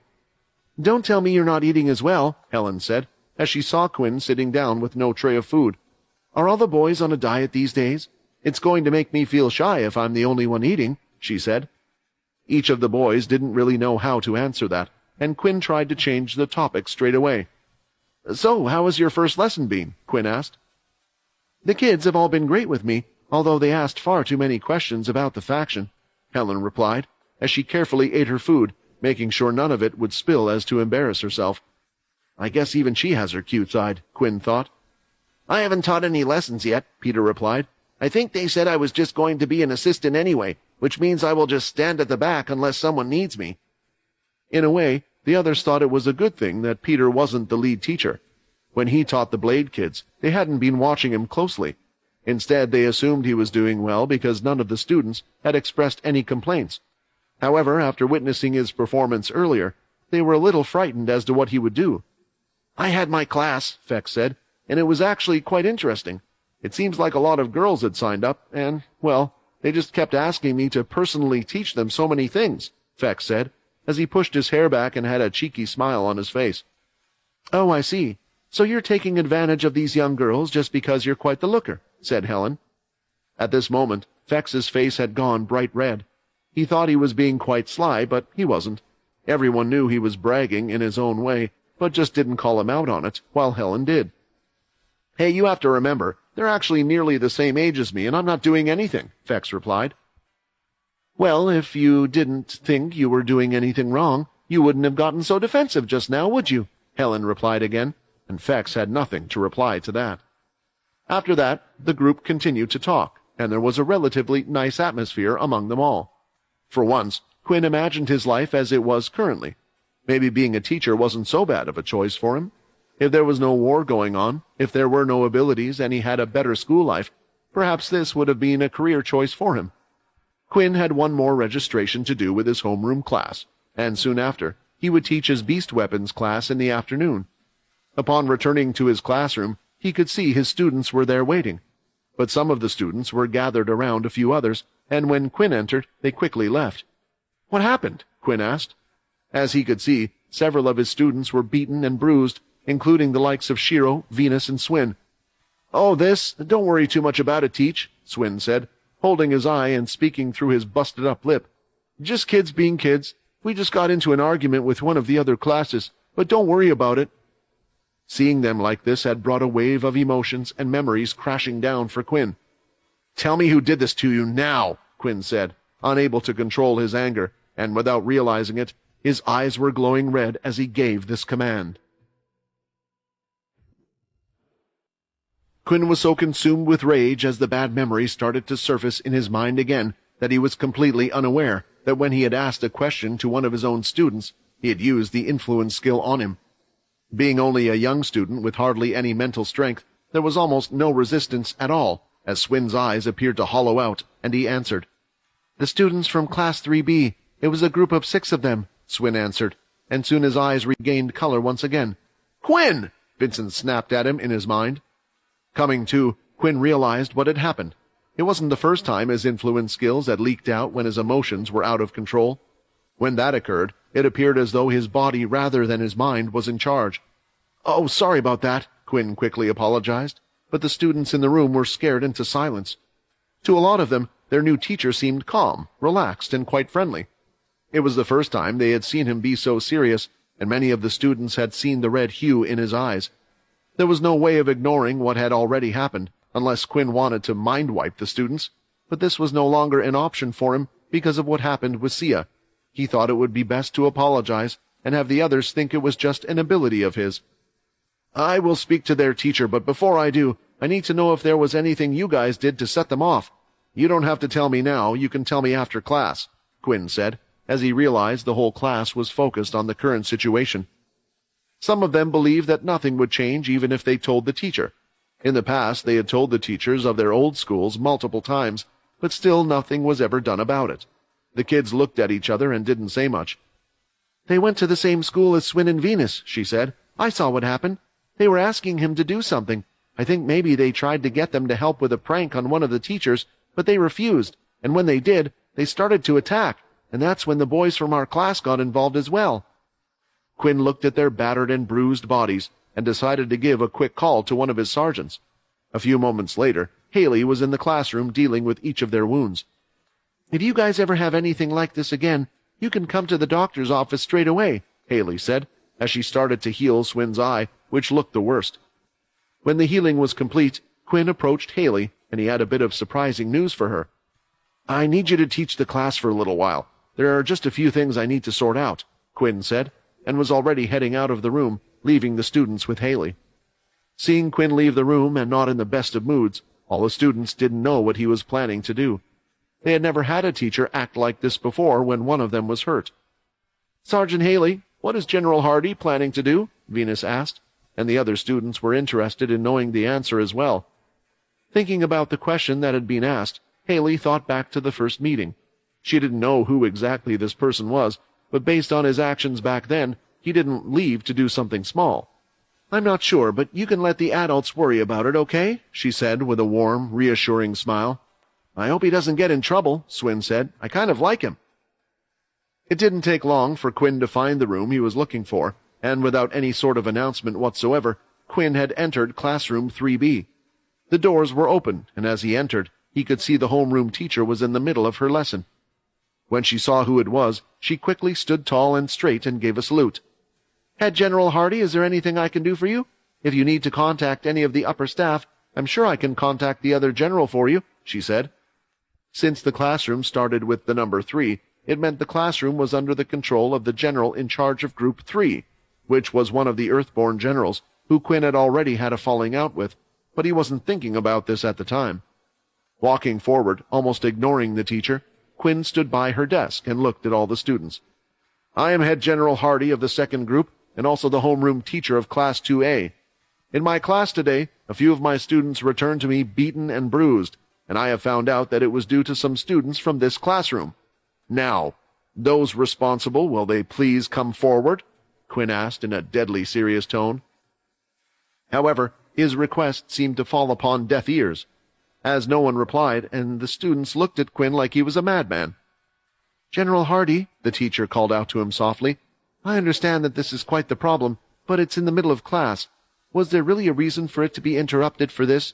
If you want, I can ask my students if they saw who was responsible, and deal with them myself." The teacher was already annoyed due to how Quinn had basically ignored her and taken over her class, and now he was still interrupting her.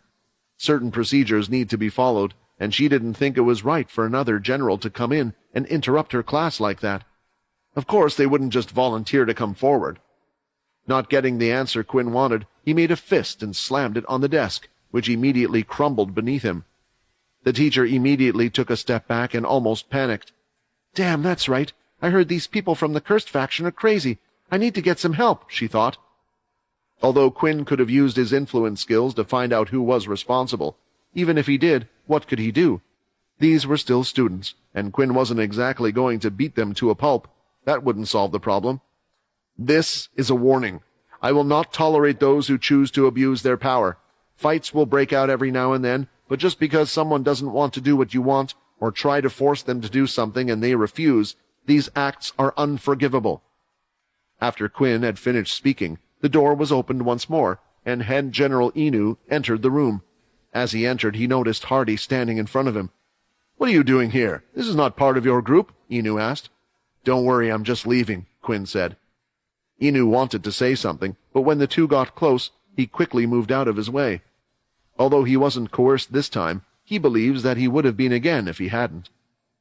As soon as Quinn was out of the room, Inu approached the teacher to find out what exactly happened. While in the class, the group of 6 students who were responsible were sitting next to each other towards the back. "Hey, what the hell? Could you believe what they told their teacher? Why would they do that?" "I don't know, but even if they did do that, I thought it was a surprise that the general himself would come in. Why would he care about them?" "You know what we have to do, right? We just have to make sure those guys never say anything about this again." "But what happens if the head general finds out? What if they tell him again? We could be in serious trouble." "Don't you know? The ones that are responsible for our punishment will be our head general, and with my connection and family sponsoring all his military projects, we will just get a slap on the wrist. Besides, who really cares about those low levels? They aren't ever going to help us in the war against the Dalki. They need to know their place." On his way back to the class, Quinn's anger had calmed down a bit. However, his main worry was that he wasn't quite sure about what he had just done. He wondered if it would even act as a deterrent for the students to stop fighting. He knew from experience that even if a teacher gave a telling off to the students directly, they would just carry on doing the same thing again and again. As long as there was no real punishment for those students, then this would just keep on happening.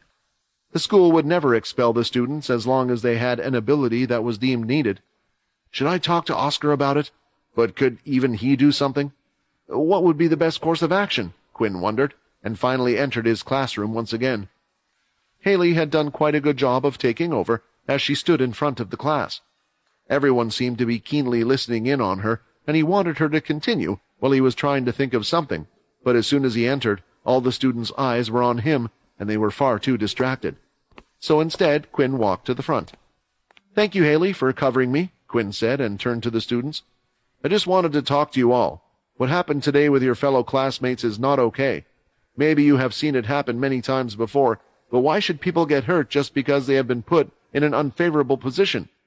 If there are any incidents like today, or if any of you get hurt, I want you to tell me. If you can't confide in me, then confide in Haley here. She might be good at healing the wounds on the outside, but we can't see the wounds on the inside."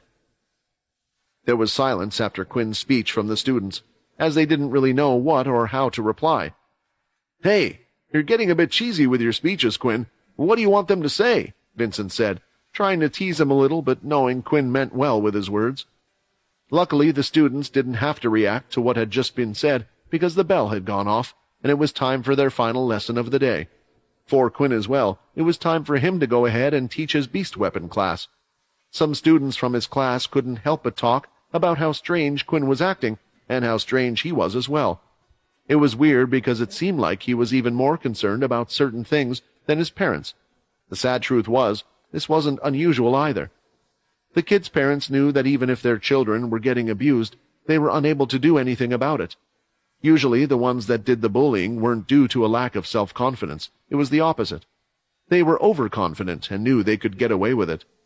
Usually, this also stemmed from their parents who acted the same way. Taking a shortcut, Quinn decided to run ahead, out of sight, to where the beast weapons class would take place.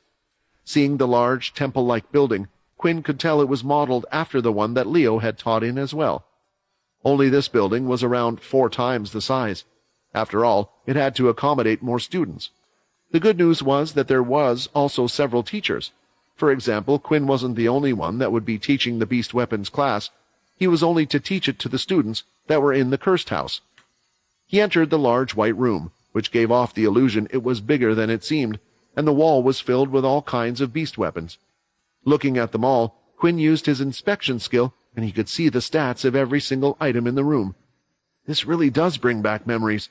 It would have been a lot easier if my inspection skills were this strong back then as well, Quinn thought, rather than going around and inspecting every single weapon. Before the students arrived, Quinn decided to shadow-equip his gauntlets and boots onto the rest of his body, so he looked more suitable to at least be teaching the class, and soon the students started to pour into the room. "As you enter the room, could you please select a space and don't let anyone get within a meter of you," Quinn instructed. "This will be your space, so remember it well." The space eventually started to fill up, and it appeared that there were over 150 students there. There would have been more, but Quinn had seen some students step into the room, and when they saw who was teaching, quickly left as if they were disappointed. "Ah, it's taught by him. Maybe I should go to the elemental class instead," some students spoke. Students were free to go between classes for the first few weeks anyway, as they decided what they wanted to excel in, so Quinn really didn't mind it. The students from his very own class had come right to the front where Quinn could see them, which was what made him the happiest. Venus and Swine were both looking at him carefully and staring at the equipment on his body. Quinn was taken aback to see that Shiro had also entered and was now standing next to them. "Oh, I thought since he wanted to be in the Greylash family, he would have joined the elemental class. But I guess since he doesn't have an ability, there isn't much he can do," Quinn thought. "General Hardy, what level are those gauntlets on your arms?" Swin asked. "I've never seen gauntlets so bright red before." Quinn looked at them and realized he still had the Emperor tier gauntlets on him. Although they had gathered some legendary tier crystals, they weren't the right crystals to produce an ideal weapon for himself. "I guess they do need an upgrade at some point. They're at the Emperor tier level," Quinn replied. Hearing these words, Swin placed his hand on his chest and grabbed Venus before he fell. "Emperor tier? Does that mean you fought against some Emperor tier beasts before?" Venus asked. Quinn didn't mean to blurt out the first part, but the cat was out of the bag now about his weapons, so he just went ahead and nodded. Of course, not all the students were as excited about this. If someone was capable of killing an Emperor tier beast, they would have at least been known. However, Hardy wasn't. So they could only assume he was given those weapons, was lying about them, or had fought with his faction to obtain them. The students were shaking their heads, clearly regretting the choice they had made.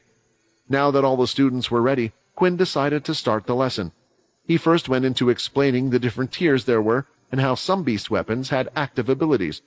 Those that didn't would still need to be activated to gain a stat boost from the items themselves, however.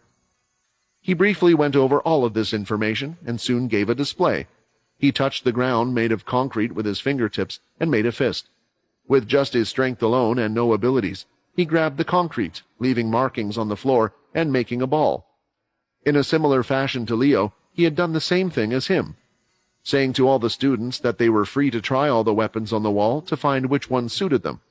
The students quickly began to take weapons down from the wall and try them at will. Walking around the room, Quinn kept a keen eye on a lot of them, and even at one point, a stray whip looked like it was about to hit another. The student tried to pull it back, but Quinn had caught it in time before it had hit another. "Whoa, calm down a little there. Make sure you know your surroundings. Think about it. If this was a fight, you wouldn't want to be hurting your own allies now, would you?" Quinn said. The student apologized and went ahead to select another weapon. That's when Quinn noticed that there was one student who hadn't selected any weapons at all and was standing on his own. It was Shiro. "Too much choice?" Quinn asked. "I thought it would be best to pick a weapon that would go well with an ability, but since I don't have an ability—" Shiro stopped there. "Well, you can always change your weapon, you know, or you could do something similar to me," Quinn said. "You know, one of the reasons I selected just gauntlets wasn't because I was good at fighting with my fists. It was because, even with them, if I wanted to, I could grab and use another weapon." Back then, though, Quinn had mainly selected it due to its giving his blood skills a boost, so he understood why Shiro was struggling. The more he started to remember about the past, the more Quinn was thankful for having the system. "Teacher, I remember what you said before," Shiro replied, "about how you used to be a level 1 with no ability. I wanted to ask, did you ever get bullied?" "Did I ever get bullied?" Quinn chuckled. "Of course I did. But back then, there wasn't anyone that would stick up for me, at least not at the beginning. But I found some people that helped me along the way, and I really meant what I said. I will help you as well." Shiro's hand was shaking slightly, as if he was holding back something.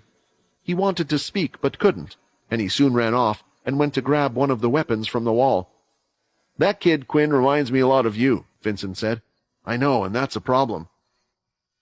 A group of 6 students were patiently waiting outside, not too far from the beast weapons class. "Are you sure they're in there?" one of them asked. "Trust me, I have my connections," they said. Swim and Venus had signed up for the beast weapons class. Once this class is over, it's the end of the day, and this is the only path left someone can take from the beast class to head back to the dorms. We need to make sure they learn to listen, so they never ever think about telling the teacher again. Although Quinn was a little worried about Shiro, he seemed to be doing better after their small talk. He tried out a few of the weapons as intended, but it still didn't seem like he had found something that he was used to yet. It was either that or Shiro was still holding out to learn the Grey Lash ability. "Shiro, if you dived in when you saw your classmates were in trouble, you're going to do the same thing again. As sad as this is, without any strength or ability, it might be impossible to help them," Quinn thought. "Maybe there is something I can teach him which makes it so he doesn't have to learn an ability." "Quinn, are you thinking of teaching the kid Ki? You know what will happen if you do that, right?" Vincent questioned him. "I know, the military are already interested in it, since Pure mentioned it, but I was debating whether it was something I should attempt to teach others anyway.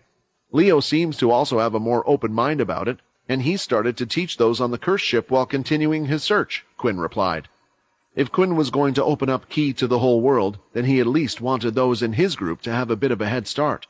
Besides, Ki was a strong skill to use against the vampires, and with Quinn being closely related to these types of beings, he thought it might be best for the cursed faction to learn something that could potentially be used against them. It reminded Quinn, though, that it shouldn't have to be this way. People shouldn't have to get stronger or better at fighting just for a better life. In a way, he was doing that all by himself, so others didn't have to. The class was finally coming to an end, and Quinn said his goodbyes to them. Everyone was pretty drained, and there looked to be a couple of students who already knew how to activate the beast weapon to use it to its full potential. None from his class, though. Quinn wondered if all the students that had been placed in the cursed house might have been all low-ranking ones. However, it didn't seem to be the case for the other classes, as those from the other classes were quite balanced based on what he was seeing. It was only his class that was full of low levels. It still doesn't help me know if it is just a coincidence or not. Everyone had left the room quite quickly. It had been a tiring day after all, and while in the room on his own, Quinn thought he would take this time to perhaps figure out a few things. Thinking about Ki, he was trying to figure out the 3rd stage of Ki. The reason for this was because it might be Paul's answer to finding a cure as well. Ki, the human life energy, and the vampire energy didn't mix well, but Quinn had figured out a way to use it to power his attacks. Maybe there was a way to extinguish all the red energy from one's body in a similar way to how he was able to turn into a bloodsucker by filling his ki ball with red energy. "It's a long shot what you're thinking, Quinn," Vincent thought. "I don't know much about ki, but here is one thing. Ki only slows down the vampire's healing process. It doesn't stop it. Even when using your second stage, it stops until the foreign ki energy has vanished or been removed. The main thing is that your body is now different, so there are living cells in your body constantly producing this vampire energy. Yes, you might be able to get rid of it temporarily, but eventually it will come back." Although Vincent was a much smarter man than Quinn was, at the same time, even he admitted he didn't understand everything about ki, so Quinn thought he would give it a shot. Besides, even if it didn't work, it was another weapon he had in his arsenal. Meanwhile, both Venus and Sue were happily walking back from their class together. They had stayed a little bit behind because they wanted to ask their teacher a few more questions, but it looked like he had a lot on his mind, so they decided to leave it for another day for now. Still, they were excited and couldn't stop talking about all the weapons they had tried. "I like the spear the best. I really felt like I had a really long arm," Venus said as he thrust forward, imagining a spear in his hand. "I wanted to try on some armor as well, but I guess that will be another class," Swin said. "Maybe we can help you practice." A voice from behind was heard. As soon they felt their heads being pulled under their arms by a few people and being dragged along to a different location. "Erlin, you're here," Venus stuttered. You shut the hell up, Venus," Erlin said as he chucked Venus from under his arm across the floor. Soon after, Swin was chucked on the floor by his side as well. As the two boys looked around, they could see that they had been dragged between two large buildings, between the beast weapons class and the dormitory. There was a pathway with a glass roof over them that allowed them to see the orange sky created by the sunset while they walked to their dorms. With it being the end of the day, there weren't many students left that would walk this way, and there were only the students from the beast weapons class that would come this way to head to their dorms, which meant it was unlikely they would be seen. Looking up, Erlin's face had a creepy smile. He had black spiked hair, and the five behind him were the usual followers he always had throughout school. "You of all people, Venus, I never expected that you would tell the teacher about what happened. Doesn't your dad work for my company?" "That's right. A poor worker who didn't have a great ability, but worked hard to eventually give his son a level 2 telekinesis ability." "We didn't say anything," Swin objected. "Hey, shut up. Even if your parents don't work for my company, we have connections with those above. I can find out where your family works too, and make life hell for them," Erlin stated. That immediately got Swin to shut up. He didn't mind taking beatings himself, but if it was his family, he didn't want them to get hurt, or for their lives to be any worse. "Even if you didn't tell the teacher, you still ought to have revealed the truth to him. Told him that what they said wasn't true, or that it was an accident. Now we are just going to have to make it so you never tell the others again. I believe I only punched one of your eyes last time. Let's make that 2 this time," Erlin said, as he made a fist and started to swing it towards Swin's face. But in mid-swing, a loud scream could be heard, coming from the side. "Ah!" A male student could be seen running towards them, and a few seconds later, Erlin could feel a sharp pain in his side. "Shiro!" Venus called out, but Shiro was too shocked to hear anything. Usually, one screaming before attacking their enemy would be a stupid thing, but Shiro had to scream. It was the only way he could go through with what he was doing. As he took a step back, a small amount of blood had gotten on his hands, and a dagger was stuck inside of Erlin. "Did he steal that from the beast weapons class?" Venus thought. You really stabbed me. Who the heck are you?" Erlin said, as he pulled the dagger out and threw it right back at Shiro, stabbing him in the shoulder. Soon the other boys had pinned him down. Placing his hand on the wound, the area around Erlin's wound started to freeze over. "This wound will heal," Erlin said, walking over. "But what I'm about to do to you, your whole life and your family will never heal. Do you think you're some hero? Now I remember you from last time as well." Shiro was struggling, trying to break free, being powerless and knowing his classmates would be in trouble again. Shiro felt like he had to do something, but in his head, even when he was stabbing Erlin, he never knew what he was going to do after this. "Maybe I deserve this after all. What the hell was I thinking? It was that stupid teacher's fault. Didn't he say he would help, that he would be there for us? Well, where the hell is he now? Teachers, adults, they're all liars. I had to act myself," Shiro screamed internally, as he saw a frozen hand move towards him. Once again, a projectile was seen to have been thrown towards Erlin's hand, and had hit it away. "I can't let you hurt those people. Quinn likes those people," a voice said, turning around, annoyed at how many people were getting involved. Erlin went to look at this brave student, but it was one he didn't really recognize. It was a light brown-haired boy, and standing next to him was a plain guy that seemed almost invisible. Looking at the two boys who were walking over, Erlin was wondering just who they were. He didn't recognize them at all. He thought maybe they were some of the students that had gotten beaten up the other day. He didn't recognize any of those that had helped before either, but they were all pathetically weak. However, he was a little worried that based on one kid's confidence, they might be someone from higher up or one with a strong ability, but Erlin had made note of all those that he should be careful to offend. After all, he too knew how the current world worked, and didn't want to cause any trouble for the members of his family either. Why is the guy next to him not as confident? Erlin thought. Syl was trying to walk forward to stop the fight, but before he could, Chucky pulled him by the sleeve. "Hey, I meant to look after you. I can't just have you going into a fight where there are 6 of them. We should call someone or go get a teacher," Chucky whispered to Syl. It wasn't that Chucky was afraid of the students. After all, he was an adult that had gone through far more frightening things, such as battles with deadly beasts while being in a faction. But he was a careful person, and having to fight while protecting another, he didn't know how hard it would be. This was the first big mission he had been given by the cursed faction, and he wanted to make an impression. Although unknown to him, Chucky wasn't selected for any particular reason. It wasn't because he was good or strong or had a good ability. It was due to his young-looking face. There weren't too many in the faction that would pass off as high school students. "Chucky," Syl said for a second, "I don't like your ability." And after saying this, he had his hand held out as if he was asking for something. Reluctantly, Chucky handed Syl a round black ball from around his waist, a similar size to an egg, while keeping some for himself. "You don't want to kill someone. If you can, avoid doing that as much as possible. Once you do, you can never go back," Syl said. "Kill? I wasn't planning on killing him. I just wanted to make sure that he could never sleep in his dreams again without thinking about me," Erlin shouted. Chucky started to chuckle upon hearing this. "Whoa, if you just wanted to ask him out, you didn't have to go through all this trouble. There are other ways," Chucky couldn't help himself but say. "Looks like we need to deal with some others first," Erlin said, throwing out the ice spears at both of them. The other students started to move as well.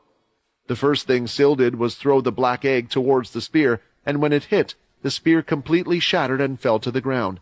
The same happened with Chucky's throw as well, but soon the others would be upon him. "What should we do? They came here to help us. Should we help them?" Swin asked. Venus wasn't too sure. The last time people from their class got involved, it ended in all of them getting beaten, and the other kids now stayed clear of both Venus and Swin. They were honestly quite surprised to see Shiro come and help them again, and now 2 other students from the class. Why are so many people helping us?" Venus asked, wiping away his frightened tears. When he looked up, Syl was tapping them both on the shoulder, and he was looking straight past them and at Shiro on the ground.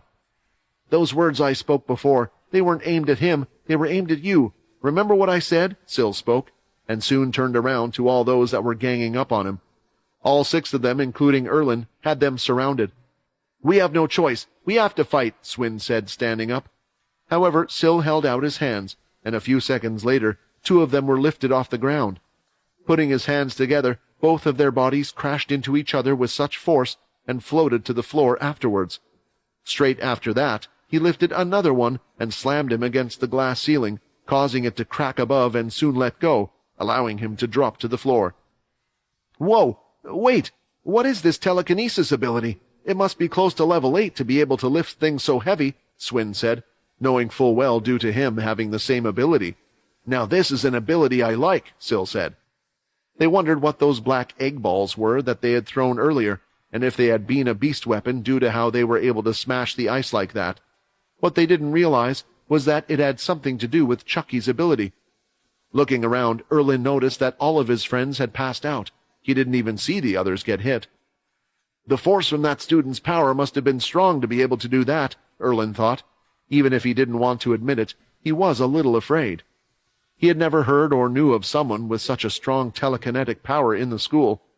"Hey, look, you don't want to hurt me. You know my dad—" Before Erlin could finish the sentence, he felt a strong thump at the back of his head, and his eyes went white. He fell to the ground. "No one wants to know about your dad." Standing behind Erlin, Chucky could be seen holding one of the black balls in his hand. "Where did he come from?" Venus asked. "Yeah, I didn't see him in the whole fight," Swin replied. Chucky could hear every word the kids were saying, and although he hated to admit it, as soon as the fighting started, for some reason, everyone's attention had gone straight to Syl, and they were completely ignoring Chucky. He was practically able to run up straight behind them without anyone noticing, and had hit the back of Erlin's head. He had even taken out the other students with little trouble. "Come on, let's get out of here," Chucky said, and he and Syl were seen leaving the three boys. "Wait, you're in our class, right?" Shiro called out to him, finally breaking out of his spell. "What's your name?" "I'm Syl," he replied, as he walked back and the two of them headed out of the room. "I guess no one wants to know my name, huh?" Chucky thought, feeling a little upset. A short while later, the kids had gone over to Haley to heal some of their wounds. Though they didn't have any serious injuries due to what had happened, they were so small that even Haley thought nothing of it. When heading back to their dormitory, they were thinking about what to do. "Should we tell Teacher Hardy? Did he tell us to tell him if anything came up?" Swin asked. "No, Teacher. Hardy won't be able to do anything," Shiro said. "I know what those kids are like. They probably attacked us because Teacher Hardy got involved in the first place. If we are told, something worse could happen to us." Shiro wasn't wrong either. As Erlin woke up with the rest, they were steaming with anger all over, and they felt like he had no choice, and he knew exactly what to do. "Dad, there's something I need you to do." "Yeah, I'm being bullied. It's best if you come in." It didn't take long for Erlin's parents to come to the school and call an emergency meeting. Erlin, the 5 kids who were with him, his parents, and Head General Inu of the 3rd group were all in a meeting room together. "I understand," Inu said after listening to everything. "Don't worry, I will speak to the 2nd Head General and have these students that did this to your kids and his friends come in here themselves and apologize to both of you. This cannot be tolerated in our school." "Good," the father spoke, standing up and straightening his high-end tailored suit. "I especially want the boys named Syl and Shiro to be brought to us. They could have killed our child." 2 names in particular were mentioned in great detail by Erlin when he told his story. Towards the end of the fight, as everyone was leaving, Erlin had managed to regain a little bit of consciousness, and while Syl was still there, he didn't want to get up off the ground, but he heard the name of the student that had been spoken at the end, and he was sure to remember it. Looking away from the parents, there was a smile on Inu's face. He had been waiting for a way to get back at Head General Hardy, but didn't know how, and he thought that this was now the perfect opportunity. "Thank you, kids of Class 2A, and especially you, Syl and Shiro." The next day, in the early morning, the 2 kids, Venus and Swin, who were staying in the same room together, woke up dreading heading into class. They were concerned about Erlin because of the way he had previously behaved. They had witnessed this with other students in the past. "Maybe if we get close to that Syl kid, Erlin will stop messing with us," Venus thought. He couldn't stop thinking about what great power Syl had displayed. He had completely overpowered a strong ice user. He was calm throughout the whole fight and didn't get a scratch on him. They were surprised that such a strong student was in their class, and even more so that he would help them. "No, I can't get him involved. What if Erlin tries something worse?" Venus thought, and at that moment, Venus noticed that he had a ton of missed messages from his parents. Before, in the old military bases, there were only certain periods when one could get in contact with their family. When it came to sending children from their factions to the military base, the Cursed and Greylash factions specifically requested that the military try to be a little bit different this year. Most of them were voice messages, and he thought that it might be nice to hear his mom's voice after a while, but when he listened to message after message, he was devastated about what he had heard. His feelings were so conflicted that he was unable to blink and was completely unprepared to respond. His body remained frozen in place. "Venus, I don't know why, but your father, he's been fired from the company." His mom sounded panicked and distraught on the phone. Usually his mother would have tried to hide something like this from him so that he wouldn't worry. However, the last message made it clear why she had told him. "I don't know what's happened, but they said that if he wanted to get his job back, then they should ask our son about it. Please, if you know anything, can you tell us what happened?" Venus sat there on his bed, replaying the messages to himself and reflecting on what had happened. When he turned to look at Swin across the room, he could see that he was also in shock. It turned out that Venus wasn't the only one that had been affected by this, but also Swin as well. They didn't need to put their minds together for this one. It was obvious who was doing it all. "Erlin, he really did it," Venus mumbled. He had to say it out loud to make sure that it wasn't a dream. They both knew, of course, that Erlin wasn't telling the truth about his father, but regardless of what had transpired in the past while he was a student, he had never involved his parents in such a thing. Who would get their parents involved when there was a problem between them? It made no sense to attack other people. Unfortunately for them, the bad news didn't stop there, as the bell rang at their dormitory door. "This is Sergeant Himmel. Please open up. You have been called into a meeting with Head General Inu," Himmel said, speaking through the door. The two boys looked at each other and gulped. They truly didn't know what to do now and didn't know what to expect. Being called by the sergeant and having a meeting with the head general felt like a serious thing. They were aware of Erlin's influence, albeit a limited one, and could see how their entire lives would be destroyed. Neither boy said anything, as they moved from their building and headed towards where the third group's building was based. They walked into a modest meeting space with a desk and a bookshelf on either side of the walls. On the left side of the room there were 2 sofas and a table, and on one of the sofas was an older gentleman in a suit, and sitting next to him was Erlin. Erlin's father looked at the students with disgust as they turned their heads, avoiding eye contact. From his seat, Inu had stood up. "Please take a seat. We are still waiting for everyone to arrive," Inu said, walking over and standing on the other side. Even the sergeant that had brought them there was standing on the other side, and it felt really like everyone in the room was against them too, with no one to back them up. Soon, though, Shiro had been brought into the room by another sergeant, sat down on the sofa with them, and finally, both Chucky and Sil had been brought in as well and were seated down. Looking across them, seeing both Shiro and Sil, Erlin wasn't feeling the happiest. "My father was able to do something about Venus and Swin, but not about these other 3. We discovered that there was nothing we could do to help his family. For the other 2, known as Sil and Chucky, we were also unable to find any information at all. Oh well, I'll just have to be happy with what they're about to get." Inu wasn't the only one that was going to be a part of the meeting. Eventually, the other 2 Earthborn head generals entered as well, Samantha and Sak. "Now the others can see me getting a little payback for the humiliation we received," Inu thought. "What's going to happen to us?" Shiro eventually said, his voice a little shaky. "Don't worry, you're only students, but what you have tried to do to my son is a big crime," Erlin's father spoke, and that quietened Shiro down a lot. "So don't expect a slap on the wrist." He thought he might get in trouble or use the beast weapon on a fellow student. This would be placed on his record, and his chances of getting into the Greylash family might be stained. With a powerful family out to get him, they would make it so his report would deem him more useless than he already was. "No one is going to help us," Shiro thought. "No one is on our side, and even those 2 that helped us before can't do anything." When he turned to his right, he could see Chucky and Sil sitting quietly in their seats. Did they really not fear what was about to happen to them? Did they not care about their record or the score they would get when leaving this palace? "Oh, that's right. These 2 are already strong. They don't need to worry." "I wouldn't be so calm if I were you 2, Inu said. "A matter like this could very well mean an expulsion. An expulsion from the military may be a fate worse than the lowest grading students, and we will be sure to let your faction and everyone know about what you did today. Do you think anyone will be willing to take those in that attack their own?" Still, Inu's threats did nothing, as Chucky remained calm, and even Sil gave a little yawn. Quinn was the last person to enter the space before the door opened once more. "Head General Hardy, it looks like you made it," Inu said, being polite and putting on a smile. Straight away, seeing Sil and Chucky involved in this incident, he was a little calm, but soon after he could hear the other students' panicked heartbeats. It was clear they were nervous and scared.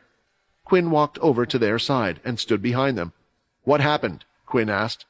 Samantha, seeing this, could feel an immense pressure coming off of him. She didn't know what Inu was planning to do, but in the end thought that she should come along just for his sake. From that day onward, after the meeting with Oscar, she couldn't get his words out of her head. "Don't do anything stupid, Inu," she thought. For a second, Venus and Swin were happy to see General Hardy, but soon after realizing their dark situation, they thought that it might be difficult for him to help them, and the intense energy radiating off of him was scaring them even more. "There seems to have been an incident involving your students here from Group 2 and my students from Group 3, Inu claimed. The one that has been brought in has been hurt the most, but not only that, he and his family are an important asset to the military. They are a great sponsor of ours, which only makes matters even more serious, to the point where we have had to call you in." Saying these words, Erlin's father had a smug look on his face, as if he was proud. He sorted out and fixed up his suit a little more to make sure he looked the part. It was as if his looks were more important than the situation they were all currently in. "6 of our students have been beaten by the 5 that have been brought in here today. They were the cause of all of this. The damage is as follows: a concussed head, several broken ribs, a twisted arm, missing teeth, and finally, to our student Erlin here, a stab wound in his side and a blunt blow to the back of his head seem to have been done with a heavy object of some kind. I don't have to tell you that some of these wounds could have been fatal. If it was a simple fight, then maybe it could have been overlooked, but something could have easily gone wrong and the outcome could have been worse." Erlin's father stood up and pointed towards Shiro. "This boy that stabbed my son, if it wasn't for my son's quick thinking, then he might have died. Luckily, my son is talented and had used his abilities to stop the wound from becoming worse," he said, sitting back down in his seat and straightening out his blazer once more. All of them that were sitting in the chair, hearing the accusations made out as they were, didn't really know what to say. Based on what they had seen Syl do, it didn't seem like they were making any of the injuries up. Although Swin and Venus were wondering what to say to themselves, after all, they hadn't hurt any of the pupils, so why should punishment fall on them? And most of all, what of their parents if they did claim that nothing had happened? Quinn had finally heard enough to speak up a little on his own. "If I may ask, General Inu, did you know there was an incident involving some of the students here and students from your class before today? If I was a gambling man, I would have to think that the incident that happened the other day is linked to this one as well." Seeing what Quinn was trying to do, Erlin was the one to first speak up about it. "It's true," Erlin said. "I, Venus, and Swin used to be friends outside of our schools. We knew each other, and we had a falling out the other day. We got into a scuffle, and we were both beaten, but I didn't expect them to ambush us the very next day and try to use a weapon. They even called their new friends they made." Erlin was putting on an Oscar-worthy performance, making it look like he was the victim in all of this. Quinn could imagine if it was another general, due to the other family's position and connections with the military, they would take their side. Looking over to Chucky, Quinn could see him shaking his head, calming down. What they said wasn't true at all. Seeing how his son seemed to be quite upset at what happened, Erlin's father stood up in anger. "I won't accept anything but begging from these students. They should be licking the floor and apologizing for what they did. If the military doesn't give them an appropriate punishment, they can kiss their contracts goodbye. We, the Tiffel family, will not tolerate this," the father declared. For a second, both Venus and Swin wanted to immediately get on the floor and apologize. They didn't care if they were really in the wrong or not, but they needed to make sure that their parents wouldn't be affected. If we do that, then will you give our parents their jobs back?" Venus shouted as he pleaded.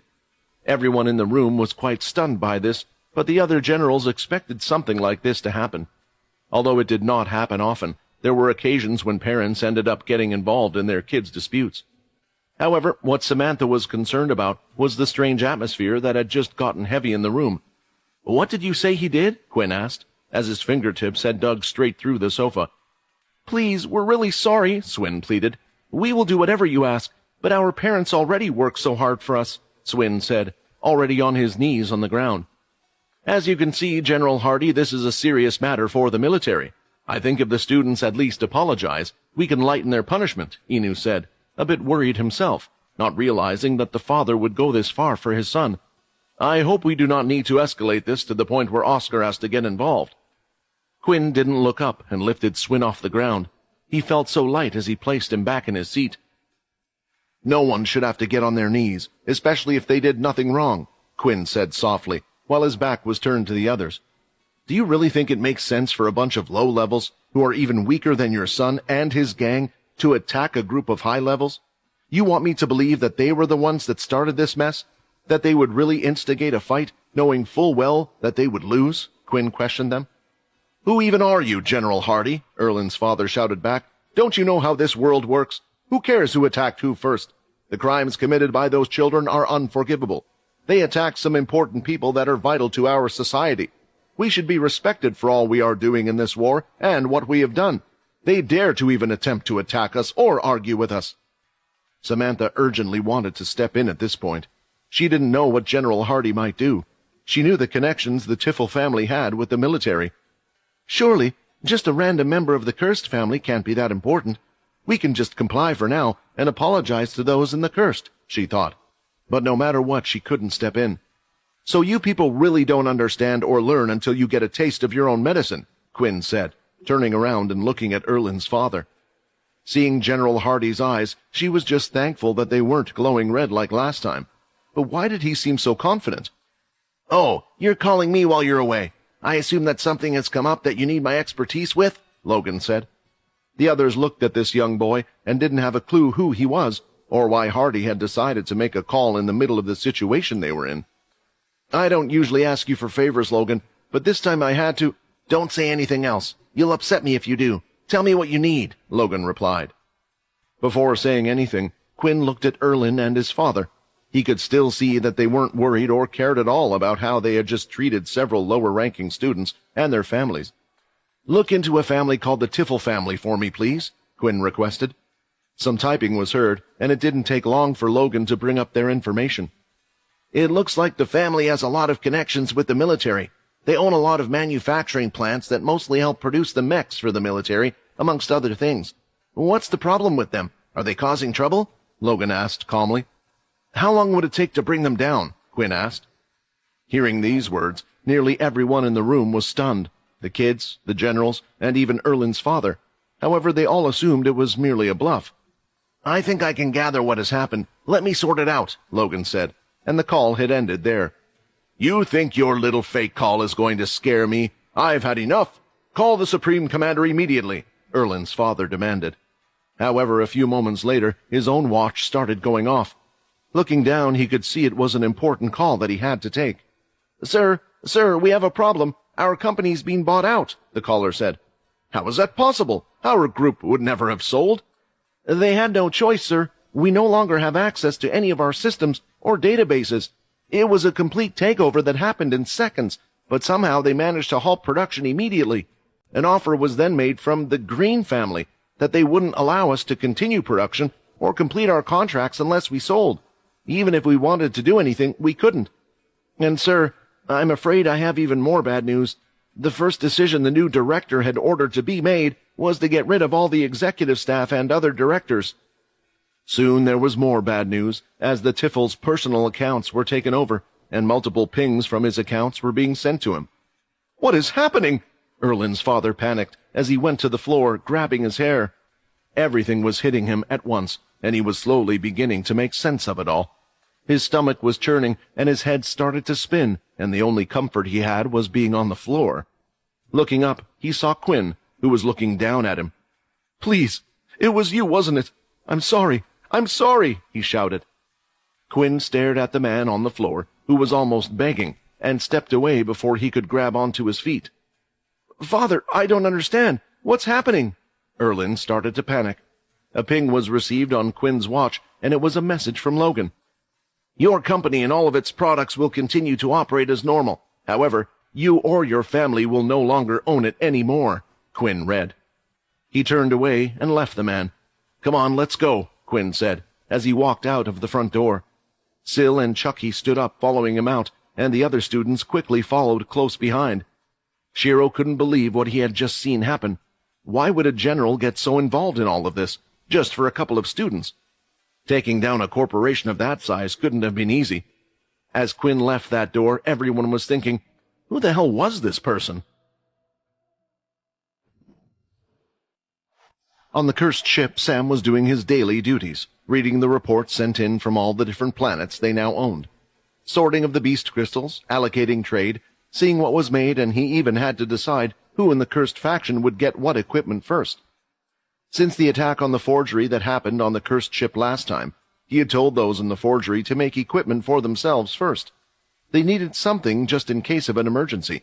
Even though Alex could now use the shadow ability, it wasn't enough, and they needed to be careful. So strangely, at the moment, there were some of those in the forgery with legendary tier armor. Sam continued to look through all the reports, which were done at the command center. He liked working here because it was where one could see the vast space outside from the glass window. That's when he noticed that he had received an additional report compared to usual, and it had come from someone who he didn't typically get reports from. This one was sent from Logan. Was there anything I asked him to send me? He wondered. He was pretty sure he would have remembered if he had. Although Sam was mostly in charge of the cursed faction, the leaders themselves were pretty much free to do what they wanted, and they did so with a few helping him here and there. Weevil, Nate, Linda, Dennis, and Megan were the ones that helped out the most. Opening up a report, it took Sam a second before he thought his head was going to explode. He couldn't quite believe what he was reading, and he needed an explanation immediately. A short while later, Sam and Logan were sitting opposite each other, and Logan had just given a full explanation to him about what happened and what exactly the report was about. So, you're telling me Quinn told you to buy out all these manufacturing plants? You essentially sent me the details of the whole company? Sam said, still not understanding the full extent of what he was being told. I just did what I was asked. There was trouble that was giving Quinn a headache. I thought the easiest way to get rid of that trouble without putting up a fight was to buy the company. Anyway, I have my own things to do, so I can't really do much with it. That's why I have handed it over to you. Rather than be owned by the Green family, I want it to be owned by the Cursed faction, Logan explained. Having looked through the report, Sam was able to see the contracts the company had on top of who their biggest client was, which was the military.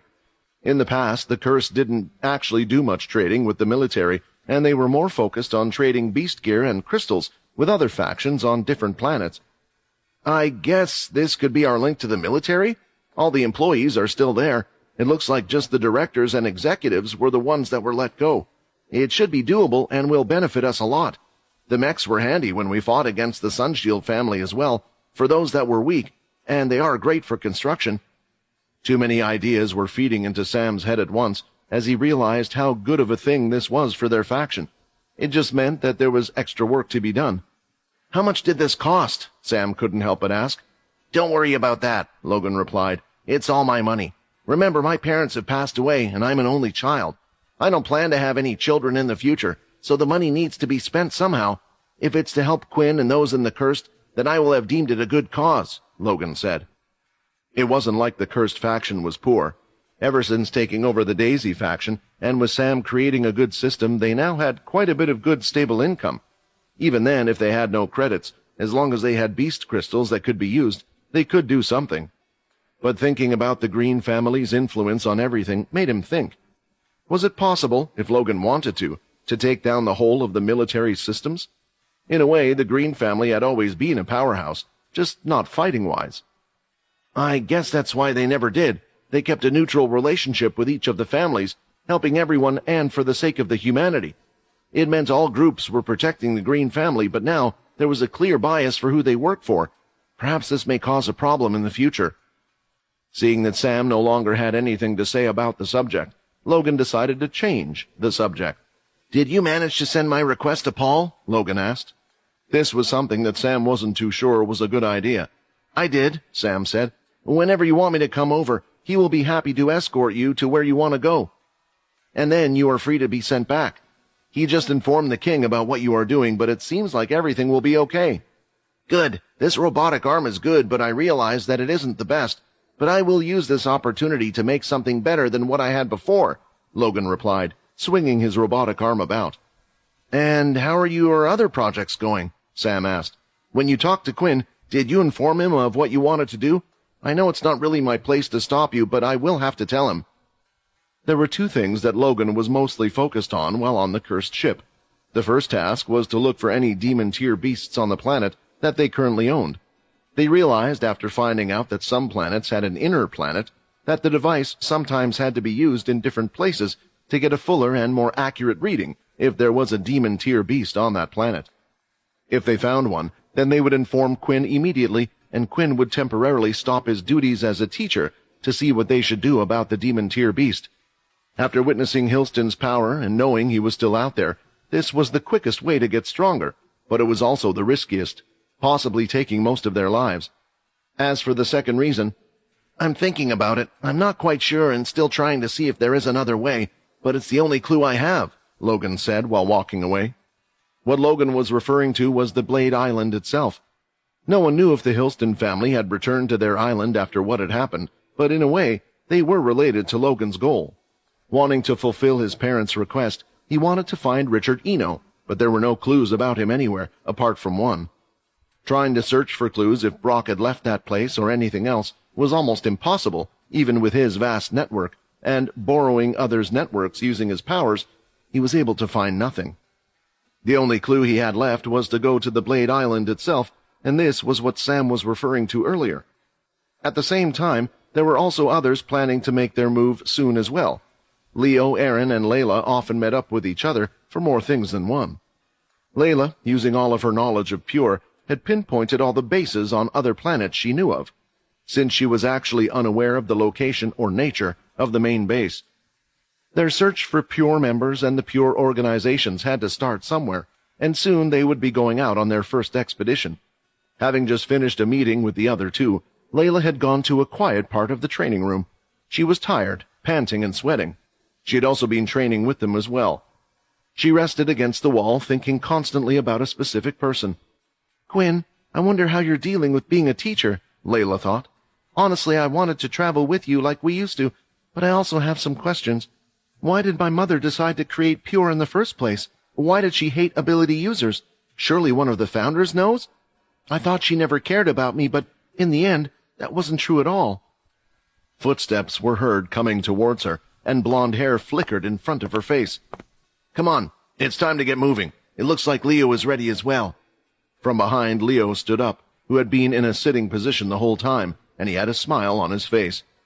"The third stage of Ki is a brilliant thing. I should inform Quinn about it once we are done," Leo said. Walking through the hallway, the kids were returning to their homeroom classroom, wondering what they had just witnessed. Their emotions were on a roller coaster ride during the whole thing. They were panicking throughout, and all of a sudden, they were now walking back to their homeroom class. No punishment had been received towards any of them, and miraculously, they had just witnessed a worried-looking Erlin and his father, who was kneeling and begging on the floor. All of this was due to their teacher, General Hardy. The kids didn't say anything, as it was taking each of them a while to process what they had just seen. It was clear that Erlin had the head general of the third group on their side, but still, when compared to their own teacher, it seemed like he was untouchable. "Teacher, you're amazing," Venus mumbled. At that moment, they had nearly reached their classroom, and hearing the words from the kids, he realized that he had better say something. He turned around to them and looked at Syl and Chucky. It looked like the two of them had gotten involved in trying to protect the kids. When they were listing out the injuries to all the students, Quinn could only assume that Syl had something to do with it, and he was thankful that Syl didn't go too far. "I want to talk to you guys about what just happened. As a teacher, I think it's my duty to say that two wrongs don't make a right," Quinn said. "What I did just there, I abused my power and used it against them. I don't want you guys to grow up like that." Swin and Venus looked at each other as if they didn't quite understand what Quinn was saying. "Teacher, we don't think you abused your power. You could have done that from the beginning, but you didn't. Until it felt like we were in a corner. You used your power to help what you thought was an injustice. They were the real abuse of power," Swin said. "You only used it when you felt like it was necessary, while those guys used it every day." It made him feel a little better than the kids didn't see him as the bad guy in the situation, but he just wanted to make it clear to them. "If you can keep what happened a secret, that would be for the best," Quinn said, giving them all a wink. When they were just about to reach their classroom door, Shiro, who hadn't said a word, just felt like he had to say what was on his mind. "General Hardy, who are you? I thought you said you were a low-level like me. I know you're a head general, but no head general can do something like that," Shiro stated.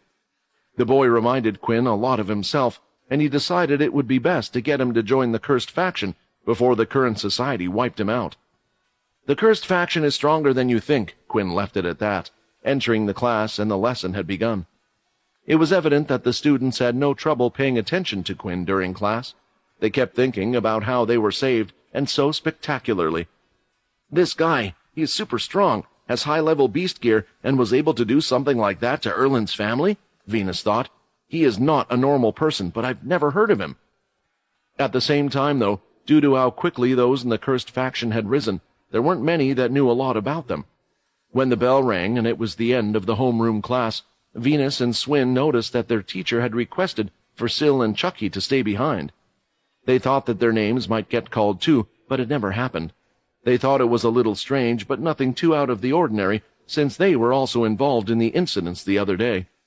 The reason Quinn had called them was because he wanted to hear the full story of what had really happened that day, why the two of them were there, and how everything had started. "Well, it looks like you did a really good job, Sil. I'm proud of you," Quinn said, putting his hand on his shoulder. Hearing the praise made Sil act strangely, and he placed his head slightly downward. "It's nothing. I just thought, what would Vorden do if he was here?" Hearing about this reminded Quinn of when he was in school. Vorden would often come back beaten and bruised, and it was only later that he found out that Vorden was going around beating all those that were abusing their powers. "Yes, and hopefully Vorden will be back soon. Remember what you need to do," said Quinn. "This isn't a good sign. It reminds me of how Peter was at one point. If he got a strong power, he could very well attempt to use it to get revenge on all those that bullied him," Quinn thought. Quinn had to acknowledge that he, too, had entertained these ideas when he was younger, but he realized that most of the time it wasn't the individual's fault, but rather a problem with the whole system. It was a change that would take some time to achieve. Later that day, when it was the school lunch break, Venus and Swin were both looking for somewhere to sit. After the incident, most of those in their class were still trying to avoid them. They were afraid that they too would get attacked by Erlin and his gang if they got close to them. They didn't know about the extraordinary events that had occurred, and they were fighting everything in their body to hold them in. That's when they spotted Shiro sitting on his own and decided to sit with him. The three of them now shared a certain bond and had a topic they enjoyed talking about, despite not having much in common before. Their favorite teacher, General Hardy, it seemed like they had all come to the same conclusion. Hardy had to be a fake name. In this day and age, it's quite common for popular people to only be known by their name rather than what they look like, so maybe he used that to his advantage, Swin said. "Ah, like those famous power fighter players. Some of them never revealed who they are in real life," Venus replied. In the middle of their conversation, they spotted someone entering the room, and it was Erlin.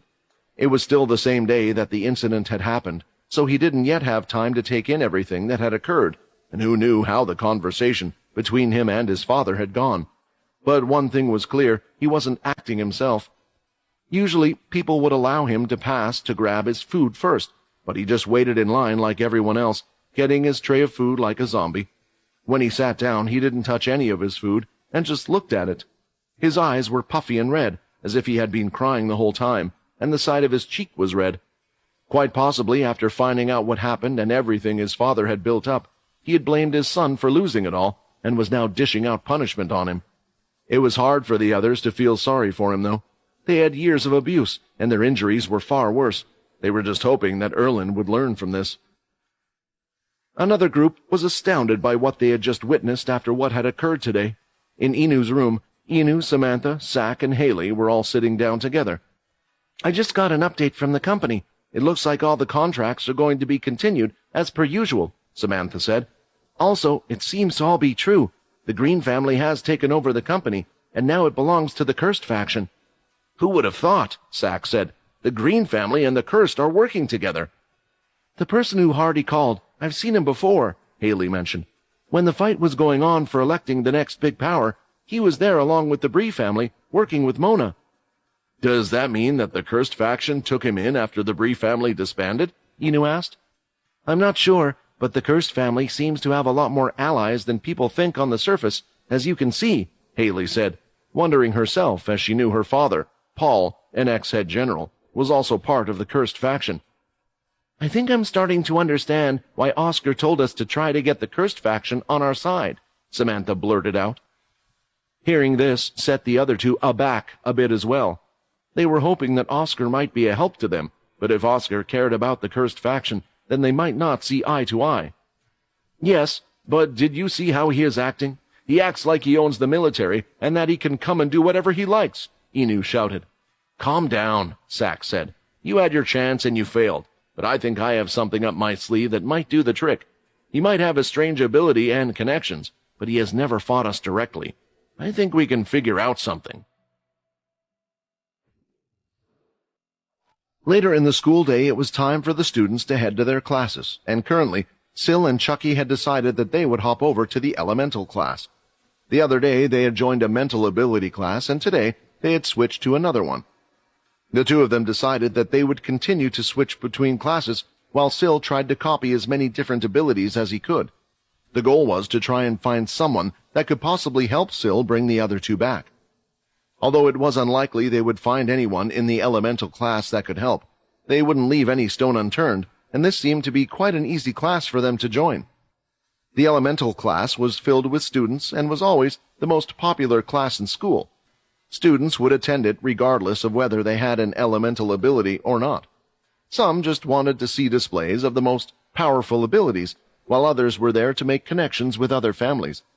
However, in the bright dome-like room, standing on top of a square stage structure at the very back, was a special person. The usual teacher of the elemental class had claimed to have invited a special guest. Quite a young-looking gentleman was standing by their side, and he was covered in white robes.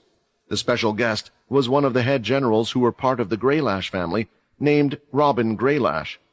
He brought in even more students to the already crowded class, and it appeared that's when Chucky realized Shiro from their class was also present, standing at the very front, watching keenly on the demonstration. "Come on, Syl, you're not going to get a better chance than this," Chucky said. "All of these people are here, and they're paying attention to the speech. I know you don't like approaching people, but here you can touch whoever you like." When Quinn called them after class, he had learned of what happened, but on top of that, Chucky had a question of his own. Just who was Syl? Syl had been able to copy his ability, and then soon after, use the telekinesis ability. He was so strong and powerful. The Blade kids that were on the cursed ship were kind of a secret. They were always training on their own, and not many knew about Syl. In the end, since Chucky had been such a good help to Syl so far, Quinn told him what his ability was and what their goal was, to try and find a certain person with a specific ability. He didn't go into much detail after this, and he didn't need to. Chucky, with a clearer goal in mind of what they were trying to do, was ready to help. However, there was one problem. It didn't seem like Syl liked people that much, nor touched them either, unless he had to. In the last class they were in, they tried to think of several ways for Syl to touch others without it seeming weird. The easiest way was through an introduction and handshake. Whenever it came to this part, though, Syl just wouldn't stick out his hand or say his name. It made the situation awkward, eventually causing the other person to leave. So now, seeing how things were, Syl could just go through crowds of people touching them. "Okay, I'll try," Syl said, convincing himself it was something he had to do if he wanted to get Vorden and Rayton back. The two of them were at the very back, and they did not want to make eye contact or make it awkward. Syl started to walk through the crowds of people while the speech continued. While doing so, he would let his hands out and brush them past each person as he walked by.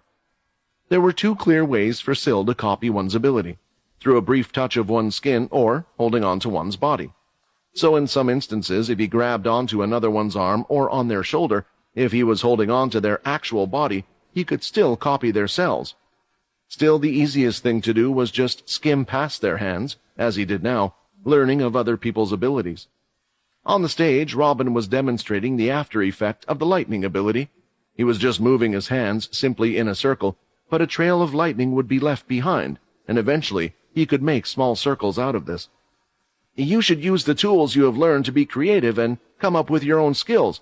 Although our abilities may be the same, every person is different," Robin explained. "Even if your ability is not an elemental one, we are only limited to what we can create in our mind." Now the lightning was staying in place, and Robin was able to connect the trails of lightning to form floating ones in the air, and soon grabbed the large ring of lightning. "There are two constant enemies you will face, one being the Dalki. They have a permanent form that we are used to, but with their human-like bodies and extreme strength, they can adapt to the situation they are put in. At the same time, you must adapt as well. As for the second enemy, those are the beasts we face nearly every day. Aggressive in nature as they attack, but more importantly, they come in different shapes, sizes, and abilities. If you have used every tool at your disposal and you are still unable to defeat it, you must adapt and come up with something new. To do that, you must treat your abilities as part of your body. This is an... In the middle of his speech, Robin started to stutter as his concentration was losing focus. But it wasn't because he was nervous or shy. It was because there was a distraction happening in the crowd. A light brown-haired boy was making his way through the crowd of people, lightly pushing others aside as he walked by. It was a big distraction since he was the only one that was moving, but what was even worse It seemed like the boy was uninterested in the lesson. He wasn't looking at the stage, just zigzagging through the crowd, as if this were his intended course of action. The rings of lightning he had created disappeared, and now a single finger started to spark blue. Now, once your ability is like a part of your body, you will have absolute control like so, Robin said, as he pointed his finger into the crowd and decided to fire a very small spark of lightning. Still going through the crowd, Syl wasn't paying any attention and was just focusing on his task. No, that ability won't help. How many Earth users are there? Syl thought. Suddenly, he could feel a few hairs on his head stand up, and when he finally lifted his head, a blue spark of lightning hit him on the forehead. For a short while, his whole body stood shaking in place from the shock. The others, seeing his body shake, had decided to move away from him. Did he just hit a student with his lightning? Some of the students watched in shock. Seeing his body continually shaking, Shiro recognized that he was the one that had been attacked. Is that Syl and Chucky? He thought, as he looked at them. Chucky rushed over to Syl to grab him, but his body started shaking as well from the shock and eventually stopped. In order not to cause a panic, Robin quickly informed the students what had just happened. Don't worry, I didn't use a large amount of force. This skill will not cause a lot of damage, so it won't injure the student badly. However, it will paralyze a person for a few seconds. Turning his attention towards Syl, Robin spoke his next words directly to him. Although I do have to say that if you are not interested in the lesson, then rather than be a distraction, the two of you should leave. When the two had finally recovered, Syl's and Chucky's hair were both a little frazzled, and Syl kept his head down. Syl, are you okay? Hey, answer me, Chucky said, but Syl just continued to look down. Although they hadn't been together for long, he was concerned because of their previous brief encounter. No, he isn't planning to... Chucky was preparing for the worst. The crowd of students who had attended the elemental class for the special demonstration never imagined that they would have witnessed an actual skill being used, and against another student at that. However, what was quite surprising was that while Chucky had only gotten second-hand aftershock from touching Syl, he was down on one knee. As for Syl, he remained standing. Don't hurt my arse, Chucky thought. I feel like my whole insides have been fried. His immediate reaction after receiving an attack like this one was to pay back the person that had dealt with it. Maybe some would be frightened, but Chucky's natural response was to fight. However, he knew who Robin Greylash was, one of the strongest members of the Greylash family, whose name had spread quite far and wide. If he was to do anything, it would be pointless, which was why, based on his own feelings, he couldn't imagine what Syl was feeling or would do. He was a person who was a little unstable. Looking at Syl, it seemed like the worst was coming true, as Syl raised his hand towards Robin with an open palm and looked at him. The students weren't stupid. If anyone did this, it only meant one thing. Syl was planning an attack. He can't be thinking of attacking a head general, Shiro thought, watching from the side. Although he didn't know Syl. Syl had saved him that day, and he had seen some of his strength. However, he couldn't imagine Syl beating a head general and one of the strongest members of the Greylash family, who had the strongest ability in existence. Chucky, who was by Syl's side, was having the same thoughts as well. He tried to get up, but his legs didn't seem to listen. When trying to move his leg, it was as if the muscles in his arm would activate instead. Is this the general skill? Then how is Syl able to move? Chucky thought. The truth was, it was the same for Syl, but with years of training in different types of ability, he had quickly worked out which muscles had switched to which parts. If moving his leg moved his right arm in a certain way, then he would just do that. Syl, think of Quinn. We can't cause a scene, Chucky desperately said, thinking it was only the words that would calm him down. For some reason, there was one person that Syl always responded to, which was why he thought this might work, and a few seconds later, Syl was seen placing his hand down. Throughout the whole ordeal, Robin had a smile on his face. He wasn't frightened when the student raised his hand. Good. Now, if you want to stay, I hope there won't be any more distractions, Robin said, and continued with his show. Chucky decided to move him and Syl to the back to check if he was okay. His body could now work, as it seemed like the effect of the lightning was only a temporary effect.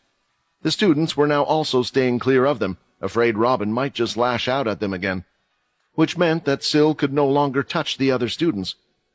Chunky thought, maybe we will get another chance, another way. Surprisingly, there was one person from the crowd that did approach them, and that was Shiro. "Is he okay?" Shiro asked. "I'm fine. Like he said, it didn't hurt, but it was annoying," Sil replied, folding his arms. Even if it didn't hurt, he was clearly frustrated. The speech continued from Robin, and his demonstration was about to finish, so he decided to end the show off with a big bang, and started to show many different spectacles and skills, moving at the speed of lightning, creating thunderbolts to hit certain cards that he threw in the air. It was more similar to a magic show, but it had done its job and the students were impressed, including Shiro. "I see. Now I understand why the head general agreed to do a demonstration, even though this is the Cursed House Elemental class," Chucky thought. "He wants to win over the students, so when they choose to select a group to join, they will choose the Greylash family. Smart move." The demonstration was finally completed, and Robin had a few last words. "Now remember, although I said imagination is the most important thing, there will be things that I have shown that are just not possible without the Greylash family's ability. After all, that is why our ability is the strongest ability in the world." The students were ready to give a round of applause until they were interrupted once again. "That's not the strongest ability in the world," a voice shouted. When they turned around to see who was speaking, they realized it was the victim of the assault, the student. "Oh, I see it was the boy who had interrupted me before. Well, if you think it isn't true, then do you mind giving me an example?" Robin asked. At this point, Chucky didn't know what to do, but at least he thought a fight wouldn't break out this way, or so he hoped. "Of course," Sil replied. "The Earth ability is well known to be a weakness of the Lightning ability. If an Earth user and a Lightning user were of the same strength, most of the time the Earth user would win." The students also knew about this as well. They had seen this happen at the Interbase tournament last year. At the finals, it was an Earth user against one of the strongest Greylash students, and the Earth ability user had won. They turned their heads, waiting for an answer from their teacher. "I'll give you half a point for that answer. Although what you say is correct, when it comes to cultivating, the Greylash family is more advanced and has many skills. To put it simply, for every great Earth user out there, there are about 10 Greylash family members that could match them in strength. On top of that, the cap for the Earth ability is far lower than what one can do with the Lightning ability. No Earth user, even the Supreme Commander Oscar, has been able to match up to our leader Owen," Robin replied. "This is why I say Lightning is the strongest ability there is." The students then turned their heads as they waited for Sil to reply next. "There are still other abilities that are stronger. What about the Shadow ability?" Sil asked. Hearing these words, the students started to gossip. Currently, in the world, the humans only know of one person with the Shadow ability, and that was the cursed leader, Quinn Talon. The students started to debate, but the problem was that no one knew the full power of the Shadow ability. They turned their heads once more, expecting a comeback from Robin, but instead, he just started clapping. "Bravo! Although I will not admit that the Lightning ability is weaker than the Shadow, I cannot also say that it is stronger, because I simply know nothing about it. It is a case that can't be proven," Robin replied. The students were quite surprised by the answer Robin gave. He thought he would have been smug or big-headed, but he gave an honest answer, and because of that, they respected him. "Enough arguments, let's get this lesson started," Robin said. The students spread out and started to practice their abilities, while the teachers and assistants would go around giving pointers. Some students were even able to do a light spar with each other, as there was a doctor on standby in the class in case anything happened. During this, Sil wanted to attempt to ask some of the students for a light spar so he could use their ability. However, as soon as he moved, a certain someone approached them, and it was none other than Robin.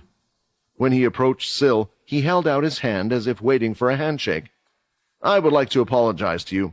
I hit you with my skill out of anger, but I should have known to hold back. You are only students. Of course, you will talk and misbehave. This is why I'm not suited to be a teacher." Robin nervously chuckled to himself. "Hey, what about me? Is he not going to apologize to me?" Chucky thought. "Well, at least this guy seems to be quite nice. I guess not all generals are bad people." Taking his hand, Sil decided to give it a shake. "On top of this, I would like to give you a little personal lesson." Using his fingers to blow a whistle, in an instant, a student appeared by his side. "This is one of my best pupils, Lin. He studied at the Greylash household before we sent him here to the military base. To be honest, Looking over him is one of the reasons why I decided to join and become the head general here. It was impressive how you didn't fall from my strike earlier. I think you have some skills. Why don't you two have a little sparring match, and then afterward I can give you some pointers. What do you say?" Robin asked. Chucky was about to say no to him, but was interrupted before he could. Sil had already said, "Okay." Both Sil and Lin were about to get into position, but before they did, Sil turned around and looked at Robin. "I didn't finish answering your question before.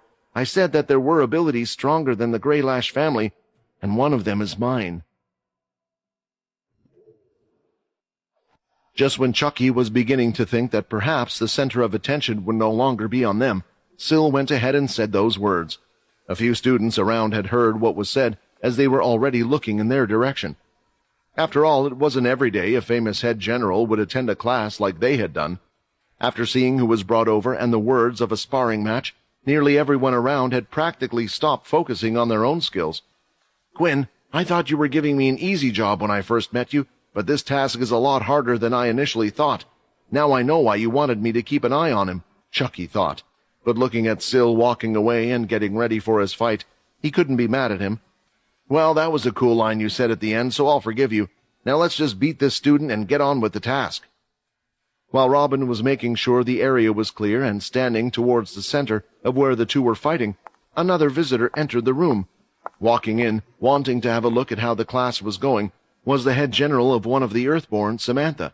She too had heard that one of the Greylash generals was having a demonstration today. Unfortunately, due to her own duties in her own group, she couldn't appear at the start of the class, but still decided that it would be best if she popped down to see a first-hand demonstration of a peak Greylash family member. It was at that moment that she spotted him with two boys, as if he was about to referee a match.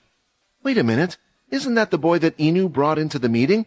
Samantha recognized it, but didn't think much of it, and decided to stay by the sidelines and watch the sparring match play out. Robin looked to his right, where Sil was. "Ready?" he asked, and then looked to his left, where his personal student Lin was also. "Ready?" "All right, so you say your ability is stronger than that of the Greylash family. Let's see if you're all talk," Robin thought, as he swung his arms down to signal the start of the fight. In an instant, both of Lin's hands were covered in lightning, and after placing them together, the first thing they did was fire them off like a lightning bolt right towards Sil. "The activation speed of his ability is amazing for a kid at such a young age. The Greylash family seems to have gotten stronger since their new leader," Samantha thought. "I heard their leader had passed down some of his personal techniques. It seems they have been put to good use." Seeing how Sil had gotten hit by something similar last time, most of the students saw no hope for him. Even Chucky was a little worried. "My lightning strike won't be stopped by just any mere wall," Lin thought, until he saw the impact it had made. His strike had only managed to crumble an inch deep of the wall. How high is this person's earth level? "Wait, an earth ability?" Shiro was so shocked that he blurted out the question. He truly didn't have a clue what was going on.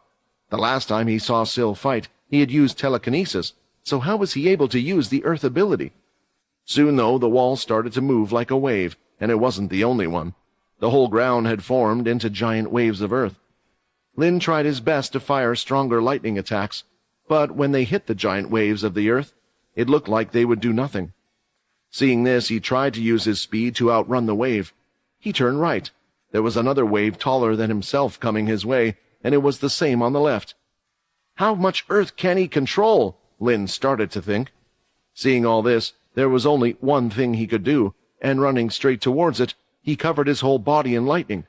Jumping off, he spun his body around, spinning forward, making his whole body into a large lightning bolt. One of the signature moves of the Greylash family. Although I haven't experienced it myself, I have seen it in action a few times, Samantha thought. Still, that boy, how can he control so much earth? What everyone else around failed to realize was that, although what Sil was doing didn't look too impressive, controlling this amount of earth at once would require a huge number of MC points, points beyond that of a level 8 user. "He won't break through," Robin mumbled. When Lin hit the wall, although the damage created to the earth this time was stronger than his previous attack, it was useless when there were multiple waves of mud forming in mere seconds, and soon it collapsed on him entirely. "Stop! The fight is over!" Robin shouted. "Get rid of all this earth!"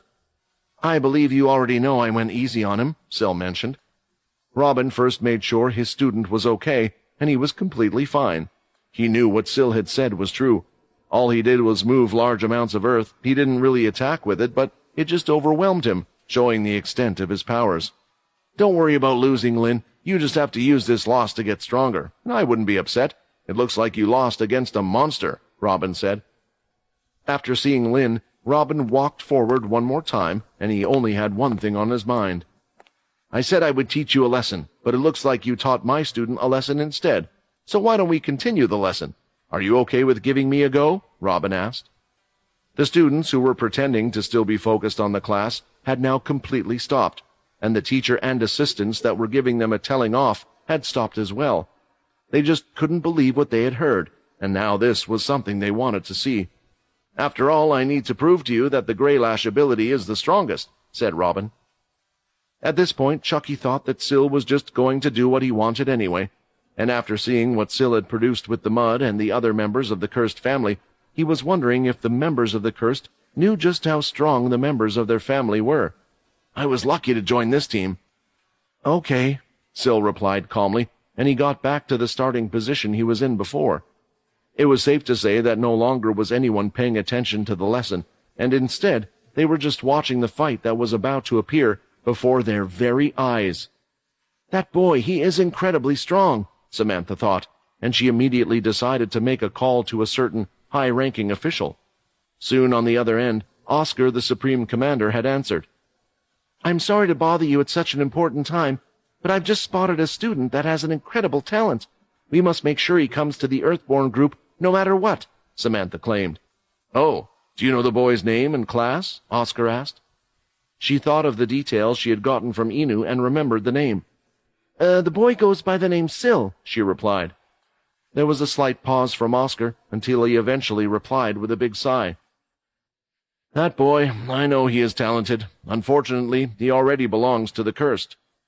At that moment, the fight in which Lin was now signaling the start of the match had begun. As soon as he threw his hands down, Syl was this time the aggressor, starting with the waves of mud the same as before. As they came towards him, though, from all directions, everyone was wondering just what was going to happen. At first, Robin attacked a wave of earth, but as soon as it crumbled, it was quickly rebuilt. Seeing this, even Lin was beginning to worry, thinking his teacher didn't have an answer. Destroying that wall will just be a waste of my time, Robin thought. Before the wall could reach him from all ends, his whole body started to illuminate in a blue glow, and soon all four waves from each direction completely consumed the spot he was standing in. As they fell to the ground, though, no figure or person could be seen, and when they looked up, Robin was already standing off to his side. Your earth powers are strong, so I can see why you're confident, but the Greylash family also has speed, Robin claimed, as he fired off a lightning bolt directly toward Syl. However, what happened next, no one had expected. Syl's body, too, started to light up blue, and it looked as if his whole body had vanished, and the lightning bolt had hit nothing but thin air. When looking around the arena, Syl was seen in a different place, and now the entirety of his right hand was covered in lightning. Now he has lightning abilities as well. Who is this person? Shiro kept thinking. All the students were discussing seeing him use multiple abilities, trying to figure out who he was. As for Robin, after seeing this, his eyes widened, and the lightning covering his arms immediately faded. I'm sorry. I apologize for everything I have done, Robin said. If I knew who you were, I would have treated you with a lot more respect. Robin then bowed down to Syl once again. I hope the cursed family leader is doing well. The Greylash family owes you and him a great debt. After that, Robin was seen leaving the entire place and had completely left the training hall they were in, leaving everyone in stunned confusion. Samantha looked at Syl, trying to figure out who he was, but she had no clue. This student belongs to the cursed faction, and the Greylash general just paid him so much respect like that. Why do we keep hearing about the cursed faction members? The Greylash faction should be in higher positions and more respected than these strangers, yet the cursed faction keeps being treated with this level of respect. Just what is the cursed faction? Samantha thought. At the same time, Shiro, too, was starting to become more and more fascinated with the cursed faction as well. Shiro remembered his teacher saying these words. The cursed faction is a lot stronger than you think, Shiro said. The head general, Robin, had just left the room, not saying much, hardly anything at all, which just added to the confusion of everyone around. "Did General Robin just lose a duel to a student?" one of them asked, amongst the silence. "I wouldn't say loose, but kind of refusing to fight him." "Forget that. Did you see what he did? He just used two different abilities at the same time. How is that possible?" "It might be some type of replicating ability, or an illusion, but I don't think the general would act that way if it was an illusion." The students had many questions to ask, but with the head general not there, they all turned to look at one person who was. It didn't take long for crowds of students to start rushing over to where Syl was standing. "That was amazing. Who are you?" "What's your ability?" "Do you and the general know each other?" Seeing the crowds of people rushing towards him while asking a million different questions, Syl had just frozen in place and didn't know what to do. It looked like the wave of people would consume him, just like he had done with Lin using the Earth ability. However, before the crowds of people could get close, two people started to block them from getting to him, Shiro and Chucky. Predicting something like this would happen, and seeing Syl's awkward character, they knew he would freeze. Stretching out their hands, they were able to block a few of the students, but they would soon be trampled by the wave of people. "Hey, you didn't happen to get an ability that could get you out of here, did you?" Chucky asked. Hearing this, Syl immediately closed his eyes, and soon he had completely disappeared from sight. No one could see him in the room, but he was still there. One of the abilities he had gotten was an invisibility one, thinking that it might come in handy when trying to get other abilities as well. With that, Syl managed to get out of the interrogation with all the others. The students quickly gave up after not being able to find him, but when the class ended, they wouldn't let up, and soon the news of what happened started to spread around the whole school. The rest of the day, the students who were looking for Syl never found him, but there was one person who was more determined than all the others. While everyone was looking for Syl after the class ended, Shiro thought it was best to follow Chucky. The two of them had been together not once, but twice now, and he didn't think it was just a coincidence. Yet, for some reason, Chucky was incredibly hard to find. What did that guy even look like again? Did he have wild hair or long hair? Wait, what color is even his hair? Why is it so hard to remember that guy? Shiro thought. However, eventually, he would run into him as the two of them attended the same class. When having returned to the classroom, it seemed like the news had reached the ears of the classmates as well. They twisted and turned, trying to look for Syl, but he was nowhere to be found. "Hey, Shiro, is it true that Syl beat Robin Greylash?" Venus asked, approaching him with Swin. The two of them always seemed to be together like another pair. Not quite. The two did have a match, and the general all of a sudden forfeited, so I guess you could say he won," Shiro replied, but this wasn't why Shiro was interested in Syl. It was his ability. Somehow he not only had the Greylash ability, but he also had another, which meant there was a way to learn abilities without being a part of that family, Shiro thought, or a stronger ability. Eventually Chucky went into the room, and the lesson had begun. It was tutor time, so Quinn only needed to take registration and catch up on what all the students were doing or how their day was going.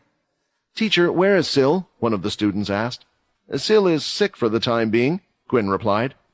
Hearing this, Shiro was starting to think something was up. "Hardy is part of the cursed faction, and at the end, Robin said something about saying hello to the cursed leader. Is Syl already a part of the cursed faction?" he started to think. "Maybe Hardy is covering for him." Shiro didn't want to admit it, but the cursed faction was getting more interesting by the second. When the class had ended, Shiro decided to stay behind. He waited and saw that Chucky was waiting as well. In the end, everyone had left the classroom, and now only Chucky and Quinn were left there. "Shiro, do you need help with something?" Quinn asked.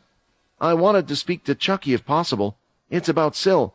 I know you guys are working together, but you're all a part of the cursed faction, aren't you? Including Syl," Shiro claimed. "You don't have to lie to me, and I just wanted to say thank you.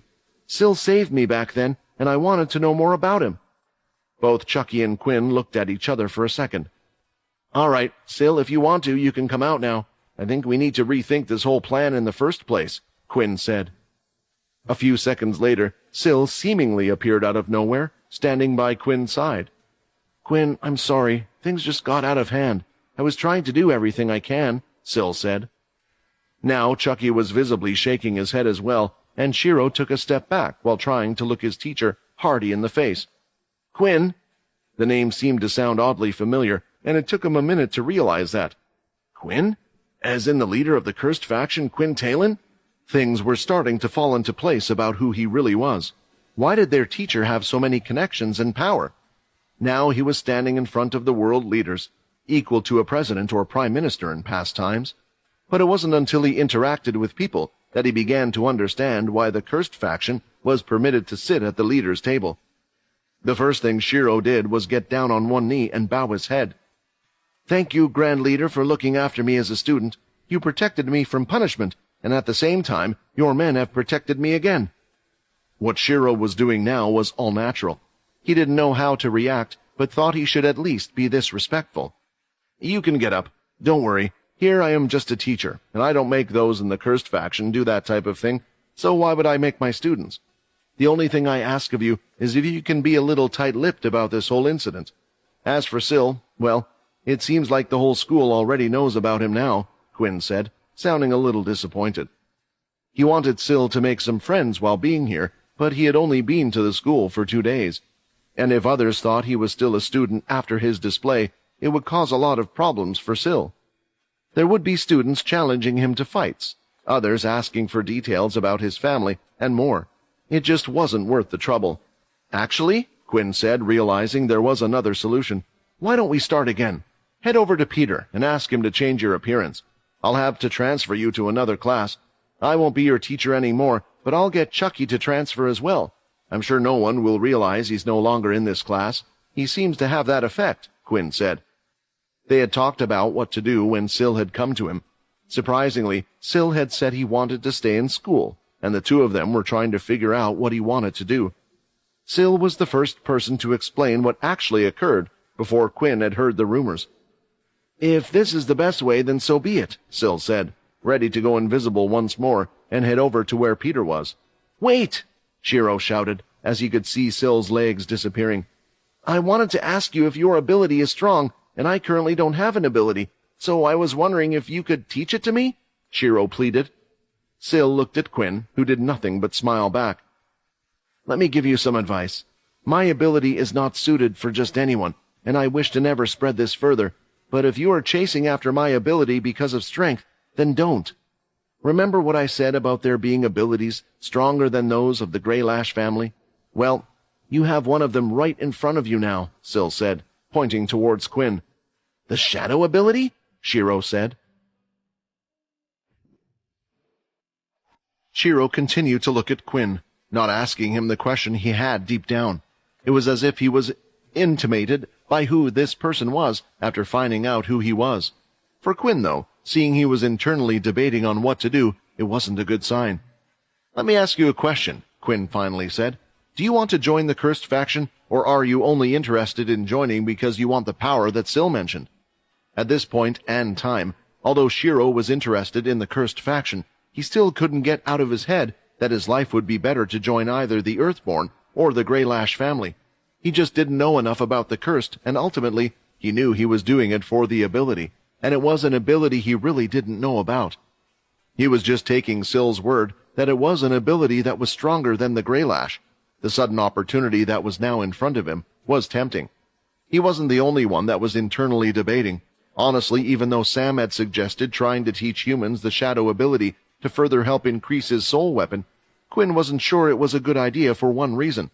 The ability Shadow Link. It was a worry that was always in the back of Quinn's mind that the shadow users could travel to one another at any point in time.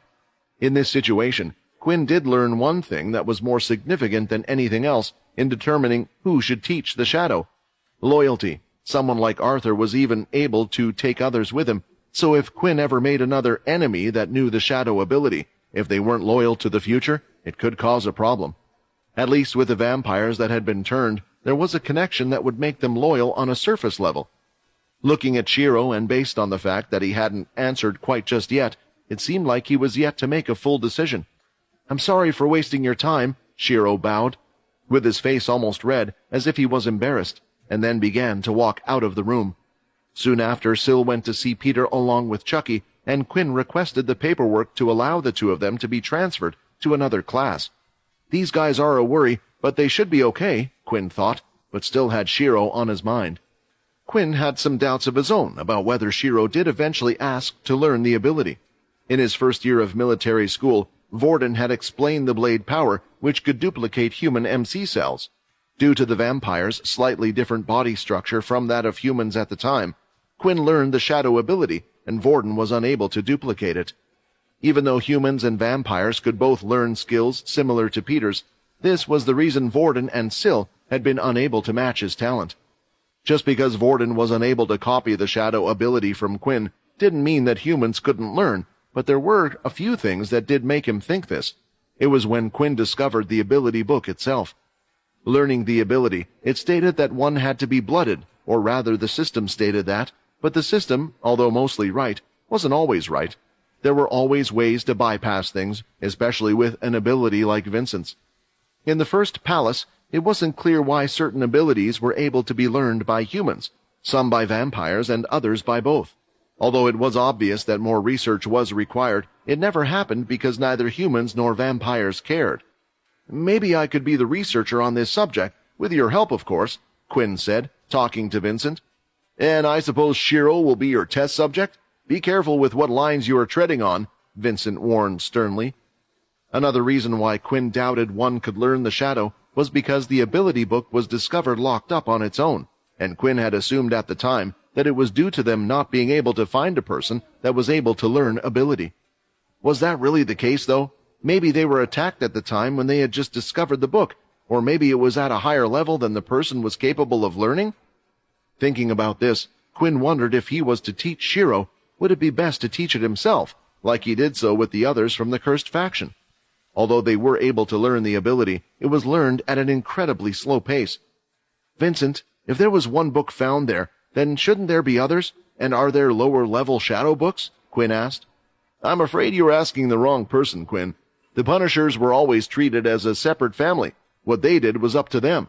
To be honest, the other families haven't even created books for their abilities. There might be one book in secret in their possession in case the family dies out, but there wouldn't be multiple copies. Perhaps when Arthur was going into his slumber, he had decided to do this, or it was a request made by someone else." It was too bad that Quinn, now with Arthur being against him, was unable to ask the person directly. However, it did mean there were chances that there were other shadow books out there, and they would have the proper cultivation techniques and methods to teach one the ability. Even if he couldn't use it to teach Shiro, if he decided to, he could use it to improve the others in the cursed faction. Now the question was, where would the possible shadow books be? In Quinn's mind, there were three places most likely for this. The first one would be where he had found the shadow book in the first place.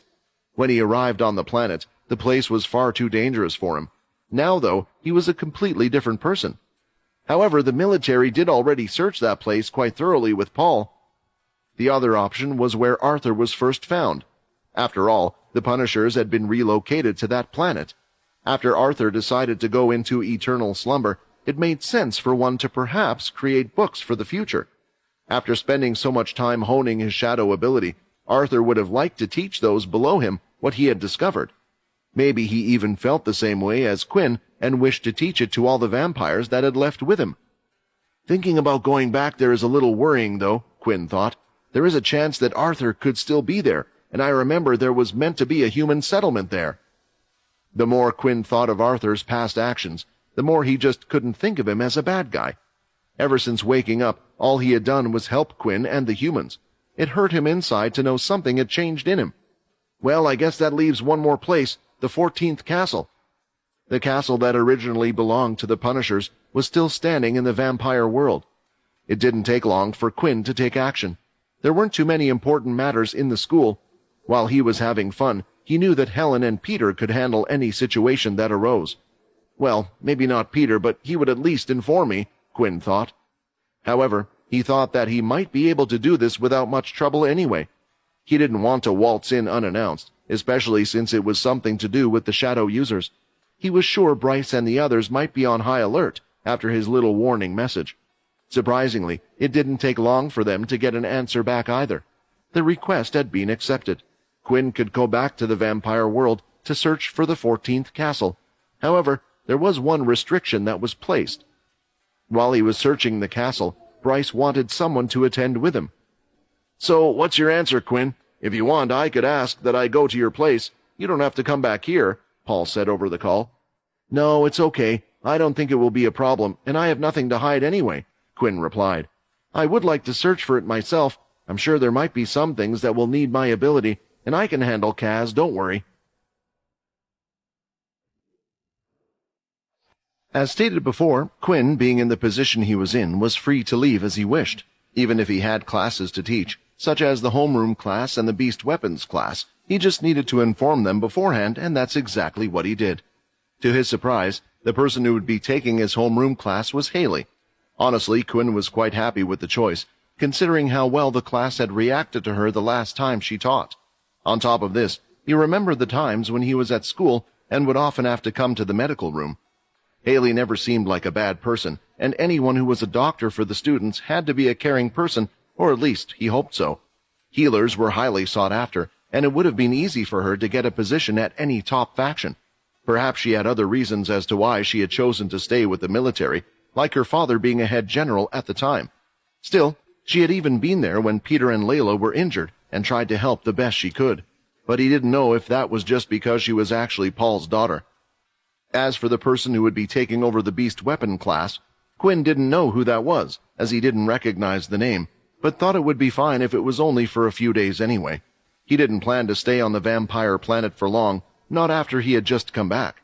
It seemed like every time he returned, bad things would happen, so he didn't exactly have the best of memories of the place. It was the start of the day, and while Haley was fine with being a substitute, she did wonder what General Hardy had that was so important that he needed to leave so suddenly. Currently, she was having a cup of coffee and was in the teacher's lounge, a room where the teachers could rest and take a break. They had coffee machines, snacks, sofas, and all sorts of things, even a nice relaxing pod for one to take a quick power nap. Inside the teacher's lounge, Haley wasn't alone as she was talking to her work colleagues, Nathan and Faye. The other two sergeants were under Quinn and in the same group as each other. "What's wrong? Haley, you have a concerned look on your face. Are you a little nervous about being a homeroom teacher after being a doctor for so long?" Faye asked. She gave out a big sigh. "It's not about that. It's about the Earthborn generals. They seem to be quite arrogant. And remember what I told you about what happened? Well, it seems like they are still planning to do something. I can't believe they were just openly talking about it as if it wasn't even there. These are our students as well. How are they meant to learn when the adults are secretly fighting and plotting behind their backs?" It had been something that had been on her mind since. The military's order had changed quite a bit due to Oscar, and many were displeased with it. In the past, Haley would have to obey completely any of the head generals, regardless of whether they were part of a different military base. But she understood what Oscar wanted to show, that the military wasn't a single force, but a group composed of all these groups that would share resources and forces. Of course, some didn't like this, and it was hard to get used to, but what kept them together was the idea that they still had Oscar at the very top. After all, the other groups in the Alliance had their own personal forces that were just as strong. "From what you told me before, it seems like Hardy is no small fry in the cursed faction. If he has that much power, then I wouldn't worry too much about what they plan to do with him," said Nathan. "Honestly, sometimes these people need to be filtered out of the system, whether it's through their stupid actions or someone playing their hand. It was the same with Duke, and I know how we all felt about him." Taking on what Nathan said, she just hoped this whole thing didn't get ugly. There had to be a reason why Oscar was letting things play out the way they were. The homeroom class went well for Haley. Obviously, many in the class asked, "Where did Teacher Hardy go?" But it was easy to explain since he was the head general. They imagined he would be busy discussing deals or even doing something with the military group rather than the school. However, the Beast class was a different story. For Quinn's replacement, they had grabbed a teacher from one of the other groups of the Earthborn who went by the name of Aiden. It wasn't that he was a bad teacher, although the students still hadn't found that out yet. It was the fact that he kept complaining about Hardy's teaching methods. "How could he just let you all try out any weapons you liked?" Aiden puffed. "You guys are only kids and hardly know much about our abilities and next to nothing about beast weapons. What's your ability?" Telekinesis," Venus answered. "With your type of ability, a ranged beast weapon is best. or at least a projectile that you can throw. Some users have a dagger tied to a strong piece of string and use that in combat as well. Aiden carried on his way, going from student to student, asking what their ability was and recommending a type of weapon or outright handing them one. The students themselves were conflicted by this method. Some of them were struggling with picking a beast weapon to use. After all, there were so many, and they liked that someone told them what was best, while others didn't like the fact that they had been given a weapon that they didn't particularly want, even if it suited their ability. The classroom was divided into two different teaching approaches, and one student in particular faced a challenge. "And what ability do you have?" Aiden asked. Shiro looked around for a few seconds. He didn't want to answer because he knew it would make him a target amongst others, but someone else who used to go to his school shouted out the answer for him. "He doesn't have any ability, sir," a student shouted out. The others who didn't know about this started to gossip, as it was a rare sight, and they were wondering how he had gotten so far or his reasoning for not having one. He was waiting for the teacher to say something, but rather than say anything, he just moved on, and Shiro could see the words he mouthed with his lips under his breath. Waste of time. "Quinn, did you really go through all this as well?" Shiro thought, as he was embarrassed and ignored as if he was just a piece of trash. Using a teleporter at the school, Quinn was able to travel aboard the cursed ship in nearly an instant. There was a quick hello to everyone as he walked past, but there was no time for idle chit-chat, as Quinn wanted to get this done as soon as possible. He would use the teleporter to return to the vampire universe from the cursed ship. It was preferable to having a teleporter at school that connected to the vampire world, even though he would have to pass through two teleporters to get there. Once stepping through, he finally appeared in the 10th castle, directly into the new throne room. It was the normal dark colors that surrounded the large hall, with large stained-glass windows overlooking the area. In front, a red carpet was laid out, going all the way to the arching doors. What did take Quinn by surprise was that there were two people there to greet him, Paul for one and Kaz for another. "Wow, Bryce really does like to work fast." "It's nice to meet you again, Quinn," Paul said. "Things have been going well here. I hope they have been so for you on the other side as well." He walked away from the teleporter. He walked forward, and Kaz started to follow. "A few problems here and there, but nothing I can't handle. And by the way, your daughter is doing well. I hope you two can see each other soon."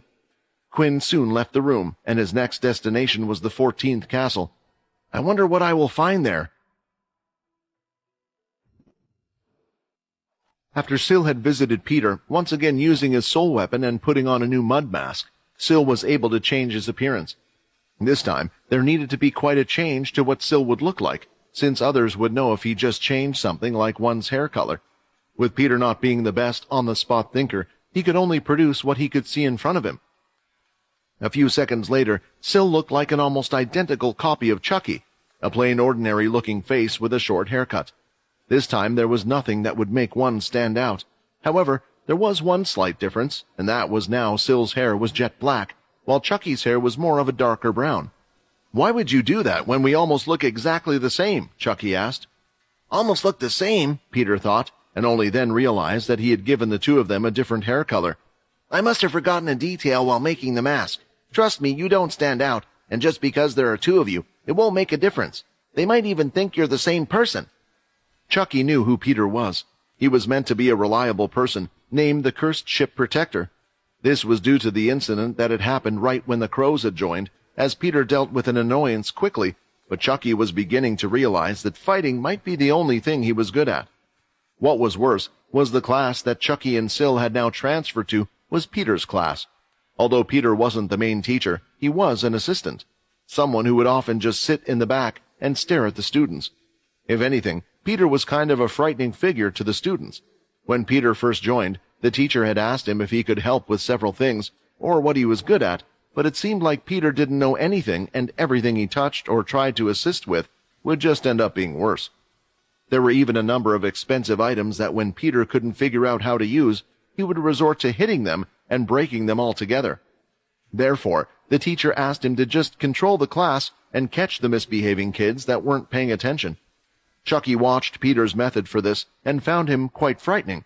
If a few kids in the class started to speak out of turn, he would appear out of nowhere, standing right behind them, peeking over their shoulder.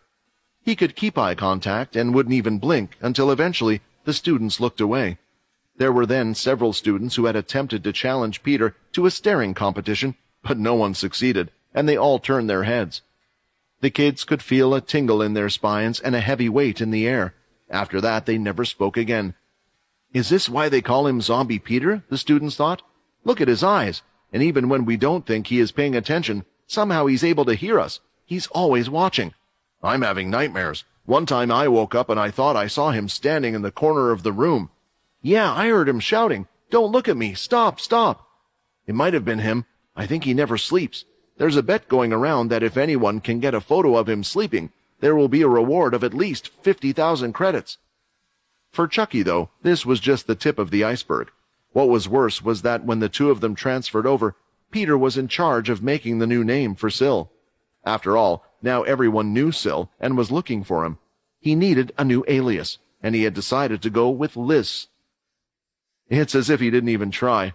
You think people aren't going to be able to work out that it's just Syl spelled backwards? Chucky thought. Nonetheless, he was happy that Syl could keep on continuing classes. After being with him for a while, he was also quite surprised that Syl still wanted to attend school. He thought, based on how shy and afraid of everything he was, he hated school, but it didn't seem to be the case. After Chucky had learned this, the whole thing seemed a bit heartwarming, and now Chucky wanted to do what he could to help him out. Still, he had to be careful to not make him angry, especially after witnessing his power. Over where Shiro, Venus, and Swin were, they were currently in another beast class lesson, run by Aiden again, and today he seemed to be even angrier than yesterday. Today's lesson was about teaching the kids how to activate the beast weapon to draw power from it. However, a lot of students were finding it difficult. Aiden had gotten so angry at one that he had just whacked the weapon out of the student's hand and caused it to throb bright red. I thought he was angry on the first day we met him, but now he seems like he was calm the other day. What's wrong with him? Venus whispered over to Swin. I don't know, but I think he's pretty annoyed that he has to teach 2 classes now and cover for Hardy. At least that's what seems to be the root of the problem, Swin replied. There were more reasons than that. It was true that Aiden was annoyed that his workload had increased, but it wasn't like he wasn't getting compensated for doing so. At first, he thought it would be as simple as just replicating what needed to be done in his own class. Yet, the first lesson had to be spent reteaching them due to what Hardy had taught, and now they couldn't seem to progress with the second lesson either. What is wrong with you guys? The other classes have already mastered using the beast weapons, and they are now progressing to the next level, Aiden complained. What Aiden didn't know was that a lot of the students that were attending General Hardy's class were actually from Class 2A. Knowing that they had weak abilities or that their MC cells could never be improved upon, they had decided to take the Beast class. On top of this, his demonstration in class and his speeches had actually inspired a lot of them. So a lot of low-level students who were slow or weak were attending the Beast class. Aiden was thinking that it was due to Hardy's bad teaching, not realizing this was the case. Still, at least Aiden did carry on teaching them as he should, and a light slap on the wrist here and there from anger was as far as he would go. I feel bad for Shiro, Swin whispered, while the two of them were pretending to try and activate their weapons. They, too, didn't really understand the concept behind it and were avoiding the teacher, afraid of getting a slap themselves. At the same time, it seemed like the teacher was avoiding them. However, there was one person he didn't even try to look at even once, and that was Shiro, who had been left on his own since Aiden had become a teacher. He was on his own trying to learn how to activate the weapons, and unknown to everyone else, he had already succeeded, but Shiro wouldn't brag because he knew it wouldn't get him anywhere. I'm one step closer to proving myself. If Quinn and Syl won't teach me their ability, then I still need to show through handwork that I can be put to use, Shiro thought. When class ended, Aiden rallied all the students and just shook his head as he looked at them all. Out of the 150 or so students, only 25 were able to activate the weapons, which was appalling. Due to how slow others were at learning, it took some time for him to even go around and reach everyone. Before he knew it, the class was over. Look, I'm not trying to be an angry teacher, but I just don't want you guys to embarrass yourselves, Aiden said. After the following week, all of the beast weapon classes will meet together, and we'll have a little competition. You will receive points for your cursed house based on how well you perform. Honestly, if you guys go out there now like this, you're all going to be slaughtered." Some of the students were nervous after finding out about this news. They already felt bad not knowing how to activate their weapons, and learning this just gave them more pressure. Usually in sparring matches, including beast weapons ones, they were allowed to use their ablates as well, to simulate true warfare. "Maybe this is my chance to show myself if all the other generals from the other groups are going to be there," Shiro thought. While Venus and Swin had another thought. "In a week, I hope General Hardy is back by then. Otherwise, I feel like we're going to get nowhere with this teacher. Maybe he can teach us a few things. Our whole class is going to become a laughingstock," Swin thought. "Hardy, just what are you doing?" While Quinn was at the 10th castle, he didn't want to be seen by any of the others. After all, he didn't plan on staying here for a long time. He knew how much the vampires respected their leaders and what a morale boost it would be if he was here, but he didn't want to get their hopes up. Learning that everything was going okay and there had been no problems was enough for Quinn. "Bryce didn't inform the others of my return, did he?" Quinn wondered, as he walked down the castle stairs with Kaz. It had been a while since the two of them talked, but ever since the fight with Bryce and the time he had spent with her, he felt like the two of them were now on neutral ground. At least they are no longer enemies that were trying to rip each other's throats out. "I don't know how much I'm permitted to tell you," Kaz replied. "However, I will say that Bryce seems to be doing more than he has allowed for you. Something like this would usefully have to be voted on by the council, and then the king would get a say, or the king could ask for a vote, but no such thing happened. This agreement for you to search the castle is a secret." Although Quinn wondered why such a thing needed to be kept secret, he was fine if it did. He would rather not have the other family members know what he was doing in the first place. Because of this, Quinn carefully used his shadow travel to move between the 10th and 14th castles. From the outside, it was an impressive piece of work. Except for 3, nearly all the castles looked identical, one of them being the king's castle in the center. It was larger than the others, but still fit in style. The other was the castle they were staring at now. Rather than being created with rugged spikes and Gothic features, it had a more classic castle feel, with several cylinder towers and long walls. One of the most noticeable things were the giant black chains that would lead up to the very top of the main castle. "Do they have a particular use, or are they just for show?" Quinn asked. "Isn't that what you're here to find out?" Kaz replied. She stood there looking at Quinn as if he was waiting to do something, but even he didn't know where to start. The last castle that looked different from the others was now the 10th castle, with its new and improved upgrades from the system. Before approaching the door, a voice in Quinn's head was heard. "Careful, Quinn. Remember the tower that Arthur slept in last time? He had set up a trial for anyone who dared to climb it. Perhaps there is something similar in his castle," Vincent warned. Taking the warning on board, Quinn proceeded cautiously. "Has anyone else entered the 14th castle since Arthur and us?" Quinn asked, remembering there was one time that Quinn had been brought along, and that was when he had learnt of Arthur's tale as well. "As I said before, usually with these types of matters, a vote would be cast. After all, one leader entering another's castle is the equivalent of declaring war. Whenever a vote would take place, the result was always the same, to leave it be. You see, some thought that maybe going inside the castle would activate something, warn the Punishers out there that something was up, and the one thing many of the vampires didn't want was for them to come back, while others respected the Punishers and thought it should be left untouched for their rightful owners." Quinn was starting to understand why Bryce had decided to agree to all of this behind their backs, but as long as it benefited, he wouldn't care.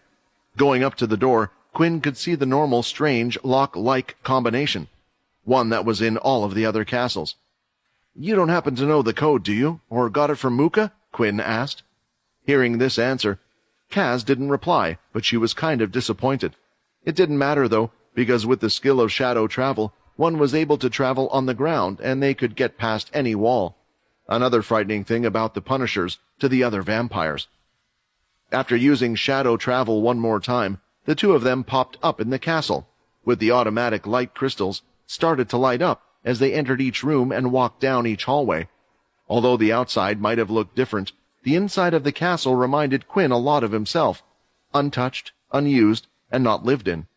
The search through the castle was quite a tedious one, as there were many rooms and the whole place was vast. Quinn would have liked the help of others, but couldn't trust someone else in case they missed something, and at the same time, Kaz wasn't leaving Quinn's side, not even for a second. Luckily, Quinn found that with his system, using the inspect skill would usually show him if there was anything worth looking at in certain rooms.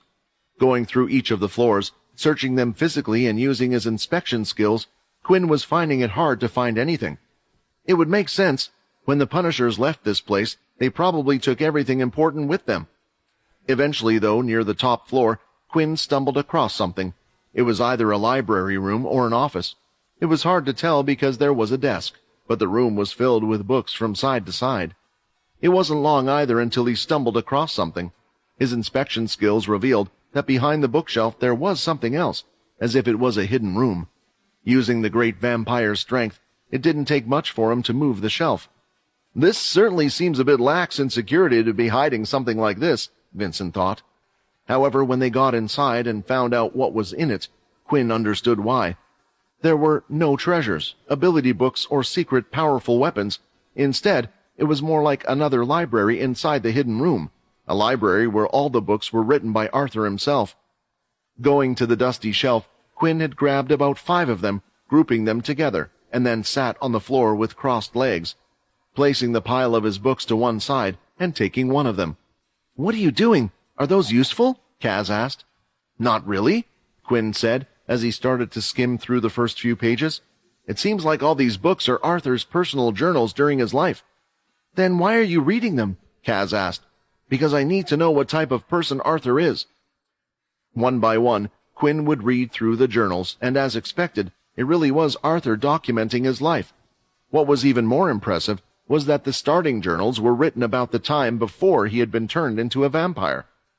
Did the vampires do something to them? Quinn wondered. Is that what set him off? It would make sense if he learnt about the past, or something like that. Still, only reading the starting journals, Quinn was unable to find out much.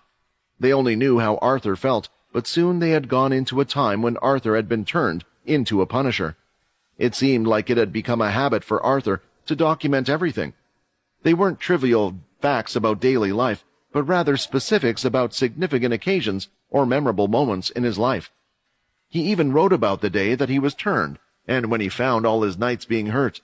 Everything was as Arthur had described it to them, and what Quinn had seen in the vision the Bone Claw had given him. I guess when you have lived that long, it's nice to have a hobby and do something like this. Quinn sat down there reading every single little bit, going through all the journals. He was able to read at a faster pace than a human, as he could process information faster while flicking through the pages and seeing the words, but it still took quite a long time. Even Kaz had opened one of the books, but after reading it for a short while she closed it, realizing there really wasn't anything important. However, soon Quinn stumbled across an interesting subject that Arthur was looking into. It seemed like Arthur was researching where abilities had originally come from, and when was the first appearance of an ability even among originals. The first was that he had recorded information about the first real king, who was not the king of the Eno family, but rather the one who had the shadow power. The true king was only captured, not dead. They no longer have their ability, but they could still be dangerous if woken up. Eno advises him to never wake up the true king. Even without the ability, he has the power to overcome them all. Quinn shivered for some reason when he realized that Arthur had written this, remembering the power of the real king. He was the strongest of the original vampires, but where did he get his ability? Arthur wrote. Lastly, though, it seemed like he had found a link but was never able to explore it. First abilities linked back to a giant stone tablet. Quinn had never thought much about the world learning about abilities. He just thought humans naturally evolved to learn them, and many kept them secret. But now, knowing what Arthur had found, it seemed like it was more likely to have come from something or someone. Giant stone tablet. That reminds me a lot of that giant stone tablet that was on the Blade Island as well. As Quinn continued to read through Arthur's journals, he was starting to become fascinated with learning where abilities originated from. Arthur had written it in such detail that Quinn felt like he was learning about each detail himself. According to the journals, there were times when Arthur would have a quiet period in his life. Depending on who the king was at the time, and as the Punisher's reputation grew among vampires, fewer crimes were committed, and Ino's goal was starting to work. These peaceful periods could last for years, and due to the Punisher's special ability, even if Arthur was away, the vampires feared that he could come back at any time. During his search, he found that there were a few people with abilities starting to emerge. Arthur would be able to connect with them by showing off his own ability. Sometimes he would use the shadow, and other times he would just show off his super strength or speed and play it off as an ability. When asked how one had learned an ability, the answer was often that someone had taught them, but this was quite vague as to who, or if it was a family member. The people who would know the real answer were already dead. However, some people did know what their ancestors passed on. They said that an image of a giant stone tablet appeared in their heads before the powers came to them. From the current set of vampires, none of them were the original ability carriers. No originals were awake, and at this point in time, Ino had gone into eternal slumber, and he didn't want to wake his friend from his sleep just to answer a curiosity of his that had become a hobby. "It looks like there isn't any more information on abilities after this book," Quinn said, placing it down and noticing he was coming to the end of all the journals. After reading the last one, it explained the war that was brewing between the Punishers and the vampires. Having finally decided to take his people and leave the place, the journals ended there, when the castle was abandoned and never updated. "I wonder if he continued writing journals on the other planet in his tower. Maybe there were some places I and Fex missed. It would be interesting to know if he ever found out about the abilities or discovered the stone tablet he was looking for," Quinn thought. "You have a point. It seemed to me he was quite intrigued by this. After a certain number of years, still living becomes quite a chore for some, and I imagine it was even worse for Arthur. Finding the origin of abilities could have been the only thing that kept him going." It looked like there was nothing left in the room, so getting up off the ground, Quinn was ready to move. He didn't know how long he had been reading the books, but Kaz was no longer in the room. Exiting, he could see Kaz had her head on the desk, with it tilted on its side. "Is she sleeping? A vampire sleeping while on duty? Her? I must have been in there a really long time for that to happen," he thought. Walking up to her slowly, Quinn could see her delicate face and her hair that was placed in two buns, making her appearance seem a bit childish. When Kaz first arrived, she acted a bit like a child, but soon Quinn knew it was all an act to let his guard down. She was quite a clever girl, although a little lost. Who can blame her when you have a father like Bryce? Quinn thought. All vampires were extraordinary in beauty compared to humans. It was as if they didn't have a blemish on their skin. There was no need to put makeup on unless they wanted to make their pale skin seem darker. Looking at Kaz's face, he thought the same thing. I think she would look better with her hair down, Quinn thought as he got closer, but a crack in the floor caused her to spring up. What are you doing? She said, having already extended her fingernails. Are you trying to kill me in my sleep? I was just walking around carefully because I didn't want to wake you, Quinn said, as he pointed to the side of her own mouth. Kaz then felt something on her chin a little wet and realized that she had dribbled a little while in her sleep. Come on, let's get out of here, Kaz said, storming out of the room. Isn't it her job to keep an eye on me? Quinn thought, but admittedly that the whole thing was quite cute. She is a woman who is many years your age, Quinn, Vincent chuckled. First Helen and now Kaz. I didn't realize you liked older women. Wouldn't that mean you had also dated a woman who was many, many years younger than you? Quinn snapped back. Careful, that's your so many great-grandmothers you're talking about. Hearing this just made the whole thing awkward, and Quinn continued his search, seeing that Kaz was waiting for him outside the door. The search from room to room on each floor began again, and it truly looked like it had been cleared out. What was strange, though, was that some items seemed to have been moved recently. Is there a way for Arthur to return to this place as he wishes? Quinn asked. As I said, I really don't know much about the Punishers at all, but perhaps there are skills that the system does not know about, and things Arthur created himself. Hearing this, Quinn was now a little on high alert. From the dust having been moved in certain places and other things in other places, it certainly looked like someone had been here not too long ago. If Arthur had returned, was Quinn ready to fight him? Thinking about this, his body started to feel a little sore from the dreadful beating and state he was left in last time. Kaz also seemed to be a little uneasy, and Quinn was wondering if she was speaking through Jill, communicating this all back to Bryce. Nothing of interest was found, even in the throne room, which looked like every other throne room. However, one last room was locked behind another special combination lock. Judging by the size from the outside, it was as equally big as the throne room. "What's wrong? Is there something inside?" Kaz asked. "No, I find it just a little strange that this room is locked," Quinn said, as he used the shadow travel and took them inside. Getting out of the shadow, the first thing that caught his eye was another throne. Each castle had one like before, but this one was different. The red carpet on the floor went from the doors leading up the small stairs, and finally it reached the grand chair, a bright red chair that was quite clear in color. Seeing the chair herself, Kaz's heartbeat started to accelerate and beat a little louder. A thought had crossed her mind, but she was unsure what the chair was. When Quinn used his inspection skills on the chair, he too was truly shocked. A throne made completely of blood crystals. How many vampires were killed to make that thing? It wasn't just a chair that had been crafted using blood crystals like a blood weapon would be. It was as if thousands of blood crystals had been fused together to make such a chair. "That man is sick," Kaz couldn't help but say. "How could someone happily sit on a chair every day that reminded them of what they had done? Is he proud?" No, Quinn knew that wasn't the case from the journals he read. Kaz was right about one thing. It was a reminder to himself what his cruel job was.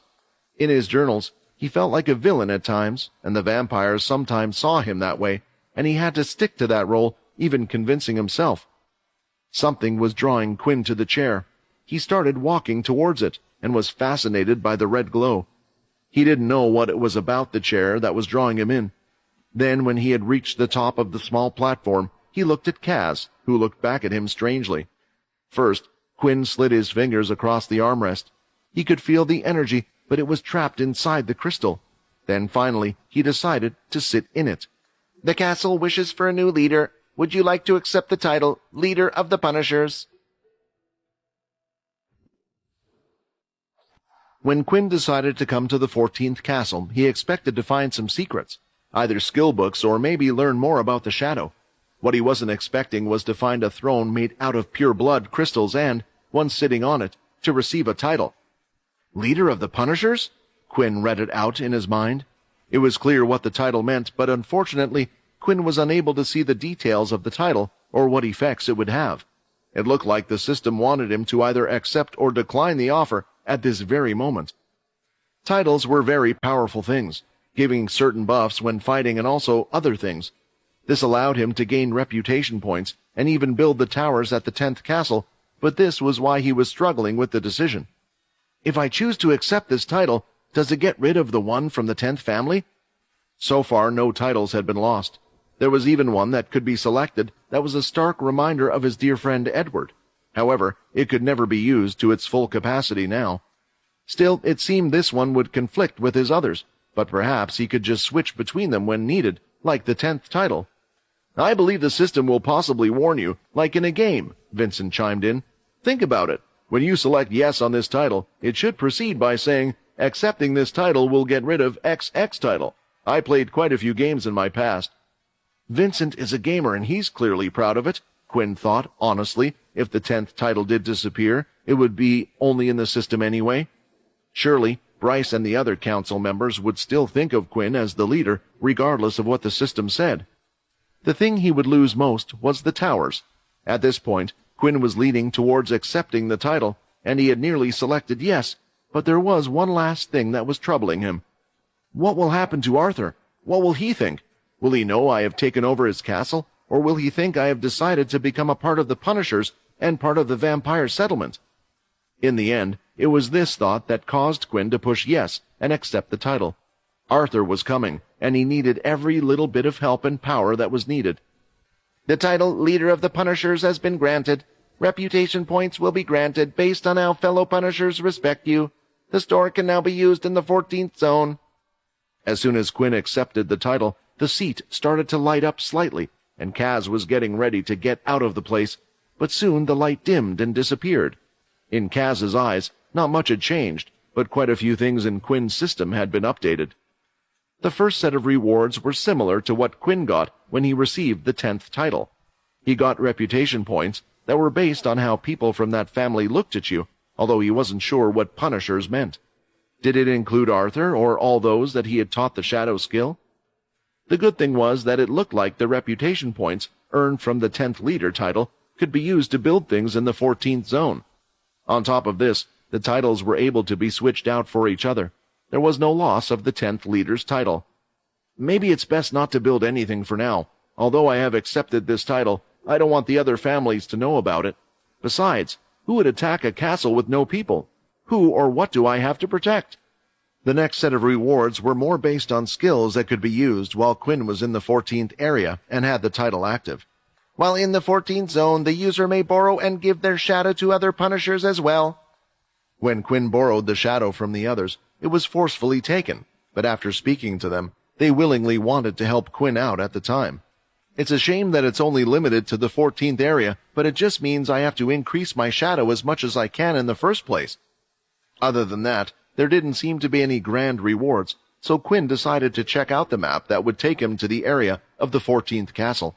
When looking through this, Quinn also noticed something else a bit off about the castle map itself. When he went to his location, he could see that even where he was right now, there was another room behind them, behind the throne. Quinn immediately stood up, which caused Kaz to jump back a few feet. "Quinn, tell me now, have you gone mad?" Kaz said. "Has that chair taken over your mind?" Quinn looked at her for a few seconds. "I'm glad to know that you won't outright attack me and at least ask me first," Quinn replied with a smile. Walking up to the wall behind the throne, Quinn could see a giant rug-like material that had been hung behind the wall. Ripping it off to the side, another circle combination lock could be seen. Going up to it, Quinn wondered something and grazed his fingers against the lock. "Would you like to unlock the door?" Quinn didn't think much of it, and the wheel started to turn itself until it eventually unlocked for him on the spot and started to push itself open. "I thought you didn't know any of the combinations to the locks," Kaz asked. "This one didn't need one," Quinn lied, and started to walk through the secret door. Kaz was a little hesitant to follow, but soon did, and she stayed away from the red crystal throne, acting as if it was bad luck if it was to touch her. When they had entered the room, she could see Quinn standing there still, and surrounding him were pieces of rubble all over the floor. "What is this? Did you do this?" Kaz asked. "You would have heard me if I did," Quinn said, lifting one of the pieces of rubble, and Kaz had done the same as well. Quinn didn't know what he was expecting, but he wasn't expecting this. It seemed like the room had several walls that had certain things written on them, or illustrations, but they had all been destroyed, quite recently as well. "Damn him!" Kaz yelled. "This was a training room, one that would teach the others how to use the shadow. Some of the other leaders have rooms like this as well, but it's useless like this." Quinn had thought the same thing. The tricks Arthur had learned over the years seemed to have been drawn out and explained on the walls of this large room, so there was no need to write the words down in a book. In the past, it was a quick way to teach one of your ability. You would lock them in a room, and with all the illustrations and text with no distractions, the person would get into a certain state. They would feel as if the words and text from the walls were coming out to them, Vincent explained. Why did he destroy it? Did he think the other vampires would come back and try to learn the powers? Was he stopping them from getting the shadow ability, or was he stopping me? Quinn thought. However, perhaps Arthur was missing one important detail about Quinn. He didn't know Quinn was different from other vampires, and different from the other punishers. He also had the system. Inspect. Details of each piece of broken rubble were seen, and the system started to fill up a small progress bar. Gathering information about the shadow. You have successfully learned more about the shadow. Although Quinn was still able to teach others the shadow properly, he had gained far more than he had expected from this little trip. Whatever you were hoping to do, Arthur, I'm catching up to you. After using the inspection skill on the pieces of rubble, Quinn gained 3 new shadow skills in the system. He wondered if the entirety of the walls were present and hadn't been destroyed, and if he would have been able to extract more information from the room. Perhaps the system only gave him the skills he could figure out from what was there. Some large pieces are missing from the wall. Did Arthur take them with him so they couldn't rebuild them back together like I and Kaz were doing? Which means the other pieces of the shadow might be with Arthur. But why didn't he just put all the pieces of the walls into his dimensional storage? Some things certainly didn't make sense, and there was always the chance that it wasn't Arthur either, but who else could enter the 14th castle and would know about all these secrets? Looking at Kaz, she was frustrated. She was still trying to put pieces together, but some of it was just small pieces of dust. She wasn't paying attention to him, but Quinn wasn't going to try any of the skills out right now. He would do so in his own time, away from the prying eyes of others. I've learned that I never know who will be my enemy in the future, Quinn thought. When Kaz finally gave up, the two of them decided to leave the rooms, and Quinn also closed the door to the room behind them, making sure it was locked up as well. If I was able to learn a few things from what pieces were present if they did put it back together, then maybe they could find something out as well. Having searched every area of the castle now, and knowing this due to the new map of the castle he had obtained, it was time for him to return to the school. His work was complete, and he would have to try to figure out another way he could teach the others the shadow. Could we smash it up and take the crystals?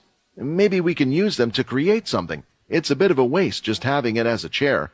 I think you should leave things as they are in the castle, Vincent said. In the first place, having blood crystals is considered a crime. So you don't think that now Bryce knows about it due to Kaz, he won't take the crystals and claim it for himself? Quinn asked. And to this, Vincent didn't have an answer. I believe the throne is somehow linked to the castle and the system. Destroying the chair could very well get rid of your title, Vincent argued. Now, this was something Quinn didn't want to happen.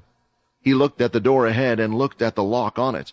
Looking at the lock behind him, he figured that Muka wouldn't have known the combination to the hidden room since it was kept secret, but maybe there was something he could do with the other one. Walking up to the door, Quinn placed his hand on it and soon had a smile. Now he was the leader of the castle. Quinn could open all the locks, but not just that, he could also change the combinations on them, and he decided to do this very thing. A clicking sound was heard, but none of the parts needed to be moved, so Kaz wasn't too suspicious about what he had done. As long as they didn't have the shadow ability or the combination to the lock, it would keep them out. And even if they did try to attack, now as the owner, Quinn was sure the system would warn him like it had done so in the past. However, Quinn didn't want to rely on the system. He was afraid that there might be times in the future when it wouldn't warn him. Then it would only be his own fault. Maybe one day the system will completely disappear just as easily as it appeared. For now, he would use the advantages it would come with, but try not to rely on it. Before leaving, Kaz looked at the red crystal throne one more time. She couldn't stop glancing at it, and thanks to her being distracted. His actions with the door didn't seem weird. Come on, let's go, Quinn shouted. I think you might be the one who becomes possessed by it in a second if you keep looking at it like that. Running over to where Quinn was, the two of them entered his shadow and started to go through each of the floors, heading down to the very last one. Now, no longer needing to search each room, they were able to go out of the castle far quicker than before, and once they were out, they appeared in the 14th inner area. Quinn cancelled his skill, and the two of them popped out, walking on the surface once more. So will you be reporting back to Bryce now? Is there anything I need to do, or can I just go back? Quinn asked. Kaz waited a few seconds before replying, and now Quinn was sure of it. Everything that was happening, everything that had been seen in the 14th castle, was communicated back to Bryce. Through Jill, the two didn't need to be close, and it seemed even now she was asking him what he wanted to do. You are free to go back. If there is any trouble, we can get in touch with you, and we will keep your knight Paul informed and updated, Kaz answered. Just as the two of them were about to part ways, a strange black smog in the air was heading towards them. It moved as if it was alive, searching for something, and once it found what it was looking for, it latched onto a destination and headed straight towards the two of them. That smog looks the same as when the Bone Claw is summoned, Quinn thought. And sure enough, when the smog had reached an area around 15 meters away from Quinn, it descended to the ground, and the fog started to form in the Bone Claw it was. It stood there with its long dangling arms and its giant body. Hey, isn't that your familiar? What's it doing coming here now? Kaz thought. However, Quinn didn't know either. Why didn't the Bone Claw just attach itself to him like it would do in the past? Was something wrong? The Bone Claw then lifted one of its long dangling fingers that was like a claw and pointed straight towards Quinn. You, a deep voice said. Prove yourself. Quinn wasn't really sure what was happening, and it seemed like Kaz had a better idea as she quickly extended her nails and moved away. "Quinn, get ready! Don't you see what's happening?" she shouted. "The Bone Claw! It doesn't think you are worthy enough to be its master anymore. It's challenging you to a fight to the death." Quinn had heard the stories about familiars, and how they would rather die than work for a weak master, and if the situation came to be, they would try to kill their master. However, Quinn was much stronger now than when the Bone Claw had first found him, so why would it attempt to do this? A little dazed as to how this situation came to be, soon the system had given him the answers he was looking for. "The Bone Claw has regained its lost strength. It no longer believes you are fit to be its master. Prove yourself and win back the Bone Claw's trust." The last thing Quinn had expected was a fight with his own familiar. Something that had saved his life a couple of times in the past was now trying to kill him. "I guess I have no choice," Quinn said, as he activated the shadow, and it rose behind his back. On Fex's execution day, Kaz had seen the power of the Bone Claw. Back then it was able to go toe-to-toe with her father until eventually its energy was running low. She knew the Bone Claw was an incredibly strong familiar that not many vampires would be able to handle. However, Quinn was someone who had even bested her father in a fight. Yet for some reason, the Bone Claw attempted to challenge Quinn now, when he was possibly at his strongest. Something had to have changed in the Bone Claw's reasoning. Is Quinn's desire from before no longer matching up with its, or did something happen to the Bone Claw to make it feel this way? Finding out the answer to the question wouldn't help the situation. What she needed to do right now was decide if she was going to help Quinn or not. "Is the Bone Claw underestimating me?" Quinn thought. "It has been a while since we separated from each other, and I assure you I have gotten stronger. Or perhaps it considers me weaker than its last master." "Shadow equip." Quinn made sure to put the red Oni-like mask on his face and all the beast gear on his body because he didn't want to underestimate the fight. Making the first move, Quinn cast a shadow path along the floor, heading straight towards the Bone Claw. "If I slow it down, then I can actually hit it dead on, and for the first time ever, I don't have to worry about killing you," Quinn thought. As long as there was still a connection between Quinn and his familiar, it meant that if the familiar was to die, it simply wouldn't be able to be summoned for a while. The shadow path was one of Quinn's slower skills, and seeing the attack coming towards the Bone Claw, it simply entered one of its black portals as it opened and disappeared before the shadow could hit it. A strong claw came out towards Quinn's right side, but the shadow was able to move from his back to stop the attack. Quinn didn't realize that the Bone Claw was now also attacking from his right side, though. He had no choice but to lift his arm to block the attack head-on. The claw scraped and hit his gauntlets. "Damn, that attack is strong. I can feel the whole blow through my body," Quinn thought. He knew he couldn't rely on just his vampire strength to push it back, and started to concentrate and form his second stage ki towards his forearm area, eventually pushing the claw back. When Quinn regained his composure, he could see the Bone Claw was once again far away.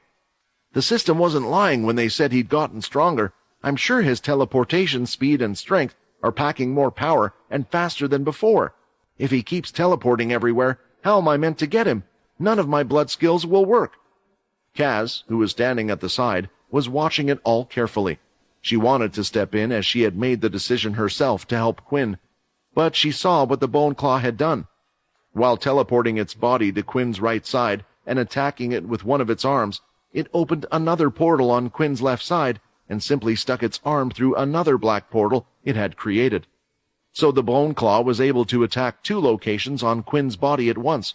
What was even more frightening was that, as soon as Kaz took a step forward, another black portal had opened up in front of her, and a large dangling claw had appeared, grazing her arm, now throbbing with pain. Trying to trap the Bone Claw, Quinn decided to open up a shadow dome, covering both of them. Quinn would use this ability whenever he needed to engage in a one-on-one battle.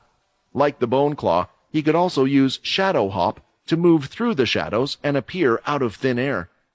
Thinking he had trapped the Bone Claw, Quinn was getting ready to plan his next attack, but before he could, the Bone Claw created another portal, and now he was nowhere to be seen. "It looks like he can also teleport outside of your dome," Vincent said. It looked like he was right as well, as his shadow MC points were going down by the second. "MC 1200 of 1260, MC 1170 of 1260, MC 1140 of 1260. Each hit from the bone claw was taking off 30 MC points, and it was rapidly going down as he had the dome up. Closing the dome quickly, Quinn could see the bone claw just outside where the edge of it would be. "Screw you," Quinn said, opening his hand, showing the palms, and then closing it in a fist. The next second, the bone claw had completely disappeared. "Shadow lock skill activated." "You know that won't stop him for long," Vincent said. "I know, but I just need time to think. I can't hit him with any of my blood skills, otherwise he will just teleport everywhere. So to be able to hit him, I have to slow him down." It certainly was a strange fight for Quinn. Although he didn't feel like he couldn't beat the opponent in front of him, it was the trickiest fight he ever had, and just as Vincent said, it looked like the Shadow Lock didn't hold the Bone Claw at all, as he seemingly appeared out of nowhere. "So you can teleport out of that as well?" Quinn thought that perhaps the Bone Claw would start to attack the shadow space, but there was no need for that. Still, trying to come up with something that could hit or slow the Bone Claw down, it looked like it was time for the Bone Claw to attack instead. It didn't move from its spot and was still roughly 10 meters away from where Quinn's position was. Moving its large arms, each time a black portal would appear in front of it, and at the same time, another one directly in front of Quinn's face. He whacked it away out of instinct, seeing the long, dangling finger. "He can attack from that far away?"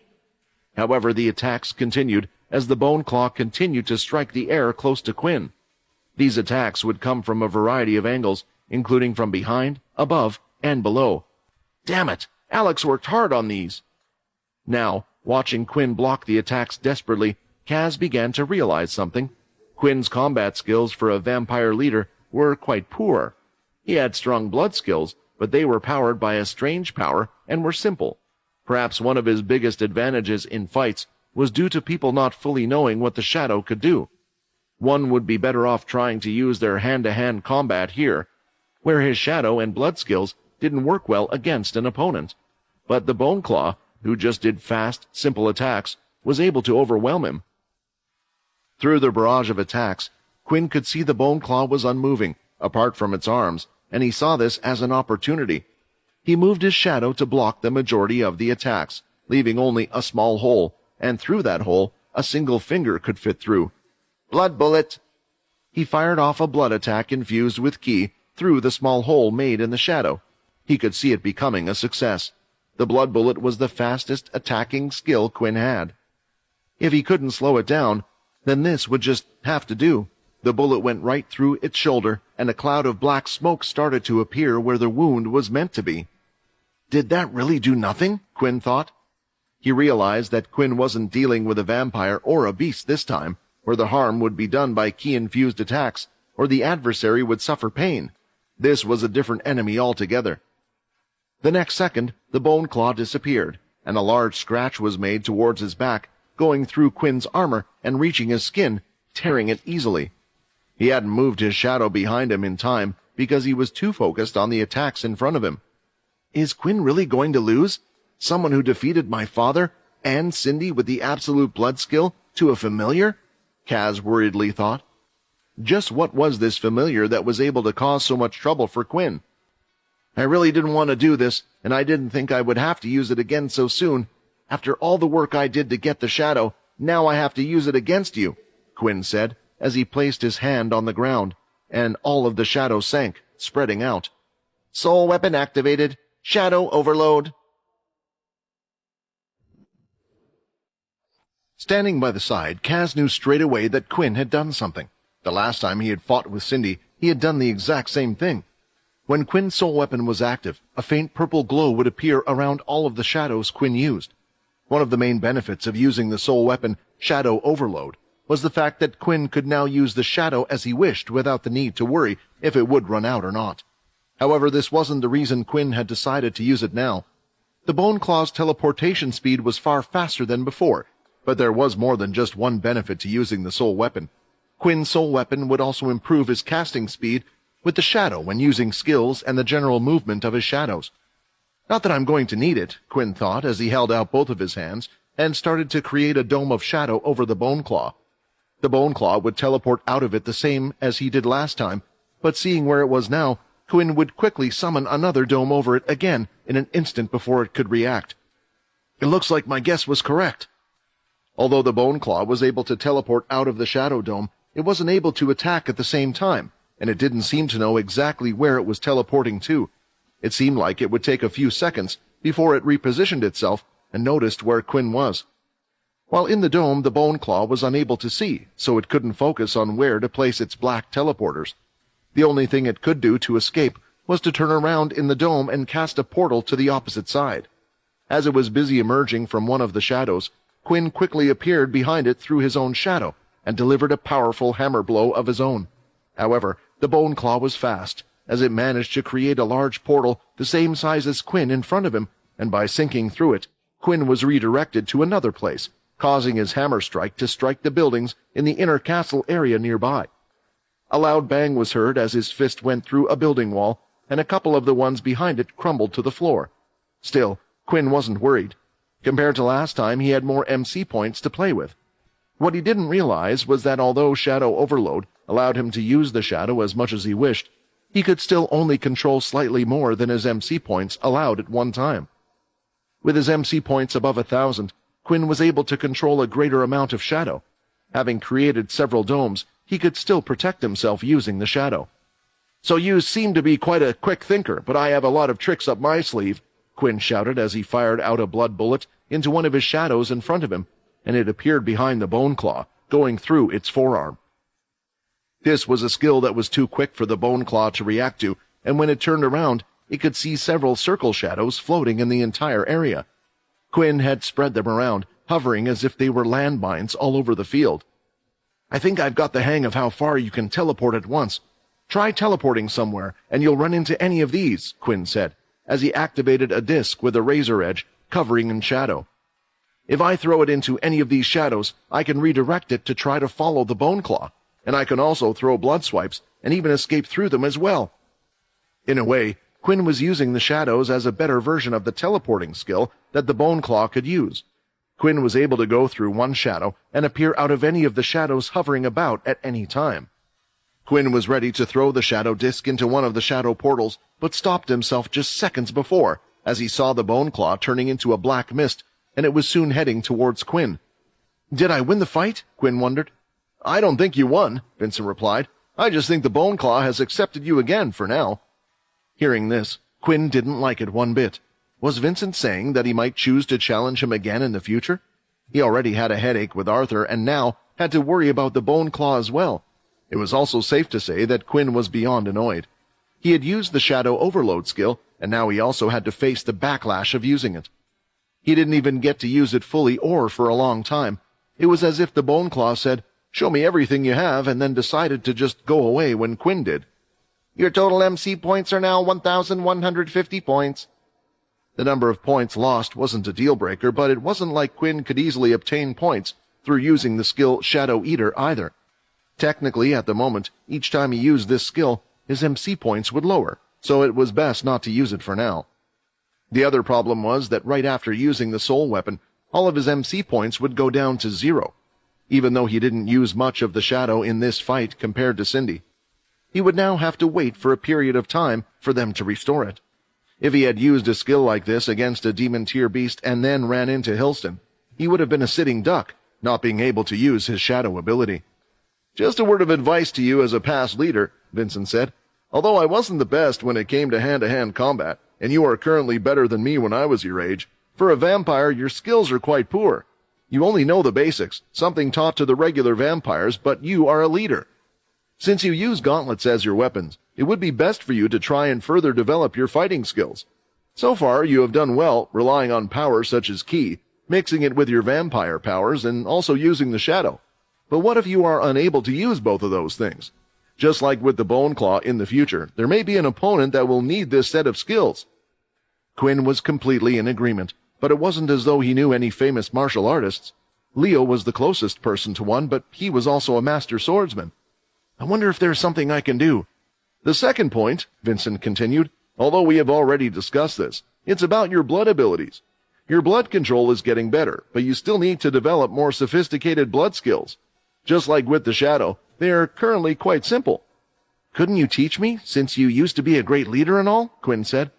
"I guess I could give it a go, but through words alone, it would be hard.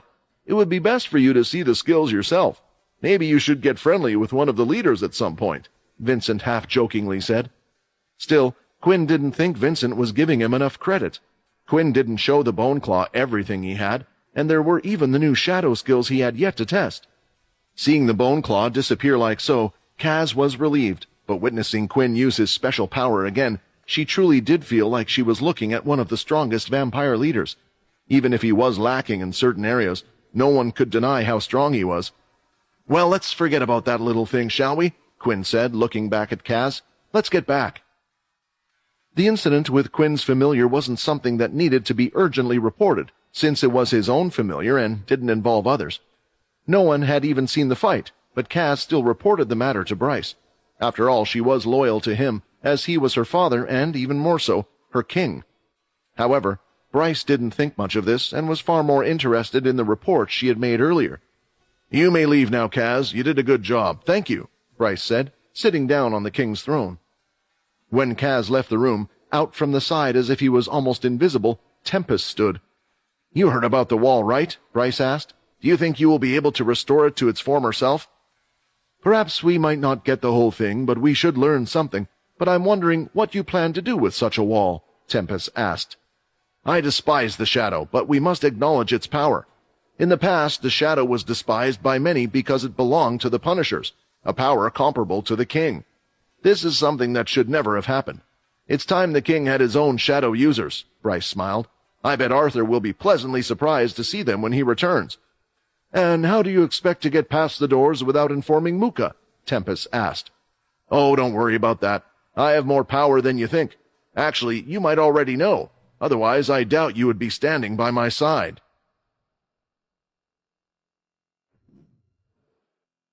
Upon returning to the cursed ship and hearing that nothing terrible had happened at school while Quinn was away, he was in no rush to go back just yet. He had time to think about what Vincent had talked about. One of the most critical things Quinn had to worry about was getting stronger for the future enemies ahead. One of the easiest ways was to improve something he was severely lacking, and one of those was his combat fighting skills. He never worried about this much before, but did try practicing a little when he had no abilities. "I remember those days," Quinn started to reminisce. "I thought watching a few martial arts movies and copying them would make me a skilled master, and then I would just get blasted with a green energy blast. Yeah, no karate chopping skills are going to stop that," Quinn thought. However, things were different now. Quinn had a body that could put fighting skills to good use, just like the other leaders did. Checking his system, Quinn could see the tutorial zone that displayed Vincent's lessons in the system. "Do you have any more of these?" Quinn asked. "I mean, I don't, but honestly, I think you're beyond anything that I could teach you through a video. At the moment, you have a body that would be good in any martial art. However, what you need is something that would actually be good in fighting against ability users. This I'm not the best at." Hearing these words while on the cursed ship, Quinn went looking for Leo. Although he was a swordsman, he did know the martial art taught by the military quite well, and perhaps there was someone he could recommend. While searching high and low around the ship, Quinn couldn't find him anywhere and eventually ran into Sam, walking through one of the hallways. "Quinn, you still haven't returned. You know the students will miss you," Sam said. "It's fine, they have a good teacher. I was actually looking for Leo. Have you seen him anywhere?" Quinn asked. "Actually, Leo wanted to talk to you about something, but it appears that Pure has members on a nearby planet, so they have made the decision to travel there instead. Don't worry, they took Nate along as well, just in case there was any trouble." There was no time frame for when Quinn needed to get things done, so there wasn't an urgency in him, but at the same time, there was the constant worry that the Dalki, a vampire force or even Pure, could attack them at any point.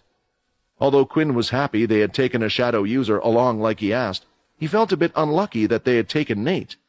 If he couldn't get an answer from Leo, he would have asked Nate, a great martial artist, what to do next. "I guess I could just teleport there and then travel back, but they might be in the middle of something." "Go on, I can see you have something on your mind. What do you want?" Sam asked. Quinn explained what he wished to do, how he wanted to improve his martial arts skills. After thinking about it for a while, Sam eventually answered. "Do you remember how the two of you first met through the Power Fighters game? Well, there was a reason why Nate would constantly play it. Even for him, there were plenty of strong people there. You have to remember that not everyone likes the limelight. Some people have strong abilities or are just strong enough that they choose to hide their powers when they join a faction. Before the Civil War, although it was normal for others to fight and such, strong people didn't often fight each other due to fear of how much destruction and death it would cause. Do you think the Greylash family ever fought against the Bree family or the Sunshields without people getting hurt? Hearing this, Quinn thought it would be quite interesting. He hadn't played the game in a while. When he first started, he used the game often to test out his blood abilities that could be used with no restrictions inside the game. I suppose if I play again, I can just not use my blood abilities. Before, I was obsessed with the EXP, not that it would do anything for me now. But now I can just fight against ability users just using my fists. If I lose, it won't really be a problem. Quinn thought it was a great suggestion and thanked Sam before leaving off to play the game. There was quite a lot of pods on board the Cursed faction, as the game had always been popular with people, including the Cursed faction. However, Logan was the one person he felt he should meet with before beginning the game to ask if he could arrange some personal favors for Quinn. He was inside his usual research room, a room that was given just to Logan and dedicated to him to work on whenever he needed. It didn't take long for Logan to turn it into his own personal room, as it was filled with what Quinn could only describe as useful junk all around the room. He was careful to use the word useful, because often things that looked strange and that he didn't understand would be quite helpful. Many items in the room were transported there from the various properties the Green family owned and the projects they were working on before they passed away. Quinn, that's you, right? No one else has as light steps as you do. Also, I heard from Sam that you have just returned from the vampire world. Did he tell you about my request? Logan said this as he was wearing some strange goggles and using his robotic arm, but soon the goggles started to deform into the tiny spiders and created some shoulder pads instead. Request? I didn't know you had one. I was actually coming to you to ask about something. What did you want to ask? Quinn wondered. Logan looked at Quinn for a few seconds and didn't say anything. Logan, please, you've already helped me out a lot. Remember, even with the current situation, anything you need that I can help with, I will do it, Quinn said. Then, as if Logan was waiting for Quinn to say these words, he gave a reply. Great. Then I wish to go to the vampire world and go to the lab out in the mountains. I will take my leave tomorrow and make sure to take one of the shadow users with me. I will also take Borden along for protection, so you can't complain. A leader wouldn't go back on their word, right? For some reason, Quinn felt like he had just been tricked. This is what happens when you have people smarter than you helping you out, Quinn thought. What do you want to do there anyway? Quinn asked. I plan to visit the lab so I can clone myself a new arm. The lab could create a clone of Borden. That's how I accidentally made Borden, so I should be able to create a hand for myself if I study the equipment myself, Logan replied as if it was no big deal. Wait, what happens if you make another, like a Logan Dalkey? I know Borden turned out to be okay, but we can't guarantee that another one will be, can we? Quinn said, worryingly. Don't worry about that. There isn't enough energy to create another Dalkey. That was the problem in the first place, and is part of the reason why Borden is so unstable. Leave the thinking to me. If I tried to explain anything to you, then it would just be pointless. Fighting is your strong point. This is mine, so leave that to me. Although Quinn didn't like visiting the vampire world last time, it seemed like everything had calmed down quite a bit, and as long as someone like Linda, who knew the shadow, went along with them, then Quinn could be there if there was any trouble. As for Borden, he was as strong as a leader, so no one would mess with him. Talking about fighting, there were a few things I wanted to ask you about. Quinn discussed his plan and how he would like to join the power fighters one more time, but he had some special requests. Sure, I can do that for you. As you know, the game ranks you based on your traveler rank. So you want me to put you as an A-rank traveler, correct? That shouldn't be a problem. As long as you keep winning fights, the system will naturally put you against the highest travelers, and then you will enter the ranking system. Ranking system? Each time you win, you get ELO points, which will rank you up and down, putting you in the top 100 of the Power Fighters game. This is only available to travelers rank B and upwards. Win enough times in a row and you will eventually get put in the top 100. It sounded like Sam's suggestion was turning into a good idea, and there was even a goal to aim towards now. Wow, an online ranking. Who's at the top? Is it someone I know? Quinn wondered. Being in the position he was in now, surely the top would be filled with people he had seen, or at least heard of. Not really. At least I don't know who they are, Logan replied. You have to remember a few things. Fighting in the game, although meant to simulate real combat, isn't the same. There are differences. Also, one cannot use one soul weapon in the game either. And sometimes, soul weapons are the big differentiator when one is fighting in the real world, Logan explained. It made sense, and now for some reason, Quinn was itching to go into the Power Fighter game. However, there were a couple more requests Quinn had made. And about my other request? Quinn asked. That's fine, Logan said. I can put in a limiter just for you, so you will be limited to 50% of your body's strength. You can increase this in the game as you wish. As for your other request, usually only one person can be linked with one ID, but it's me after all, so I can do what I like. We will create a new ID for you. Quinn decided not to use his blood skills this time because the name Blood Evolver was too well known. He was going to be testing his fighting skills, so he wanted a new ID. Do you want me to come up with a name for you? Logan asked. No, please, Quinn quickly said. It's okay, I can pick my own, Quinn said, fearing he would be known as Buin. The VR game Power Fighters also copied one's beast armor and weapons. Even though it was capable of doing that, Quinn really didn't want any advantages when fighting. He thought the quickest way to improve was through failure and learning from one's mistakes. Luckily, there were no consequences for making mistakes in the VR game, since it was just a game. However, even if he wanted to use his beast weapon, he really couldn't. Taking his gauntlets out of his shadow equipment, Quinn looked at his gauntlets, and they were in a sorry state. Several dents in places, gashes of torn metal. Quinn imagined that if he didn't have the shadow equipment skill, and he had to force the gauntlets on his arms, they would become a bloody mess from all the broken pieces hanging on them. The durability was around that of 10%, and all the boosted stats were ineffective. The Boneclaw's attacks were really strong, stronger than any beast I've faced. I wonder if he would be considered a demon-tier beast, or something similar if he was one, Quinn started to think. There was a feeling that the Boneclaw didn't really show everything it had either during the fight. Because of this, before entering the game, Quinn decided to go with Alex for a visit. No! Alex screamed, with the gauntlets laid out on the table. What did you do? Did you chuck these things into a blender? Do you know how long it took to make these for you? Whenever Alex would work on a piece of equipment, he worked extra hard on Quinn's. It wasn't that he didn't equally put effort into everything he did make for the cursed faction. It was just that Quinn would always be the first of its kind when making things, so it would take more time. It was the first time he had to use fairy blood and the first time he had used king-tier crystals with the gauntlets. He was already devastated when he heard that his Emperor-tier armor set was destroyed. Still, at least that had gone to good use, protecting Quinn's life from the demon-tier crab. I told you, it was unexpected. You know me. I wouldn't have let them get hurt on purpose, Quinn said. Anyway, can you fix them? Fix them? Alex said, slapping his head and still looking at the gauntlets on the table. First, your gauntlets were made with specific beast crystals to give them the best active skill I could get. It would be quite hard to find those again, and honestly, creating a new pair would be easier than repairing the old ones. Quinn thought about it for a while. It was time for him to have an upgrade in the first place. Do we have crystals to make a new weapon? Quinn asked. Oh, I thought you said you talked to Logan before. Didn't he tell you? Alex replied. It turns out that the original planet that the crows occupied is filled with strong beasts in the new land.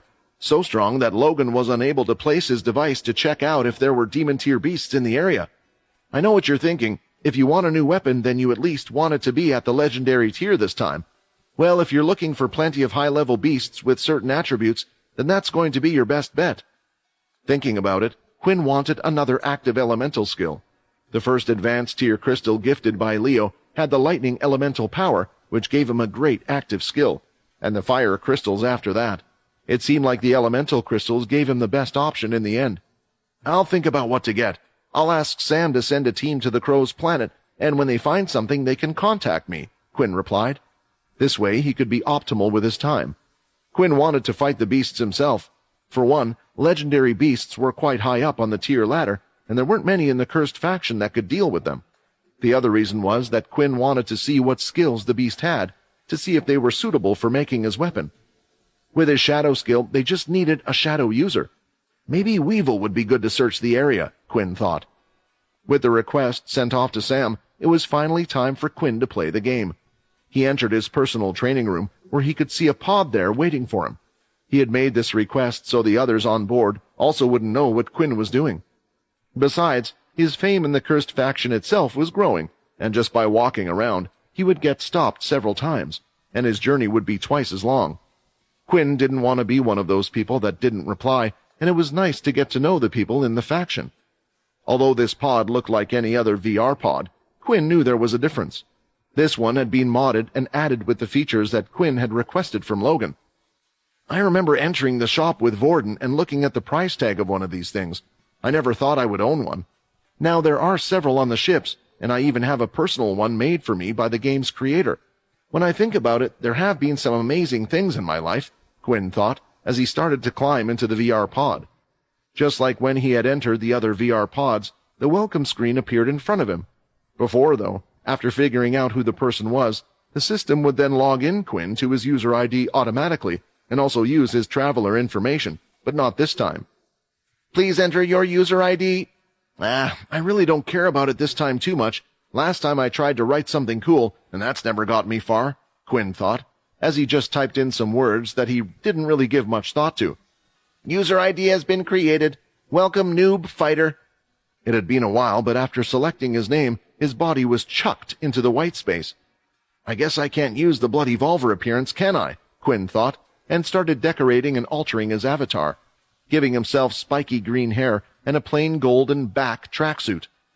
He looked like he was dressed as someone 1,000 years past his time, but he thought it suited him, back when people his age would have fought with their fists in a world without abilities.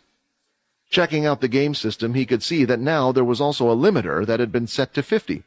Quinn could even lower this, so he could use more of his strength or increase it.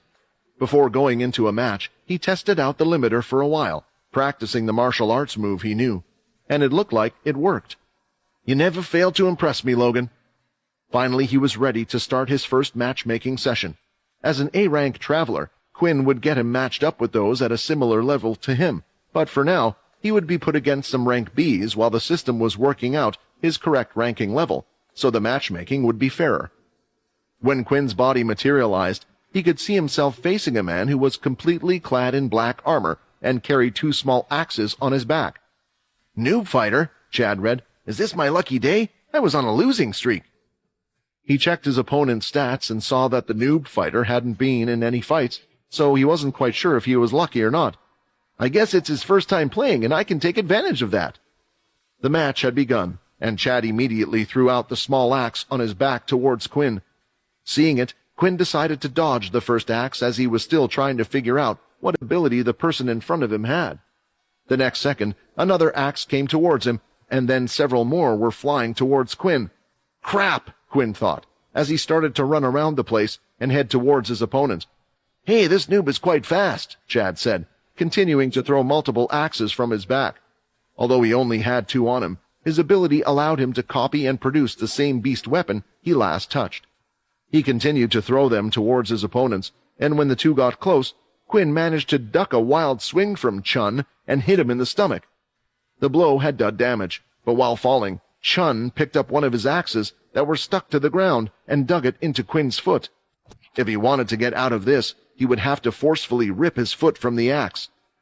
Picking up another axe, Chun went to swing it towards his ribs again, but an elbow hit the side of the axe with such force, making it fall to the ground.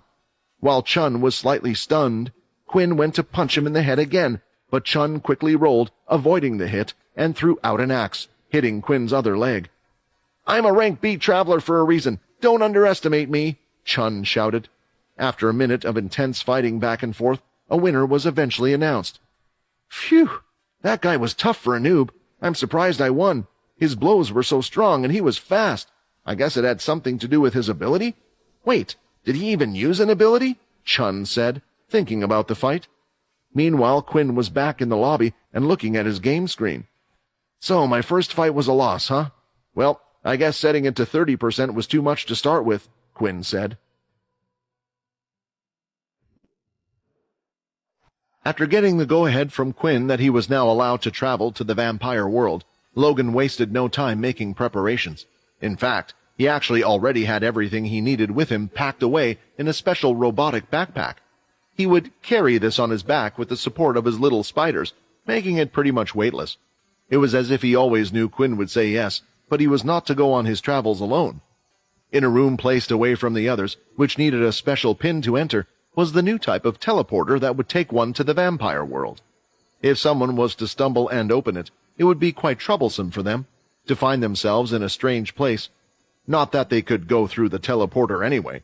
This new teleporter was based on the vampire's teleporters. On Logan's side, a code needed to be input that would then activate the teleporter, and it was the same on Paul's side. Communication needed to be made before Logan could come across. However, this time, unlike when Quinn had gone, they did not inform the king or ask for permission. Quinn felt like he needed to last time due to entering the 14th castle, which was a big deal. However, Logan was going to a place that he wasn't even sure they were aware of or cared about. It also wasn't like what he was planning to do had anything to do with them in the first place. Standing by his side were the two that would be coming with him on his short journey. "Hopefully you can make some more of that green serum for me," Borden said as he hopped onto the right side of Logan's shoulder. "I can try, but I wouldn't count on it," Logan replied, knowing that there was hardly any energy left in the large tubes. As for the other one, she seemed a bit nervous about coming along. "I kind of understand why you brought Borden along with you, but why did you choose me and not one of the others?" Linda asked. Logan looked Linda up and down as if it was a pain to explain to her, but letting out a sigh, he did so anyway. "Have you and I ever talked before?" Logan asked. "A few times on occasion, but I don't think we have even had a full conversation," Linda replied, trying to figure out what his point was. "And that is exactly the reason why I have brought you. We haven't talked before, so we have nothing to talk about, which means I can get on with my task in peace," said Logan. Linda didn't know why, but she felt a little hurt by that comment. But Logan was just upfront and honest from what she had heard from the others. Speaking what he thought, sometimes it was better to have a person like this, rather than someone you didn't know what they were thinking, like Kaz. Thinking of the vampire world made Linda think of Kaz. She still held a grudge against her for what she had done. With the preparations done and the very small chit-chat made, all three of them went through the teleporter, finding themselves at the 10th castle. Unlike last time, Paul wasn't there to greet them, but Ashley stood in the throne room instead. He was only there to make sure they had arrived safely, and also to turn off the teleporter so it wouldn't be linked to the cursed ship while they were away. There were no words spoken, and Logan just continued to walk past Ashley as if it was something he did every single day. "Well, I can't say the boy isn't efficient," Linda thought, as she was quite enjoying his style. A few sprays of the special scent were placed on Borden and Logan. Now they had no more worries as they walked through the vampire settlement. Compared to before, the dark streets were full of market stalls and vampires talking and eating irregular meals at their restaurants. It seemed like an old city in the human world, and Linda found it relatively peaceful. "If we had seen this and experienced this when we first came, then maybe our opinion would have been a little different," she said. What was most impressive was how quickly they were able to recover as well. Soon, though, leaving the settlement, they would walk through the forest, and from there it was time to head to the mountain where the lab was found. While walking through the forest, a single incident occurred. It was when a snake-like beast came dangling from one of the trees. It swooped down on them. Linda was ready to get in the way when the snake reached a certain distance. A claw-like machine came out from the top of Logan's back and held it in place. Then a blaster formed around Logan's arm, and he fired it a few times, eventually killing the snake on the spot. "Even though the kid isn't like us, he seems to be quite powerful with all his little gadgets. I guess he isn't just the inventor of the ship," Linda thought. Although the two of them didn't talk much, in fact, not at all during the walk. Even Borden was just sleeping on top of Logan's shoulder. She quite enjoyed learning more and more about Logan. Finally, after entering a series of caves, they reached the lab that Logan was looking for. He had been here a few times, and every time he visited, it felt less foreign to him. Maybe it was because of the lab's layout, where certain machinery was placed. All of it was suited to his liking. "It looks like I have a similar taste to my parents," Logan thought, and soon got to work. Linda and Borden were placed in the central room. They waited there patiently. They explored the place at first together, apart from one room that Logan told them not to enter, but soon found that, not knowing what anything was, it was quite boring after a while. So they remained in the main terminal room while watching Logan get to work. The backpack that he had on him turned itself into a workbench. The technical robotic arms that had stopped the beast from earlier, 4 of them were being used as legs, popping it up like a table. Then the bag opened itself up and was able to supply Logan with every single tool that he needed. After seeing him go back and forth in and out of rooms, Logan eventually asked Borden for a favor. Using a small syringe, he had taken some of Borden's blood. "Do you need that again for me?" Borden asked. On the table were a flask and a syringe, both red in color. He then, using the small amount of blood he had gotten from Borden, slowly dropped it into the red liquid. Soon the green liquid started to take overturned, making a dark green color as they both mixed together. Another larger, normal-sized syringe was on the side, and Logan used that to draw up some of the liquid from the flask. "No, this is for me," Logan replied. His right robotic arm disconnected and fell to the floor. He injected the syringe directly into where the stump of his arm was. "Logan, what are you doing?" Borden said, worried, now realizing what he might have been doing all along. Logan fell to the floor as if he was in pain. The plan was to create. Clone of his arm, like they did so with Vorden and Borden, but why didn't Borden realize it sooner? The clone that was made was a Dalki, not another human, which meant that Logan couldn't make human parts with the things inside the room. The pain counted, and sweat was running down Logan's face, but soon the pain would end, and when he stood up, he could feel something heavy where his right side was. "I won't be useless any more," Logan said. Standing there, Logan's arm had fully regrown, but it wasn't what it once was. Hard scales ran all the way up it, and the fingertips were shaped like a claw. Logan had successfully created himself a Dalki arm. Noob fighter loses. How many times has Quinn seen this screen now? He had lost count. Due to him being a vampire, there wasn't much sleep needed on his end, and the matches were ending relatively fast as well. However, using no abilities, including those of the shadow and blood, limiting his physical abilities, and having no beast gear proved to be a little too much of a disadvantage for Quinn. However, it was safe to say it was working. Due to him not being able to rely on these things, he had to improve on the spot if he wanted to win. The only thing was, it was happening at a far slower pace than he had initially planned. Quinn was losing matches by using 30% of his strength. He thought in the first few matches, his opponent might have been just strong, and eventually he would find a way to beat them, but he never did, and was getting tired of it.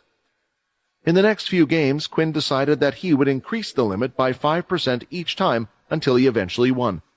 At 35%, he said his first match had hardly lasted longer than the others. He had, unfortunately, run into a speed user who was faster than him. With Quinn's current set of fighting skills, Quinn felt useless and was just frustrated. Soon after, he raised his stats to 40%. In his first match at this stage, he had lasted longer. His opponent had a growth ability, allowing them to grow the size of any part of their body and whatever they were touching at any point in time. At this stage, Quinn was able to time his flash step perfectly to avoid the more vital attacks, and had hit his opponents with well-timed hammer strikes and kicks, damaging the body well and eventually getting a win. It seemed at 40% that the increase in strength had significantly helped, but this wasn't what Quinn was hoping for. He stayed in the 40% range and eventually won a few fights, but after winning a few fights in a row, the matching system put him against some tougher opponents, and Quinn ended up losing again. When he had reached a stalemate, Quinn raised his stats once more to 45%, thinking maybe it would change the outcome. Which it did, but not for the right reasons, going back to his old ways of relaying on speed and strength. It seemed like the same pattern was occurring. Whenever Quinn would get stuck, he would just raise his limiter to beat his opponents, and eventually he had raised it to 50%, winning 9 fights in a row. "No, this isn't what I wanted," Quinn said, while waiting in the white room, pacing, trying to reflect on the fight that had just happened. "I haven't really learned any new fighting techniques, have I?" "I would say so, but at the same time, I can't blame you for raising your stats," Vincent replied. "It hasn't been all for a lost cause. While forcing yourself to just use your body at that level, you used whatever you had to, the max. I have never seen you have a better sense of timing, of when to attack and when to defend against your opponents. Which was why, whenever you raised your stats and went on to more difficult opponents, your fights seemed to be a lot easier. You are definitely improving, Quinn, but I would suggest you stop at 50. From what I have gathered so far, at this point in stage, you should be able to defeat your opponents with this level of strength and speed." Quinn agreed with Vincent, but it didn't mean he was any less frustrated. Losing all the time wasn't fun. He had a total of 32 wins while having over 300 losses on his record.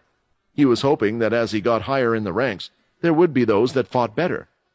Instead, it was just those that were stronger in their abilities. There wasn't much he could learn from them other than timing and when to attack. He learned how to analyze patterns better and read certain movements better, but there was only so much he could do. Quinn wanted to improve his own combat skills but had no knowledge or anyone to teach him. Most of Quinn's current wins have happened while using 50% of his strength. Quinn decided to use no limiter at all in the following fight because he wanted to see how much he had improved. Even if he didn't learn anything, he just wanted a break from the neck-and-neck fights. At that moment, his opponent appeared in front of him. It was Chad once again, with the black armor and dual axes. "Hey, wait, it's this guy again? Why am I fighting him?" Chad thought. After beating the noob fighter last time, Chad had been on a winning streak. He had been doing so well that he even thought that he might make it into the top 100 anytime soon. Once again, Chad decided to have a look at Quinn's stats. "Look at how many matches this guy had after me, and look at how many losses he had. How bad is he?" Chad thought. Still, having put them between him once, he felt he could do so again, and it would just be a free win for himself. If Quinn was facing him now, it also meant his opponent must have gotten several wins in a row as well. When this happened, the system would deem the player too strong for the opponents it was matching them up against, and Quinn had won 9 fights in a row at his current level. On Quinn's end, however, Quinn didn't recognize the person. After all, he had battled so many opponents consecutively that he hardly gave his opponent's appearance any thought. In the game, many people had similar avatars. When the match started, Chad went to grab his axe, but looking up, he couldn't see the person in front of him, and the next second he felt a punch hitting him right in the side of the face. "Congratulations, Noob Fighter is the winner." "It looks like 100% of my strength is way too much, and I'm surprised the system was able to replicate my power. Still, it felt good to do that just once. I was starting to feel a little weak," Quinn said, with an almost devilish smile on his face. "What just happened?" Chad thought. "Did the game bug out?" Chad decided to repeatedly replay the game at that moment, and he was able to see from the video that his opponent had moved so quickly and hit him before he had a chance to react. "That guy! I knew he was hiding an ability." "You have now entered the rankings. You have now taken the 100th spot." Quinn was genuinely shocked that he could place among the top 100, using only 50% of his strength and no special abilities. Although he was a bad fighter, he had enough skills to beat most strong opponents through what he knew. "However, I'm going up against the strongest of the strongest, and rank 1 is the strongest player in this game. I should at least be able to get this far," Quinn thought. Quinn had intended to take a brief break after reaching rank 100, but he soon received a large number of requests for fights. "What is all this?" Quinn thought, as he was reading all the messages coming towards him. Soon he realized it was due to the public leaderboards. Now that Quinn was ranked 100, anyone could see his name, select him, and send him an invite. "I guess one more fight won't hurt," Quinn thought. Looking through the messages, Quinn noticed that some of them had their rankings in brackets next to their names. The numbers close to him had asked for a match, but Quinn went through and looked for the highest number that had requested him to fight, as he could see one of them stand out above the rest. A person who was ranked 50 and also had the name Martial Art God. "Now someone with a user ID has to be good at fighting, right? Why don't we have a little go?" Quinn thought as he sent his request out. Due to Chad having just lost his fight seconds ago, he was frustrated and had looked up to the noob fighter he had lost to. Then, when he saw 100 rankings next to his name, he felt like he could feel blood pouring from his ears. "Wait, what? Why are the martial arts god and this guy fighting against each other? Who accepts a match from someone 50 ranks above you?" After accepting the request, Quinn was transported to the area where the two of them would be fighting. Standing opposite him was a man who had no top on, having his full chiseled six-pack on display. The man had what looked like a piece of red string around his arm and wore nothing but a pair of green shorts. The man wasn't even wearing any shoes and walked barefoot. "I know this isn't the real world, but we still have a sense of feeling here," Quinn thought. It was true that the VR made one feel as if they were really there, and they even felt a slight pain. Although the pain sensor was set at an extremely low level, the pain felt was nothing like what one would experience in real life. Instead, the computer would sometimes have to just guess how one's body would react when taking a hit. Quinn also noticed that the stages for spectating that would often be empty were now full of spectators, something that hadn't happened until this fight. I haven't seen this many people since I was the Bloody Volver, Quinn thought, looking around. Many people would often watch those that were top-ranked. People liked watching battles between two strong opponents. That's just how it was. But in particular, more people seemed interested than usual. The martial arts god gave a wave to the crowd of people. They all cheered in response as if it was something that he had done 1,000 times. It was routine for him. Even if that noob fighter was able to surprise me and get the upper hand, he wouldn't be able to deal with the gatekeeper, Chad said as he watched from the sidelines. This was another name that was given to the martial arts god. The reason why he was called the gatekeeper was due to his rank, being placed at 50. For a long time, all those above the rank of 50 constantly faced each other, and the ranking remained unchanged for a long time. Whereas many would fall when meeting with the gatekeeper, staying above rank 50. It's been a while since I've seen a new person enter 100 rankings, so I thought it was best to introduce myself to you first. See if you are worthy, the martial arts god said. Is this guy role-playing? I mean, I can't really make fun of him. I used to do the same thing when I was younger, except I had no friends to role-play with, Quinn thought. And that is why the internet is a great thing, bringing all these strangers together who have similar interests. There is no need for others to judge you, Vincent replied. Toward the upper top ranks, closer to 100, they would change quite often with people coming in and out, but the martial art god had already faced them all, which was why when he saw someone new, he was quite interested in this said person. Before the fight began, Quinn checked two things: that his limiter was now set at 50 again, which was all good, and as for the second thing, well, he bowed down out of respect. If you are truly a martial art god, like your name suggests, then it will be an honor to learn from you, Quinn replied, getting a little bit into the role-playing himself. It looks like at least this one knows how to show respect, the martial art god said, as he raised one of his knees and then slammed his foot on the ground. He had simply gotten into a fighting stance, but even Quinn could tell something was different. For his last fight, he thought he might be able to take it easy, but it didn't look like he could do that at all. The fight had begun, but the martial arts god stayed in the same position, with his left leg slightly in front and both arms raised by his face. Is this Muay Thai? Vincent said. Although Vincent wasn't much of a fighter, he did know a few things about fighting. During his prime years, when he was younger, his fighting style was quite popular among young ones. Since it didn't look like the martial arts god was going to attack first, Quinn was going to be the one to instigate the fight. I'll figure out what his ability is first, and then flash step out of the way and reposition myself when I get the chance, Quinn thought. When Quinn was finally in range of the martial arts god, everyone thought the fight would be over in that second, just like all the others. Suddenly, Quinn felt a throbbing pain in his thigh, making him thigh stop in his tracks, and soon he fell to his knees.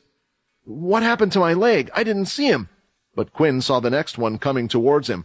A lightning-fast kick that had hit his thigh was now coming at his head.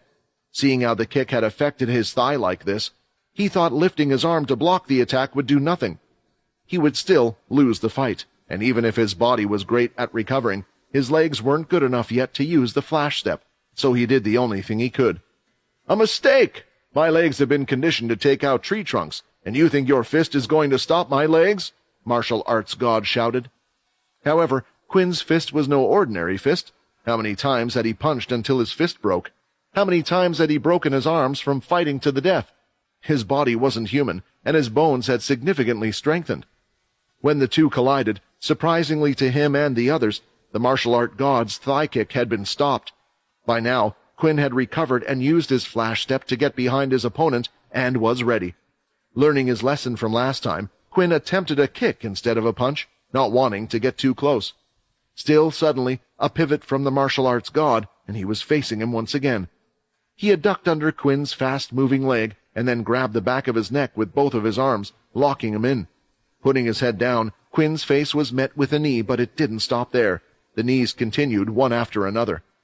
Quinn tried his best to pull away, but the man had him locked in, and when he finally let go, Quinn's force of pulling away swung his head back and caused him to stumble, while the martial arts god spun around and hit the side of his head with an elbow. Winner, martial arts god, you are no longer ranked. As quick as Quinn had entered the rankings, he had left them too. Although Quinn wasn't helpless, the fight was clearly one-sided. The people who had watched the match were a little disappointed. Those that failed to reach the rankings, and even those that had wished to see someone for the first time, succeeded and went through to the upper ranks, but it looked like this person would not be the one. What did you guys expect? Chad thought. One was called Noob Fighter, and the other was Martial Arts God. I'm just glad that the guy that beat me got beat, and the Martial Arts God didn't even move from his position. After the fight, Quinn was back in the White Room.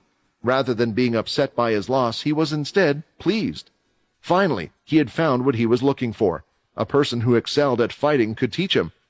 Now, how do I convince him to teach me? Quinn thought. Just then he had received a party invite. This was where people could enter the same White Room together and use it as a training room, or one could search for matches while others watched. However, the invite was from the martial god himself. It looks like I might not have to contact him first after all. Accepting the invite, the man in the green shorts appeared in front of him and turned to look at Quinn. I wanted to ask you a question. During our fight, why didn't you use your ability against me? Did you think you could win without it? That's how I fight. Is there a problem? I don't believe you used an ability either, Quinn asked. Yes, there's a problem. Fight me again and use everything you have this time, the man said. Wait, fight me. Just isn't fight me.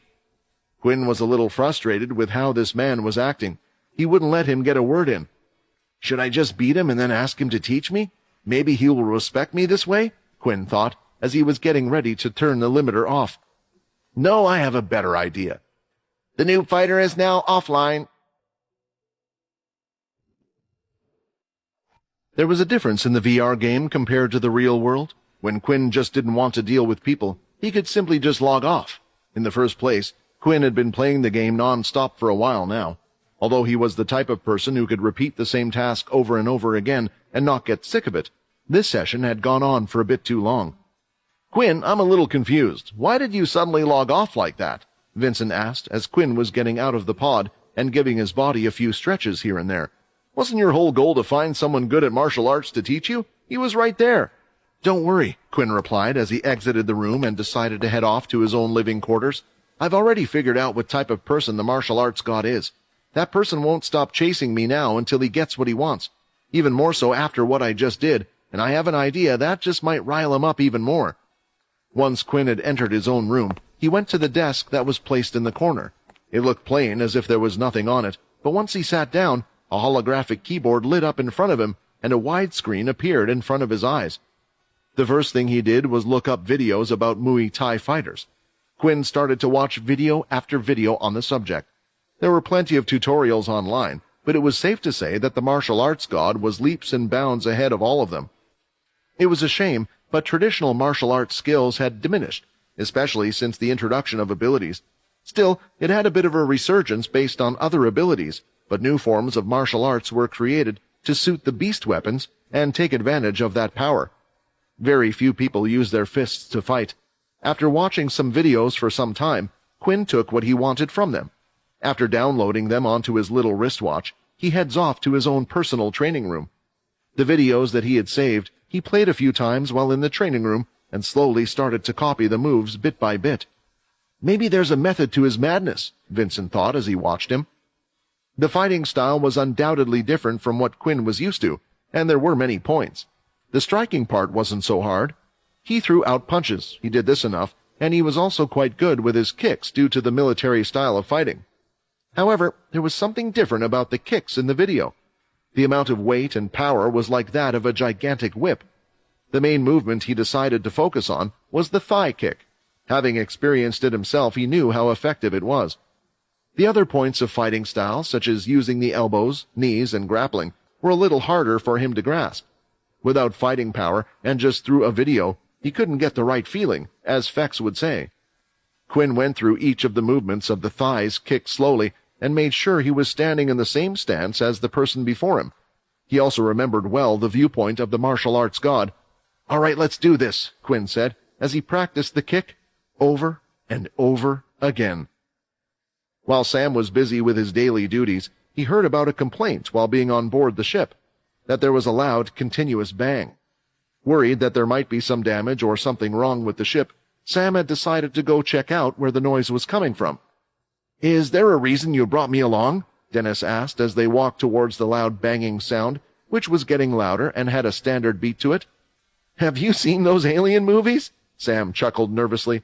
"Maybe a beast snuck on board the ship and is slowly starting to turn everyone or is running through the vents." Although Dennis would have liked to poke fun at this, it seemed like Sam was genuinely scared, and everyone had their fears. Finally, they had located the noise of the bang, which had led them outside a locked door. "Isn't this—" When opening up the door, another loud bang was heard, and a breeze was felt on both Sam's and Dennis's faces, pulling their hair back a bit. What they could see was Quinn drenched in sweat, so much so that there was a pool of water behind him. But he seemed incredibly focused, and his back right leg was all tense up, so that the veins were showing running up his calf like a root of a plant. His leg was a foreign part of his body. Lifting it, Quinn threw his leg and twisted his hips as hard as he could, and once again the loud bang was heard. Quinn was throwing out his leg so fast and with such force that it sounded like when one would swing a real whip. Imagining what would happen to someone's leg at the end of that, Sam gulped. "I think I'm ready," Quinn said with a smile, only noticing the two of them now. "Why do I feel like something like this has happened before?" Sam said, and left the room so Quinn could continue to do his own thing. An announcement was made so no one would worry about the banging noise anymore. He would also request Logan to attempt to make the room more soundproof in the future. "You keep getting stronger, Quinn." The next day, when Quinn logged into the game again, he didn't get a request from the martial arts god. When checking his status, it seemed like he was in his own fights, which was to be expected, since the top rankings fought all the time. Still, Quinn wanted to get his attention another way. Searching for a game after having come out of the 100 rankings for the third time, he was matched up with someone familiar. "This guy again," Chun thought as he saw who his opponent was. He had been having a good day. He was on a winning streak, and from his calculations, he only needed to win 1 or 2 more games before entering the top 100 rankings. "Okay, whatever. This time I'm going to be prepared for you," Chun thought. When the match started, Quinn decided to stay in position and just waited for Chun to make his move. He threw a few axes his way, but Quinn would avoid them.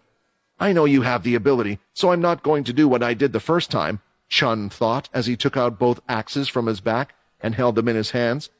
"I'm quite skillful at using these bad boys in my hand," Chun thought, running forward, seeing that the noob fighter was just staying in the same position. With his first downward strike, Quinn flash-stepped behind him, and the kick that he had been practicing 1,000 times was ready. He wasn't at full strength due to the limiter set on his body, but everything felt the same. Coming out like a whip, his leg had hit the back of Chun's thigh. If it wasn't a game, he felt like his bones would have been crushed, and the system deemed it so as well, since he could no longer move. With him on his knees, as soon as Quinn's leg was back in position, he let it fly out again, this time hitting Chun's head. "Winner, noob fighter." After that kick, the match was over in an instant. "Again! What the hell is wrong with that guy? He beat me twice now in 2 different ways," Chun screamed. "He's a curse. That guy is a curse. He shouldn't be called a noob fighter. He should be called a curse fighter or something," Chun continued to scream, but it was pointless. And what was that kick? Hoping to rub off some of his bad luck on the player, he decided to follow his matches, and what he proceeded to see next was a massacre. The noob fighter won his next 4 matches, only using 3 moves: a flash step to avoid his opponent's blow, a kick, and sometimes a punch or 2, but they were used primarily for blocking. Soon Quinn found himself rising the ranks, reaching rank 90, and having once again caught the attention of the martial arts god. Vincent had been watching Quinn throughout the fights and was just wondering how quickly he was able to progress. "Quinn, I'll say this again. Even though you think you have no talent, I believe you always did. It's just that you never had the body to quite show that talent. You have created a deadly kick without even realizing it. Once you have finished and learnt these skills to their most potential, I can't imagine how powerful they will be once they add in the vampire aura and the ki you have learnt as well," Vincent thought. Finally, it was time for Quinn's and the martial arts god's rematch. At the same time, the name of the noob fighter was starting to spread. Inside his office, Oscar was sitting down waiting for his daily reports. What's this? A report from Sergeant Chun?" Oscar said. "Yes," Jade replied, standing by his side. "You know, he likes to play the game of power fighters a lot to look for new recruits, and he says he has found a gem that goes by the name of Noob Fighter." Quinn's little plan turned out to work more than he could have ever imagined. Videos would constantly circulate of those in the top 100 rankings of them fighting. Many players watched these, using them as research, thinking that they could emulate or learn from the best. Perhaps one day they too could join the rankings. That's when Quinn's videos started to gain attention, not because of the difficult opponents he defeated, but because of the style in which he defeated them. It was a reminder of how a certain someone named Martial Arts God rose to the top. These videos also caught the eye of the martial arts god himself, and he felt like he had no choice but to send Quinn another request for a duel. He felt like he was being taunted. In his mind, first, Quinn didn't use any abilities at all in their fight. Now, after a single match with him, he has risen the ranks again, using the very attack he had used. For the outsiders, they just saw another rising of a martial arts god.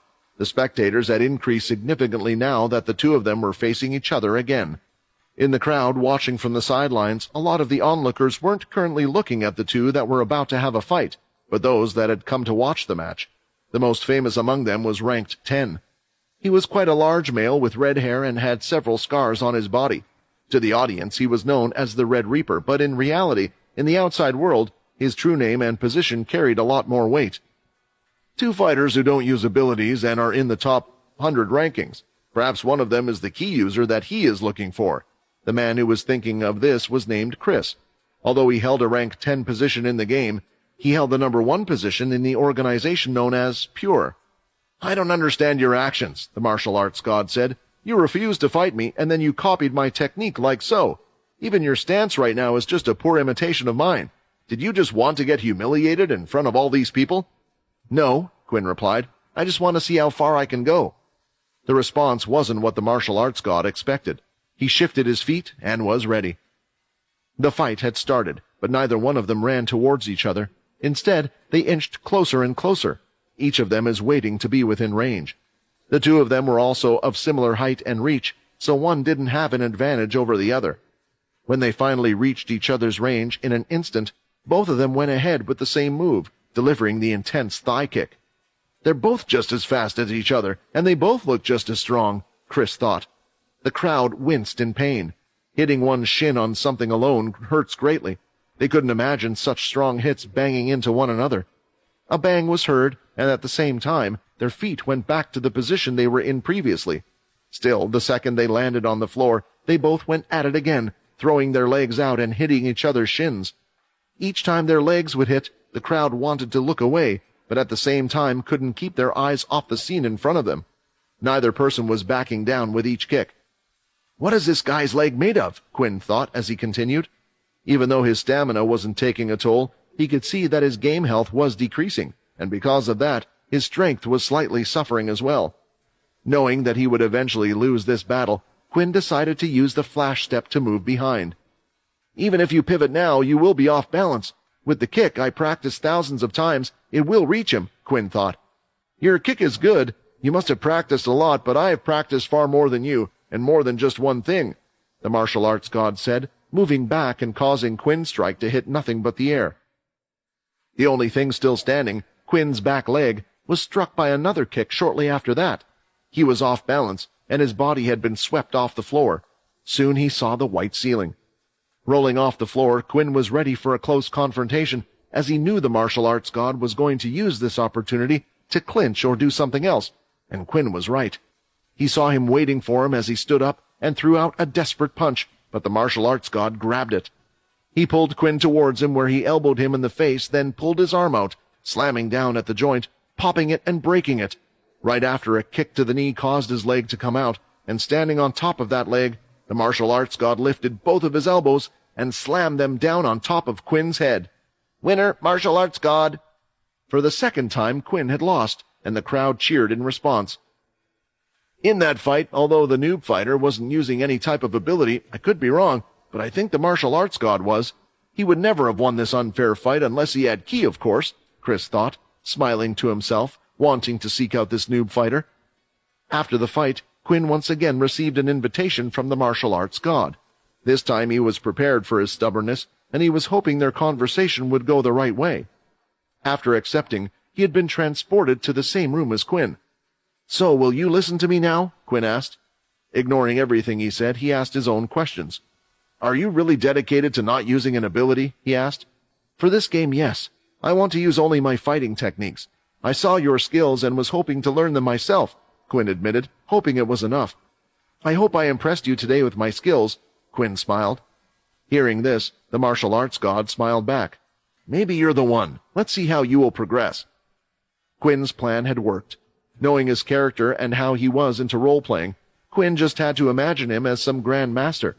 Even his user ID meant that this man wanted to escape reality, so as long as Quinn did something extravagant to get his attention, he thought he would be pleased, and it managed to work out in the end. The martial arts god explained to Quinn that his fighting style wasn't called Muay Thai, like Vincent had expected, but something similar. Instead, his fighting style was something called Muay Baron. This is a very ancient fighting style used in wars in the past.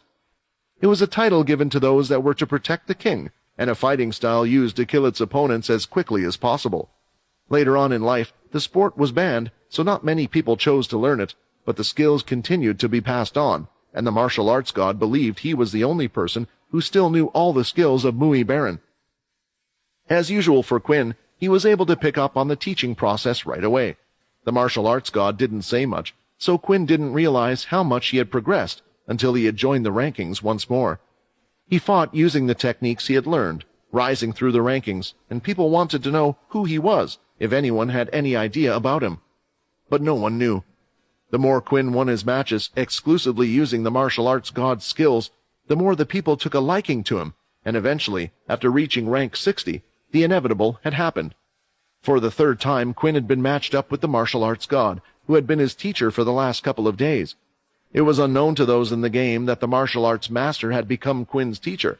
They just suspected that the noob fighter was some genius who had picked up the same fighting style. "I forfeit the match," the martial arts god said. "I know when someone has surpassed me, and I know when someone has decided to limit themselves when fighting." Although Quinn didn't know it, during the first fight, the martial arts master realized something that Quinn didn't himself. His movements were slightly awkward. It was as if he wasn't used to the speed he was fighting at. He didn't know why, and he didn't know how, but the noob fighter was never fighting at full strength against him. It was because of this, and after seeing him learn the thigh kick so well, he wanted to see how far this person could go, whether they could go past the wall he had hit. "I have taught you everything now. My wish is for you to keep going up the ranks and reach the number 1 spot using what I have taught you. For me, this will be the biggest achievement," the man said, and soon the whole gaming area disappeared. Exiting out of the pod, Quinn had quite the experience over the last few days playing the game, and he had achieved this goal. "Thank you, martial arts god. I will help you achieve your dream. One day," Quinn said. "For now I have some students that need looking after." Little did Quinn know how right he was. Before leaving the cursed ship, Quinn did his usual, getting an update status from Sam on things that were happening with the cursed faction. After all, he was already on the ship to talk to them in person rather than through communication devices. It also seemed like quite a few of the core team were busy doing other things, so it was good to know how they were doing. In the command center, Sam was a bit distracted. He was looking at files on the holographic display, but at the same time, seemingly doing nothing. Even when Quinn walked in, his face would have been seen through the files since they were slightly transparent, but Sam continued to stare at the screen blankly. "Is everything okay, Sam?" Quinn asked, approaching him slowly. There were a few times he had seen him like this, but now Quinn was starting to wonder what could have happened that made him this way. "Oh, Quinn, yeah, everything is fine. I think anyway," Sam replied, gulping as well. He was a complete nervous wreck, and he had sweat running down his face. I think it's too hard to explain. Why don't you just go see Logan? It seems he has come back from his little trip. Just don't attack him." Now Quinn was really intrigued because Sam was simply making no sense. With the way he was, he wouldn't have been able to get a clear answer from him anyway.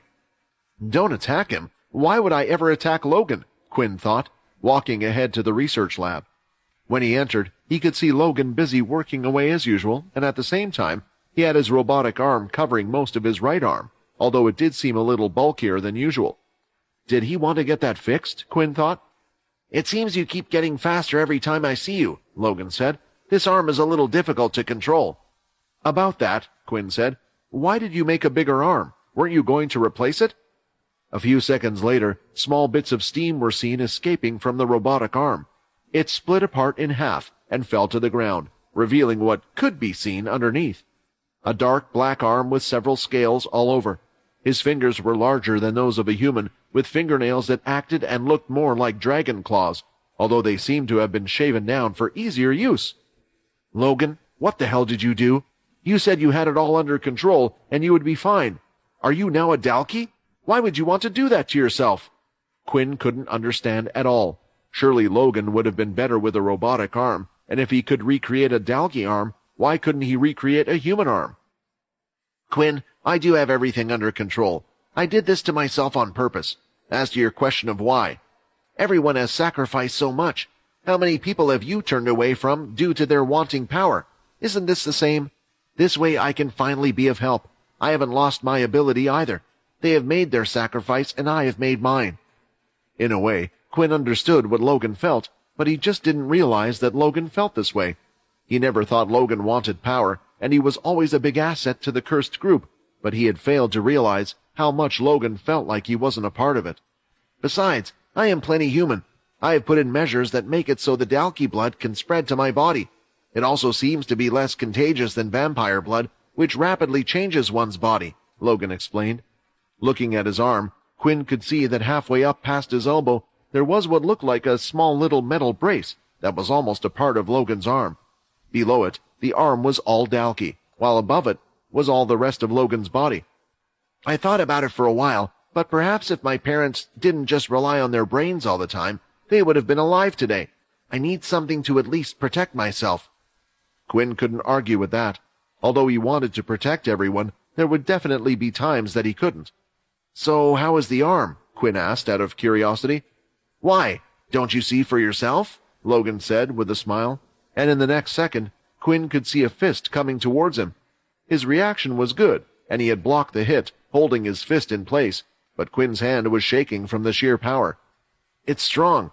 It's been a while since I have taken a Dalky's power head-on, but just how strong is the Dalky blood running through Logan, and does he still have the same effect as other Dalky?"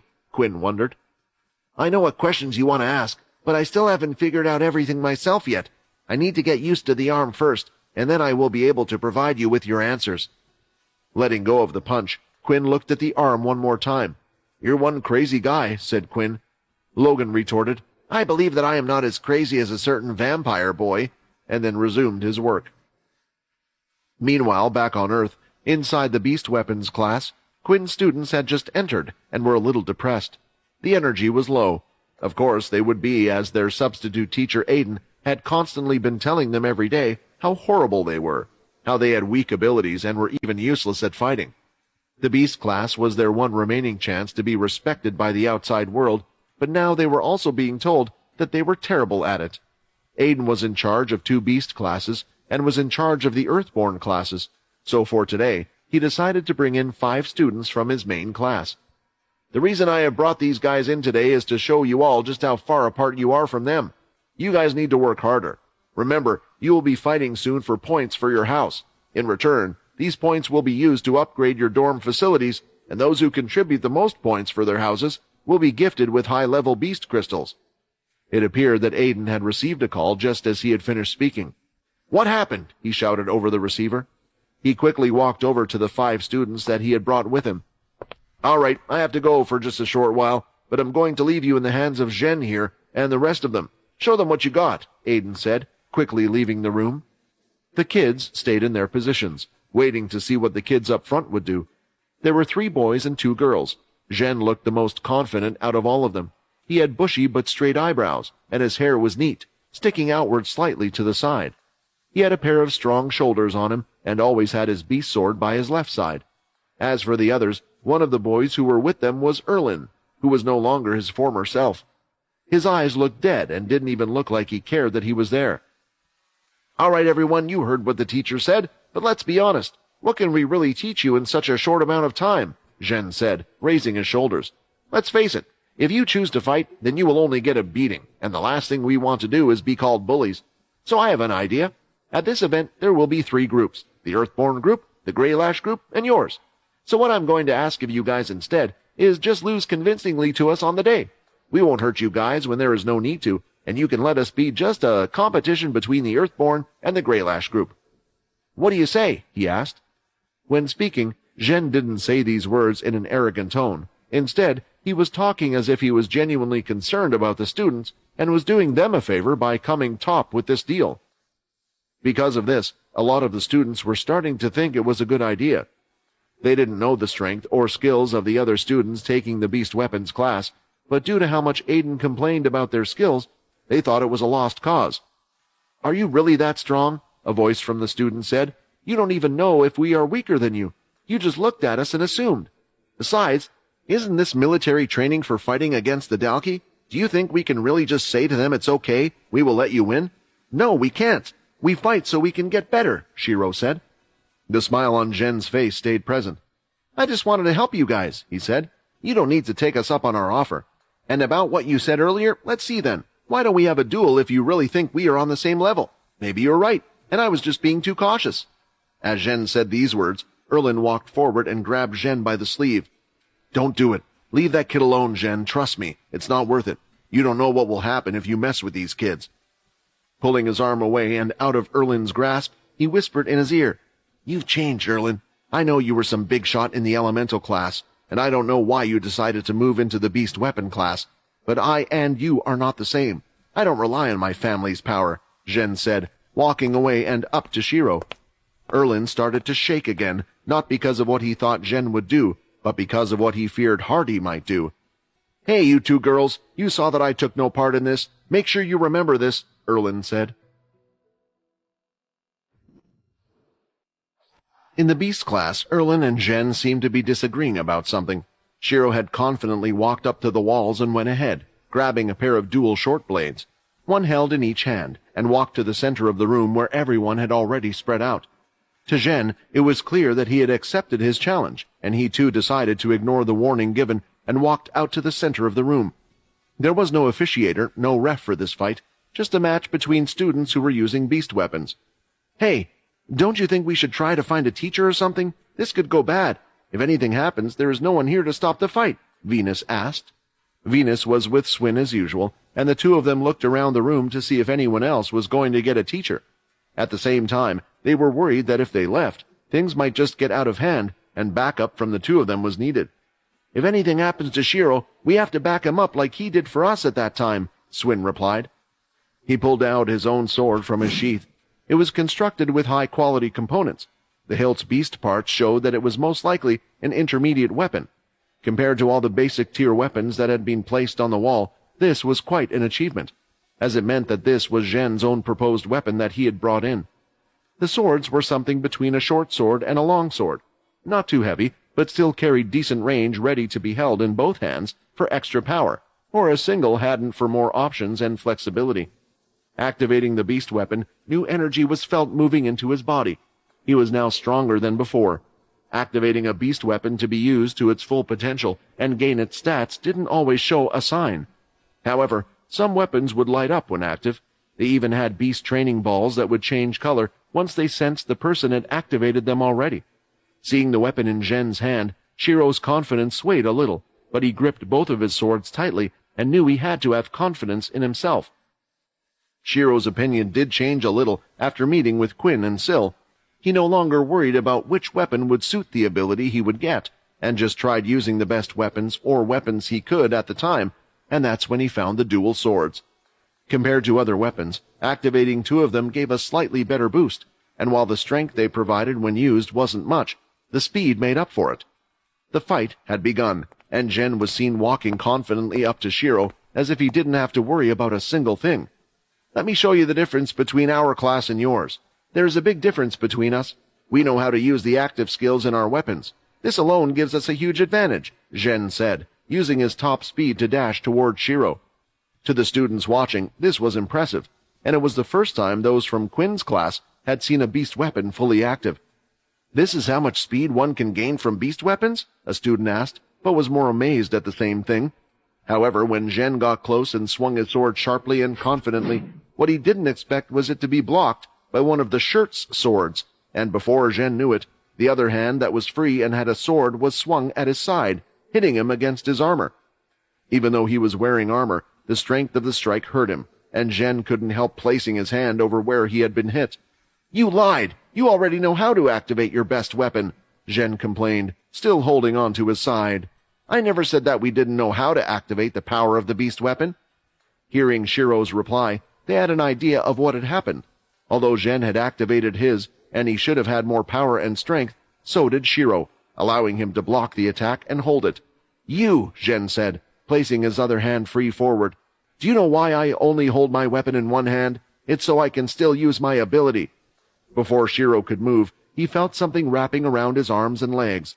Soon he couldn't move at all. The vines wrapped around his arms, tightened until he eventually dropped both swords, no longer being able to use them. I'm really going to enjoy this, Zhen said, with the same smile he always had. Throwing out his fist, he had the sword guard covering his knuckles and hit Shiro right in the face, giving him a bloody nose. Hey, stop! What are you doing? Venus ran out, and so did Swin straight behind him. He ignored their words and didn't even care if they were about to interrupt. Zhen continued to throw his fist until Erlin himself intervened to stop it, as Shiro appeared to be in almost complete shock. Holding on to his arm, it started to freeze quite quickly. You need to stop, Erlin said. What the hell are you doing? Zhen asked. I'm protecting you. I'm protecting all of us. Please just stop hitting these students, Erlin pleaded. Zhen looked into his eyes for a few seconds, and he could see worry. This person who is this strong was worried about something, but what were they worried about, he thought? Because of this, Zhen decided to stop, letting his ability go and dropping Shiro to the floor. I guess there is no need for us to show you anything, Zhen said, walking back to the others.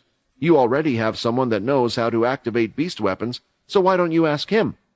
Soon, all 5 of them had left the room, and Shiro was left there on the floor. A busted lip, probably a broken nose and a few ribs, with only Venus and Swin by his side. The students didn't really know what to do or what to say to Shiro, but they actually thought for a brief second that when Shiro had gotten the first strike in, they had a chance, but it all quickly vanished. Come on, we have to take him to the medical room, Venus said, lifting him on his back. Let's go, Swin replied. Just as the 2 of them, along with Shiro on their backs, were about to exit the room, the door opened, and the first teacher to walk in was Teacher Aiden, but the one that followed him was General Hardy. Hardy, you're back, Venus said with a smile. For Quinn, he couldn't keep his eyes off the injured person who was on Venus's back. The main thing was the smell that was coming off his body. Even a single drop, he knew the student was bleeding. What shocked him was seeing that it was Shiro, who had been beaten once again, but he was in worse condition than before. Venus, take him to the doctor's office and have Haley heal his wounds, Quinn ordered. As for the rest of you, I want you to tell me what happened. Now. Hearing everything, Quinn wasn't angry. He was more upset with himself, due to allowing things to happen while he was away. He wondered what to do. There was a big event coming up, and his class was at the bottom of the barrel. However, what he was most concerned about was that Shiro had been beaten up a second time. Didn't everything end with that last event? I guess there is more than one rotten apple. I can't do what I did last time and get too involved like that. Clearly it hasn't helped Shiro, as he is still being bullied. I need to come up with something, so none of those in my class get hurt, Quinn thought. Not too long ago, Aiden had gone running out of the classroom and had left Quinn's beast class in control of the other students. His reasoning for doing this was based on the call he had received, informing him that the teacher Hardy had finally returned and would be taking over the beast class lessons again. He thought that his days of teaching the class were over and rushed out personally to find Hardy. That's when Quinn finally returned to see his students in their current state. Venus had done as asked and went ahead to take Shiro to the doctor. However, there was still half of the lesson left. Quinn knew that the incidents wouldn't stop, and dealing with one problematic student wouldn't stop what went on between students. So they decided that all these kids would be fighting against the other beast classes. I wonder how much they have progressed, Quinn thought. I'm sorry I've been away for a while. I had some important matters to attend to, said Quinn. I have heard about the upcoming beast class event. If you guys can, feel free to show me what you have learned over these past few days. The idea was to get the students to try to forget about what happened, call them down, and see where they were currently. The atmosphere in the room was heavy, and one of Quinn's speeches wasn't going to fix that. Eventually, the students grabbed their weapons and attempted to activate them, while others seemingly gave up and just practiced improving their skills with the weapons. Walking around, Quinn went to those that seemed to have the hang of activating the beast weapon and decided to give them a few more tips. In the past, when Quinn had first touched a beast weapon, his systems had activated it all for him, but learning Ki helped him understand the process more. With the second stage of Ki, Quinn could feel those who were able to summon the energy to use beast weapons, but something wasn't quite there. He knew of a way to help them, but was careful. What Quinn was careful about was touching the students in case he turned them accidentally. Maybe it won't be a problem anymore. I can not only control the Ki energy, but my red aura as well, perhaps, Quinn thought, as he walked up to a student who was close to activating his weapon and had their eyes closed. Quinn placed a single finger on the back of his shoulder, closed his eyes, and could feel his energy. Immediately, it looked like the red energy was attempting to do what it did best, entering the human's energy and taking it over, but Quinn had practiced controlling it, and with his new blood control stats, he was able to move it away, eventually switching it out, and placed a small bit of his regular Ki into a student. Can you feel the warm bit of energy that has entered your body? That energy is mine. I can tell you already have a sense of feeling for yourself. You need to follow that energy, and you will be able to activate the weapon, Quinn explained. A few seconds later, the students had activated the beast weapon and felt the power energizing his body. Not wanting to touch the student any longer, he let go of him, just in case something went wrong.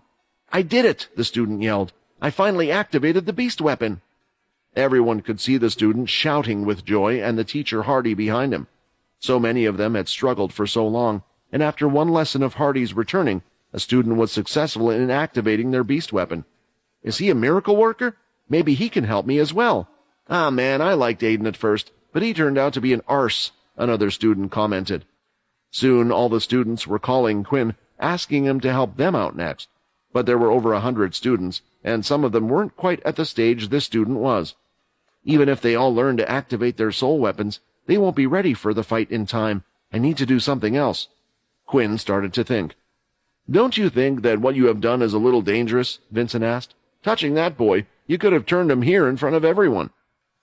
I know, which is why I only helped him activate the weapon and not anything else. Perhaps if I was to move the boy's Ki, the red aura would try to act more widely, but I have been practicing my control of the blood and Ki energy every day. It seems after the blood control stats improved, I can control it pretty well now, Quinn replied. Going around, Quinn helped more students that were already close to activating their weapons, but after just a couple more, the class was over, and they only had a total of 3 days until the event was to start. Sitting in his homeroom class, Quinn started to think about what would be the best thing to do. While doing so, he had a visit from one of his students.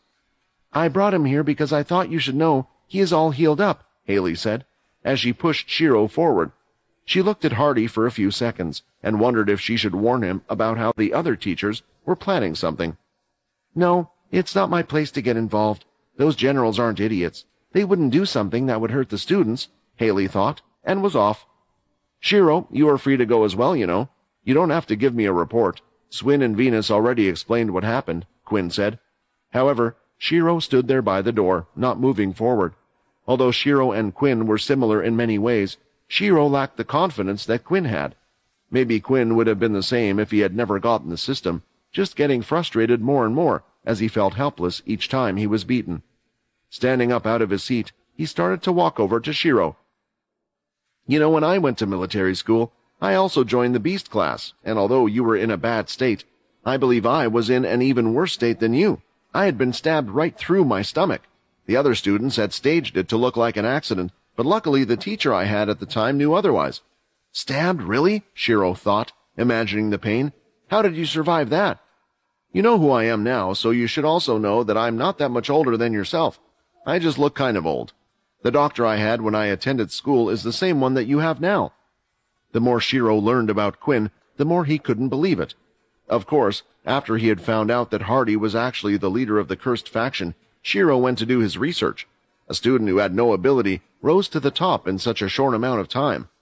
It was a tale one would only read in fairy tales. It just seemed impossible. Teacher, please, can you teach me the shadow? I promise I will be in your debt and will join the cursed faction. I just want to have a better life than I have now, where I don't have to worry about someone else attacking me. Quinn could understand the frustration, but teaching Shiro, a student in the shadow now, would bring him more trouble. Maybe he could teach it to him when he actually did join the cursed faction, and it was on board the cursed ship. for Quinn knew there were hungry people out there who wanted to get this power for themselves. "I can't teach you the shadow," Quinn said, "but maybe I can teach you something else." The next day, early morning during Quinn's break periods, he figured out a way to help all of the students, not just learn about activating the best weapon, but also how to get better at fighting with the weapon they were using. "Of course you can," Oscar said. "You should never be shy about this sort of thing. If you can do anything to make these students stronger and their lives better, then go ahead." With the request made, it was now time for the Beast class to start again. The students heading towards the class were more excited than usual about having their teacher back, and some of them thought that Hardy could help teach all of them how to activate their weapons. However, there were digital posters and advertisements splattered throughout about the big event of the Beast classes in the hallways. They were inviting anyone to watch. It reminded them that even if they did learn how to activate their weapons, it wouldn't be enough for them to win. "Hey, do you think Hardy will teach us first if we ask him nicely?" Swin asked. "There are too many students, though. He only got through a few yesterday. Even if we have the whole lesson time today, I just don't think he will be able to see everyone," Venus replied. When the two of them walked forward, the door slid open. All of the students were stunned at what they were looking at. They were still standing outside and hadn't gone in because they were unsure about what was happening. "Don't be shy, come on in. We don't have time to waste. For the next couple of days, everyone here will be your teacher and will teach you to use your weapons," Quinn explained while standing in front of those in the cursed faction. Quinn had decided to invite those in the cursed faction that were excellent at using beast weapons, and they would teach the students, one-on-one, the best way to use them. Each one of these is high-ranking faction members from all over, from Daisy, the Black Rings, and even those personally under the cursed faction, Quinn said, pointing at Weevil, who was holding 2 daggers. "Now let's get on with it, shall we?" "I think we might have the best teacher in the world," Venus said. The class was busier than ever today. It was no surprise as there were double the number of people present in today's lesson. Trying to rack his head over helping his students, Quinn had come up with a solution. He couldn't teach them personally one by one in such a short amount of time. This was often a problem when teaching a large group. Different people learn in different ways and at different speeds. He would need to decide whether to just move on and forget about those that didn't understand or focus on the talented students. If he did that, it would just be him going against everything he was working so hard for. Instead, Quinn asked Sam for a favor this time, and he sent over the best beast weapon user that the cursed faction had. Surprisingly, or rather unsurprisingly at this point, Sam had gone beyond what Quinn had expected him to do. There were more than just those on the cursed ship that was part of the cursed faction. According to a message that was circulated, the best beast weapon users from all of the factions that belonged to the cursed group were requested by their leader. This was their answer, and there were more than enough teachers for every student. They were versatile when it came to teaching. More importantly, they could teach students about their weapons, which Quinn had no idea about. "Things are going well. Some of them are even better at explaining how to activate the beast weapons than I am," Quinn thought. "That is a given. What works for one person may not work for another. With the number of people you have brought, every experienced person can share their knowledge. I'm quite surprised that you came up with this plan yourself," Vincent replied. Quinn was quite pleased. He wasn't sure this was enough, but at least the students seemed to be having a good time. In the corner of the room, Quinn walked up to Shiro, who was there waiting with his dual blades in his hands. "All right, should we continue with what I was teaching you before then?" said Quinn. The day had ended, and there were still 2 more days until the Beast Weapons class event would start. There had already been a few events that others could watch, and points to the houses had been applied. The students now had a general idea of how events would work and play out. However, it was almost impossible to hide 150 people that had come over to help out the cursed faction. Complaints had started, with one of them being Aiden. He had kept an eye on the class and had heard what General Hardy had done. "This is unfair," Aiden complained. "My students haven't had professional help or personal tutoring from others. It's clear that General Hardy is just doing this before the competition to give his students an unfair advantage. You have to speak to the Supreme Commander about this." General Sack was relaxing in his own office. He was twiddling with a toothpick in his mouth, trying to control the split part of his tongue, and soon broke the toothpick in half. "Oscar won't do anything. It seems he had already received permission beforehand. Oscar claimed that it was something that we could have done to help our students at any time as well, and thought it was actually a good idea. Remember, we are not attempting to fight against each other. This event is just in good spirits for the students." Are you really that worried that your students will lose? Sack asked. Skills take years to learn. There won't be much that they can learn in just a couple of days. I would know better than most.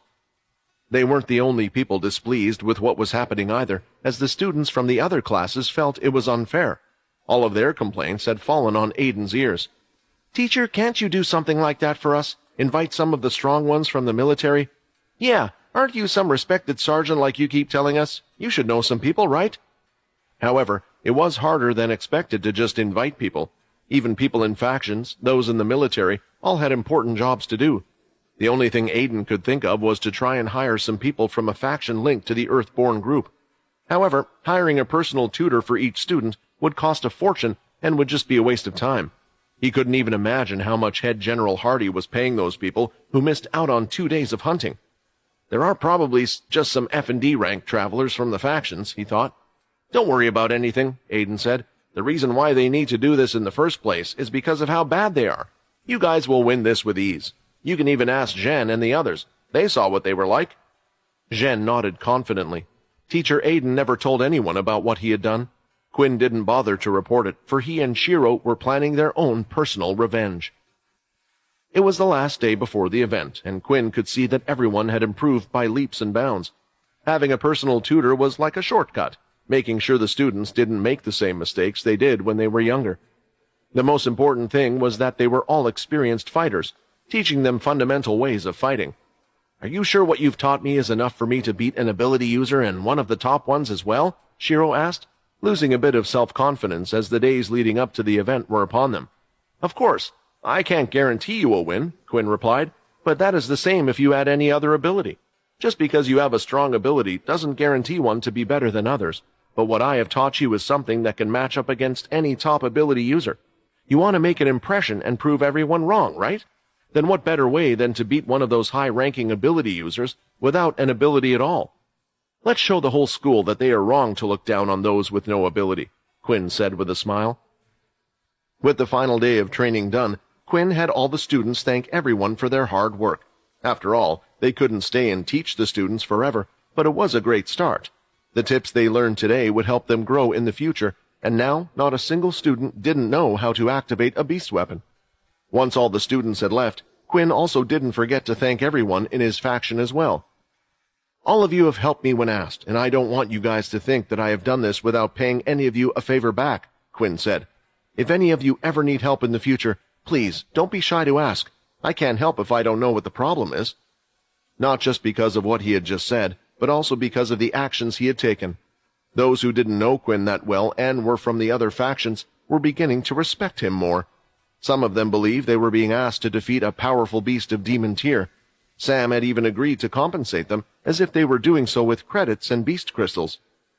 When they learned what they were actually doing, they wondered what leader or person would take their time to personally do such a thing. Quinn was on top of the world, and he was here teaching students personally. Something about that touched them more than the leaders who just ordered others to do their bidding. When returning, Quinn had received a request and learned a few details about tomorrow's event. He was to select 5 of his top students, and then, one at a time, they would battle it out in a 3-way duel, fighting against the beast class from the Greylash family and from the Earthborn group. There would be refs on the side, wearing top beast gear and with the speed ability. They were to stop any serious injuries that were to happen to the students. If a ref was to stop the match, they would then declare the winner and explain why the match had been stopped. Strikes to the head were not allowed. 5 people. It reminds me of the duels we had when I got my seat of power. Tomorrow is going to be an exciting day, Quinn thought.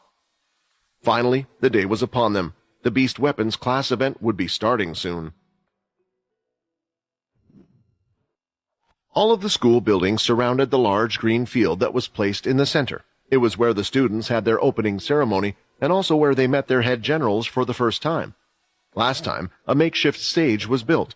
Even in the past, things like this were constructed quickly, but with the ability of users even more so.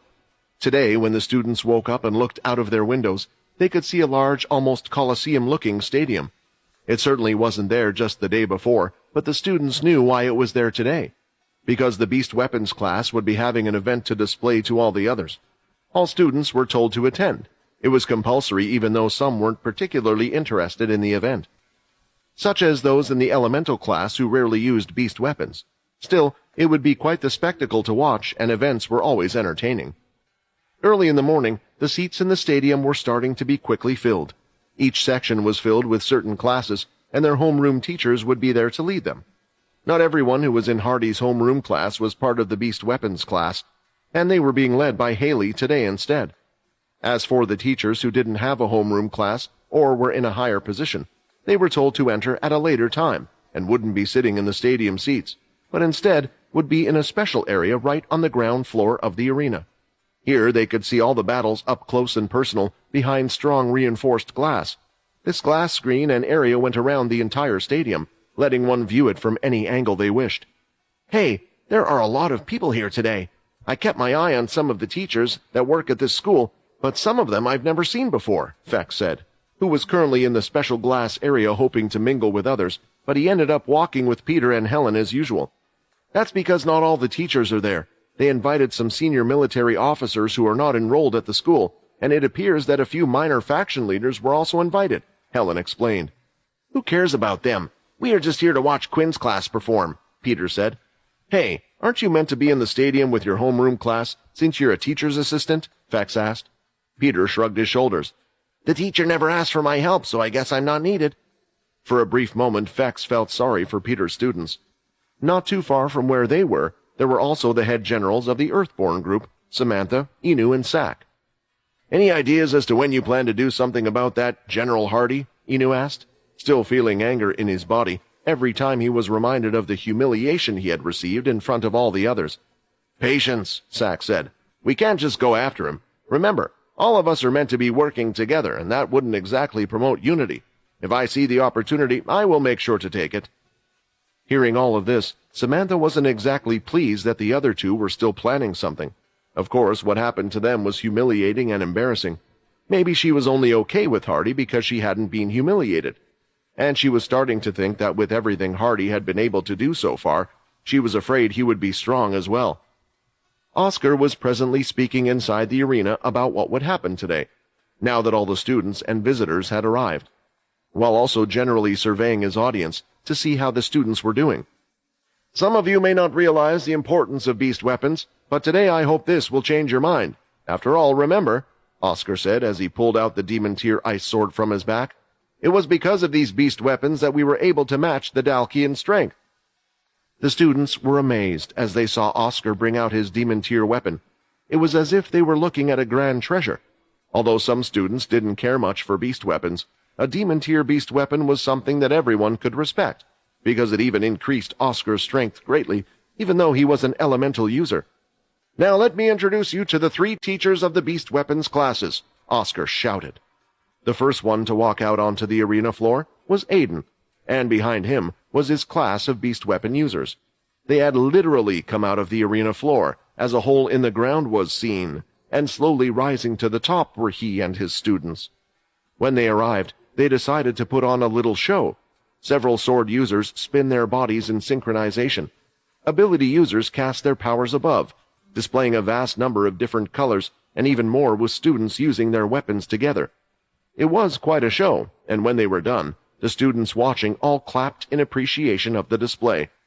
"Next, we have the teacher of the Greylash House, Azel," Oscar announced, and through the floor once more, a female teacher who wore fishnet stockings and had her hair cut short came up on the stage with her students.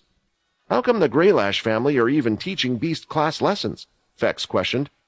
"Remember, these are just houses, so it's not like all the students in the Greylash House are part of the Greylash family," Helen explained. "Also, the Greylash family is large, just like the Cursed faction.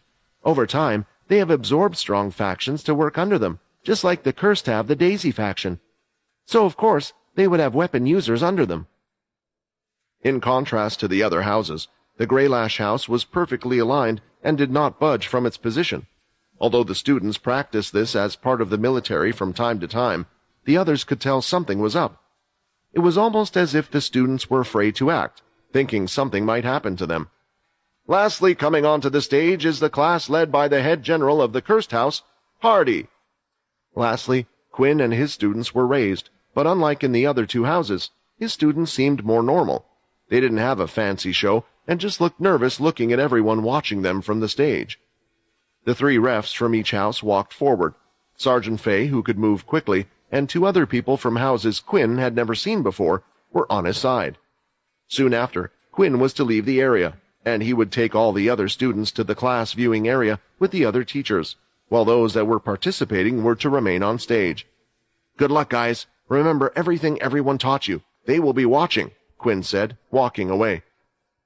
Out of the 5 students Quinn had picked, they consisted of Venus, Swin, Kim, and the student whom he had first taught how to activate his beast weapon named Rue.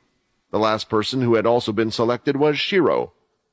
The 5 students walked towards the center, and all 15 students could now see each other, eye to eye. "Now, each of you will have a number displayed on your watch," Oscar explained. Shiro looked at it for a second and could see the number 5.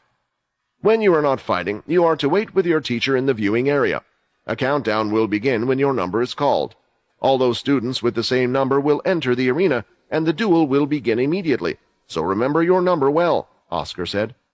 Shiro was about to walk away when he could see Zhen, showing his watch across to him proudly, displaying the number 5. "It looked like fate wanted the 2 of us to fight again," Shiro thought.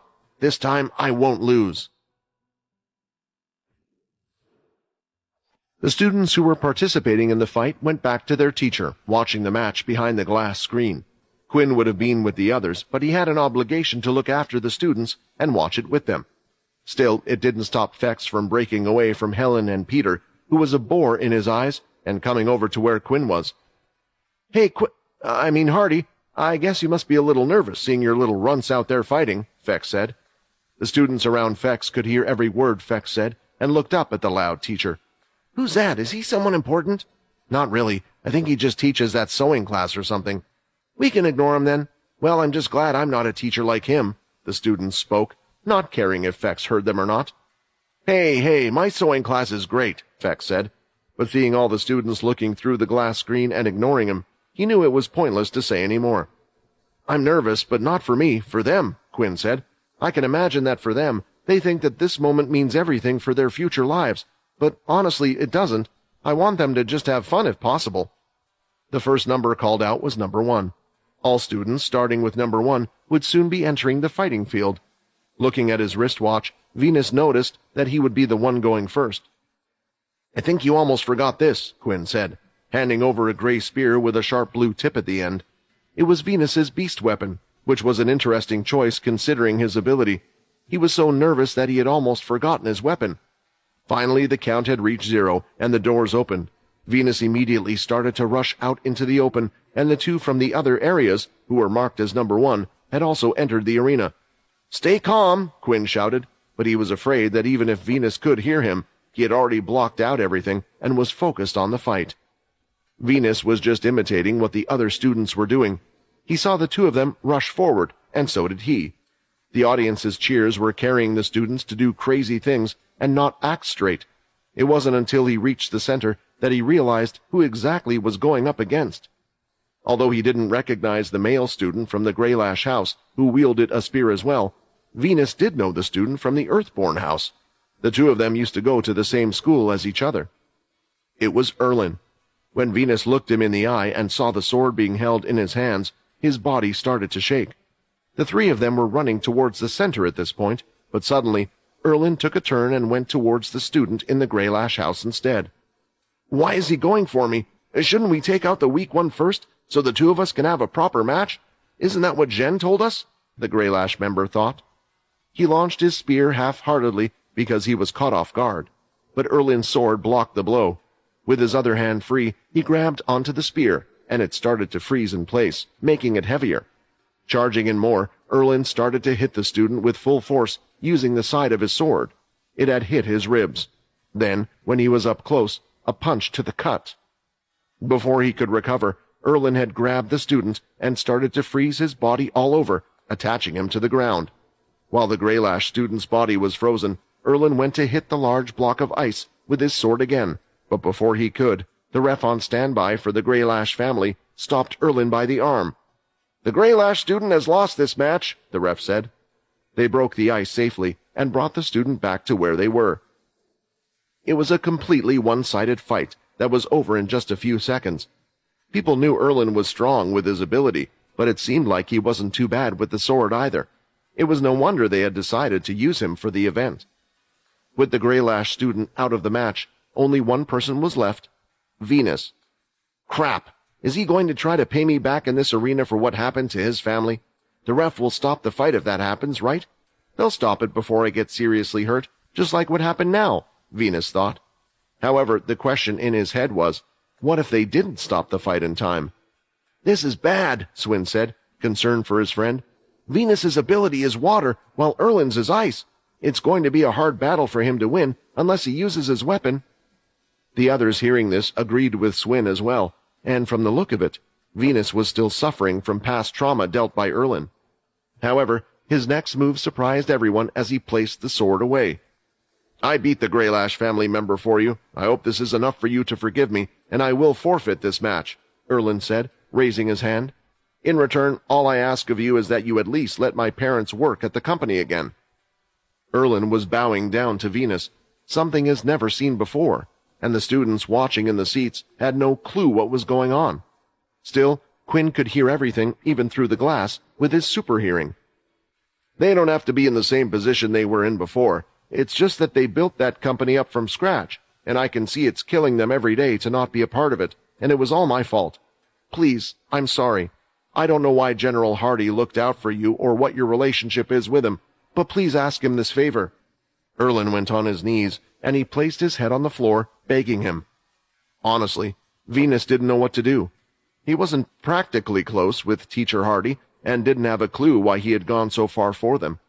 If Venus wanted to, he couldn't really do anything, and he didn't want to agree and then not follow through with his request. Hearing everything, Quinn thought about it. Erlin clearly was affected by his ways, and he wasn't like some who could never admit their wrongdoings.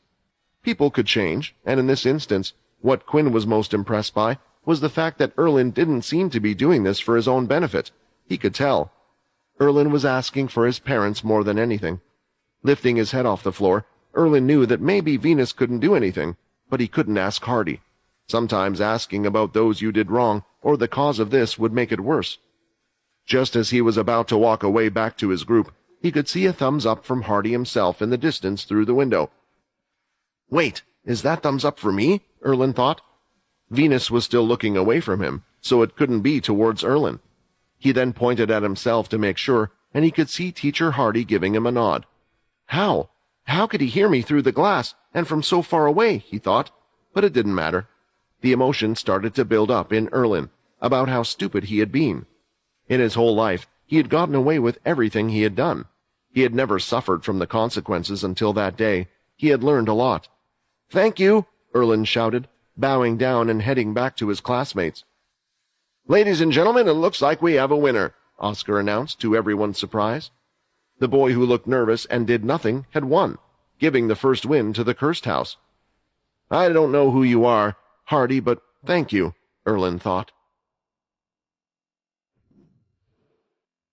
When Erlin returned to his classmates, it was safe to say that he wasn't exactly welcomed with open arms. They couldn't hear what he had said, and we were all confused about why he had quit the match.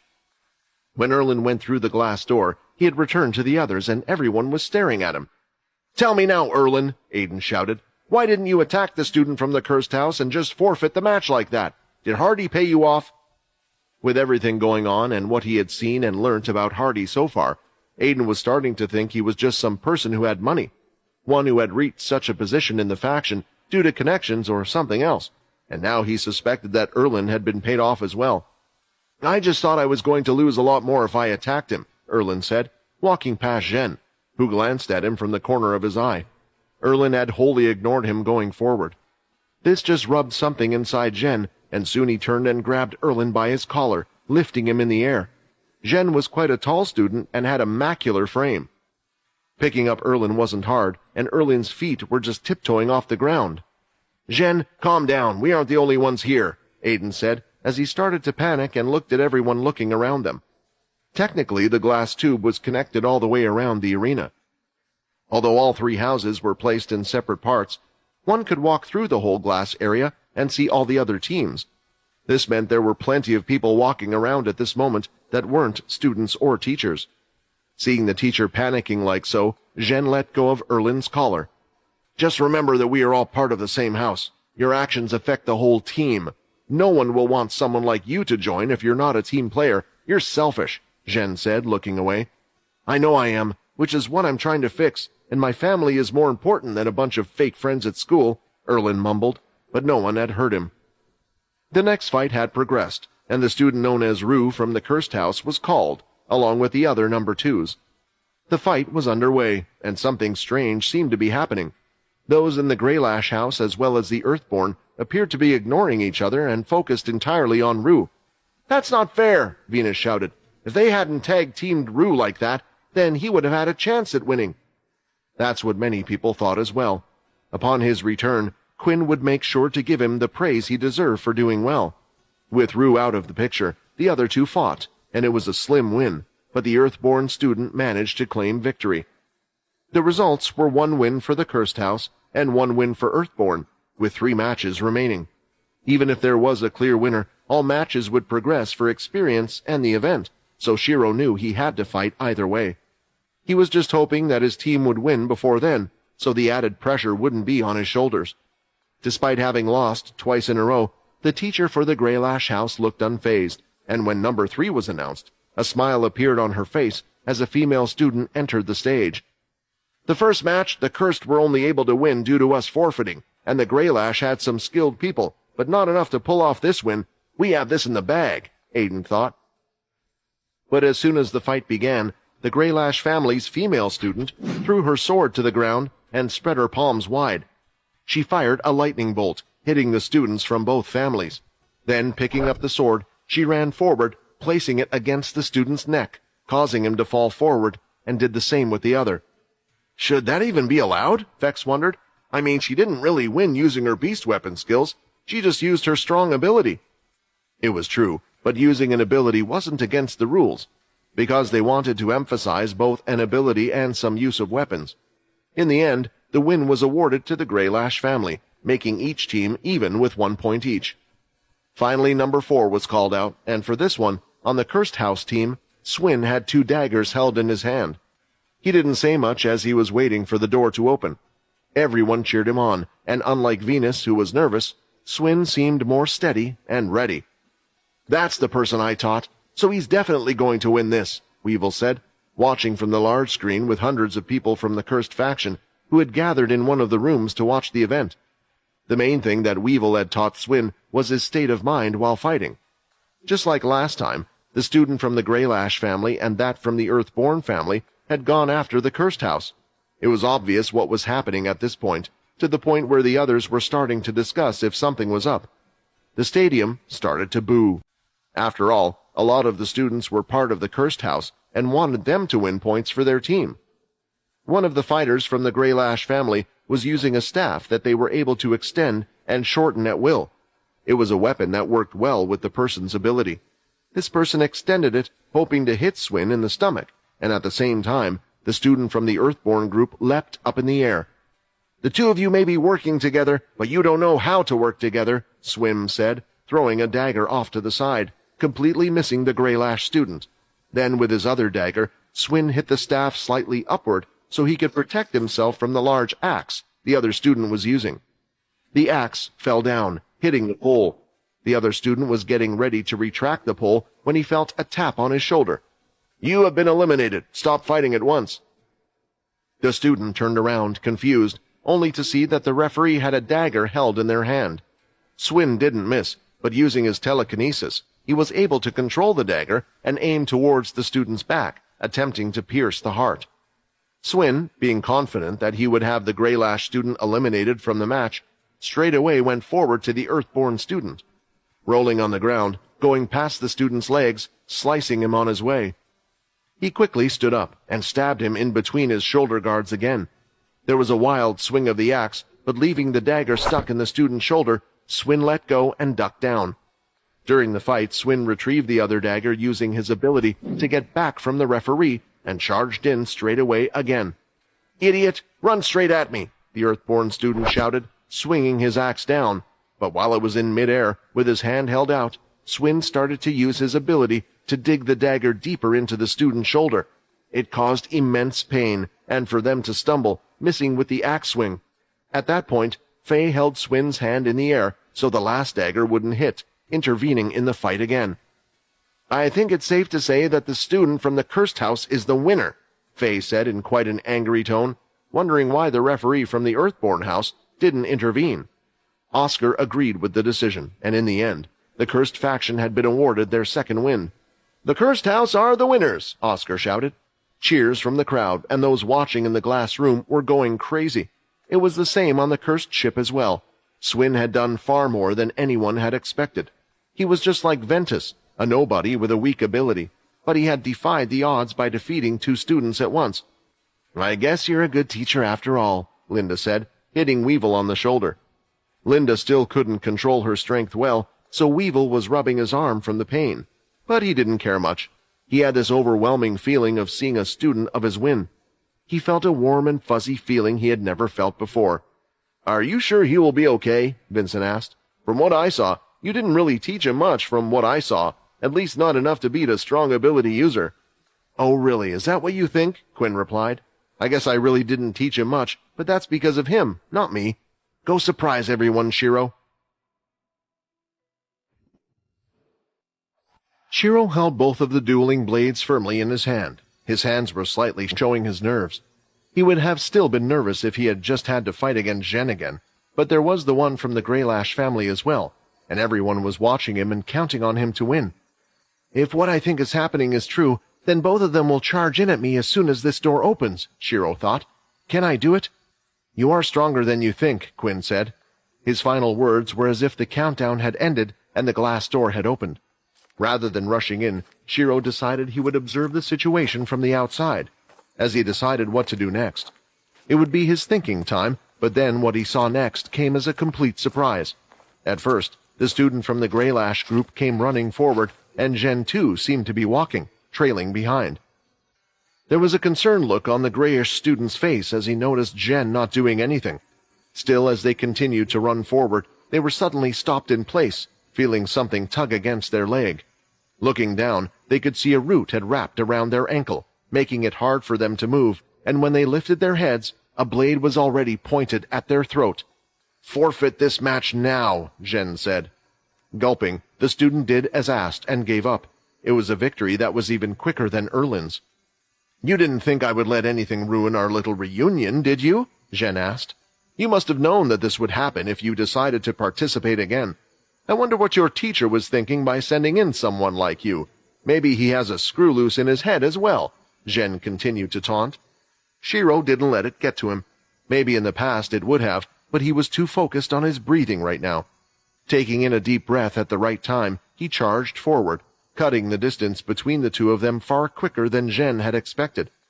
He quickly got into a stance, seeing this, and soon was parrying the attacks from Shiro away. He hit them one by one, not having time to recover or get a solid footing to strike back.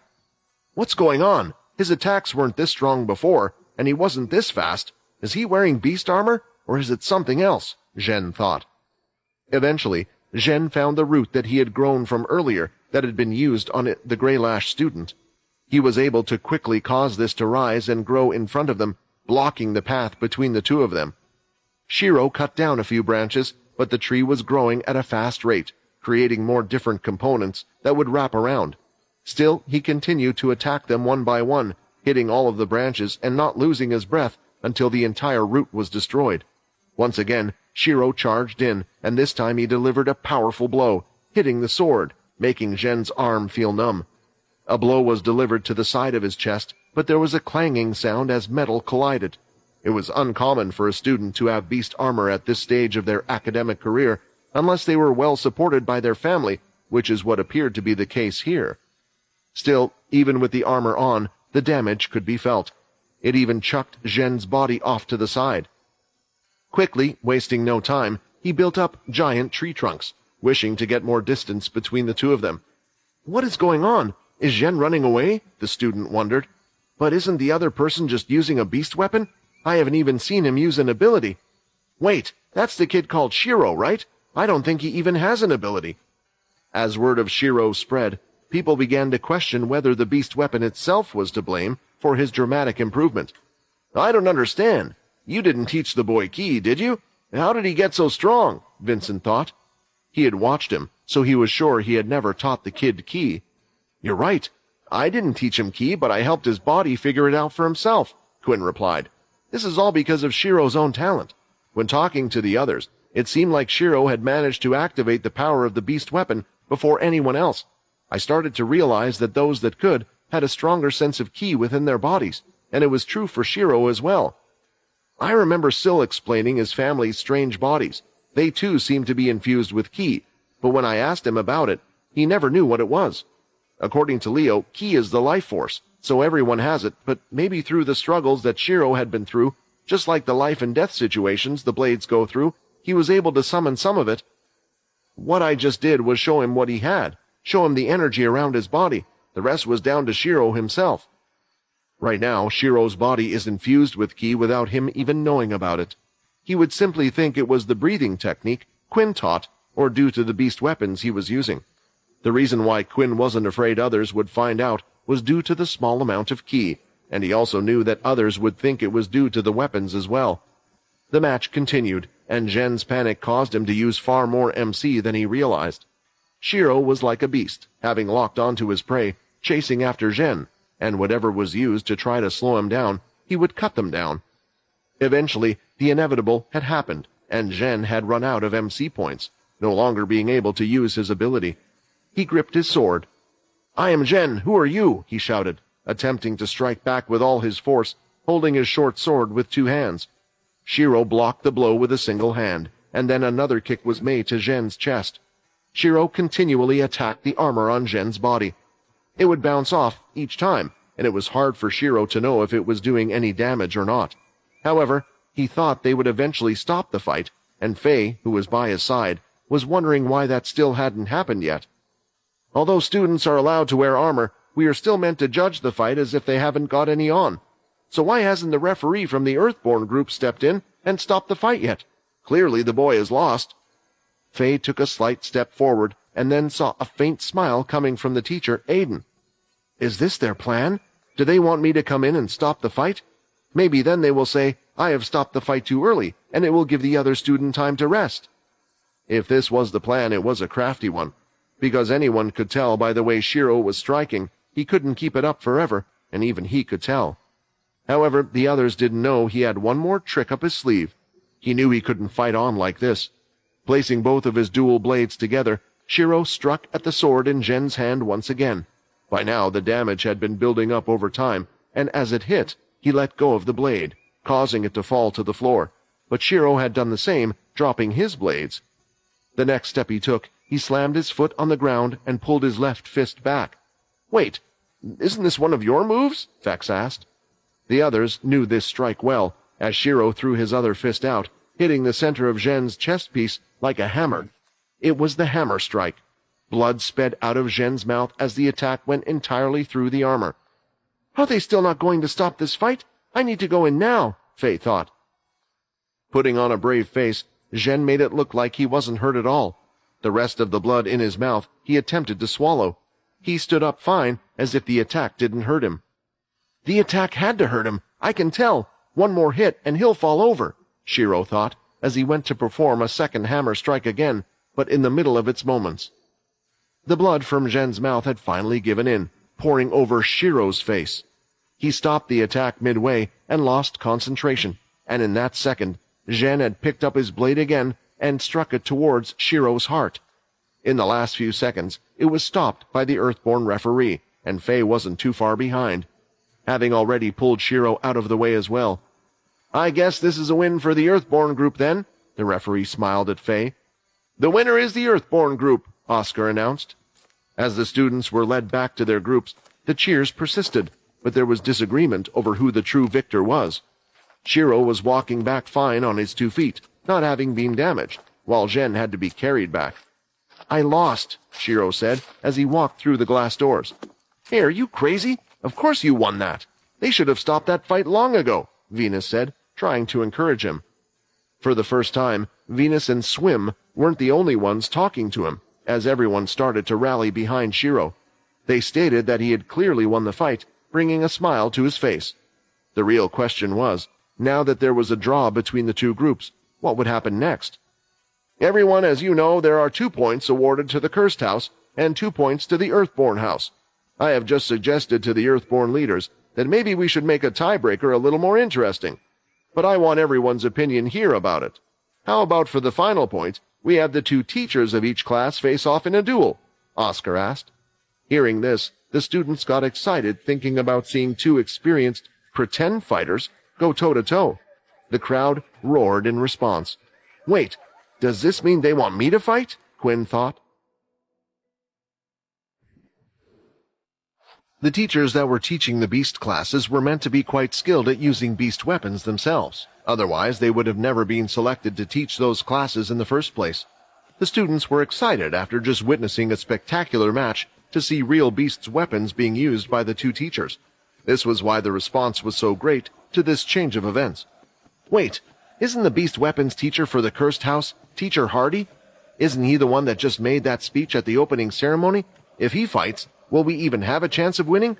Maybe he doesn't have a good ability, but that's why he teaches the beast weapons class. I heard that he was meant to have Emperor tier beast equipment, one of my classmates told me. Emperor tier? That has to be a lie. We'll soon find out, right? Behind the glass area, all the students were looking at their teacher Hardy, wondering if he was going to take part. They had mixed thoughts about whether he should go and fight or not. They had grown to like him as a teacher after he had helped them all so much, and they had seen him do some amazing things. But whether he was a good fighter was a different question altogether. What they were more concerned about now was that if their teacher went out there and lost, the others would say bad things about him. Hardy, you don't have to fight, Venus said.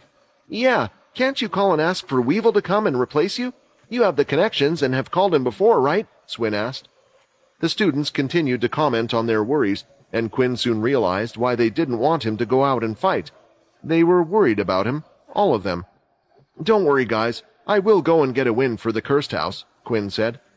Even if their teacher's words were confident, they couldn't shake this uneasy feeling. They had seen the other teacher, Aiden, show off his skills. While teaching them, he showed off so many times during their lessons. Wait, he said he had Emperor tier beast equipment, right? So he should have better beast equipment than Aiden, so there is a chance he can win this, Venus thought. Then he saw Quinn go over and pick up a pair of basic tier gauntlets and place them on his arms. At the moment, he didn't have any gauntlets on him since giving the ruined ones to Alex. Didn't you say you had Emperor tier equipment? Why are you just using the weapons we use? Venus asked. My equipment is a bit damaged at the moment. Don't worry, these will do, Quinn said, putting them on. In fact, they felt light as if he was wearing nothing, but in this situation, he thought it was a good thing anyway, since he would most likely need to hold back in the fight. Walking out of the glass door, the students still cheered, as they had expected Hardy to not participate.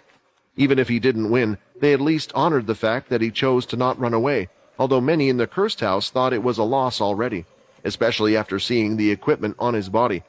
Damn, I guess that stuff about defeating Emperor tier beasts and having Emperor tier equipment was a lie then, the students thought. At the other end, Aiden walked out from the other side, but he didn't have a beast weapon or any armor on, and he wasn't alone. Standing by his side was Head General Sack, who wore a monstrous-looking pair of boots. It appeared as if they were made from bones, stuck together with a black substance. It was quite a horrifying thing to look at. As I said, if you are patient enough, the time will come when we can show him up, Sack thought. This is fantastic. I never thought we would get to see such a thing. Inu was excited. This is perfect. We will be able to humiliate him and get him back in front of everyone. Samantha wasn't too sure about that, though. She was unsure if Oscar would take any action to prevent the impending event, because Hardy always exuded a certain amount of confidence. I request that I substitute for Teacher Aiden, Sack requested. You see, Aiden is just a sergeant, a beast weapons teacher, while Hardy is a head general.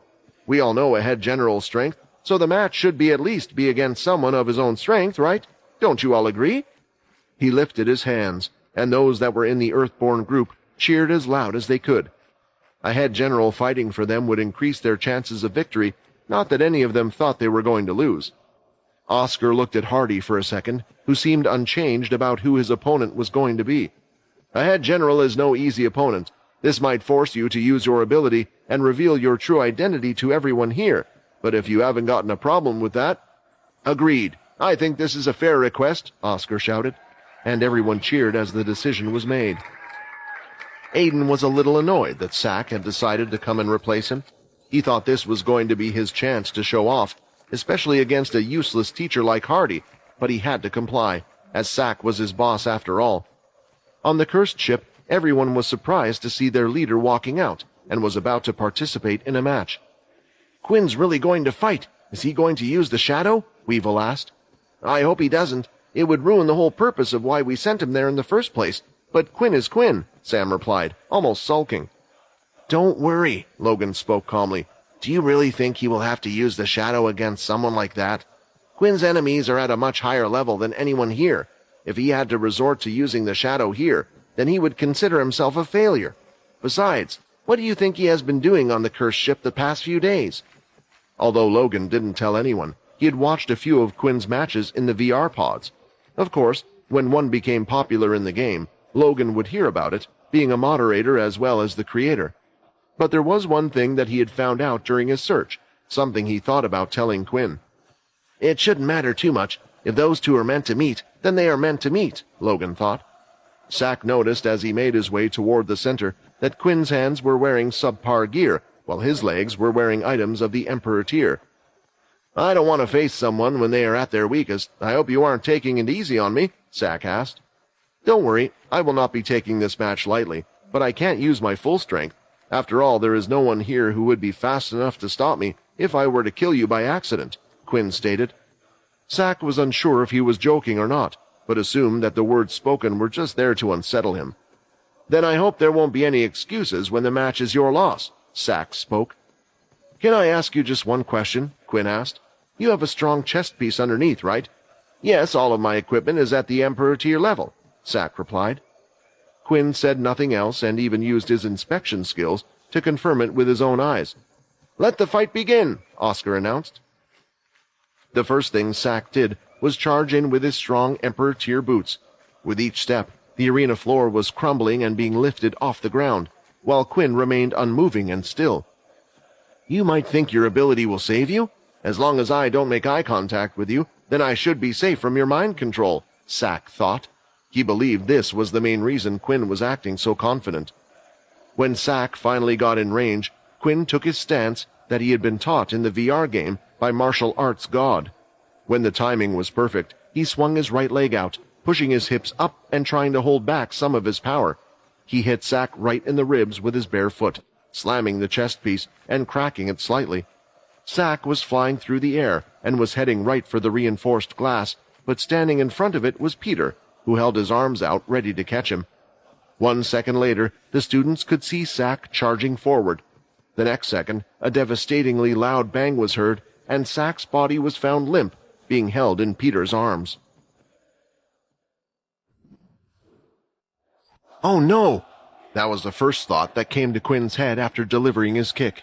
He had performed the thigh kick, a move he had practiced many times, but everything he had initially planned had gone wrong or different from how he had expected. For one, Quinn had only planned to use half his strength, hoping to match what he had done in the game. He thought he had the speed and strength down, so he could imitate that quite well. However, this was real life and not a game.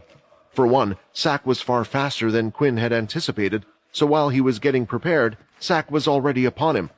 Lifting his leg, if he was to hit him, he would need to move his leg faster, and with that, more strength was added to the snap. The last thing, due to the way Sack ran forward, he had his body bent slightly downward, and instead, the kick was meant to be sent to the thigh, which had hit the side of his body. "The kick was stronger than I thought it would be as well." The crowd was cheering just moments ago, expecting to see a tough fight, or some even expected to see a one-sided, but not in the way they had panned out. The stadium had gone silent. The result was unexpected, and they weren't quite sure what happened. They didn't even see what Quinn had done.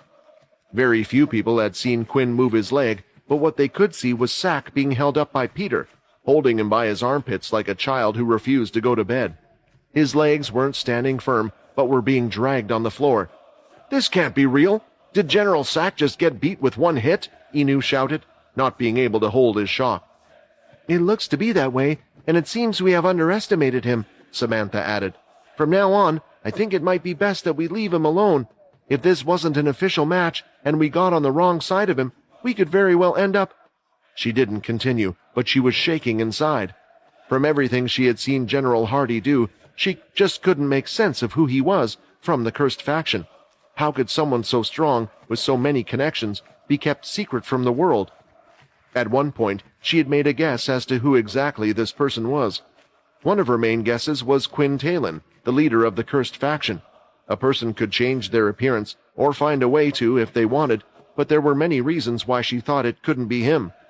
Quinn Talon was a person who had a unique shadow ability, something not seen by others, a mysteriously strong ability, but she had seen Hardy use some form of mind control that day, and now had also seen him use feats of strength beyond human capability without beast gear. One of these things had to have been an ability, so it couldn't have been Quinn.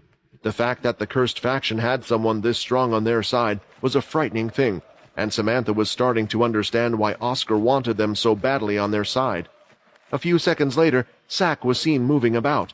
"What happened?" Sack said. "Wakey, wakey, sleepyhead. You were just knocked out for a few seconds, that's all," Peter replied.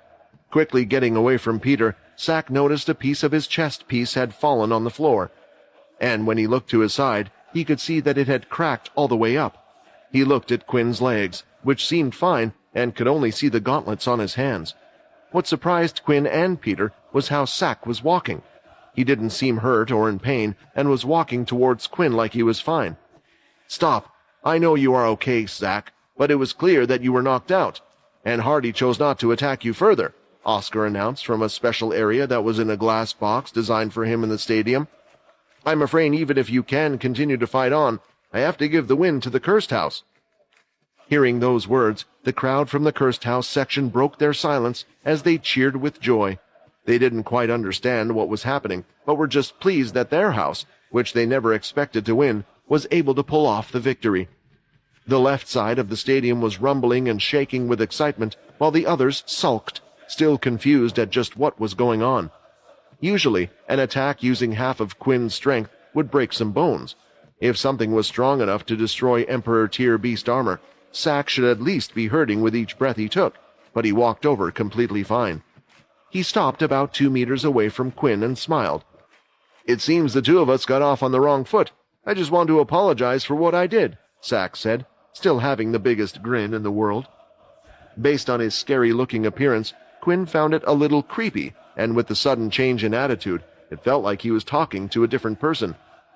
"You know, I always knew you were holding back. I just never knew by how much. It's why I never chose to fight you, but I guess now I know.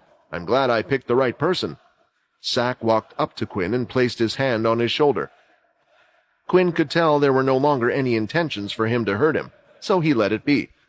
"I hope you can make my dream come true," Sack said, walking off to his side, leaving Quinn standing there in the center of the arena. Why did those words sound so familiar? Quinn thought when it had finally hit him. Those words about making someone's dreams come true were spoken by the martial arts god. Wait, that person is the martial arts god, the green-haired split-tongued dude? That can't be possible, Quinn thought, as his mind was blown away. But their personality, from when we first met, and the person in the game, they're like two different people. Even his movements just then. "Do you remember what I said to Quinn?" said Vincent, "about how it seemed like the man was role-playing? In the game, he probably chose to act a certain way, and when people respected him for that, he kept that act and image up. It is the character he has chosen to be." There were a few things the others didn't know about Sack, but he was actually recruited from a recommendation from Sergeant Chad after playing with him in the game.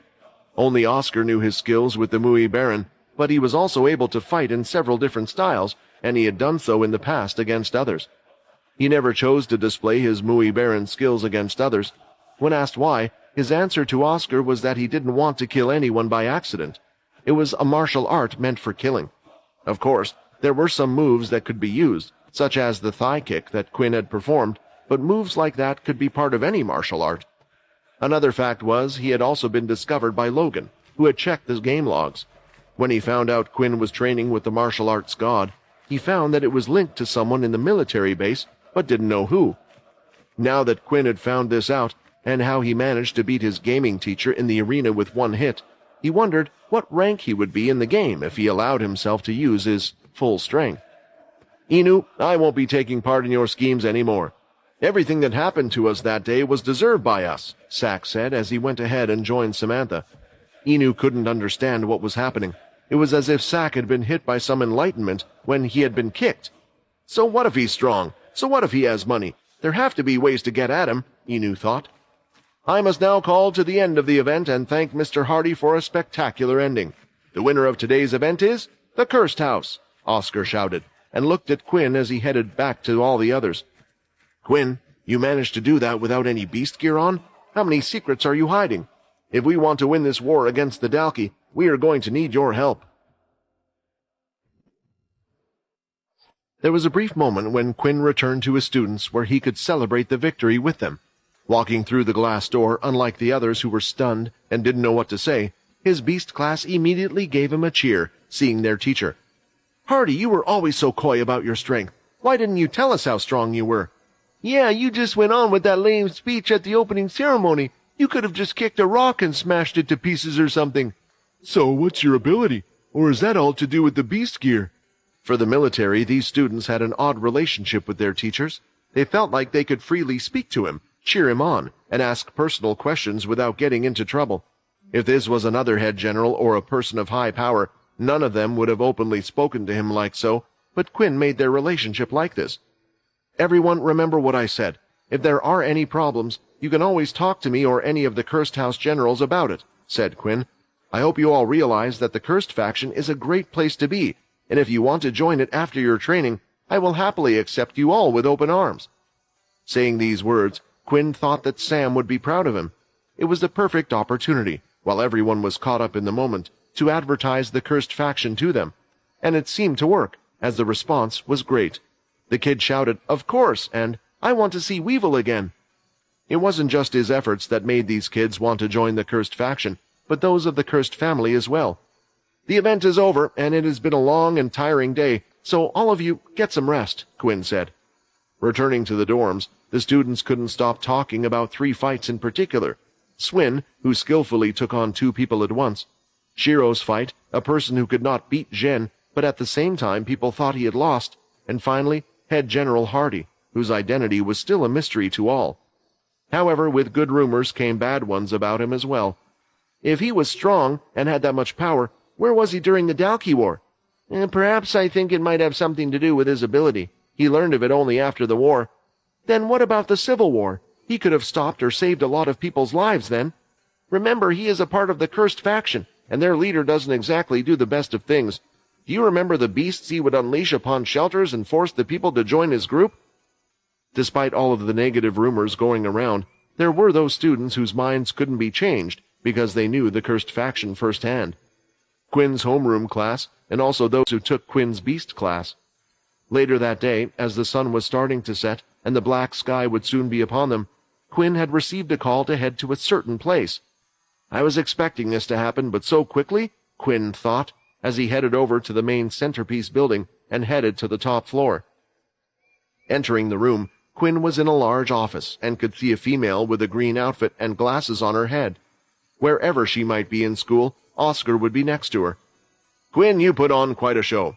I was honestly surprised you accepted at first, and I thought you were going to reveal your identity to everyone there," Oscar said. "Of course, I could have declined, but I think you know what you were doing by asking me to fight," Quinn replied with a smile. The atmosphere between the two was quite light. Even if Oscar was scheming or trying to get Quinn to do things, it just didn't seem out of ill intent, which was why it never made Quinn angry, like it would do with other things. "You've grown stronger, Quinn, stronger than the last time I saw you. To be able to beat a head general with no beast gear on and pure strength, then to have one of your students, who had no ability, be able to beat one of our best students. I know all the equipment was basic tier and shouldn't have that much effect.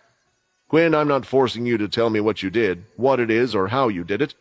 These are your secrets to keep, just like how originals hide their abilities and don't share them with the rest of the world. I'm not going to force you, not that I could anyway," Oscar jokingly chuckled. "However, I will say this.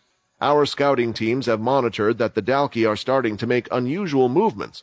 Now this could just be a false alarm like the times before, but I have a feeling this time it isn't. We are running out of time. If war breaks out, these students will have no choice but to fight. Don't you think they all deserve an equal chance to live? Oscar said. Quinn expected something like this to happen. The good news was that Oscar wasn't trying to force him, but in a way, he was emotionally blackmailing him.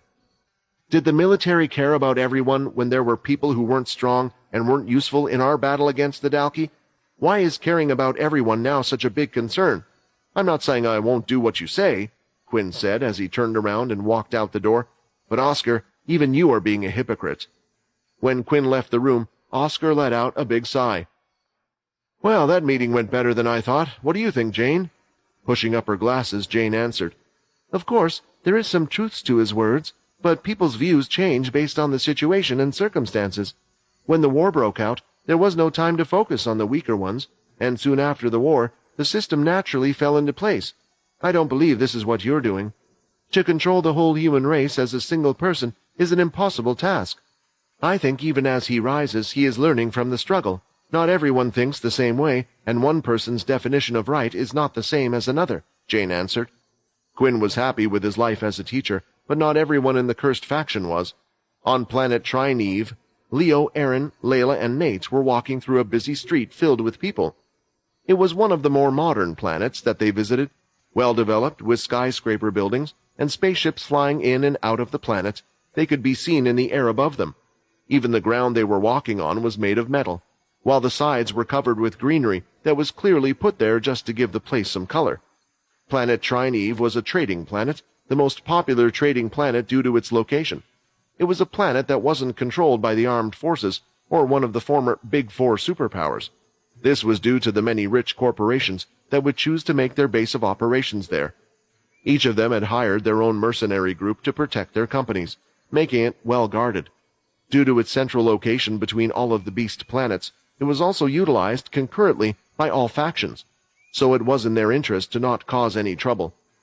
Pure had to do trade just like everyone else, so they have quite the base of operations here, Layla explained. I wouldn't be surprised if they take a cut, or are even protecting some of the big merchants in exchange for things, but here is where we might be able to find out most of the information. After all, whatever they get here, they have to send it back to the base somehow. They are here, Leo said. I can sense strong key users all around us. Those from the cursed faction had been roaming the trading planet for a while now. The three young ones, Aaron, Nate, and Layla, were treating it as a nice little break. It was good to not worry about things and just enjoy looking at the shops and everything else the street was filled with. After all, Quinn had stated that if they found out anything, they should contact him first before acting, which is why they weren't so uptight and worried. Layla, who had learned a lot about the planet when she was at Pure, explained to them what she knew and why Pure had even chosen to establish such a place.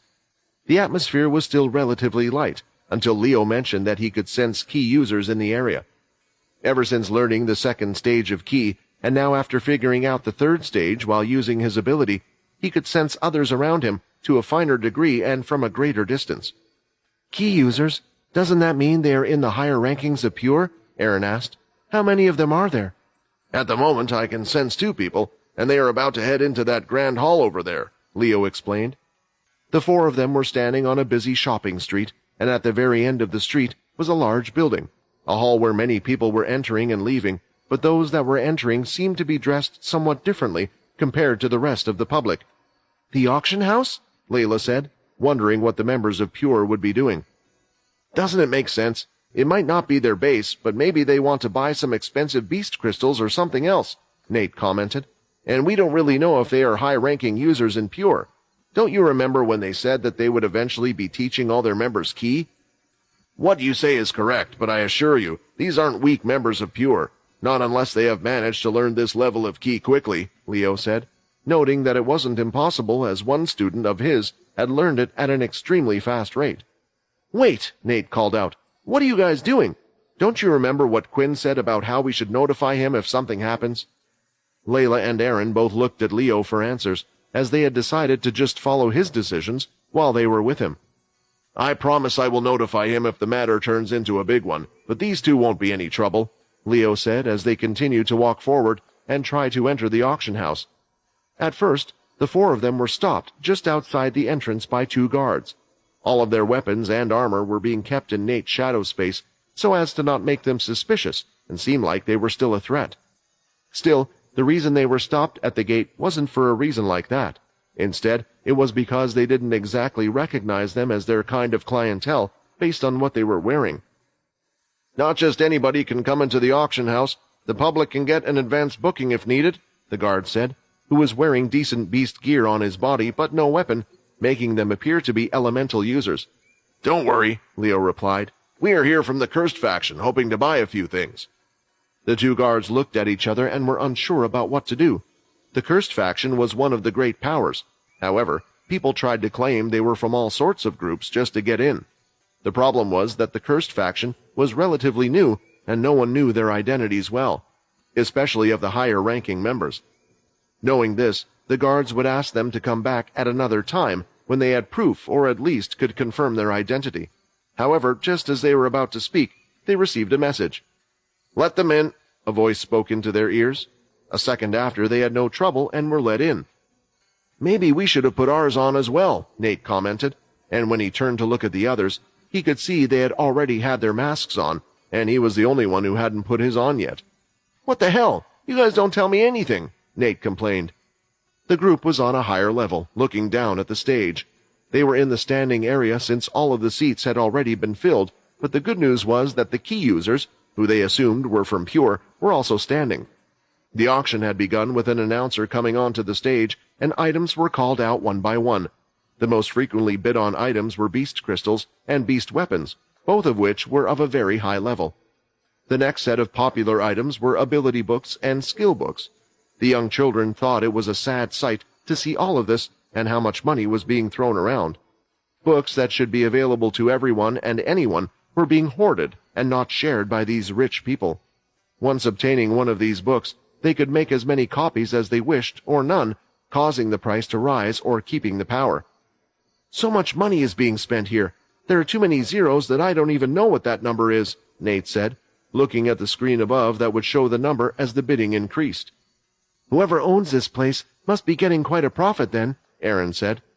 The two men from Pure didn't bid on a single thing, and it looked like they were communicating with someone on the other end as each item came up. However, whatever they were looking for never appeared, and when the auction ended, the two men left as well. "So what's the plan?" Nate asked. "We can't just keep following them like this. This is getting us nowhere," he complained. Still, they continued to follow the two men and moved closer and closer as they tailed him, which was just making Nate more nervous that they would be found out. He couldn't understand what Leo was planning on doing. In the end, the men left the main busy district and started to head out to the more quiet areas. Finally, they could be seen walking into a jungle area that took them away from the city. "This is it. This must be a Pure hideout. It makes sense for it to be all the way here," Nate thought. When the group followed them into the jungle, they could see the two men had turned around and were holding weapons in their hands, one with two scimitars, the other with a large silver chain in his hand. "Why are you guys following us? Do you know who we are?" one of them said. "You thought we didn't know? That's why we brought you out here." "I knew we would get found out. We were following right behind them for so long, and we didn't even try to not make it look obvious," Nate complained. "What kind of plan was this?" "What are you talking about?" Aaron looked at Nate. "This is the plan all along. Out of their own will, they have taken us to a quiet place where we can ask all the questions we want." "Of course we know who you are," Leo answered. "Otherwise, why would we be following you?" "Now I'm just going to ask you some questions," Leo said, and for the first time his eyes were glowing red. The men retreated, as Leo's eyes, which were primarily white with a circle of red glowing around it, had a devilish appearance. Just as it looked like the two groups were about to clash, the sound of clapping could be heard off in the distance. "Excellent! I see you certainly do have a certain style. However, while you guys were concentrating on following them, it seems like you didn't realize that you were being followed," a voice said. The direction of where it was coming from was hard to tell, and Leo, hearing this, decided to expand the range of his ability. Even he couldn't sense the person, but when he did, he could see who it was, and it confused him even more. "What are they doing here?" The next second, before the men could react, both of their heavy bodies fell to the ground, and now standing in front of them was a strange man in a butler suit. Did he just knock those two people out because they were high-ranking members of Pure? Layla thought. trying to figure out who this person was. Erin's eyes started to glow yellow as she looked at the man, and Nate had an odd sense of familiarity, as if he had seen him somewhere before, but that wasn't quite right. "Let me introduce myself," the man said, bowing down. "The name's Brock."